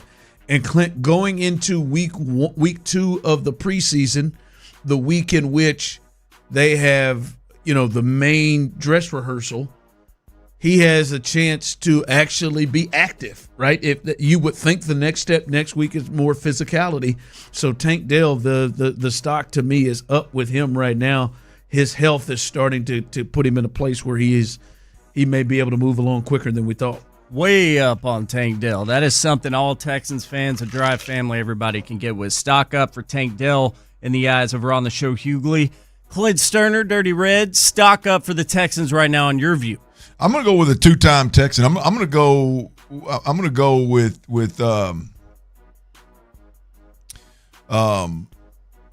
damn big boy defensive end. My mind just went blank. We just signed him. Jadeveon Clowney. Good God, my mind went blank literally as I was fixing to say it. The return of Clowney. Yeah, I'm going to go with Jadeveon Clowney. I mean, we're talking about year 13, boys. We're talking about year 12 or 13, which was it 13? We're talking about year 12 or 13 for a guy, and bringing him in here has been, I mean, arguably, hell, it's. I would say, I know for me personally, it moved the needle more than anybody they signed this offseason. That's fair. I mean, and we're talking about a guy that kind of left here as an immature, kind of slacker, and kind of has bounced around on teams, and now all of a sudden he makes his return to Houston and he gets his old number back, and rightfully so, by the way. I feel it. I mean, I'm here for it, but I don't know that the Clowney stock has been this high in a while. I mean, I know he's played well for teams. As I mentioned, I think his year 3, 4, 5 in his career when he was last 3 years in Houston, he's been as productive in his previous 3 years as he was back then. So production wise, he's there, but the hype right now around what that guy brings to this defense, both as depth and as a weapon on the defensive side of the ball, his stock is really, really through the roof. A lot higher than I thought it would have been. Jadeveon Clowney wasn't even on my radar as being a player that could move the needle this year until the Texans signed him. So I'm going to go with Jadeveon Clowney on stock up, Ron. Yeah, he's fitting in, and his role. He's going to love his role. It's a nice little role to be in year 12, 13, coming off and being able to rush the passer with those guys. All right. Little stock up, stock down. You can always jump in with that. We'll get you updated on what's happening with the Astros as Imai is in the game, starting his third or second inning. We'll let you know what is happening there. And if you're a listener and you're a fan of the Texans, you are going to be wanting to listen as soon as we get back on the other side. We'll let you know what that is and why you need to be listening coming up next. I'll tell you whose stock is up.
There's nothing on my skin thanks to Skyrizi, and that means everything. Ask your doctor about Skyrizi, the #1 dermatologist-prescribed biologic in psoriasis. Visit Skyrizi.com or call 1-866-SKYRIZI to learn more. Injured? Call Mokaram Injury Lawyers, 281-222-2222. Sports Radio 610 presents The Drive with Stoerner and Hughley. 0-1 the count, and he lines one into left field. Coming on quickly and playing it on a hop will be Taylor Trammell, and the Giants will score the first run of the game. RBI single by Barry Cotto. His first hits is coming off the IL, and the Giants on the board first. There it is. The Giants continue to lead 1-0, but the Astros do have a little something going here in the fourth inning. Imai is in the game, and as Tyler said in the break, it is a miracle that the Astros are only down 1-0. Truly shocking. Did and they should count their Did they blessings. load the bases in the first and second? Yes. First and second inning, San Francisco left the bases loaded somehow. Yeah, and Imai has thrown, 40 pitches, it feels like. Doing his best. He had thrown into the mid-20s in that first inning that he was in. Walked 2, gave up a hit. I did always hear the mound there in San Francisco was not up to standard. He's got to really. like the temperature there. I would think. But good hell. Yeah, 1-0. As we said, we'll keep you updated. The Astros are threatening. I think if I were the opposing coach and Imai was on the mound, oh, never mind. I think I would tell my guys I'm gonna cut them if they swing a bat. You want to just make him throw pitches. Well, even when he has a good inning, or like the other day when he didn't allow a base runner, it's because they're going up there aggressive. They're swinging at balls that are breaking so far. Like I don't know how he control. There's so much movement on every pitch. I don't know how he controls them if he wanted to. You think the odds are he's gonna have a hard time keeping the right amount of pitches in the strike zone if you keep your. I'm going to tell you right now, a large percentage of his pitches, which are obvious to his walk to how many guys he's walked, his walk ratio. But if you watch, 90% of his pitches finish outside that little white box on the TV. Be like those kids. You remember those kids in Little League that you knew didn't want to swing?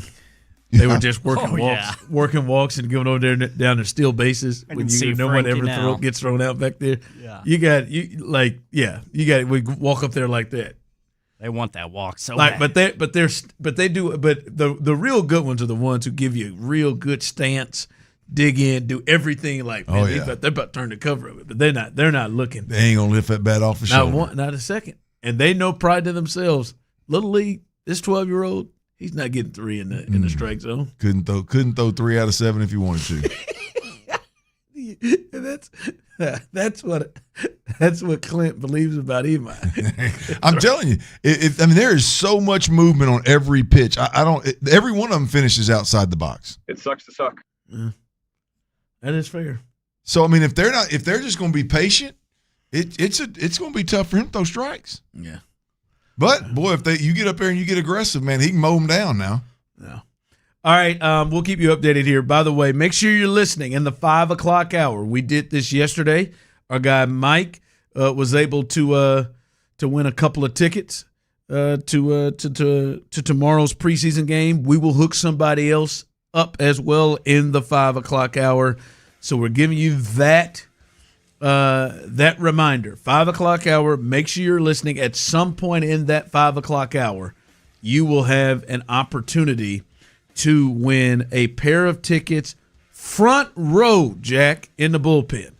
Front row tickets in the bullpen. You'll have a chance to win those tickets to tomorrow's Texans-Chargers game. You got to be listening in the 5 o'clock hour. So that'll be a fun Thursday night that you can First day on 95.7. First day on the fan, baby. That's right. Come on, win some tickets. All right. By the way, they had started that inning with a hit, a double, and then a walk, and then neither one of them. Well, they did move. There was a double play hit by Paredes, and they weren't able to score in that inning. All right, Clint, we've been doing our countdown here, the biggest storylines in the NFL leading to the first game of the season. And this brings us to Philly, but also to Channelview, right? This brings us to, I think, one of the most talked about players in the NFL, and that's Jalen Hurts. He's sad. That's right. And for him, man, I have never seen, Clint,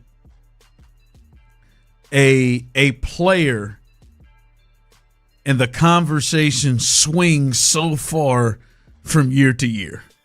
Right? There is not any, all right, he's established himself as this and we believe this. What is going to be the conversation, the talk surrounding Jalen Hurts? He's going to be without A.J. Brown. They've moved on. They've revamped their receiving core and all of that. And it's interesting, as I said with that, in 2005 when they did those quarterback rankings by execs and coaches and scouts, he was 9th. And this was the comments about him, Clint. He has cemented his status. He's a Super Bowl winner who makes big plays in big moments. He is the most poignant short yardage quarterback rusher in NFL history. His streak of 4 consecutive seasons with 10 or more rushing touchdowns is the league's longest ever for a passer. He is one of the most accurate passers in football. And then the next year, Clint, he was looked at as an honorable mention and the 17th best quarterback. And there's concerns if he is somebody that can lead you to, even though he's led you to a championship and 2 Super Bowl appearances, but lead a team. What do you think is going to be the talk for Jalen Hurts? You think he has a big bounce back year? Yeah, I mean, if you want to call it a bounce back year, yeah, I think he has a great year. I think there was I think the team. I don't know if the team overall is going to be more. I don't know if they're going to be better because you did lose a really, really good player that was big in big moments in A.J. Brown. But I think the overall play of the quarterback will improve. I think the noise around that quarterback and around that organization, particularly on the offensive side of the ball, I think will quiet down. I think what was driving a lot of what people would put on the screen and draw up was A.J. Brown not getting – what he deserved and them not using A.J. Brown the right way and Jalen Hurts not being able to get A.J. Brown the ball and all that noise was, to me, was nonsense. So now I think you got a team that the noise is going to die down. I think the same leader, the same alpha will be there, and I expect Philadelphia to be in the mix late for another run of the Super Bowl. Absolutely. I think Sean Mannion is this about his 14th offensive coordinator since college and pros. I mean, that should be more talked about. The Super Bowl should be more talked about. Just the level of leader that he is, the steadiness, the poise, all that stuff should be more talked about than whether he can get A.J. Brown the ball or not. And I think that'll happen this year with no A.J. Brown around. He's, Sean Mannion's I believe he's a Shanahan guy. Shanahan McVay type came offense. From old buddy in Green Bay, LaFleur. Yeah, there you go. So that Shanahan offense is what they'll be doing. That offense typically is quarterback friendly. A lot of folks will minimize what Brock Purdy can do, but he goes out there and gets a $50+ million contract in this system. I think it'll be a good fit for Jalen Hurts, and I think he'll do some really good things, man. Yeah, I mean, I think a lot of people look at it and think he had a worse year than he had last year. I mean, over 3,200 yards passing, you would like for that to be more. He only played in 16 games, but 33 total touchdowns to 6 interceptions, and they won 11 games. So it is just odd to me, like for a quarterback that has accomplished what he's accomplished. 2 Super Bowl appearances, 1 Super Bowl win, a Super Bowl MVP, a second-place MVP finish overall. Like, it is how he is viewed just fluctuate every year. One year, we think he's an elite quarterback. The next year, I don't think he's a top 10 quarterback. And everything that he's accomplished, it is certainly odd how he is viewed and targeted. And you do wonder is this a Josh Allen Buffalo situation in terms of it seemed like Josh's play and the offense's play took another level even though they lost the number 1 seed. They lost Diggs, and it seemed like he as a passer and the offense kind of took off even more. When they lost that great play. Now, it's only a touchdown, so Creighton is not what they did. They should do his choice. He's not choice. He absolutely commands coverage and focus from the defense that helps everybody else because they've got to potentially know where he is all the time. They just had a bad, there's clearly a bad situation between the chemistry guys. They've been making them do it. If you think AJ Brown's trash, we got to, we're just going to change, we're just going to get sports in there. We're just going to go a whole different topic, I guess. And AJ Brown is still one of the best receivers in football. And not that his talent is even part of the conversation here. The conversation is you're dealing with a guy that's noisy as hell. You're dealing with a guy that is an indirect way with create drama, sitting aside and reading books and crap like that. And that's a relief from what Jalen Hurts is about. I mean, that makes Jalen Hurts the leader, which is undisputed. It makes his job significantly more difficult when you get like that.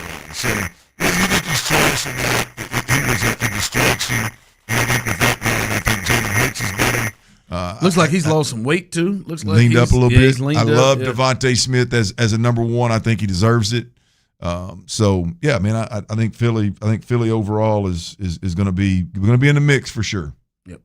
All right, what you got coming up? August 30th, cut to 53. The Texans cut to 53. Got about 8 practices and a couple of preseason games in there. What are the 3 things that the Texans just absolutely have to get flushed out by the time that date hits and they start preparing for real football games that mean something? We'll have those 3 things. We'll cuss and discuss. We'll do it next right here on The Fan. Before we do that, though, I got to tell you about somebody I'm a fan of, Mokaram Injury Lawyers. Y'all, look, summer's coming to an end.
1-800-633-9110. Before your appointment, visit creoninfo.com. That's CREON info.com.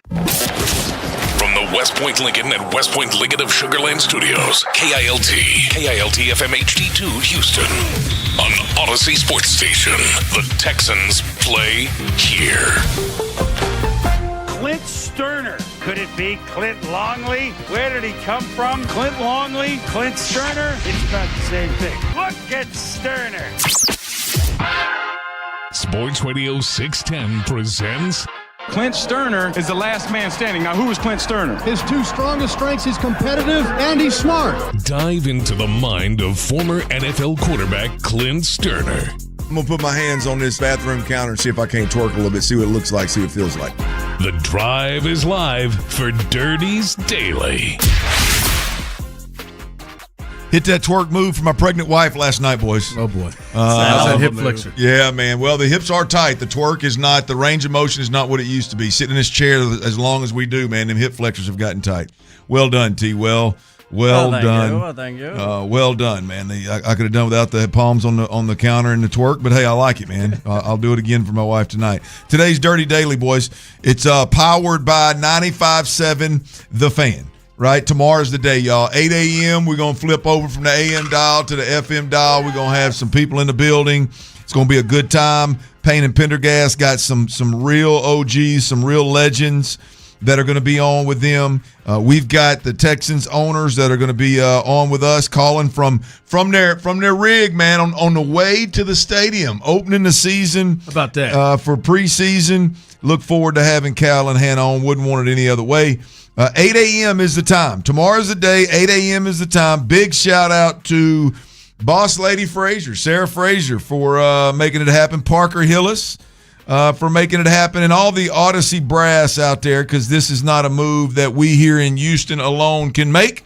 Odyssey is a big company, and the brass, the higher-ups, the national folks said, yeah, man, it's time in Houston. It's time in Houston to have sports talk on the FM dial, and I'll be damned if we ain't making it happen. 95.7, The Fan will be real tomorrow. You can obviously still listen right here on Sports Radio 610. You can obviously catch us on YouTube and Twitch. And the phone line will stay the same, 713-572-4610. You can text in and be part of the show. But the reach will be bigger. The signal will be clear. And the path to find all the Sports Radio 610, 95.7 The Fan crew will be easier, but damn sure to find the drive. 95.7 on your FM dial. Tell all your people about it. Make sure you join us tomorrow. And again, big shout out to everybody that made it happen. That's right. It is. It's a new day. And we're on to bigger and better things. It's going to be fun tomorrow. Come join us. Come on over all day long. And for the foreseeable future, 95.7 The Fan. Got some swag, boys. Got a half zip. Got a polo. I got one too. You did? They gave you one too? I didn't know if it's going to hold out on you. Or maybe just give you one and not both of them. They gave me both of them. They gave me both of them. Got some. They may have given one to Rob. I'm thinking about. They may have given one to Rob. Yeah, that guy right there, man. When Ron's out, Rob's in. You're ready. Yeah, I'm thinking about getting some hats made with the logo too, just to make this thing official, man. And so me and Ty, you want to jump in on it? You want to jump in on it? You want to be a part of it? It ain't free now. It ain't free. It ain't on the station. It ain't free. I'll set this. Oh, you gonna set that one out? Yeah, you don't need no clean Ashley. Yeah, no. You don't I need just that. bought a car. All right, y'all. Hey, look here. Yeah, you did. You got a note. They got a car note for the first time in a while. A car. It's got a gym membership. Yeah, man. You got a lot going on. You better save that. You better save that $100, man. 100? Oh yeah, I'm out. Well, you get more than one hat. You get multiple hats, multiple colors, man. Rep your new station, bro. What's the hell? What's the deal, man?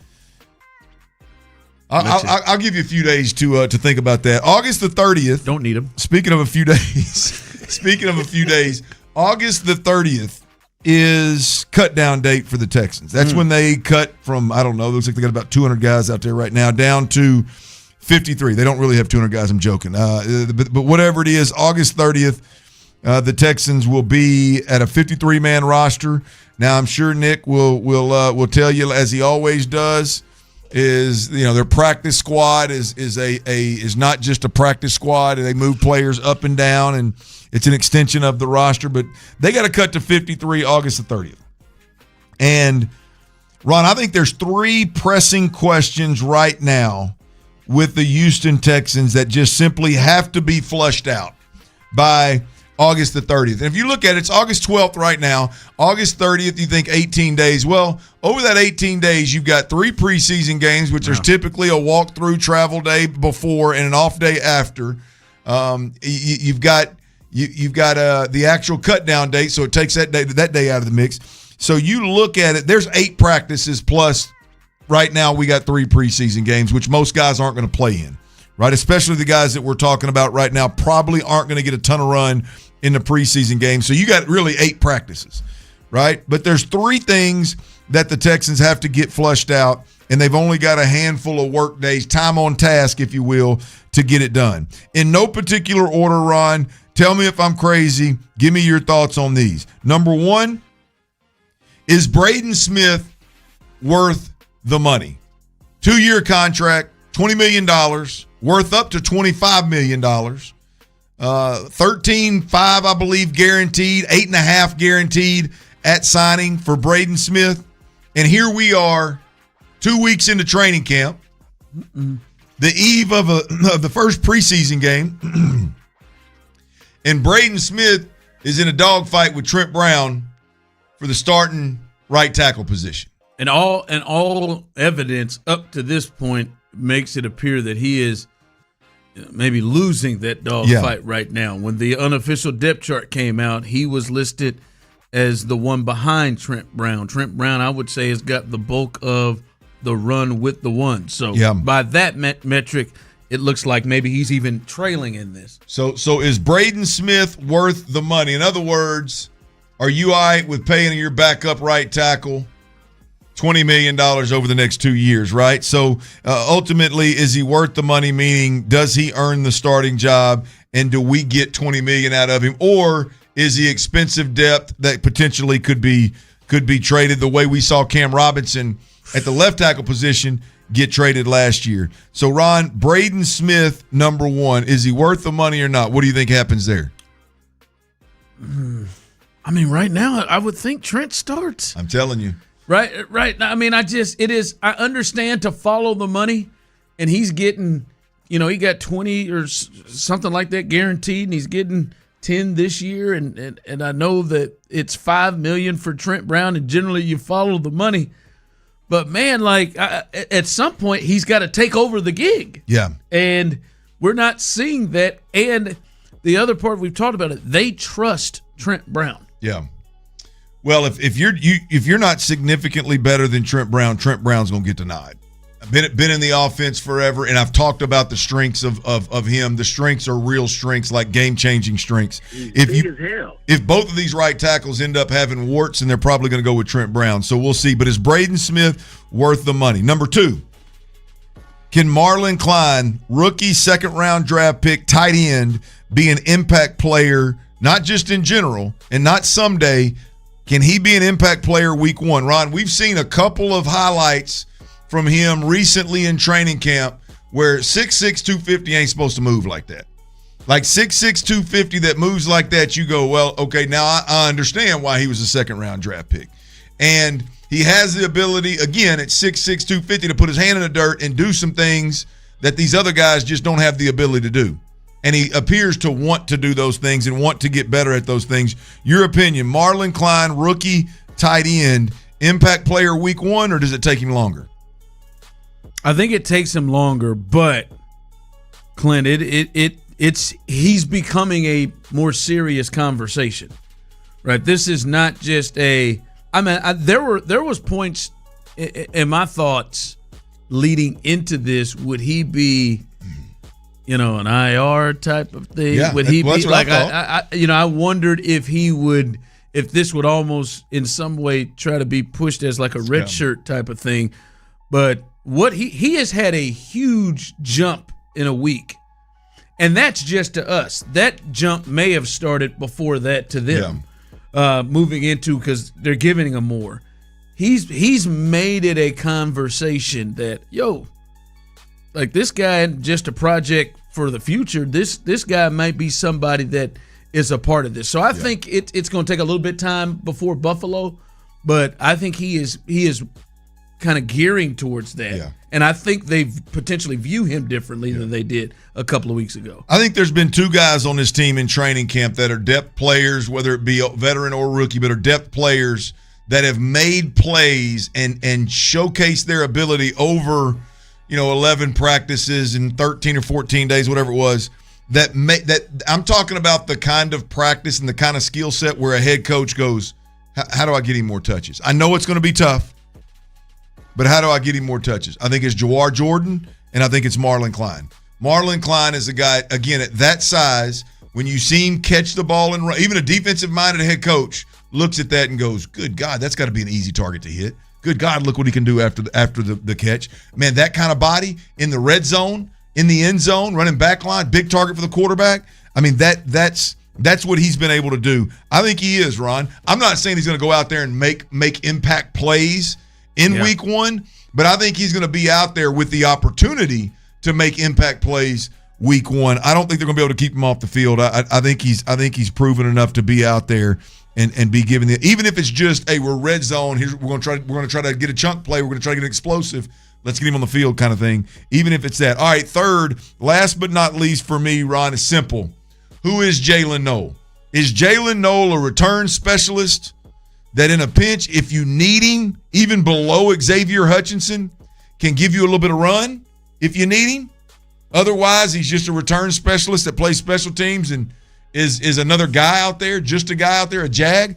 Or is he what we thought he was a month ago as super explosive, great chemistry, sees the game through the quarterback's eyes, the ball always finds him, and he's got a great skill set to be that tight end that we saw back in the day in the New England, not tight end, slot receiver that we saw back in that early 2000 Patriot offense that was so special.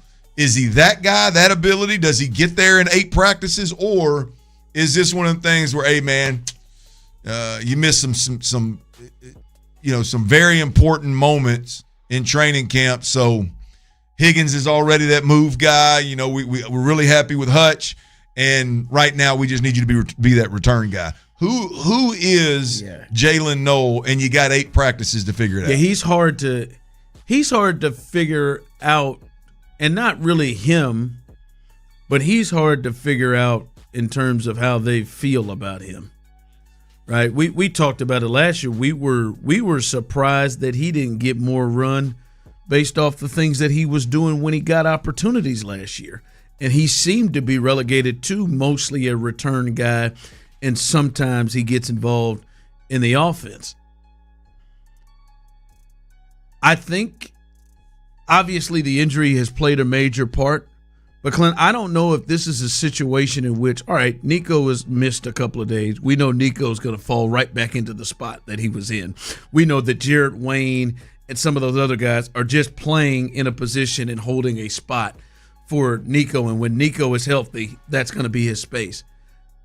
I thought coming into the season that Jalen Noel was clearly going to be the slot receiver. They didn't go out and get anybody else. They let the old Aggie go and just never drafted or brought anyone else in. So I thought he had a spot. Now the emergence of kind of Xavier Hutchinson playing there in that spot, I'm not 100% certain that he just jumps right into where he was whenever his finger is good enough for him to play. Yeah, I think it's something that they've got to get figured out, man. And not that it can't happen in the regular season, but boy, if you get somebody, as you mentioned, Xavier Hutchinson, that you're real comfortable with, Higgins being that move guy, you get real comfortable with, you start having some success with, all of a sudden the opportunity's out the window. And so who is Jalen Noel, and how does he help this team win beyond just being that return specialist? I really do think that is a something that they've got to get flushed out here in the next 8 practices. By the way, Ron, I'll give you the break to think about this, but I really think you owe Late Night Lamont an apology. The hell I do? I think you. Same thing you did Altuve. You kind of just disrespect. I don't know how one can disrespect Lamont. Yeah, I mean, you found a way apparently. Bro, he's got his own bobblehead. Why? Does that not take you off? Does that not catch you off guard that Lamont Wade has his own? Makes sense to me. Does it? I'm just kidding. I mean, definitely. Is that what you thought? Like I would not have guessed he had a bobblehead. I am learning. A great nickname like that. A great nickname like that definitely has a bobblehead. I want to know where that came from. All right, we can address that on the other side because we did find out from Julio Morales that he has his own bobblehead from the Giants. Again, learning more and more about his history with the Giants. We'll also get you updated on what is happening in San Francisco as the Astros are looking to try to win this series. We'll let you know what is happening there as we continue right here live on The Drive. Hey, fellas, look, summer, this time of year, I know summer's almost up.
Small Classic Frosty screaming!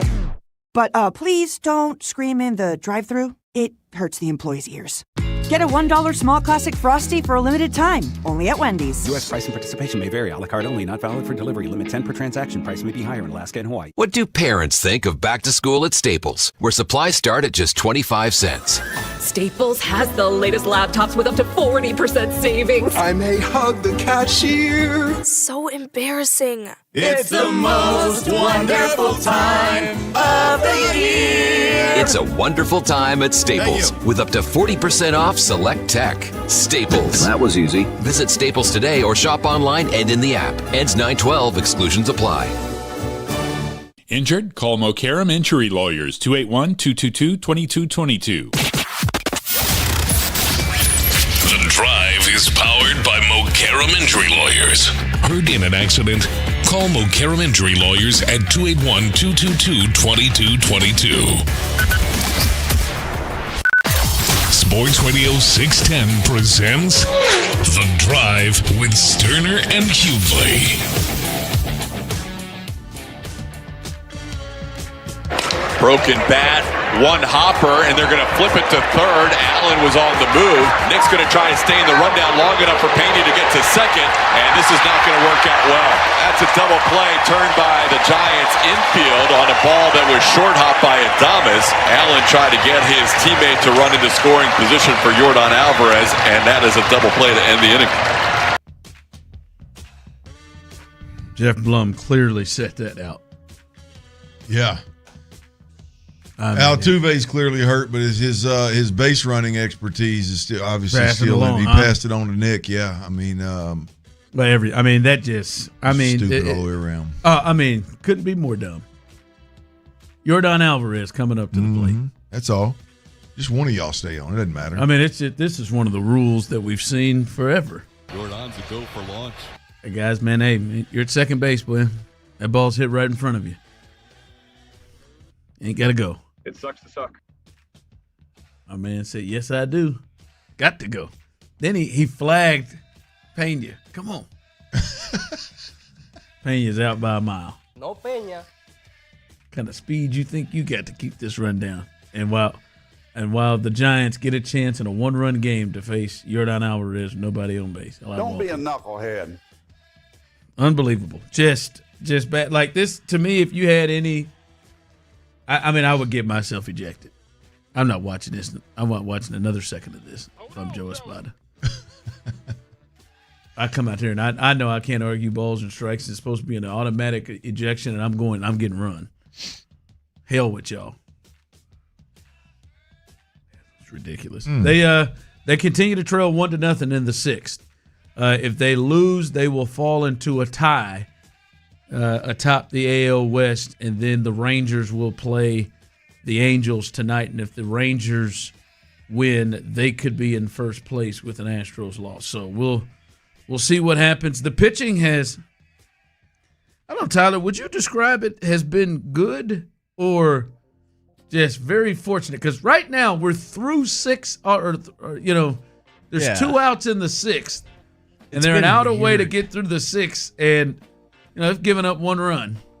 They made it difficult with some free passes, but been like inning to inning almost. They've been able to work themselves out of some jams. That's for damn sure. Yeah, some luck and some good pitching, but also some luck.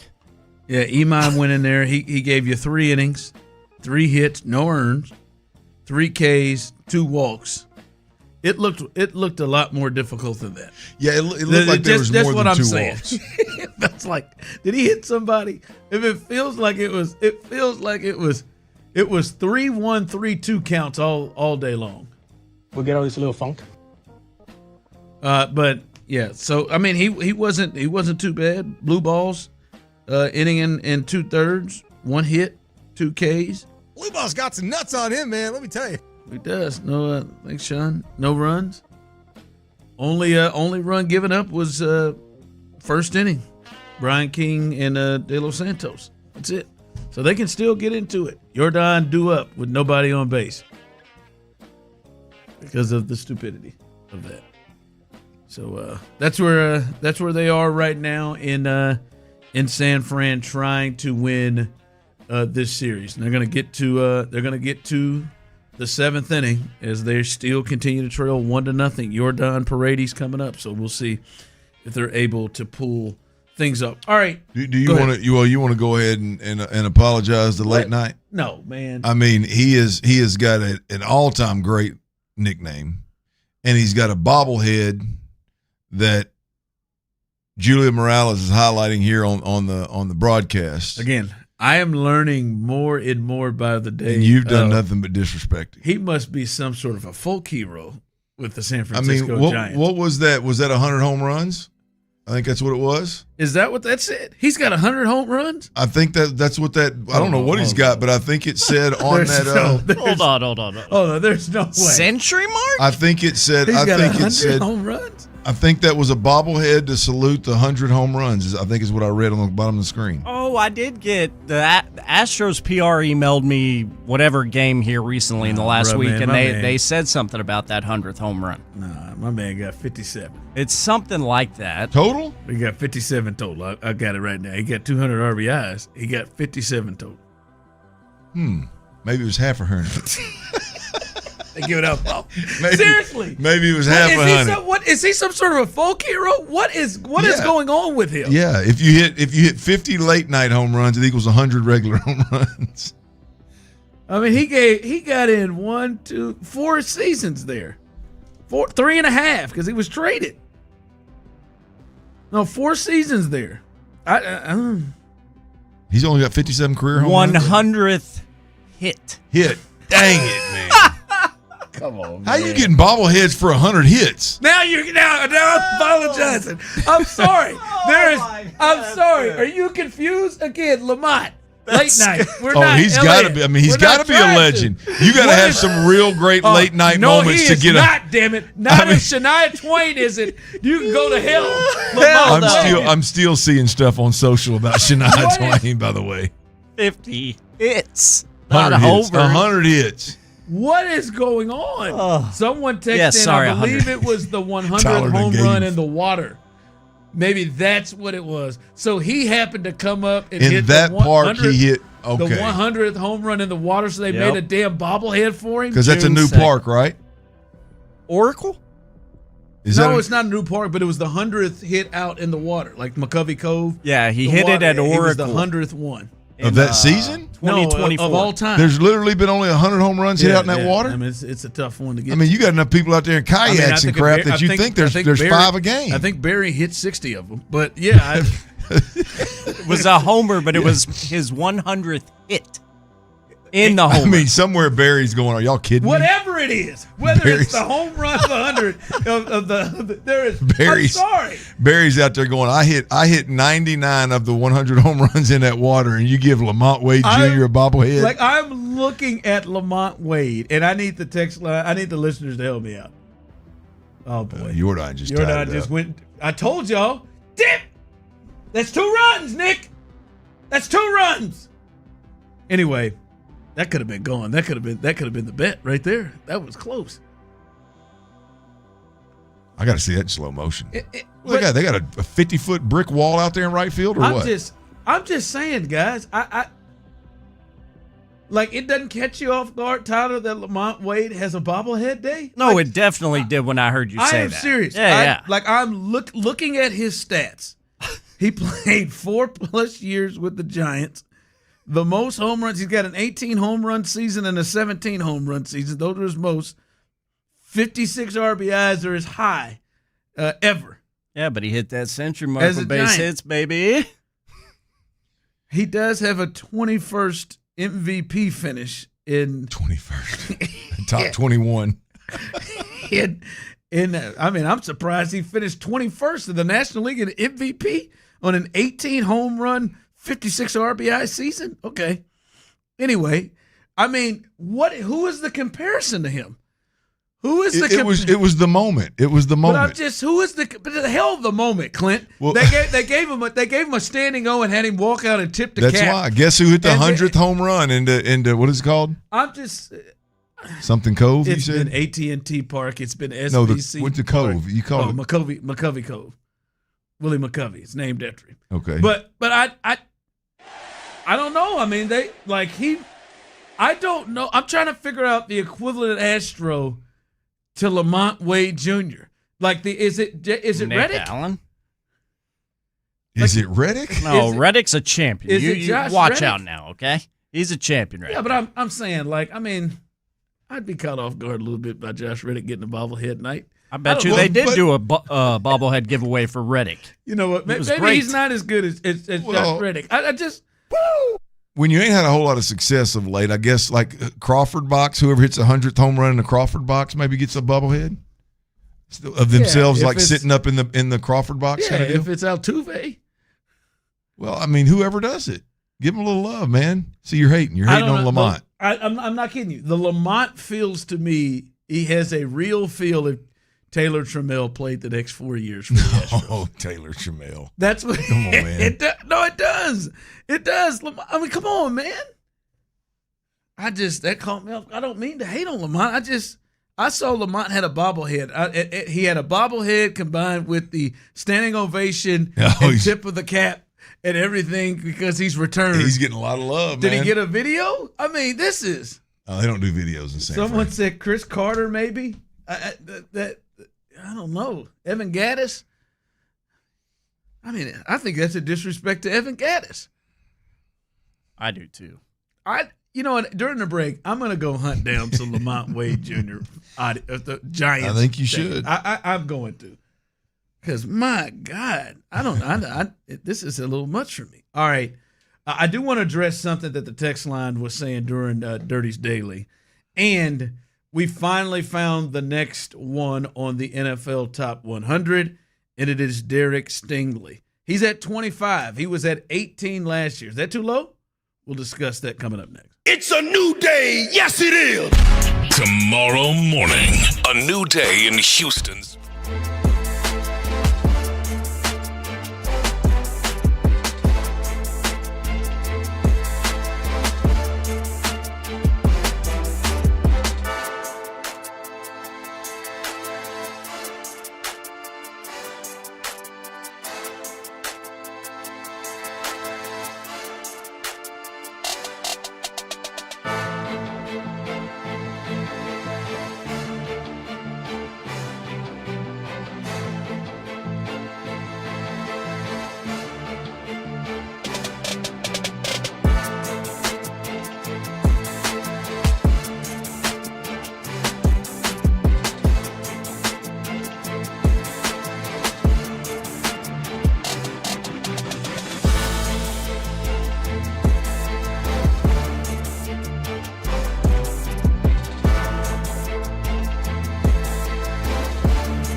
BlueChew.com. Sports Radio 610 presents The Drive with Stoerner and Hughley. Velasquez delivers a line drive to center. That should score the run. Caught by Gilbert. His throw to third. Paredes will trot home. And the Astros have tied it at 1. First RBI in an Astros uniform for Velasquez. There it is. The Astros tie the ball game at 1 as they head to the late innings. Cam Smith with a chance to give them the lead. Hit a hard shot to third base. But the Giants were able to get out of the inning. So 1-1, tied up there in the 7th. As it started off with a near home run by Yordan Alvarez, almost broke that stretch of 12 straight games. Just hit it right off the top of the wall. But they're able to at least get this thing tied. So we'll see if the Astros are able to pull this thing out as they head to the bottom of the 7th. All right. Clint, somebody brought this up. We were talking about some of the things that I know you're looking at over the next couple of weeks as the Texans finish up, move through training camp, and get ready for the season against the Bills in Week 1. And, we discussed the Trent Brown and Braden Smith situation, the right tackle situation. And I saw immediately several people start texting in things that I think are legit, things that I know we've questioned is Trent Brown can't stay healthy. Can Trent Brown stay healthy? Is that a real thought that he could be the right tackle? Can he be healthy enough? Someone else texted in Trent can't/won't stay healthy. Braden is here for the inevitable scenario. Listen, I know that is an issue. I think, Clint, you've also expressed that being an issue. But clearly by the moves and how they've been going about things through camp thus far, it is not a big enough issue for him not to have a chance at the job, because they just wouldn't keep giving him all of the reps that he's getting with the first unit with a new offensive line. They wouldn't keep giving him all those reps at this point if they didn't think this thing was serious. It's one thing when Braden Smith during mandatory minicamp was nursing an injury and he was out there. And by the way, Clint, I don't know about you, that's a sign to me that Trent Brown even decided to participate in a mandatory minicamp, right? Like that he participated in that, which means that he is serious. Listen, I echo and understand the health concern, because I think it's a real concern, because hell, it happened in the biggest game of the year. He had to, he couldn't go against the Steelers, and they had to shift some things around. And Jared Patterson's in the game.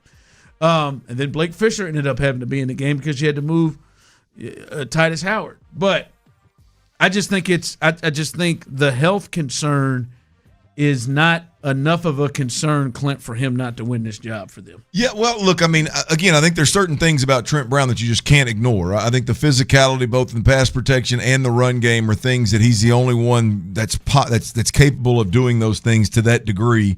The question is can you live with the warts? And I've said it before. I think the struggle that he may have with, let's call it a speed rusher outside or in pass protection, you a good offensive coordinator, not even a great one, a good offensive coordinator can counter that by formation and by help, obviously.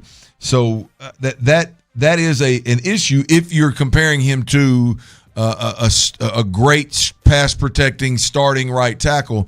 I just don't know that Braden Smith is that guy. Now, look, I like the situation that the Texans have landed in with their tackle situation. Hell, I'll be honest with you, I like the situation they've landed in with their entire situation. They got real depth. Real depth. They got guys that play tackle, playing tackle. They got guys that play interior offensive line, playing interior offensive line, and they've got, the two deep is pretty damn good and pretty experienced. So I like where they've landed. Now I can't get with they went out and gave Braden Smith $20 million, 13.5 guaranteed, 8.5 at signing, potentially up to $25 million in 2 years to be Trent Brown, if he can't stay healthy, Braden's going to be the answer. Now, I can't get there. I got to believe you went out and signed Braden Smith to be the plug-and-play right tackle, and Trent Brown is some way or another has made this thing interesting to where, you're willing to let it play out. So hard for me to think that they paid $20 to $25 million for an insurance policy. No, I think it's just played out this way. Yeah, it's damn sure played out that way. Yeah.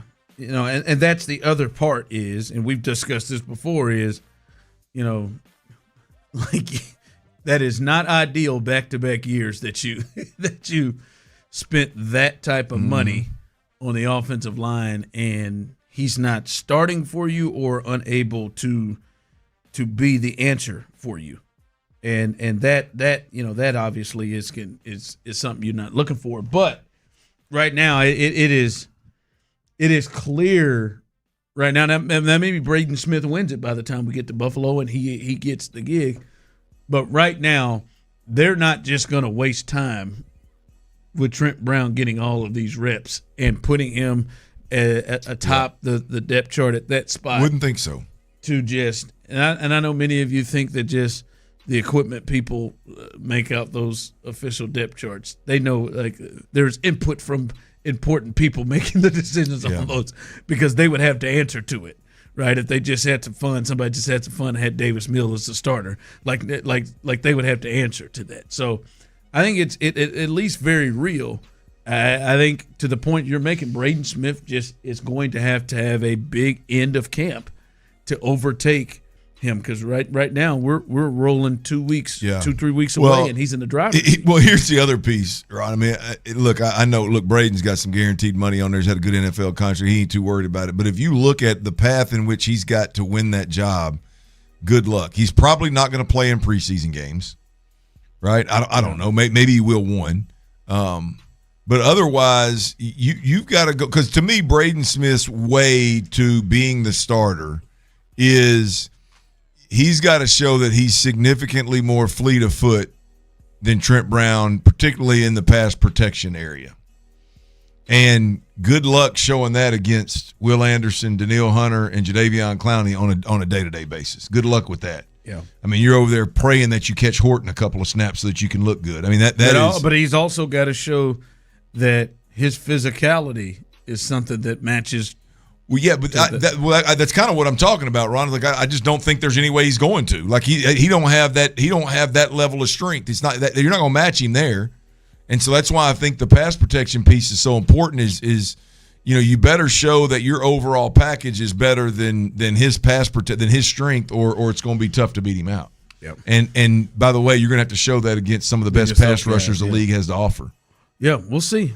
Again, not calling it over, and I take very serious the injury situation. Hell, it's the big thing that we talked about when they signed Trent Brown before they signed Braden Smith. I was like, he is going to be an excellent backup. Yeah, but boy, that can't just be your go-to plan. But it's clearly not. Like if he gets injured, you feel better. Like I don't know about Blake Fisher back there, but you feel better about it if you have Braden Smith back there. All right, Clint. The latest member of the Houston Texans makes the NFL Top 100. It's Derek Stingley. He comes in at 25, Clint, and he was 18 last year. The next closest corner to him is Christian Gonzalez of the New England Patriots.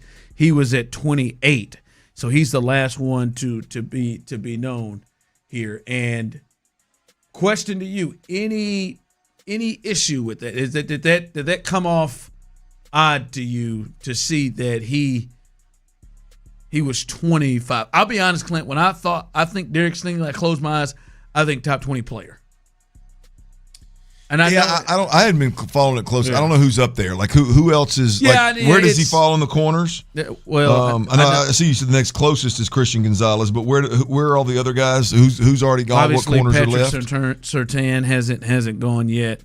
So there's some other. In my mind, I think there's only one corner that I feel comfortable saying that he's better. That's better than him, and that's Surtain. And in my mind, I just think top 20 player. Yeah, that's just. I think it'd be fair. That's where it's so. But to 25 and the drop of where he is, was kind of was kind of interesting there. So, yeah, 25th player. By the way, you still think we can see peak Derek Stingley, 25 years old? Do you think there is still that in the? I think we've seen peak Derek Stingley. Now, I think can he continue to play to whatever that was? Can he have things break his way and he have more interceptions and make more plays and be viewed? But possibly, yeah. In this defense, anything can happen. But I think, look, hell, he's already ranked as 2 or 3 in the league. Like I don't know. Yeah, back to back. I don't know how you get much better. I mean, just have a monster season and they bump you ahead of guys that you're neck and neck with anyway. Maybe. Yeah. All right. We'll see. We probably got Will left. Daniil probably left. Those two are the ones that are left. I don't think have shown up yet. So still a couple guys to look forward to from the Texans to make that. All right. Coming up, your chance. We told you earlier, 5 o'clock hour. This is your opportunity to win front row seats in the bullpen, front row seats to tomorrow's preseason game between the Texans and the Chargers. You got a chance to do that coming up in the 5 o'clock hour. You have to be listening, and we hear that cue to call. That's your chance to win those tickets. We'll update you on what's happening in San Francisco. There's been a scoring change here with the Astros. We'll let you know and hear what happened there and give you a breakdown on what has happened thus far in this game. We'll do that as we continue right here live on The Drive. It's gonna start a fire! Ready? The 2026 preseason.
What's up, Foos? Main event Jay Uso here from the WWE. When it's just me between matches, it's day one-ish. And that means it's Chumba time. With hundreds of casino-style games and new titles arriving weekly, there's always something fresh to try at Chumba Casino. The daily boosts make it even more fun. And have me about to get them all during my downtime. Ready for a fun way to chill out and enjoy a few minutes for yourself? Let's chump. Sponsored by BGW Group. No purchase necessary. See terms at ChumbaCasino.com. Must be over 21 and present in the state where it's legal to play. From the West Point Lincoln and West Point Lincoln of Sugar Land Studios, KILT FM HD2 Houston. On Odyssey Sports Station, the Texans play here. Sports Radio 610 presents The Drive with Stoerner and Hughley. It's the 5 o'clock fire. Allen drives one deep to left field, plenty deep enough to score the run. The Astros will take a 2-1 lead in the 8th inning. Nick Allen drives in Taylor Trammell, Allen's 12th RBI of the year. That's right. It is 5 o'clock. Congratulations. Hopefully you're off work. Luckily for you, Old Dirty Show and T-Mill, a.k.a. Regular Tyler, is in the building. And the Astros maintained that 2-1 lead, and the man with the new slider grip came in there and just walked them down. I mean, it was quick. Brian Abreu ran through those guys. 2 strikeouts, no hits, no runs, and with that slider, it made old dude look real silly. I mean, that ball wasn't anywhere close to the strike zone. It looked very much like Imai. I'm just saying.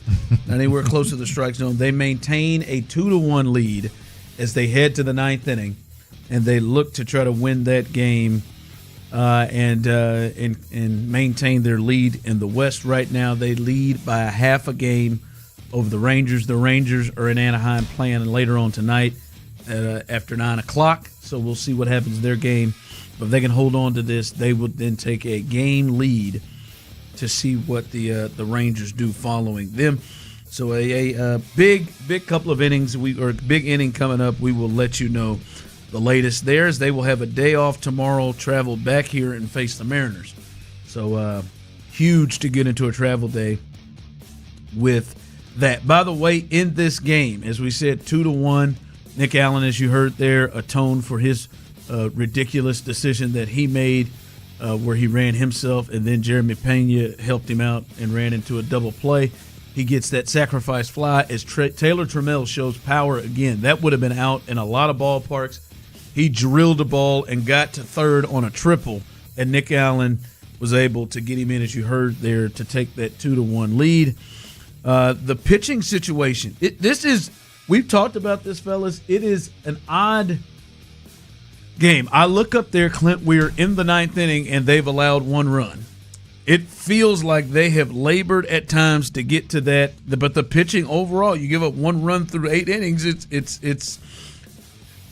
it's pretty good. Brian King started the game. Now, he was probably the worst of the, 6 that they've run out there. Hard watch for me, boys. He was probably the worst, didn't make it out of the first as he was the opener. But, Imai was – he went the longest. He went 3 innings, gave up three hits, no earned runs, three strikeouts to 2 walks. Seemed like there was traffic the whole way, a lot of pitches thrown. Clint, I'll just say this. There was nothing about his performance today. Again, 3 innings, no runs. There was nothing about his performance today that screamed to me, he's somebody you'd feel comfortable being one of your starters every 5 days. Yeah, no, today was nowhere near as impressive as his last outing. Even coming out though of the numbers bullpen. are the same. Yeah, the numbers are similar, but I mean, look, there were still some struggles to find the strike zone, and walked a couple guys. Like the first inning, I think was his toughest inning, and once again. So it was definitely not ideal, but again, the end game is to get on and off the mound without giving up runs, and he accomplished that today. So hell, let's be honest, that is an improvement. Yeah, an improvement. You'll take it. However, yeah, there is a bit of however it gets done. Well, there's something to there with him. Like I said, is I don't know if he's a starter or a bullpen piece, but at least this year. You get one more opportunity for him to go out there, come out of the bullpen, and figure out, is this something that fits you? It fits him a little bit better. Is he more comfortable doing that? again, I think Luke Morrow maybe was the one that kind of put it this way. If he's hell-bent on throwing 2 pitches, right, that's a lot easier to do out of the bullpen when you're not having to face the lineup multiple times, right? It's a lot easier to do that. So that may be a better spot for him. But we got one more.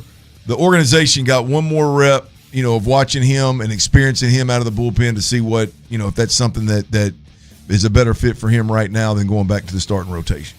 Yeah, the one thing I'm not seeing is, and Tyler, help me if you're seeing it. I've looked a little bit, understanding what's going on with Christian Walker, because he was in the lineup and he never took an at bat. He was in the lineup, he never took an at bat, and he's just gotten in the lineup for defensive purposes. I'm sorry, that's what he just got in the lineup for defensive purposes. All right, I was about to say, like, what has happened with Christian Walker? So he is entering the game at first base. I was about to say, what in the hell is going on with Christian Walker? But 2-1 right now as the Astros are in the 9th inning, as they're trying to tack on. We'll see what happens. Should see Josh Hader, although he did pitch 2 innings in game 1 of this series. He was off yesterday, off day tomorrow. Should see Josh Hader to try to nail this thing down. 5 o'clock fire. All right, here we go. This is your time. 713-572-4610. Tyler will open up the phone lines. Caller number 8. 713-572-4610. Your chance to win a pair of front row tickets in the bullpen as the Texans will take on the Chargers.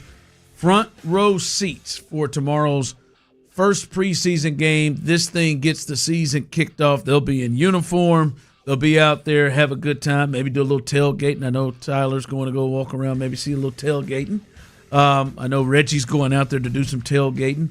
Your chance right now. Phone lines are open. Caller number 8, 713-572-4610. You can gain two tickets, front row tickets in the bullpen for tomorrow's game. Tyler will take care of you.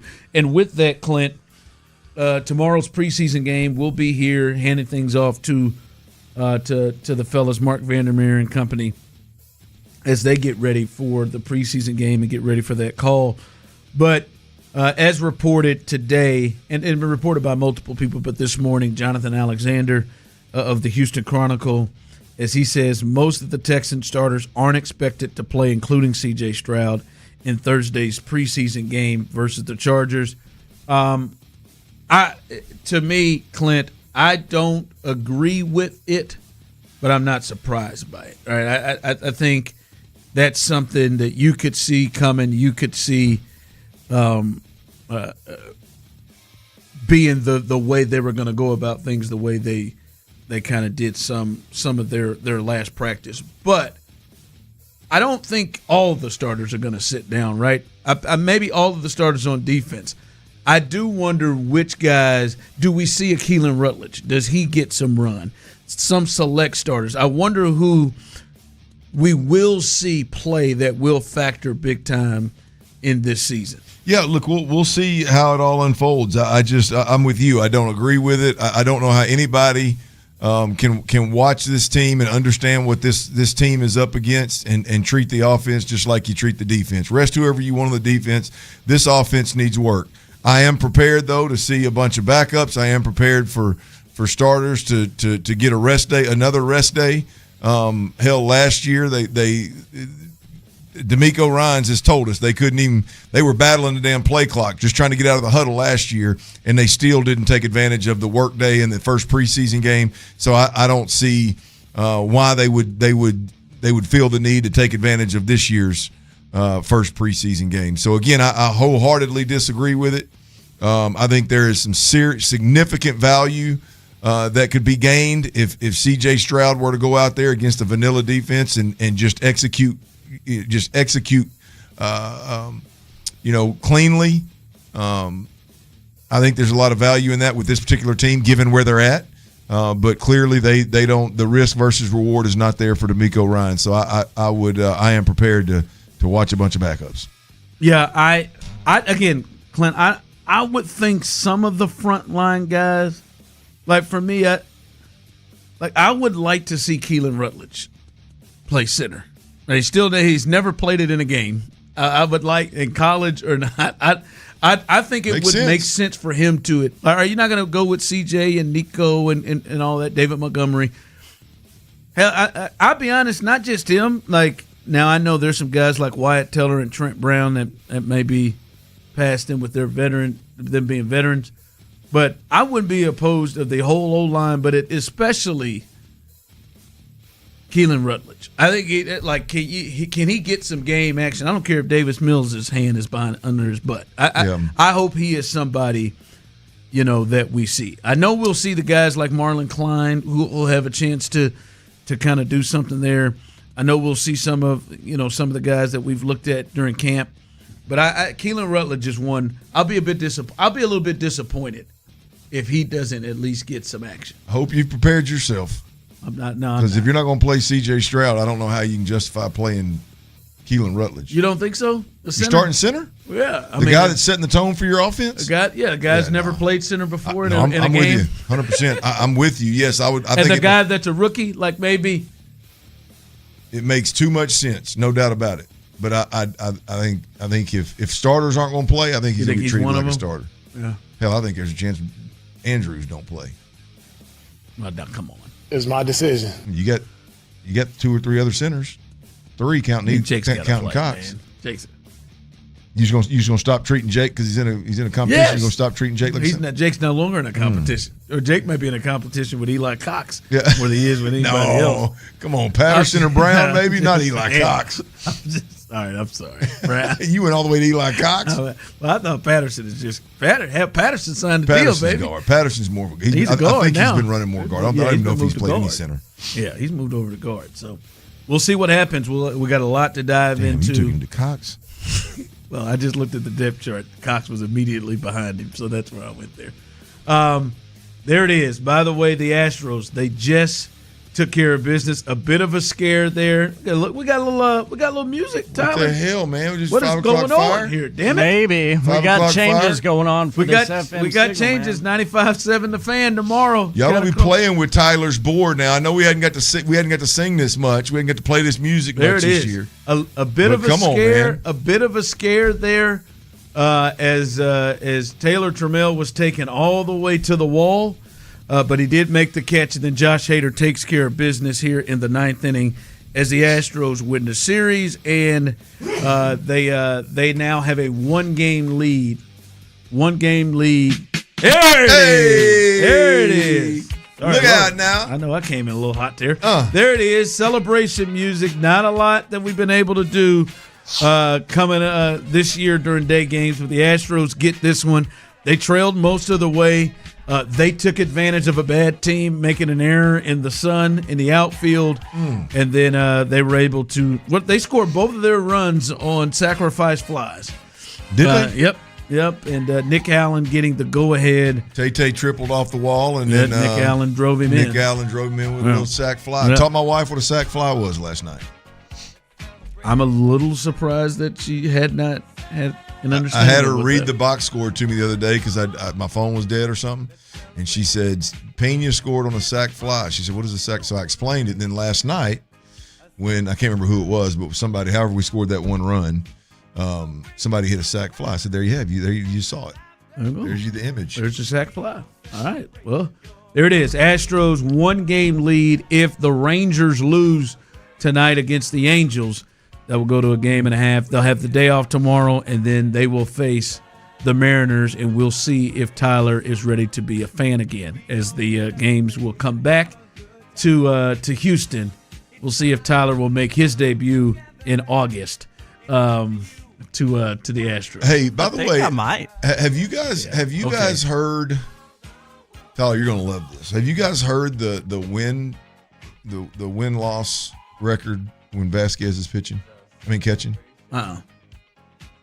I could guess that it's something, but no, I have not seen this. What is it? It's enough to name the starting catcher for the Astros. As I've been saying since April. No, it's ridiculous. It really is. I heard it. I don't remember the exact numbers, but it's.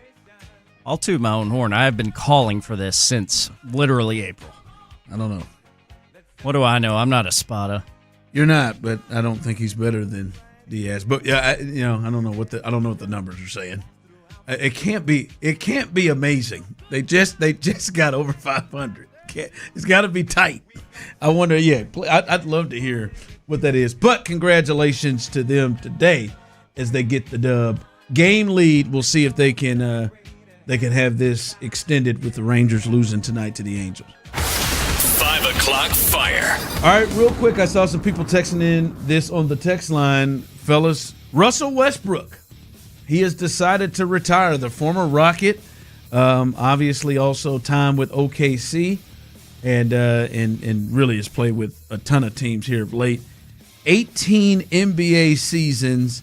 He has already been looked at as a top 75 player. He won the league MVP in 2017, 9-time All-Star, which seems short in 18 seasons. 9-time All-Star, 9-time All-NBA, won a gold medal as well, and is the all-time leader in triple-doubles. Russell Westbrook, the first person since Oscar Robertson to average a triple-double in a season. What's the first thing you think of when you think of the first thing that comes to your mind when you think of Russell Westbrook? He in my top 3 to 5 most explosive athletes in any sport of all time. Yep. And I'll be honest, I thought he'd age worse.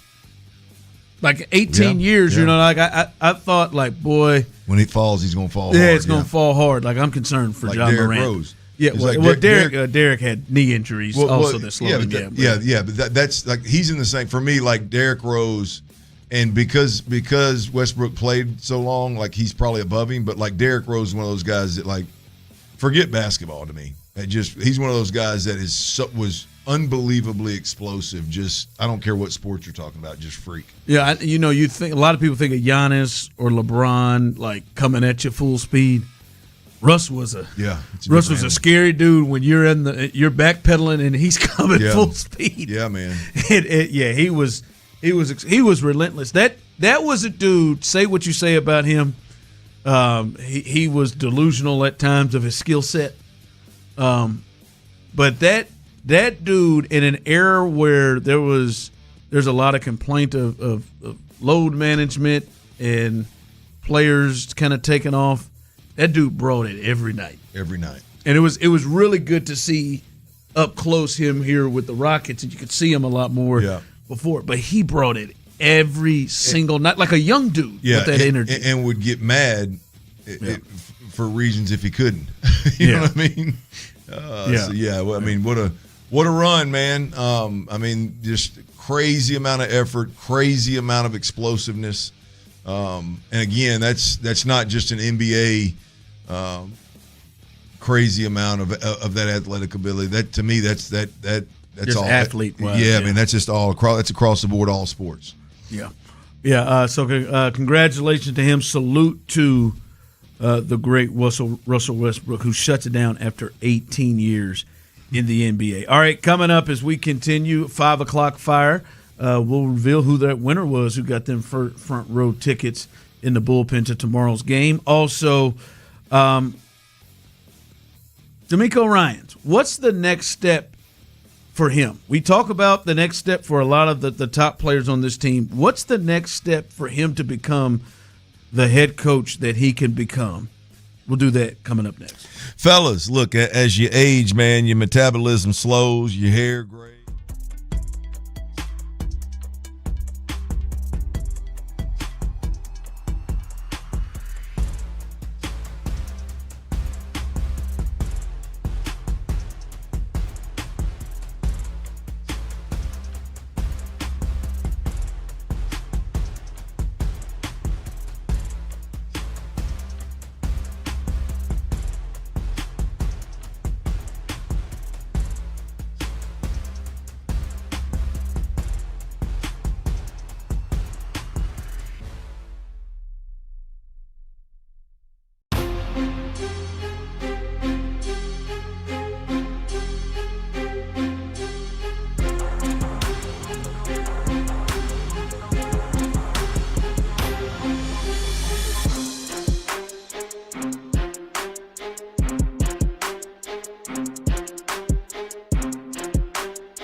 Houston. Starting Thursday, August 13th, Sports Radio 610 is moving to the FM dial. Introducing 95.7 The Fan. Every touchdown, every tackle, every Thirsty Thursday, Football Friday, and Reaction Monday, every conversation on your drive home, static free across the entire metro area. Louder, clearer, and better than ever. A new era begins on August 13th with Houston's sports leader, 95.7 The Fan. The Drive is powered by Mokaram Injury Lawyers. Heard in an accident? Call Mokaram Injury Lawyers at 281-222-2222. Sports Radio 610 presents The Drive with Stoerner and Hughley. Ground ball to the right side. Nick Allen is there. The Astros win it 2-1, scoring a run in the 7th, a run in the 8th, and maybe not their best brand of baseball in the 3-game series, but all that matters, Plumbers, they took 2 out of 3. They did. They took 2 out of 3, and they leave San Francisco winning that series, and they head back home. They'll have a day off. I think the big news coming before they take on the Mariners on Friday is to kind of see what's going on with Jose Altuve, who got hit in the foot, left the game yesterday, and did not play in the game today. Said he would get reevaluated once they get back to Houston. So that is going to be kind of the big news to see what happens as they get ready to play on Friday. But they get the dub. The pitching staff comes through. They use about 7 guys, and they give up 1 run there.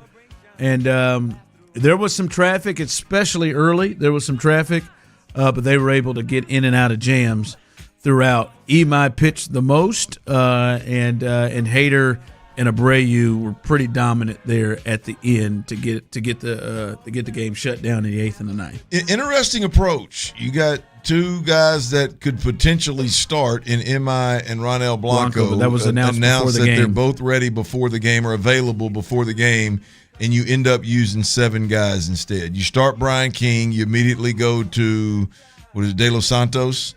Because King couldn't get out of the first. King couldn't get out of the first, and then you start rattling off 7 straight pitchers. That's an interesting. Obviously, that's not how they hoped it would go. Yeah, I think they were hoping Imai would be able to give him a little bit more. Well, hell, I'm sure you thought King would be able to give you a little more. And I bet King was just going to go an inning, but yeah. So yeah, I mean that would interesting approach, but they got out of there with a W. So come on with it. And the good thing is they have an off day tomorrow, so everybody should be rested, even though they used all those guys to get ready for that series against the Mariners. They have a 1-game lead now in the American League West over the Texas Rangers, who will play the Angels tonight. We'll see what happens in that game. Be listening to the fellas, Area 45 tonight. They'll keep you updated on that, let you know what is happening, see if the Astros are able to increase their lead or it drops to a half game. Congratulations to our winner, Eric, on the west side. Eric wins a pair of front row seat tickets in the bullpen for tomorrow's game, preseason game number 1 for the Texans, as they will face the Los Angeles Chargers. So congratulations to our guy, Eric, who won those. All right.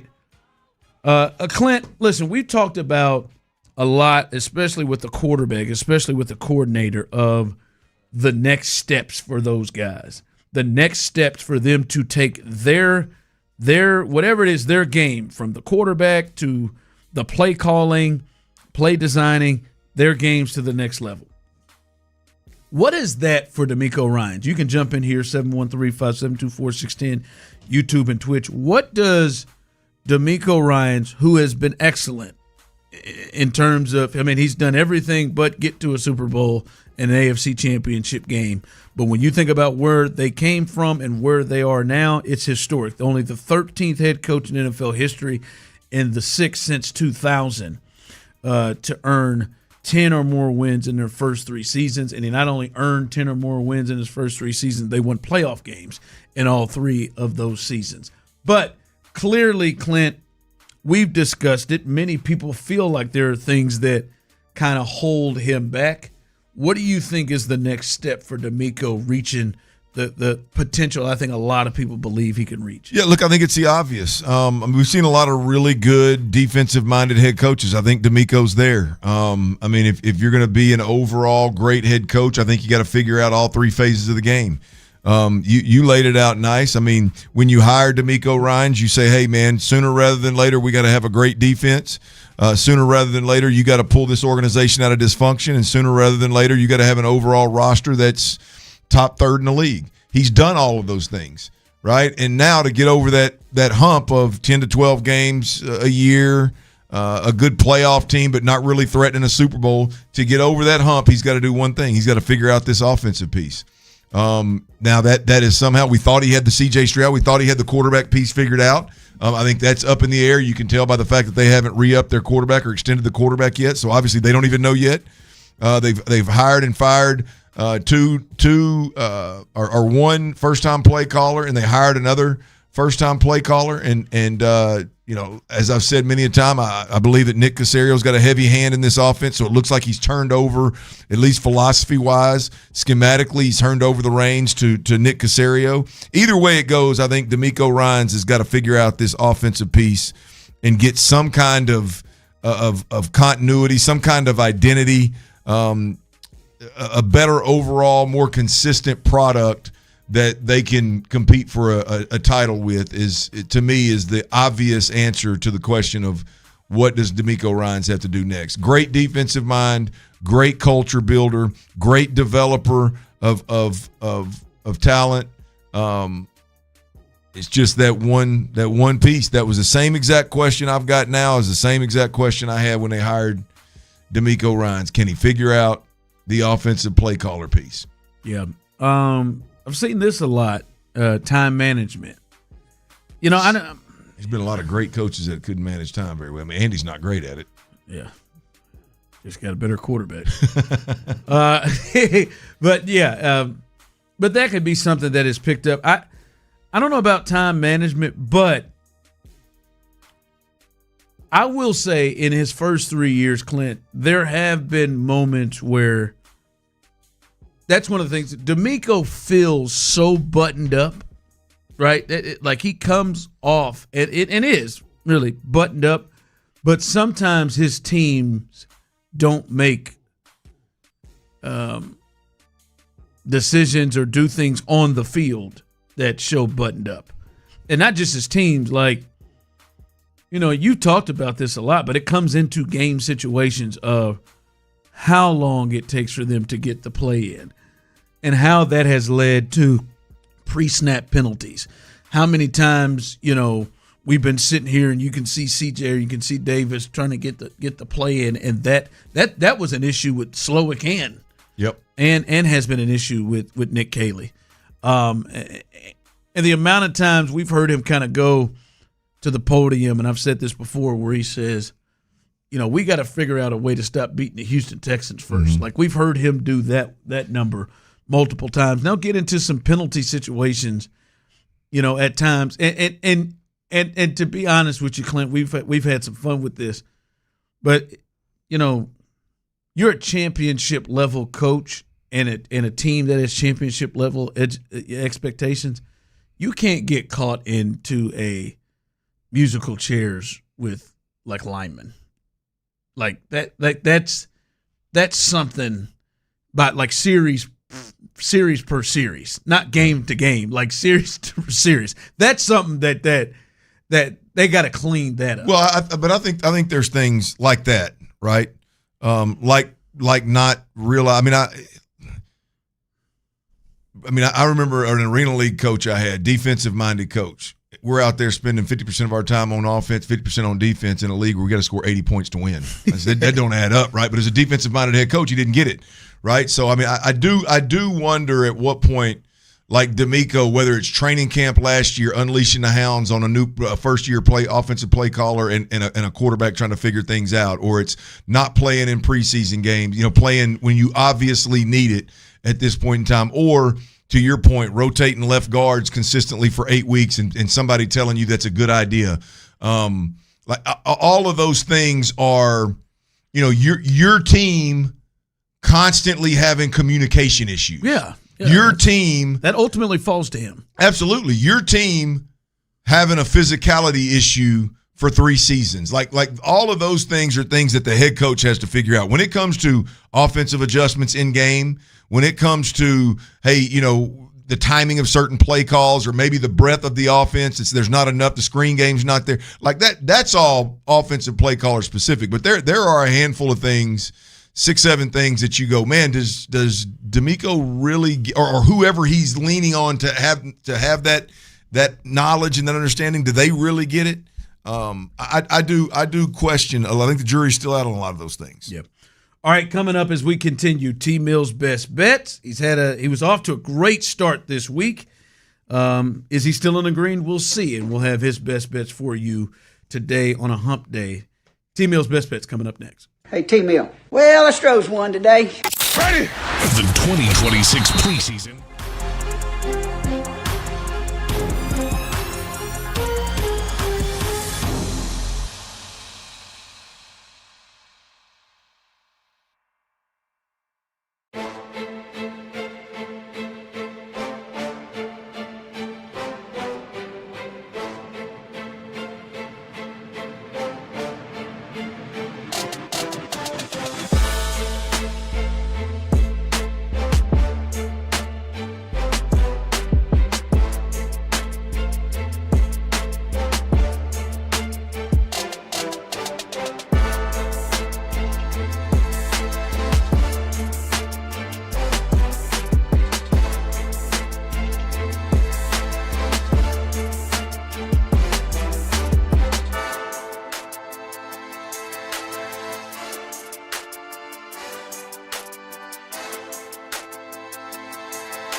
Get a free estimate from Generator Supercenter, the nation's #1 Generac dealer. GeneratorSupercenter.com. All right, H-Town. Today's picks are in. The choice is yours. Are you tailing? Forget the myths that the media's created and just follow the money. Or fading? There is no nobility in poverty. It's time for T-Mill's best bets on the drive. I want you to deal with your problems by becoming rich. All right, here we go. T-Mill's best bets. Started off Monday, 2 for 2 in the green. A perfect. There was a push in there, but a perfect 2 for 2. On Tuesday, we're back in the red, but that's all right. But not an offer. No, right? It wasn't. It slid into 1, not an offer. Hunter Brown, it looked like he was heading there. He just kind of settled in on those 4 strikeouts on you. Traffic on the base pass for Hunter. Yeah, we didn't get a chance to talk with that. Luckily for Hunter Brown, there was a baseball game that was happening today, so we were able to bypass him. But I just want Hunter to know that that's not good enough. I tell you what, though, boy. That ain't even good enough. Did I see 98 or 99 on that gun? You did. I remember him being high 90s. I don't remember him touching 98, 99. Yeah. Well, I just need him to. I need him to touch the 6th. Fair. That's a good point. That's just not against the Giants. All right, we just watched this team not be able to con together 1 run against 7 guys. All right, and Imai, they couldn't push it. If Hayden Wisniewski can get to the 7th, I need you to touch the 6th. Anyway, sorry. He screwed you over with them damn strikeouts. All right, what you got tonight? Remember, by the way, you can find all his best bets.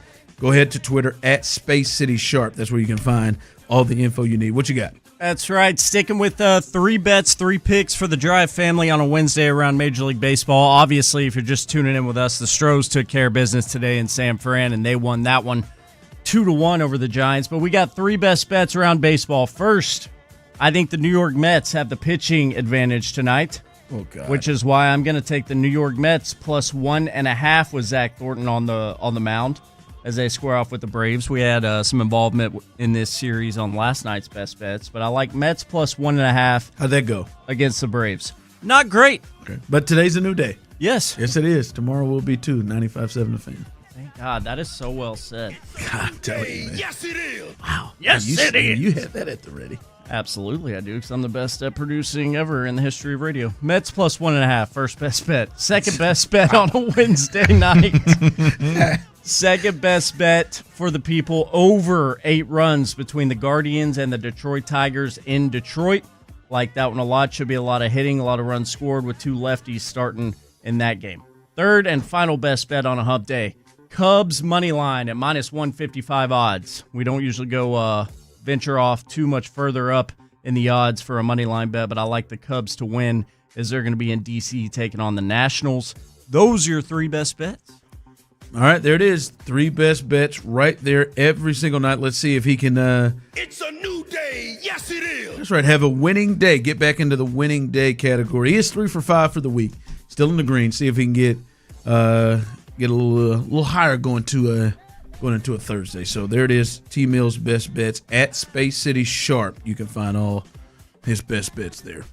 Coming up behind us as Texans All Access, they get rocking and rolling this evening as they get ready for tomorrow's preseason game number 1. And then Area 45 tonight. They will do their regular business, their regular fun. Sean Bijani, Patrick Creighton, and our guy Bryson holding it down. Live and local till 11 o'clock. They'll be talking about the Astros who got a big win. And as I said, they will keep you up and going about what the Rangers are doing, as the Rangers will be in Anaheim. And if they are able to lose to the Angels, and the Angels do have the worst record in baseball, if they're able to lose to the Angels, the Astros lead will increase to a game and a half. So they will keep you updated about that. I don't know if they're in an abreast group, but they will keep you updated. Oh, they are. They are? Okay. Take your word for it. So they'll keep you abreast about that tomorrow. Remember, tomorrow, huge day, 8 o'clock. You should be listening at 6, but 8 o'clock tomorrow is when the change officially occurs, and we flip over to the FM side of things, and we become 95.7 The Fan. That starts at 8 tomorrow, and the first guest you will hear around 8:20 on Payne and Pendergast, as I see Seth Payne stalking the hallways right now, will be none other than J.J. Watt. You'll hear from J.J. Watt, 8:20. He'll be the first guest ever on 95.7 The Fan. You'll also hear from Rudy T a little bit later on, as well as Roger Clemens. So should be a fun day. We'll have the McNairs on with us. Hopefully Kyle and Hannah have fun with us. And quick show. And Clint doesn't piss them off, because he's clearly the one who would. Oh, no, man. I don't know that I could piss either one of them off. I'm in good, man. I'm right where I need to be now. That's you, right. on the other hand? I think I'm in good right now. Well, no, I think you're in good, but you can get out real quick. You got a funny I've way got of a doing special things. talent. You got a special talent. I got a special talent. Oh yeah, I mean, but we got a quick show, man. Little quick 2 to hand 4 it right show, off. and hand it over to the pregame boys. That's right. Hand it over to Seth and Sean. Should be a good time. A big day tomorrow as we flip over to the FM side of things, and the Texans play their first game with us on the FM side as well. Be ready and hanging out with us tomorrow. All right, Clint. I know, and it is frustrating. I look at this. I don't think we're going to see the starters